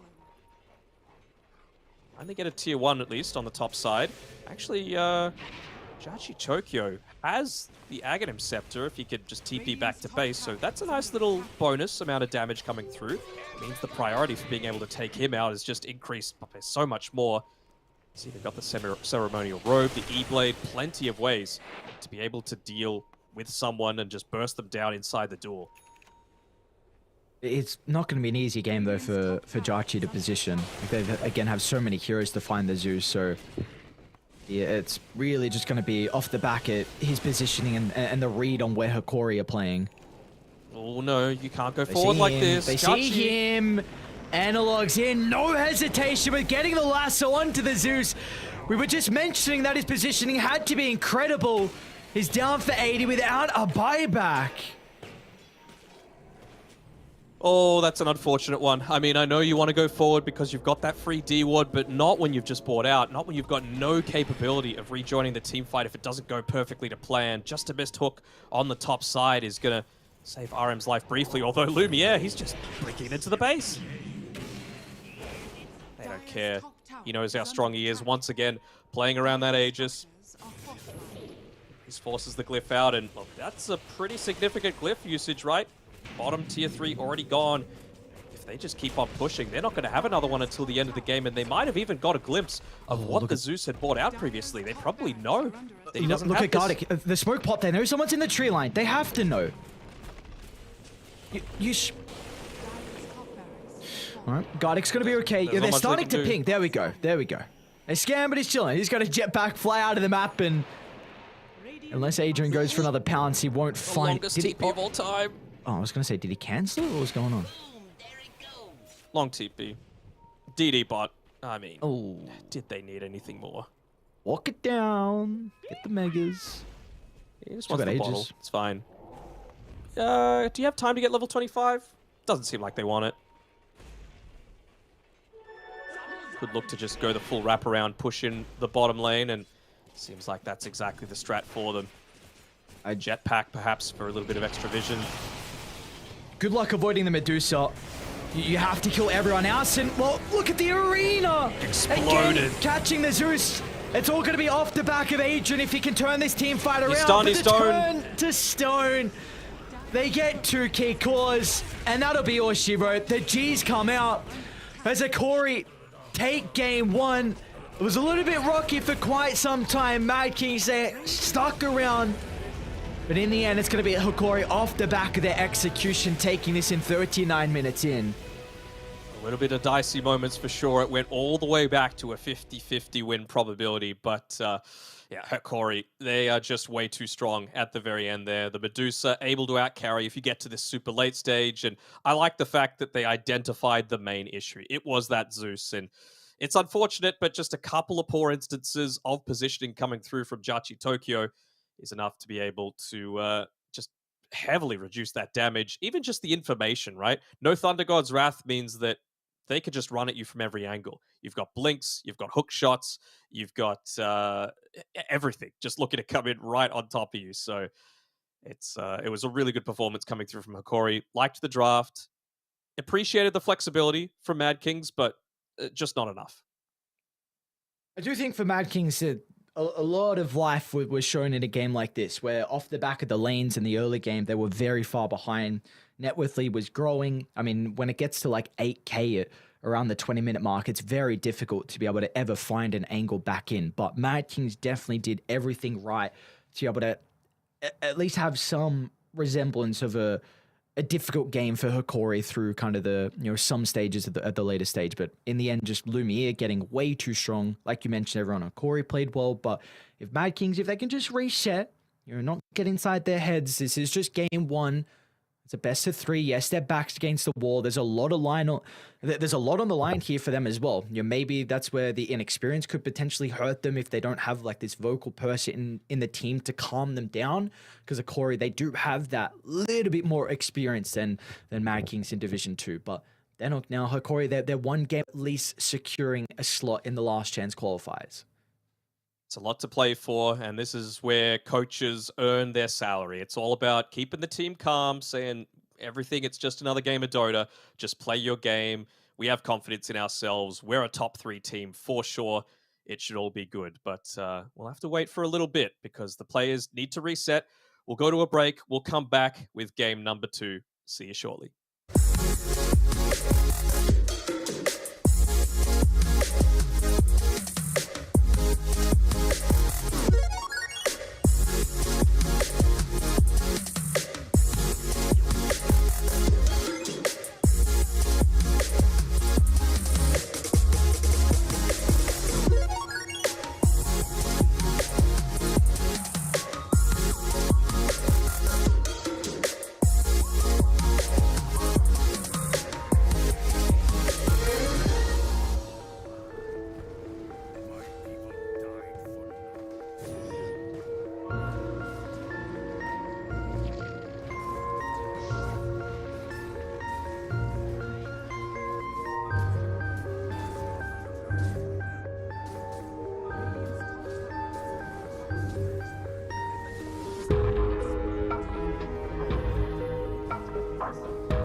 Esports is what we live and breathe. For us, it's more than a game. It's a reality where a group of letters can mean everything. Where runes are collected and Aegis can only be won in battle. Where centaurs can give you a ride. Where the true heroes are those in front of the screen. GG Bet. This is real.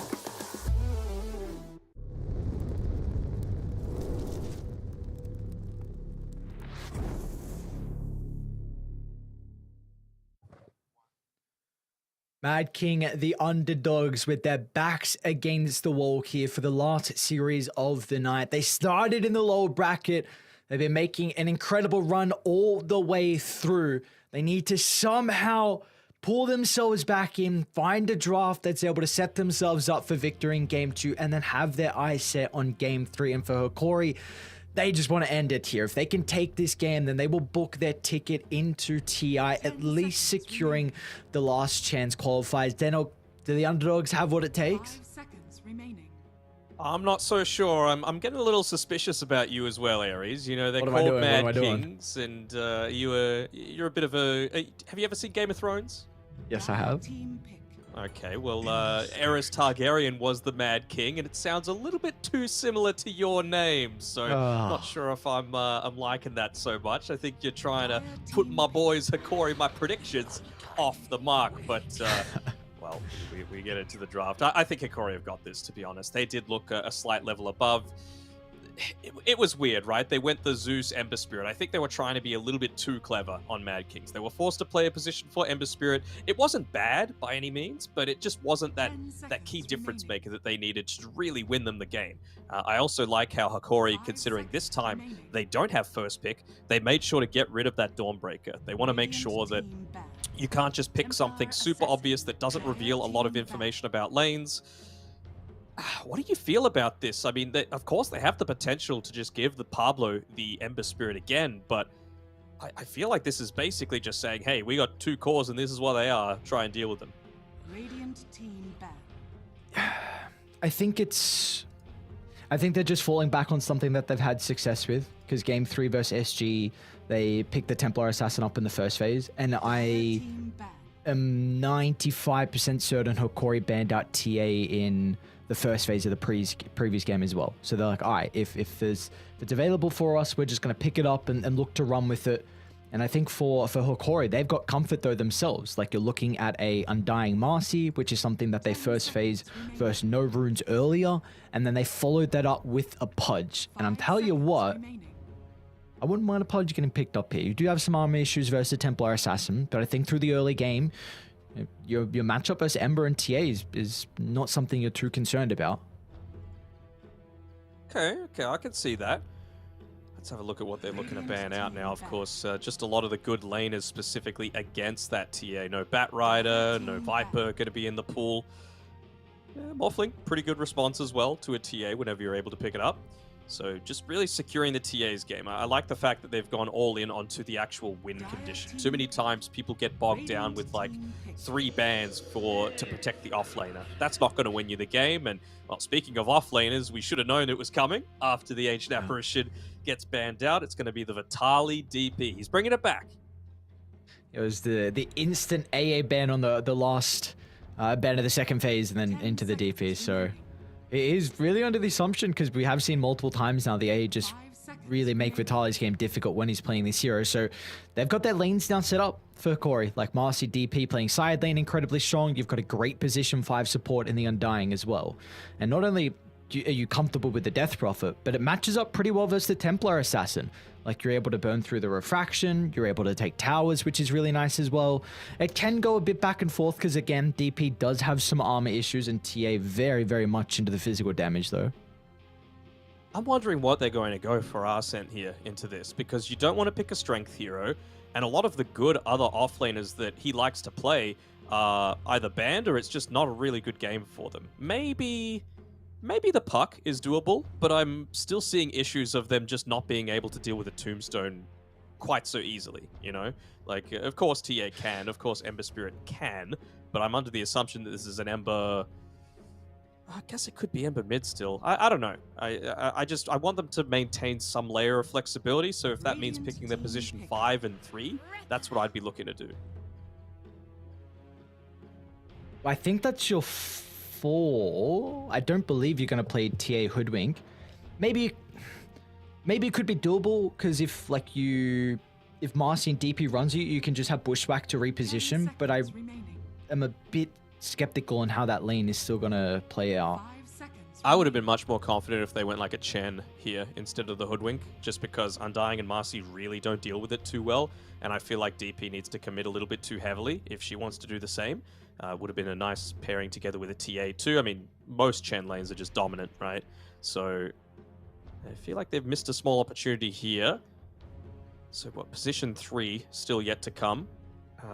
Arsent's most picked heroes, Weaver, Band, Beastmaster, a Bane. Okay, so is it an off-lane Ember Spirit now? Or maybe it's just mid and they've got their position 3 still yet to come, but I wanted them to keep that flex available, right? We saw that Pablo played a pretty decent Ember in game 1. They do play the Hoodwink off lane on Mad Kings. There's the Okay. Pudge. Nice. Yeah, this Pudge is definitely vulnerable this game. It's Oh yeah. not a free Pudge game. You will definitely have a window where you feel incredibly strong, but Sharpshooter for the break, TA for all the physical damage, when you probably have BKBs, when you can stand your ground and man fight the Pudge, as long as they have a way to get rid of the Dismember, and they will be able to do so with like the Night Metric, but it is a very good Pudge game. Again, it can go back and forth, so it's really just going to come down to who can execute their timings. Let's not forget the Enfeeble as well. Just make that hook ridiculously short range. It's If you see the memes with the Earthshaker, or if he gets like all those spells onto him, no, how low is short is the fissure, I should say. it's pretty short. It's like basically the size of the Earthshaker's hero model. Can't relate.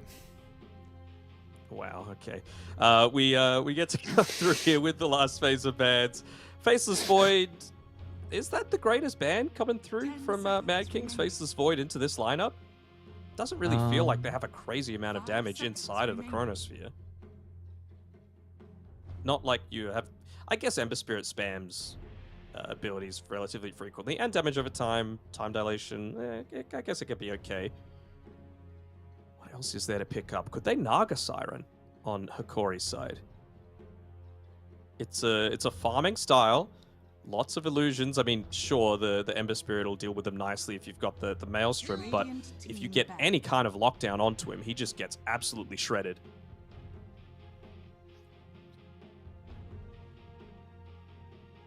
Yeah, I think you have the capability to go Naga if you want to. It's just a question of if Lumiere has it in the arsenal, because it is a very specific carry for some people. It's not easy to play at all. We did see it earlier in the day in a different region. Ramses picked it up in Eastern Europe, and I mean, that was a free Naga game. They obliterated it. He got you were watching that game, yeah? I thought I saw you in chat. Oh yeah. He was he got the scepter and didn't even use the new ability. It was funny. It's that bad, man. It is horrendous. I was actually considering the troll as well. They ban it out. I mean, it just feels so good now. Like Ember Spirit's one of those heroes that loves to build the super early BKB.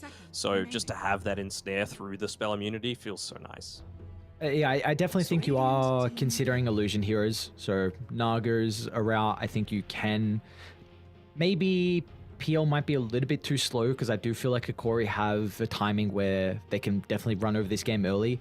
And I think for Mad Kings, they need to kind of end the game pretty early as well with the TA lineup. Like this hero has a very, very big timing around like 20 minutes. So I think for Hikori, they need a carry that can also kind of hit a similar spike and be able to contest. Yep, for sure. I'm also thinking what they could look to go with their last overall pick for Mad Kings. It's time for them now. Only 20 seconds left. It's a high pressure situation, considering if they lose this game, they're out. They'll be out in 4th, and it'll be so close yet so far. Close only counts in horseshoes and hand grenades, they say, and it's going to be a quap of pain coming through. What do you feel about that?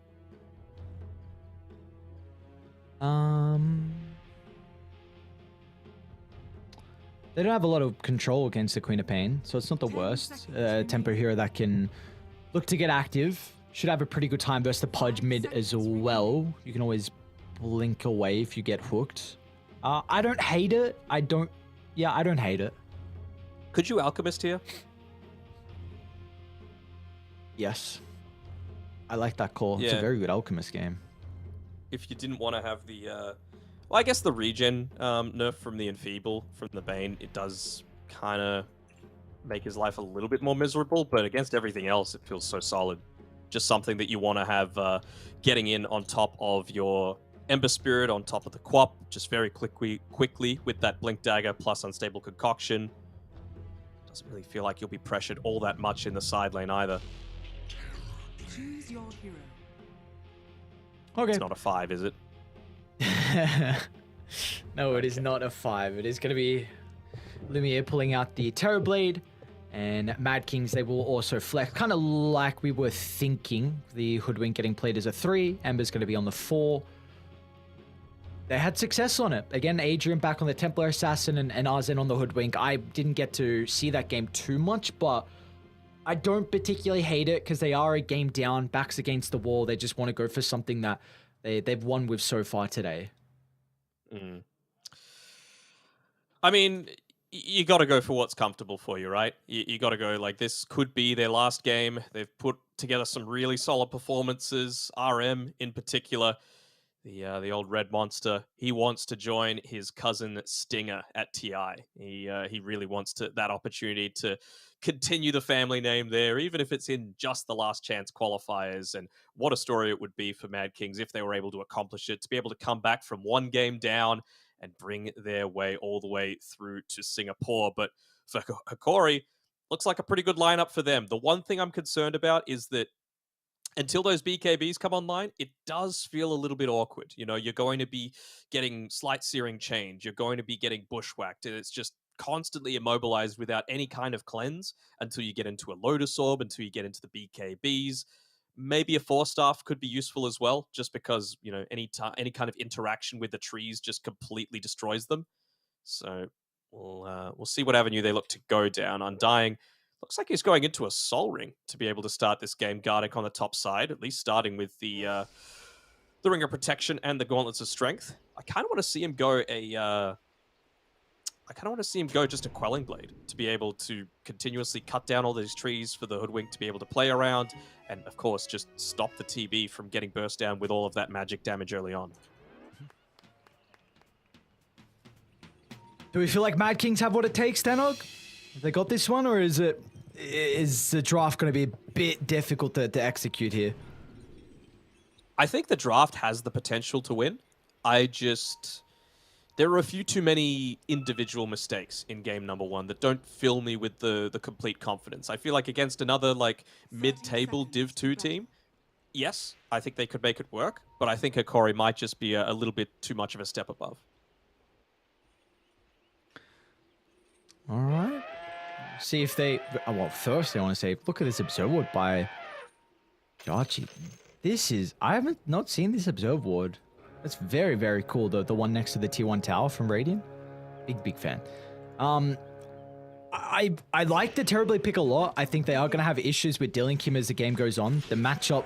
Ooh, Analog.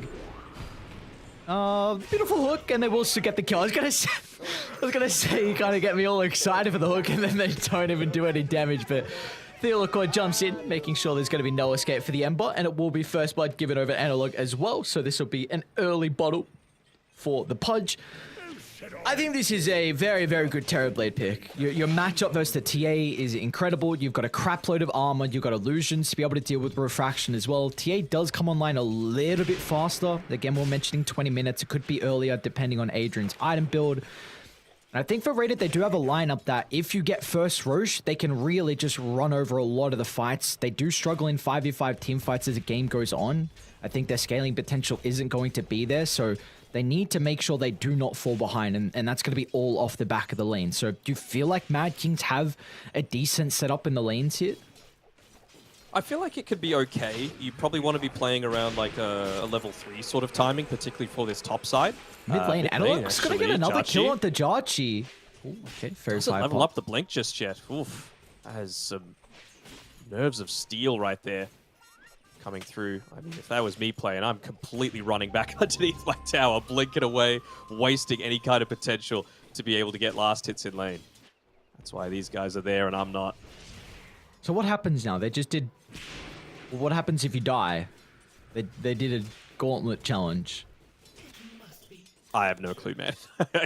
Like I said, I put a ban on myself playing pubs ever since that TP pick, you know. Iron Man bottom lane's in a bit of trouble. We'll get some health back thanks to the brain sap, but it's not going to be enough. And we're just seeing how strong this lane can be from Akori, something they've pulled out multiple times so far. Vitali onto the Death Prophet with Theolokor on the Marcy, and this is going to enable Theolokor to go back and now block up the small camp. He will not be able to unblock the hard camp at the same time, unfortunately. Still does get the sentry usage out of it, even if it wasn't before the 2-minute mark. I think they're just fine. I mean, the lane's going super well for them so far. Getting a ton of last hits, surviving, not having to use too much regen for the purpose. Nearly up to level 3 as well, and we know how much that Spirit Siphon starts to really beef up. It's not quite yet level 3 though, so I feel like they were wanting to go for the kill, but just didn't have the damage capability for that purpose. Quickly take a look at top lane real quick before the action continues down bottom with Arzen on the Hoodwink. We've seen PP play the Hoodwink. Unfortunately, he's been knocked out early on in the lower bracket, but as we got a kill back bottom from Vitali. So, all right, now at least for the TA dev, we can speak about top without worrying about missing a kill.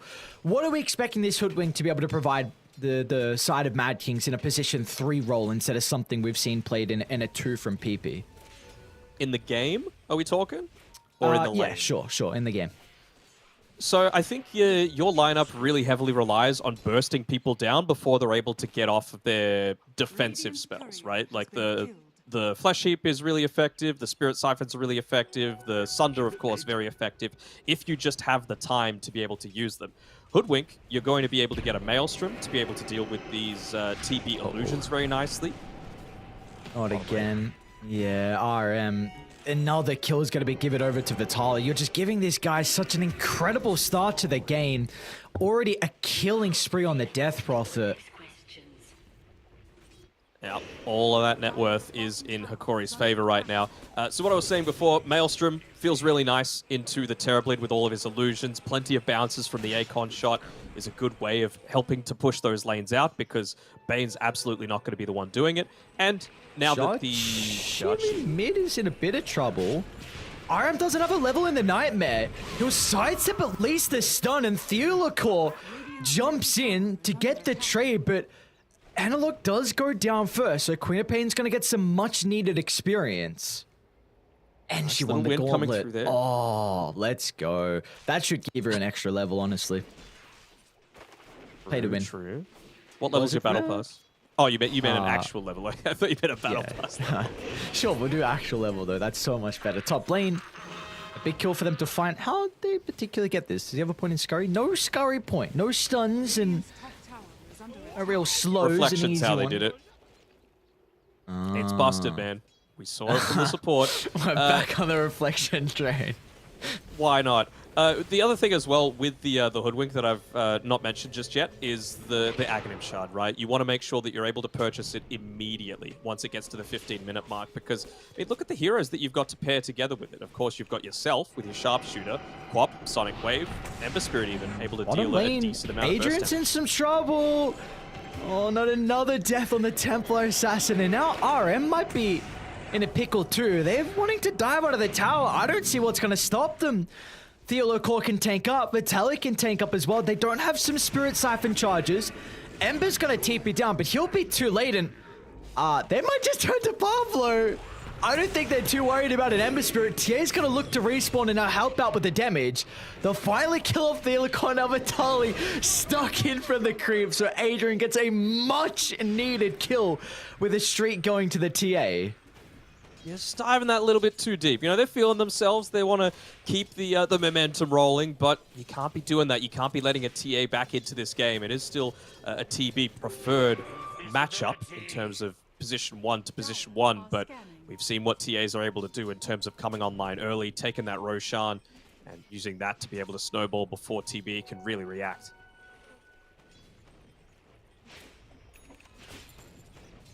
Speaking of the TV, he's back in the jungle. Lumiere, 3 points up in the illusion, so should be able to freely farm. You can put Gardic top lane if you want to, just to be able to soak up a little bit of experience.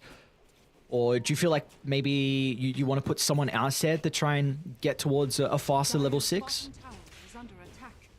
I mean, who can you even put, right? Like, it's not like Theolica wants to leave the Death Prophet. This is a really strong lane that you've got together, so you want to extend the laning phase for as long as possible. Same sort of thing with mid, right? Analog, he just wants to be farming here. He's done a pretty good job of being able to survive a lot of the constant harassment that's going to be coming from Jachi. So, Gardic's going to be the one. Not really capable of farming all that effectively, but actually has to be a little bit careful here, RM. Okay, Vitaly's actually going to go back in. Exo popped. Look at the health. He gets back instantly with the Spirit Siphon. We're going to try and chase down Adrian. Jachi will push it back with the use of the Sonic Wave, but Analog showed up to the party. It's a beautiful sidestep of the hook, but unfortunately, it's not going to be enough to keep his life as so close. Vitaly just lives on a slither of health. How long have they got left on the Exo? Still about a quarter duration. Might be able to get some damage in onto this tier 1 tower as well. Even something as minor as forcing a TP down towards this bottom side is going to be a big win for them. It's actually Pablo coming towards mid just to try and refill that bottle. Allow Jachi to be the one making a lot of these rotations, but he just got rotated on himself. TPing back to the tier 2 tower is Adrian, already forced back into the jungle. Really not what you want on this TA. And you see how Hikori have already kind of preemptively set up their vision as well by the triangle. Like, a sentry popped at the Ancients. You've also got the Observe Ward down as well to be able to scout her out. Bottom lane, Pablo. Bit of trouble. They're going to be cautious though for Talia. You don't have Spirit Siphon charges to play with. You can definitely kill the Death Prophet. Zen showing up with the Sharpshooter, the damage required to kill off the position 3, and now they'll be able to chase Theolocore down as well. So some big rotations coming up from Mad Kings. All right, couple of quick kills, that feels nice. Of course, TB continuing to farm.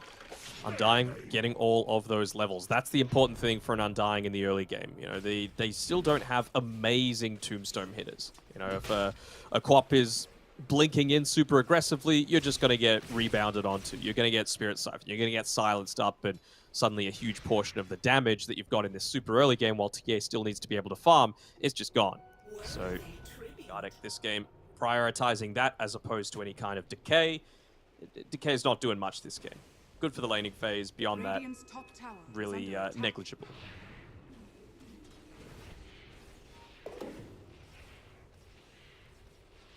And I guess this is kind of maybe the issue with this position for Ember is you don't have Amelia here doesn't have the greatest capability to stack up the triangle. So the TA with having a rough start, you can always fall back and farm the jungle fast, but if your team hasn't enabled you, then you're still going to continue to be further and further behind. I'm a bit concerned, and you're also at the stage where like a Corey can infiltrate incredibly easy. You mentioned about Undying with his skill build, so Gardic with these more points in the Tombstone is definitely ready to take fights by the triangle. Sure, looks like for now it's going to be in the mid lane. Should be able to get away in time on Jachi, but even just that, pushing him completely away. He'll get the illusion rune for now. Look at this big rotation coming through from Vitaly. Not quite level 6 yet on Pablo, so going to try and chase down the Ember. Nice dodge. Won't be enough though, doesn't seem like it. Even just dropping the seeds of Serenity. And they got the Exo available if they wanted to. They're going to clear out the siege creep. Analog putting himself right in the center of the creep wave. And if Vitaly wants, this can be another tower threatened. No glyph available, so mid tower, we know how important it is to be able to protect when you've got a TA lineup. Oh, they got the stun. Theolocore. A big kill onto Arzim. That's a lot of their burst potential, but he's going to have to use Sharpshooter defensively, and he won't even escape. Vitaly chases him down. The Tombstone off to the right side, protecting Hikori and further enabling their control through the mid lane. Adrian doing his best to try and push up onto this top side, keep the siege creep alive. A few TPs coming through. Has to be very careful of getting caught out by this big rotation. Analog won't be there in time. Adrian just trying to stay up here for as long as possible. If they can just be not running at them for as long as possible, then that's going to be a big win. But you don't want an Adrian to be the space creator. You are the one that needs to use the space and really accelerate that farm that you're getting, because right now it's just not enough. He's got the full Dragon Lance at least. That feels kind of nice, especially early on against this Pudge. Not quite level 10 yet, but oh man, this is an early as Blink Dagger coming through from Analog. He just wants to get right on top of a lot of these squishy heroes. The Ember Spirit, the Quap, the TA, all of them prime targets for a Blink Dismember. Well, Mad Kings there are going to try and smoke and move into the jungle, but great position from Theolacor. He's either going to be able to break the tree. They still get the sharpshooter connection. He might be able to escape if Analog lands the hook. In fact, not even required. He blinks in so Theolacor can have a target to rebound off. For his top, Chachi's going to get that haste rune, so at least something is going their way. Oh, actually ends up hooking the Terrorblade instead of the Bounty Rune, so Analog has a little bit less mana to be able to play around with. Do they look to go for a smoke here? That's what I want to know. I mean, you've just picked up this Blink Dagger. I feel like they didn't necessarily pick up that he'd purchased it already when Theolacor was going for his escape. But I mean, this is the time that you need to be making full use out of this advantage. Maybe he really just wants that level 10. That additional +4 armor is huge when you consider that you're going up against an eventual Orb of Corrosion. You'll be going into a Deso. You've got the phase boots already, but it feels like you need so much more. Hopefully even gets lucky with one of the neutral items as well. Nothing at the moment. Of course, you've given the broom handle over to the Terrorblade, but later on, if you find nothing at the tier 2, you could definitely take that with the +4 armor.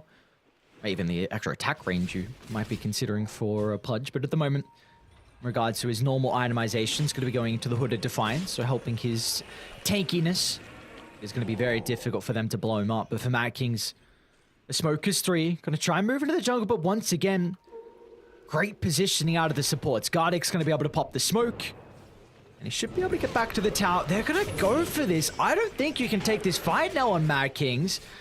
You'll kill the Undying. There's no TPs coming down just yet. They'll even use the Fiend's Grip. Oh, so a lot committed on Mad Kings. They will at least get the Tombstone Bounty as well. I feel like Lumiere's just going to try and put himself out here. Be a little bit of bait, but it should be pretty obvious that that's exactly what he's doing. Corey seem happy enough to just keep these creep waves pushed in, force some kind of a defensive rotation out.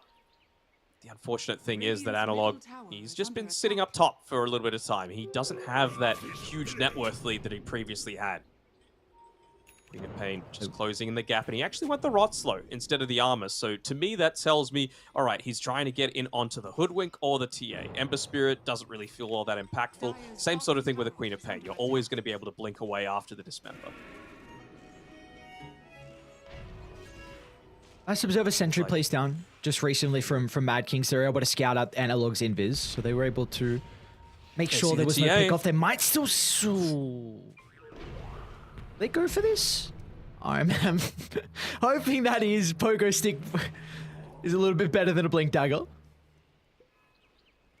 Not today, my man. Today, indeed. Both sides... You got TA keeping up in farm at least off the rough laning stage that she did have. I mean, this is kind of expected with the hero when you go unaddressed for 5+ minutes. Adrian finding farm, but simultaneously the Terrorblade is also getting ridiculously farmed as well. Lumiere top of the net worth, Manta style into the Dragonlance is going to be the build for the position 1 on Corey. We should be able to see a few of these items coming through next. I mean, they're hitting them in all very similar timings. The Hood finished on the Pudge, BKB on the Death Prophet, just 400 gold away. The Terrorblade, just 450 away from the Dragonlance. That seems like the key timing to me. They've got everything else that they could possibly want to be able to just run into Mad Kings, and you know that they need to be able to pick this up prior to Adrian in particular. He's the one that you're looking out for. He's got the Dragonlance, get into that Desolator, and have a free fight, fighting on the backlines with a tanky team, taking a lot of the attention away from him. That's going to be the dream. Radiant's middle tower is under attack. What do we... Just can't make any moves. They're pushing in the lane so effectively. Yeah. Mid tier 2 towers getting hit. You know some kind of movement's happy, so Gardex just playing right in front of Lumiere. They're just playing super smart, conservative, but, I mean, again, TI qualifiers, 1 win away. When an eventual fight does break out here for Mad Kings, who do they need to bring down? Because it does definitely feel like they have the capability to blow one hero up. It's going to be like a sharpshooter into Sonic Wave. You're going to get 1 kill. Who do they need to take out with this combo? To me, you got to kill Lumiere. Like, this is a game where he actually needs to die. You need to put a lot more attention in trying to take him down. I think you can't afford to expend too many big ultimates on taking out even just a top lane. Prophet. Analog's able to find a hook onto Hikori. Simultaneously, though, they've got the Marcy. Look at the damage from Adrian. He just solo kills the Pudge, and they get another kill. So Mad Kings, the numbers advantage now throughout the team fight. They're going to try and turn to get Jarchi, but a blink down into the river.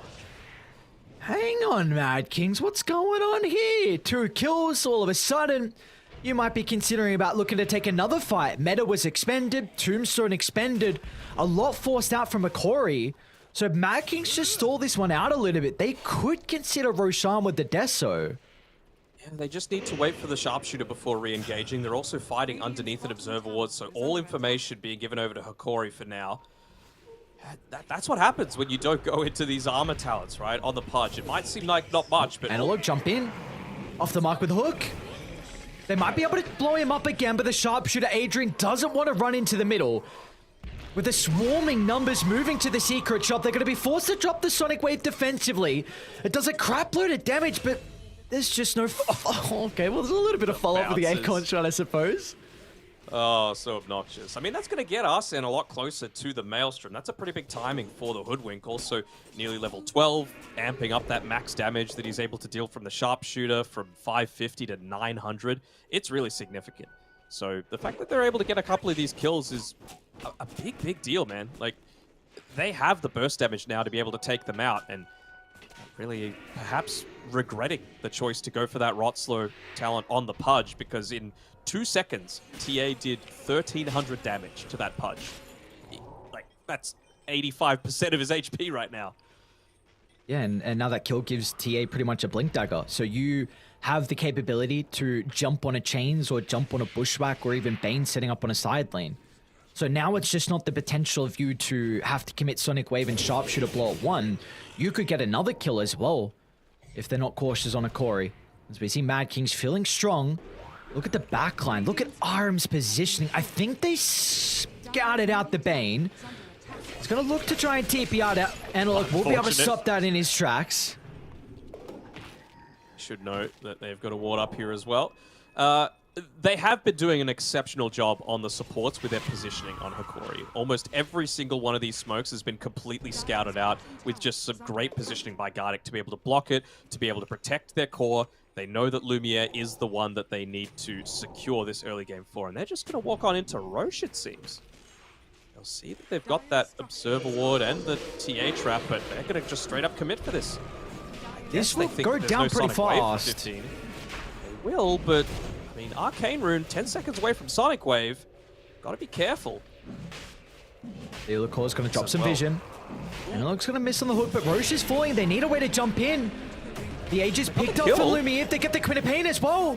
The control comes out with the Bushwhack a little bit too late. Adrian's gonna try and bring down the Illacor, but the meld hit's not enough. He finds the blink away, but Mad Kings, they need to retreat. You can't stick around to take this team fight with Exo and Meta used. Hikori will come out on top on any fight that breaks out. Even Pudge just in line to be able to get a blink hook off here. Might be able to catch this Bane. Another jump in. Analog goes in completely. Bushwhacks out. Iron should still go down. Do you really want to fight this Mad Kings? They're posturing on the edge of the team fight. Adrian bringing Vitali down to half health. What we see is Hikori when they grew... Oh, Pablo, he's going to go in. All right, Mad Kings, they're going to look to take the fight off the back of the buyback, but the Tombstone's back up from Gardic. It will cover the retreat as Mad Kings feel like they have to deal with the Tombstone before they can pursue on. Trap slow again, really holding him back. Again. Gardic's just going to sacrifice himself. We'll get Vitali out with the BKB. They've got the he's got on the high ground. just steps in. He didn't make it on the higher ground. They had the vision to see the Death Prophet. And now off the back of the 2 kills, this tier 1 tower is going to go down as well. Pablo's really being that poke and prod, right? He's just scouting out without vision if there's any people hanging around, especially considering it's daytime. He's just looking to consistently move on forward, find these free pickoffs without committing too heavily onto himself because, I mean, outside of the Dismember, there's none of that instant stun coming through. He's got quick fingers. He's going to use Sonic Wave. No. Archie's not going to drop the ultimate. Regardless, even though they don't get... Yeah, they got the tier 1 tower. They shoved the lanes out as well, but I like the play that Radiant did, where they just move instantly inside Dire's jungle. They get the farm from the Ancients. They get the farm from the hard camp. They also block the Ancients again. So this is now 2 minutes where Lumiere is not farming Ancients, which is incredibly important. It's just economic damage. It's a big reason why the net worth lead is only 1,000 now. Yeah, it's certainly evened out quite heavily, even though Dota Plus says it's 100% win probability for Hikori. I think it's not looking quite that bad. You're nearly picking up that Skadi, though, for Lumiere. That might just be the trigger for them to move on forward. They had to use a lot of ultimates to be able to get those kills previously, Fiend's Grip in particular. So I wonder if they want to use the BKB on the Death Prophet to just run forward with absolutely no fear. Feels like he's baiting in this mid lane a little bit for now. Going to be going for a bit of a wraparound, but again, it's the supports that are, in my opinion, leading the charge here. Just always in a good position. This time around, it's on Pablo to be able to catch out some of these cheeky smoke attempts. He's got the safe Remnant back onto his own high ground. Who they found, though. Arzen chilling in the tree line. Analog was able to sniff out the Hoodwink's positioning. A kill into a tier 2 tower, and now the outpost control will favor Hikori. Radiant's bottom tower has fallen. And then suddenly the network lead just blows out once again. It's only 2k, but the map control really does feel overwhelming in Hikori's favor. Move on forward. Hasn't quite used the meta just yet. There we go. We'll pop it alongside the Metamorphosis. No glyph available after this one's expiry, and no Hoodwink means that the burst damage just isn't there. The BKB on the Quap, the BKB on the TA as well. The Tombstone position is going to make it very difficult for them just to push onto Lumiere's position. What can they do? Just want to commit for the melee Rex. So they back off immediately. They'll get the ranged. A couple of seconds left. Quarter duration on the meta. They'll be satisfied enough with that. Nice use out of the first Aegis timing coming through from Hikori.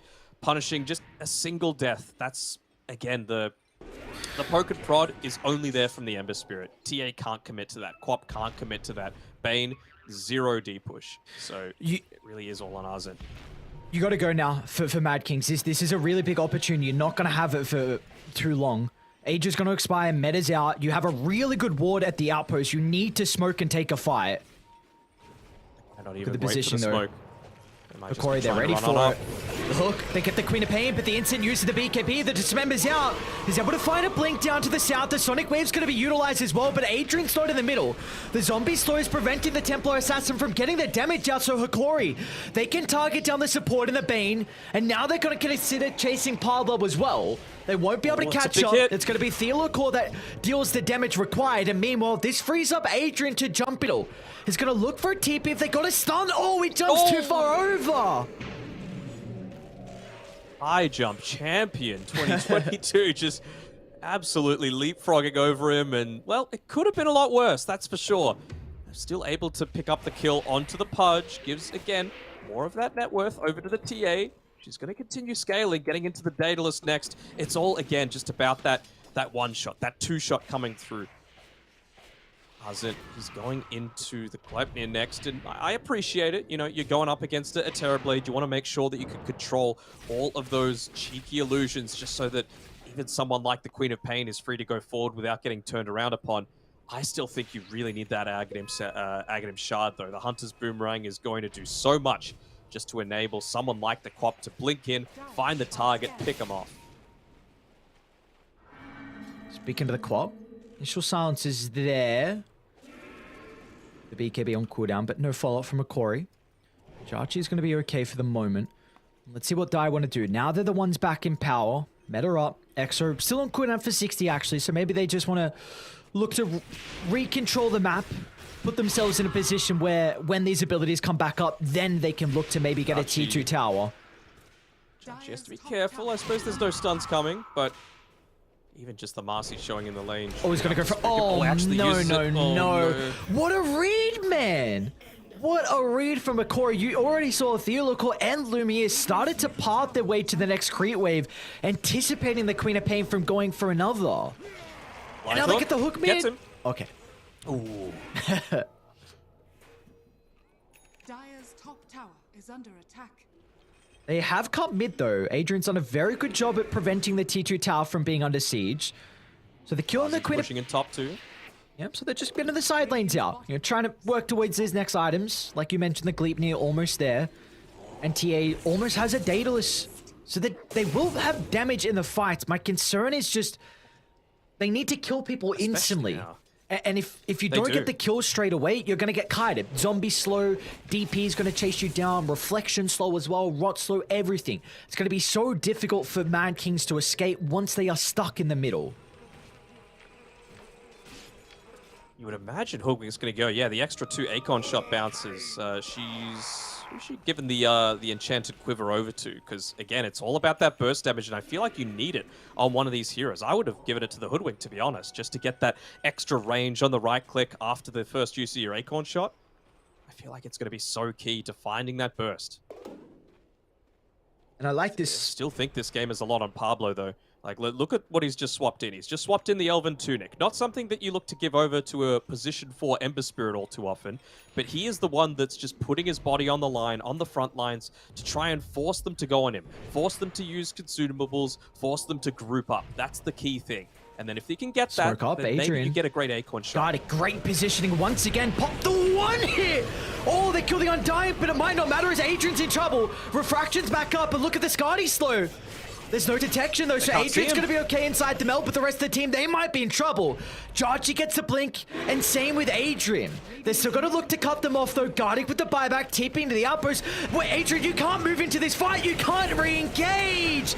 TA goes down, Lumiere with the cleanup. This Terrorblade is doing too much damage.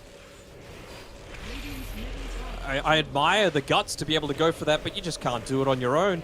You gotta have the boys there. Pablo, again, he is the one that needs to be taking a lot of this attention away, and he wasn't who you led with. It meant that they got all of that damage onto the TA. Too. Oh no! Oh. I mean, that's the vision, man. They've just got vision down everywhere, completely choking Mad Kings inside of their own base, and well, much like King's Landing, it's about to fall. You like that? Yes. Multiple Game of Thrones references now. Okay, I see. Second set of barracks. We're Dan Aries, you know. This is I get it. Comes with the territory. An analog with the Observe Ward freshly placed. They had the Vision of the Bane under the tower, instantly getting rid of the tree as well. Who was that? Oh, beautiful play. Whoever it was cuts down the tree. Sharpshooter's going to be expended. And a second full set of barracks going Hikori's way. 10,000 net worth lead, Hikori. And he can almost sense that ticket booked over to TI. Well, DD's bot, they're not going to need it to be able to take this second Roche, though. They should see that they're moving on into it. You gotta, this is a full-on commitment. You have to just go. It'll require a miracle team fight. If you can get the Aghanim shot onto the Hoodwink, that'll be a pretty big deal. Even just the TA or the extra little bit for the traps. You Pablo might have to just go hit Roche. Yep, I would do it. Bot lane, mid lane, pushing in, but this is it. Like, you have to commit. There's no other choice. Roche is falling Someone low. needs to scout this. They're going to get the jump onto the support instead. Adrian should be able to pick up the Aegis, so they have the second life to play with, but he doesn't have any other members on Mad Kings nearby. Pablo's back in base. Arson's on the left side, but they're going to kite out the Hoodwink. They'll surround the TA on the respawn and jump to the left side on Pablo's escape, making sure there'll be no survivors because Analog is sniffing out the Hoodwink, just missing, but they call it.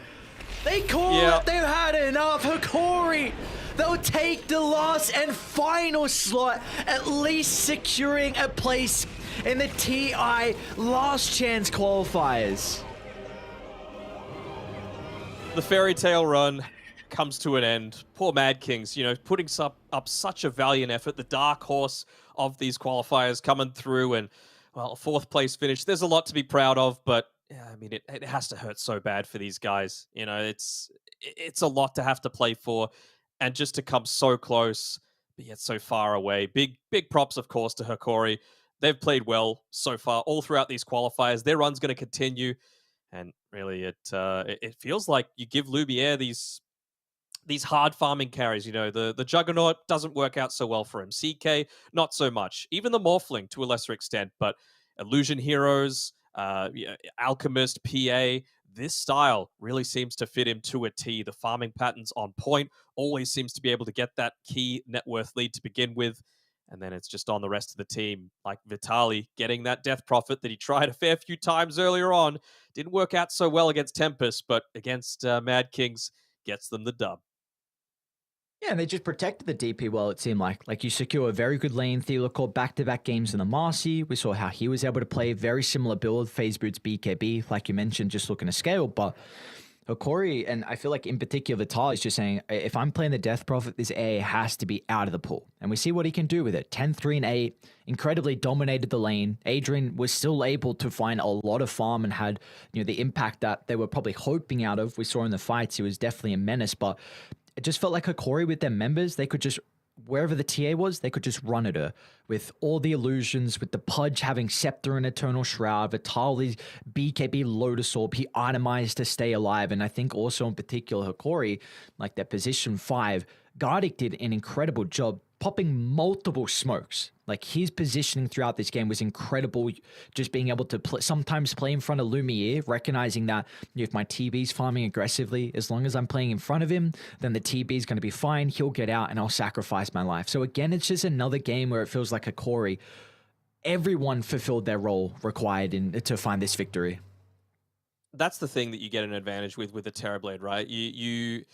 You have someone like the Undying that can just put his body on the line, like you were saying, but you've also got the illusions to push out the lanes. So even though that is one of Undying's huge weaknesses, as long as you've got TB, which basically counts as like 1.5 heroes in terms of pushing and farming purposes, then it doesn't matter all that much. You know what your role is. Your role is to drop the tombstone when these team fights break out around the big objectives in safe spots that mean that they can't just run at you. They needed to get that quick pickoff.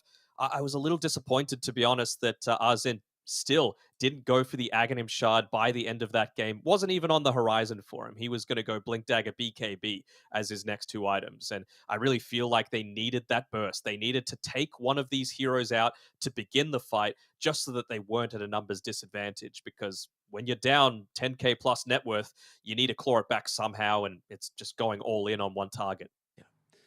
Unfortunately for Mad Kings, their run will be stopped just one spot short of making it to TI. It's going to be Hikori coming out on top. We have our top 3 set in stone as well, with Infamous in the grand finals, and the lower bracket finals will be Tempest against Hikori. A bit of a rematch here between these two teams. We saw them in the upper bracket semi-finals. Tempest, they dispatched them pretty easily with that 2-0 victory from them. So Hikori, they get a night's rest. They get to see what they can do to reset and come back with a better strategy. You think they're going to ban the Shaker? You think they're going to ban some spirits coming up against Slardun and Sabas? I think that might be the case. I think they might have to address some of the heroes that we saw played from Tempest, because they just had their number. But Hikori, they've been playing incredibly well today. 2 series where they just cleaned up in 2-0 fashion, not messing around at all, and that's going to put them in the final day. We've got one more day left here for the South American TI-11 qualifiers. We'll see what is in store for us on our 5th and final day. We'll see you guys tomorrow.